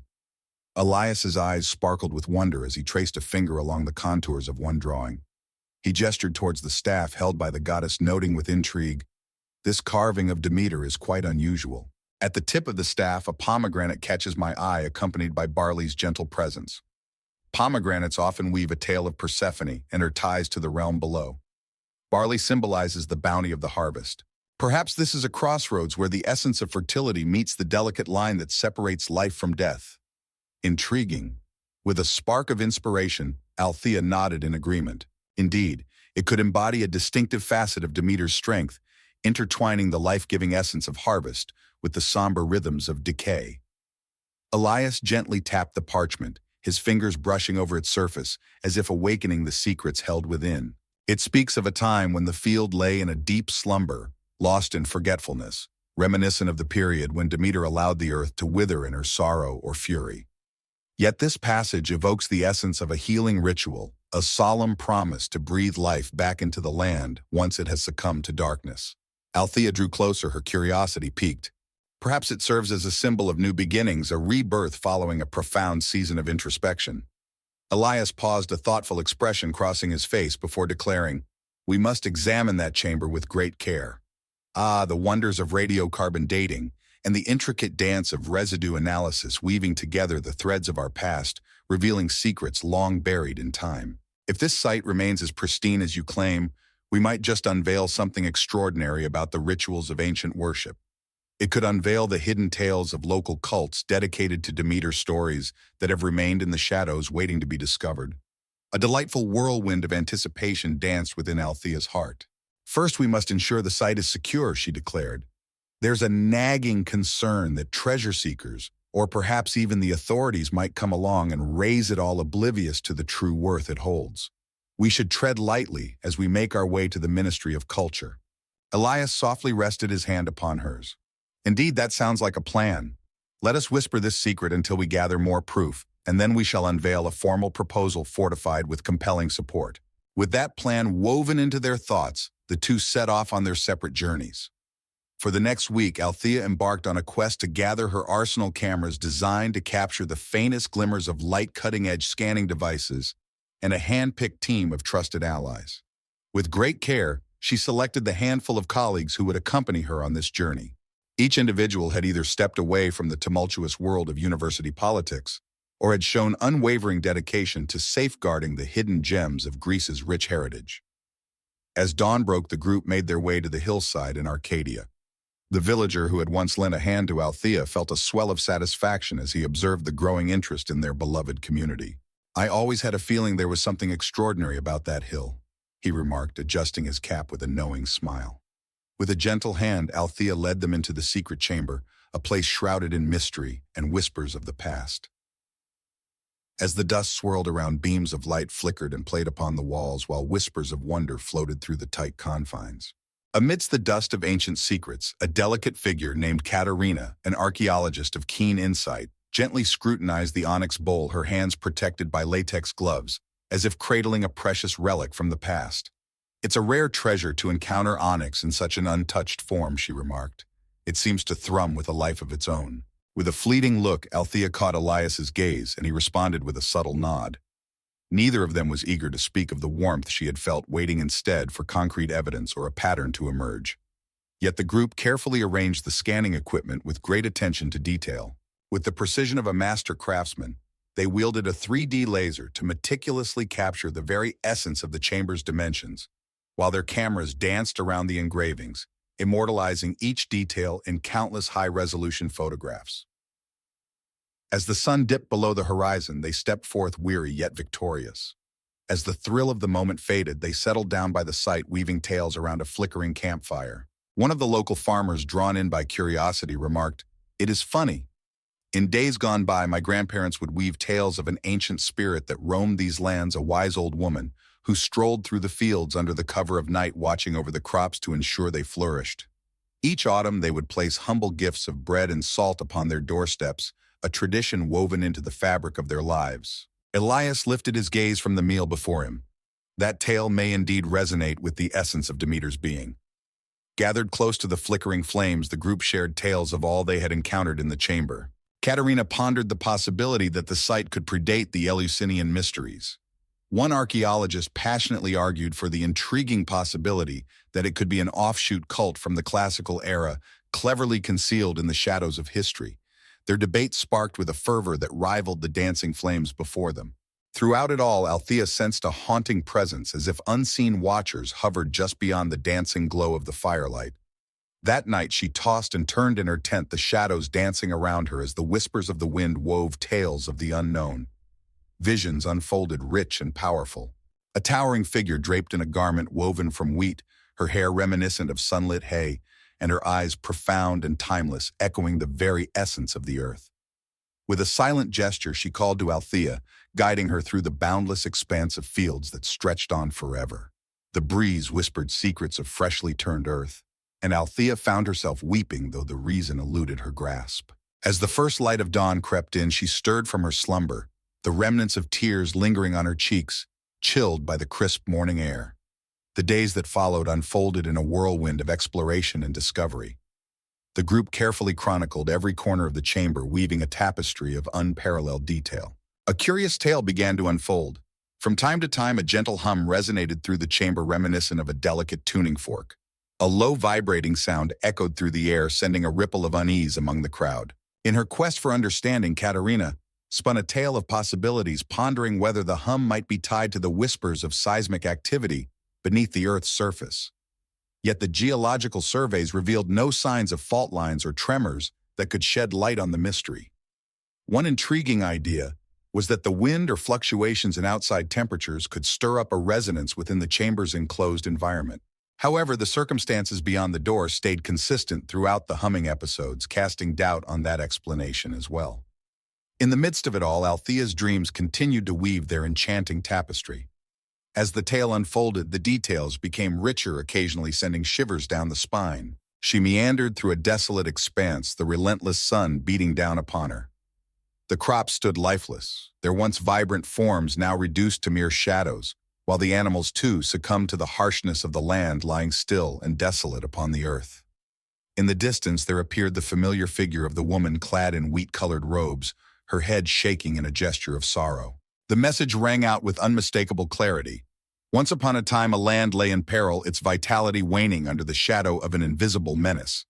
As the data collection unfolded, Althea found herself increasingly restless. The team appeared satisfied to explore the archaeological importance, yet she felt an enigmatic essence connected to that onyx bowl. If it was indeed a channel for the goddess's might, then maybe the age-old promise carved into the stone still echoed through time. She was convinced that the spirit of Demeter, her power of renewal, was intricately tied to this very land. On a sunlit afternoon, as the others busied themselves with the meticulous task of documenting artifacts, Althea approached the onyx bowl with a thoughtful offering, a mere handful of seeds she had brought along from a nearby farm. With a delicate gesture, she cast the seeds into the bowl, her heart racing with the anticipation that they might ignite or simply disappear. Instead, the seeds remained still dormant in their quiet slumber. With a heavy heart, she let out a sigh, burdened by the sting of her own folly. She was not a priestess, she was a contemporary scholar. At times, the boundaries between belief and reality danced perilously close, but her instincts held firm, refusing to waver. As she gazed at the seeds nestled in the onyx bowl, memories of desolate fields and that enigmatic figure danced through her mind. "If you are out there, Demeter," Althea whispered, "guide me to understanding. Share with me your desires." The seeds lay in quiet repose, yet a subtle change danced through the air of the chamber, an unseen whisper of movement. Althea felt a tingling sensation at the nape of her neck, unsure if it was the whisper of time-worn air or something far more significant, something that stirred the depths of her being. In a moment of quiet reflection, she carefully collected her thoughts and set the seeds down, a small offering of sincerity for the unseen presence that hovered nearby. As the day drew to a close, the sun gracefully descended behind the hills, casting a fiery tapestry of oranges and reds across the sky.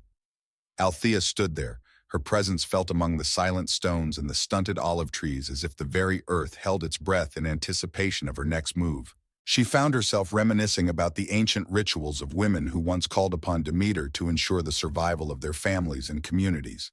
In their prayers, they recognized the intricate dance of life and death, growth and decay, all woven into the same eternal cycle. In the whirlwind of modern life, where technology and convenience reign supreme, This truth often slips through the cracks unnoticed and unappreciated. She pondered whether the goddess still held wisdom to share, if only the hearts of the people were receptive enough to hear. As Althea made her way back to the camp, a fire ignited within her, urging her to delve deeper, to go beyond the surface of mere scholarly observation.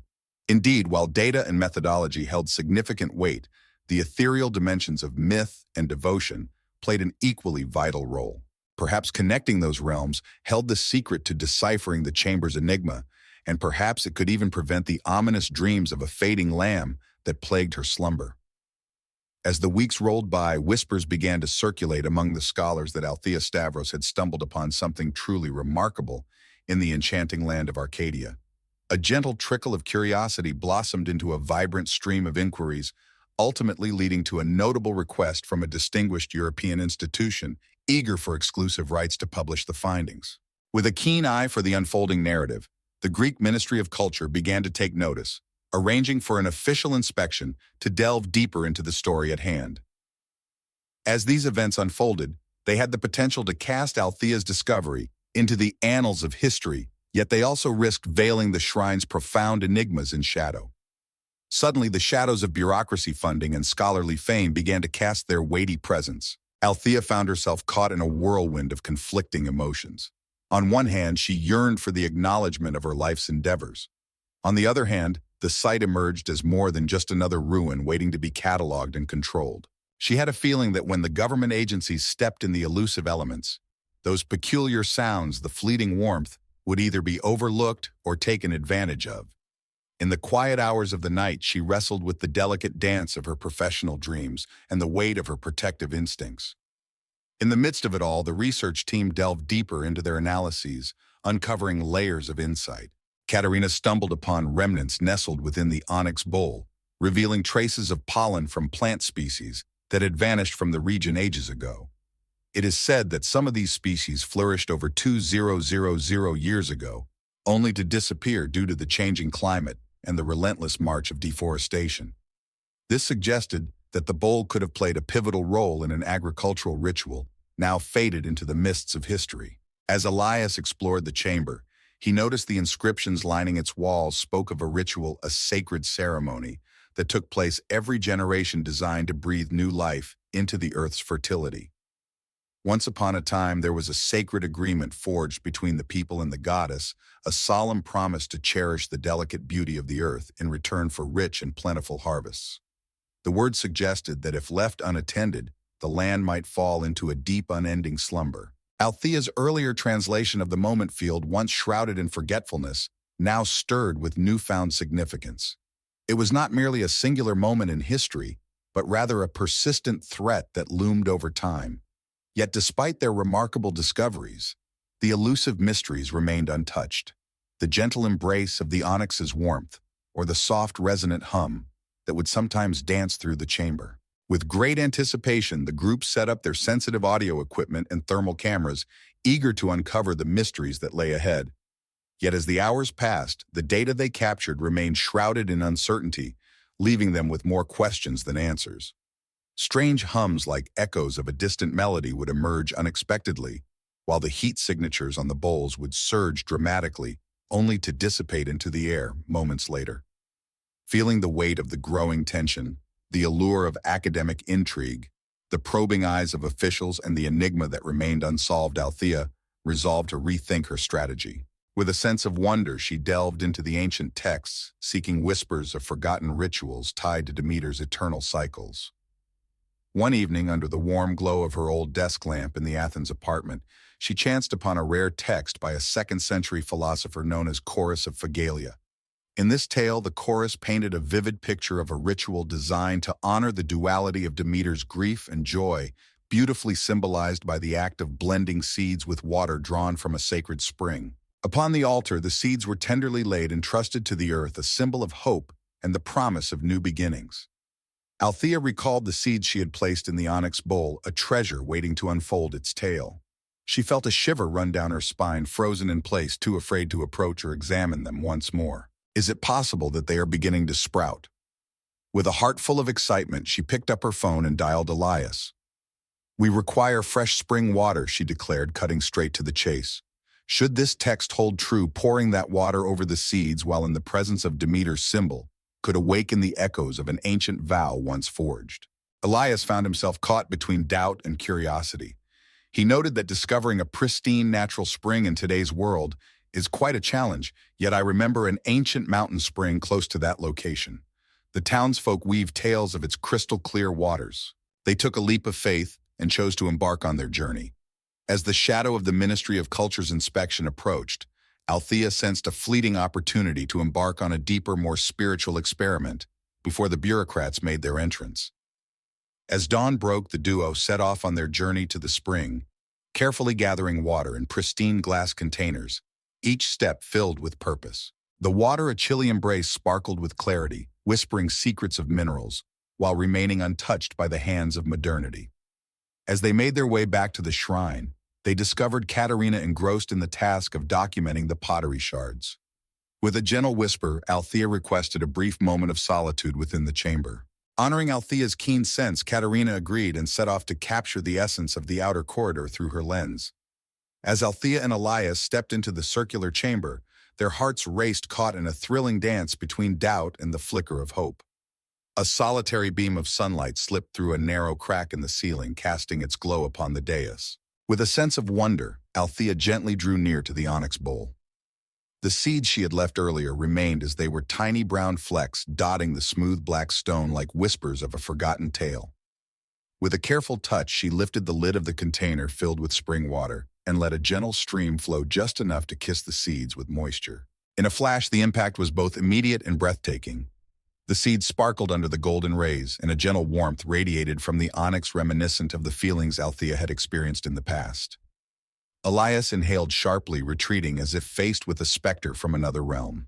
The onyx appeared to shimmer softly from its core, not in a dazzling or glaring manner, but as though a hidden ember had come to life. A soft, low hum echoed through the space, wrapping around them like a warm embrace, sending gentle vibrations that pulsed in their chests. Althea sensed her heartbeat briefly align with the gentle hum that surrounded her. The seeds lay still unchanged, not bursting forth in an instant, yet a gentle transformation in the air enveloped the scene, imbuing it with a sense of reverence, as though they were poised at the brink of a time-worn passage. Elias steadied himself, regaining his focus, as he began to take measurements with a handheld thermal sensor. In a remarkable turn of events, the device revealed a sudden surge, leaping from a steady 25 degrees Celsius to an astonishing 32 degrees right around the bowl's edge. The temperature held steady for several minutes as the rest of the chamber maintained its typical cool ambience. Then, just as abruptly as it had started, the glow vanished into the shadows. The hum faded away. As the day wore on, the temperature settled back into its familiar rhythm, returning to a state of normalcy. In the stillness, the only sound was the soft, rhythmic drip of water echoing from the corridor.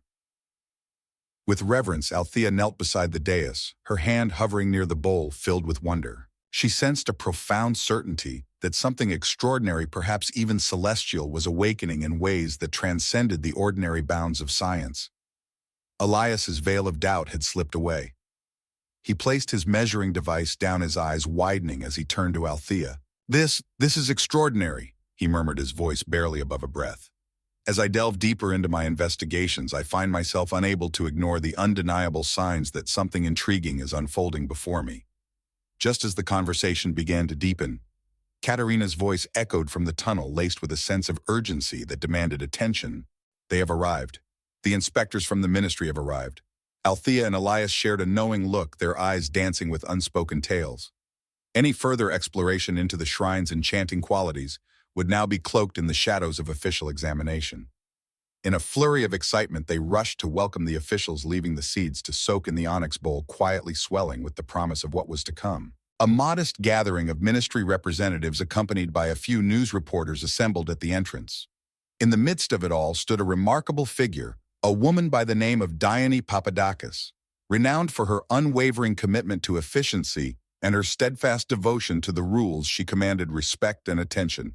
With a swift motion, she sidestepped Althea's courteous salutations, drawn instead to the allure of the sight before her.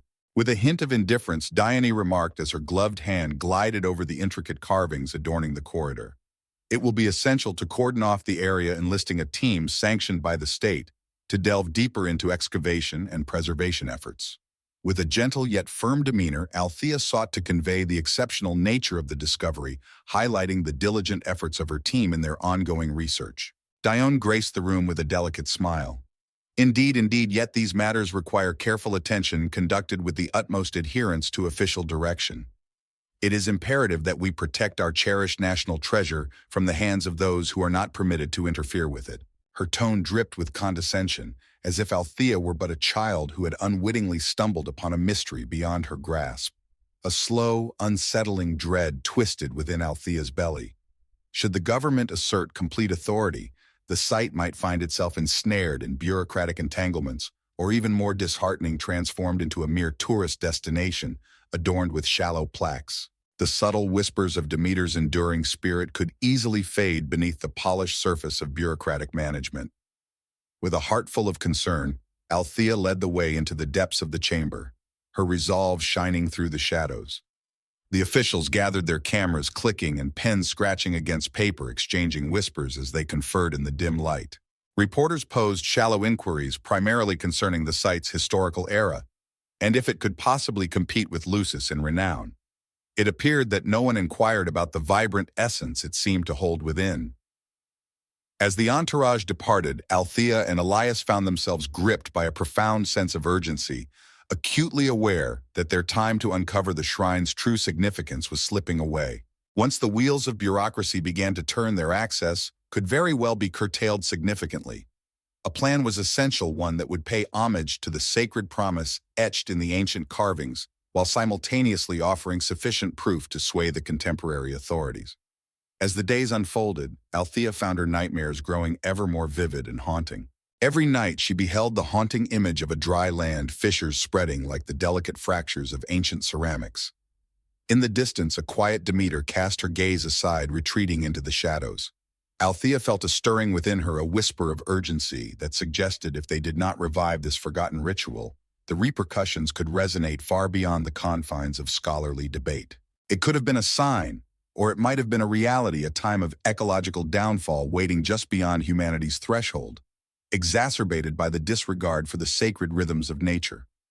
Yet how might Althea weave her words to persuade the officials, or even her fellow colleagues, that a legendary promise must be rekindled for the good of the land? It danced on the edge of insanity by today's measures. Yet all that she had witnessed and experienced in that chamber hinted at a truth that transcended the bounds of science and delved into the depths of ancient lore. In the shadows of the world, the goddess Demeter lingered, her heart yearning for a true act of faith, while the sands of time slipped away swiftly.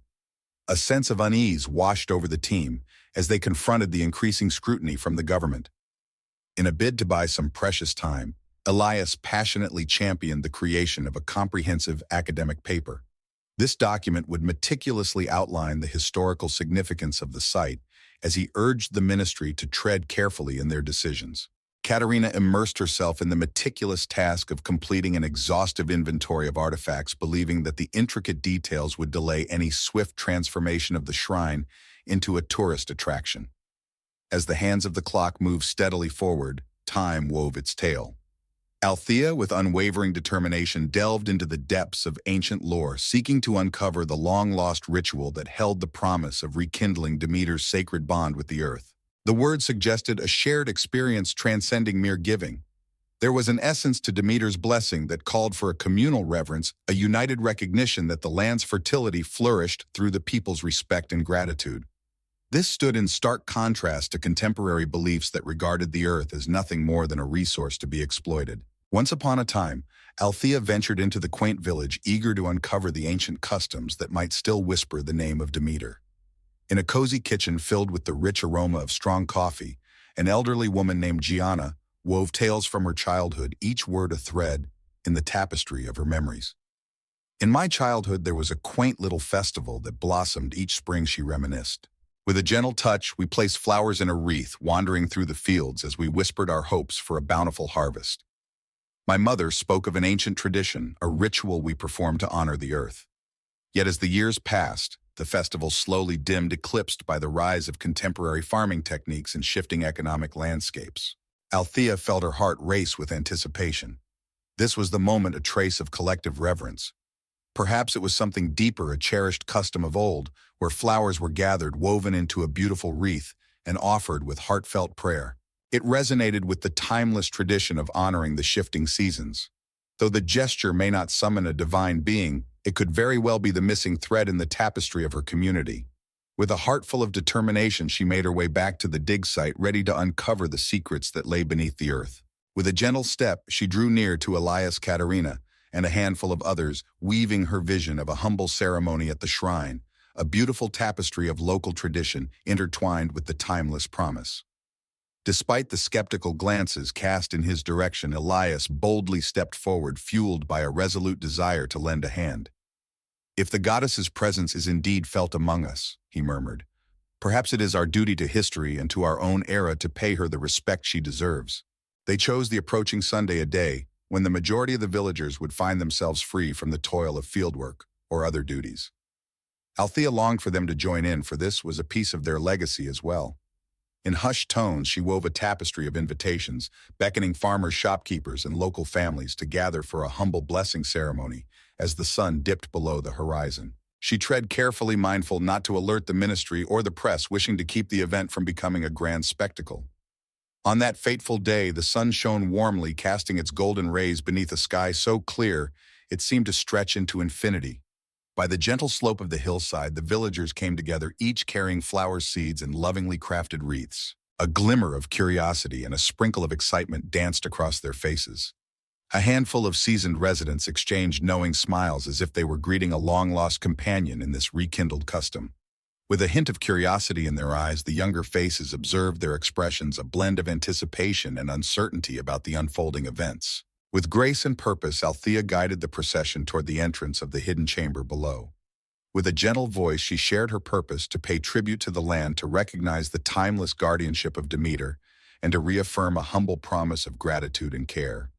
In a world stripped of grand illusions and rigid beliefs, there lay a simple yearning to bond with the rhythms of nature that had nurtured humanity through the ages. They gathered in a gentle arc around the dais. In the heart of the gathering, Althea stood, her hand gently placed upon the onyx bowl, which brimmed once more with the pure spring water and seeds ready to weave the tale of renewal.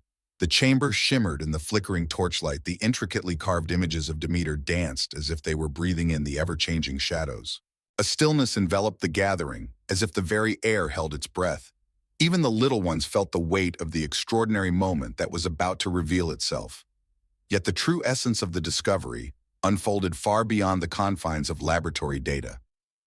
Althea felt that the true wonder lay in how an age-old tale had connected the past with the present, inspiring individuals to remember their collective duty to the planet. Once upon a time, the goddess Demeter, once lost to the annals of classical tales, found her way back into the hearts of humanity.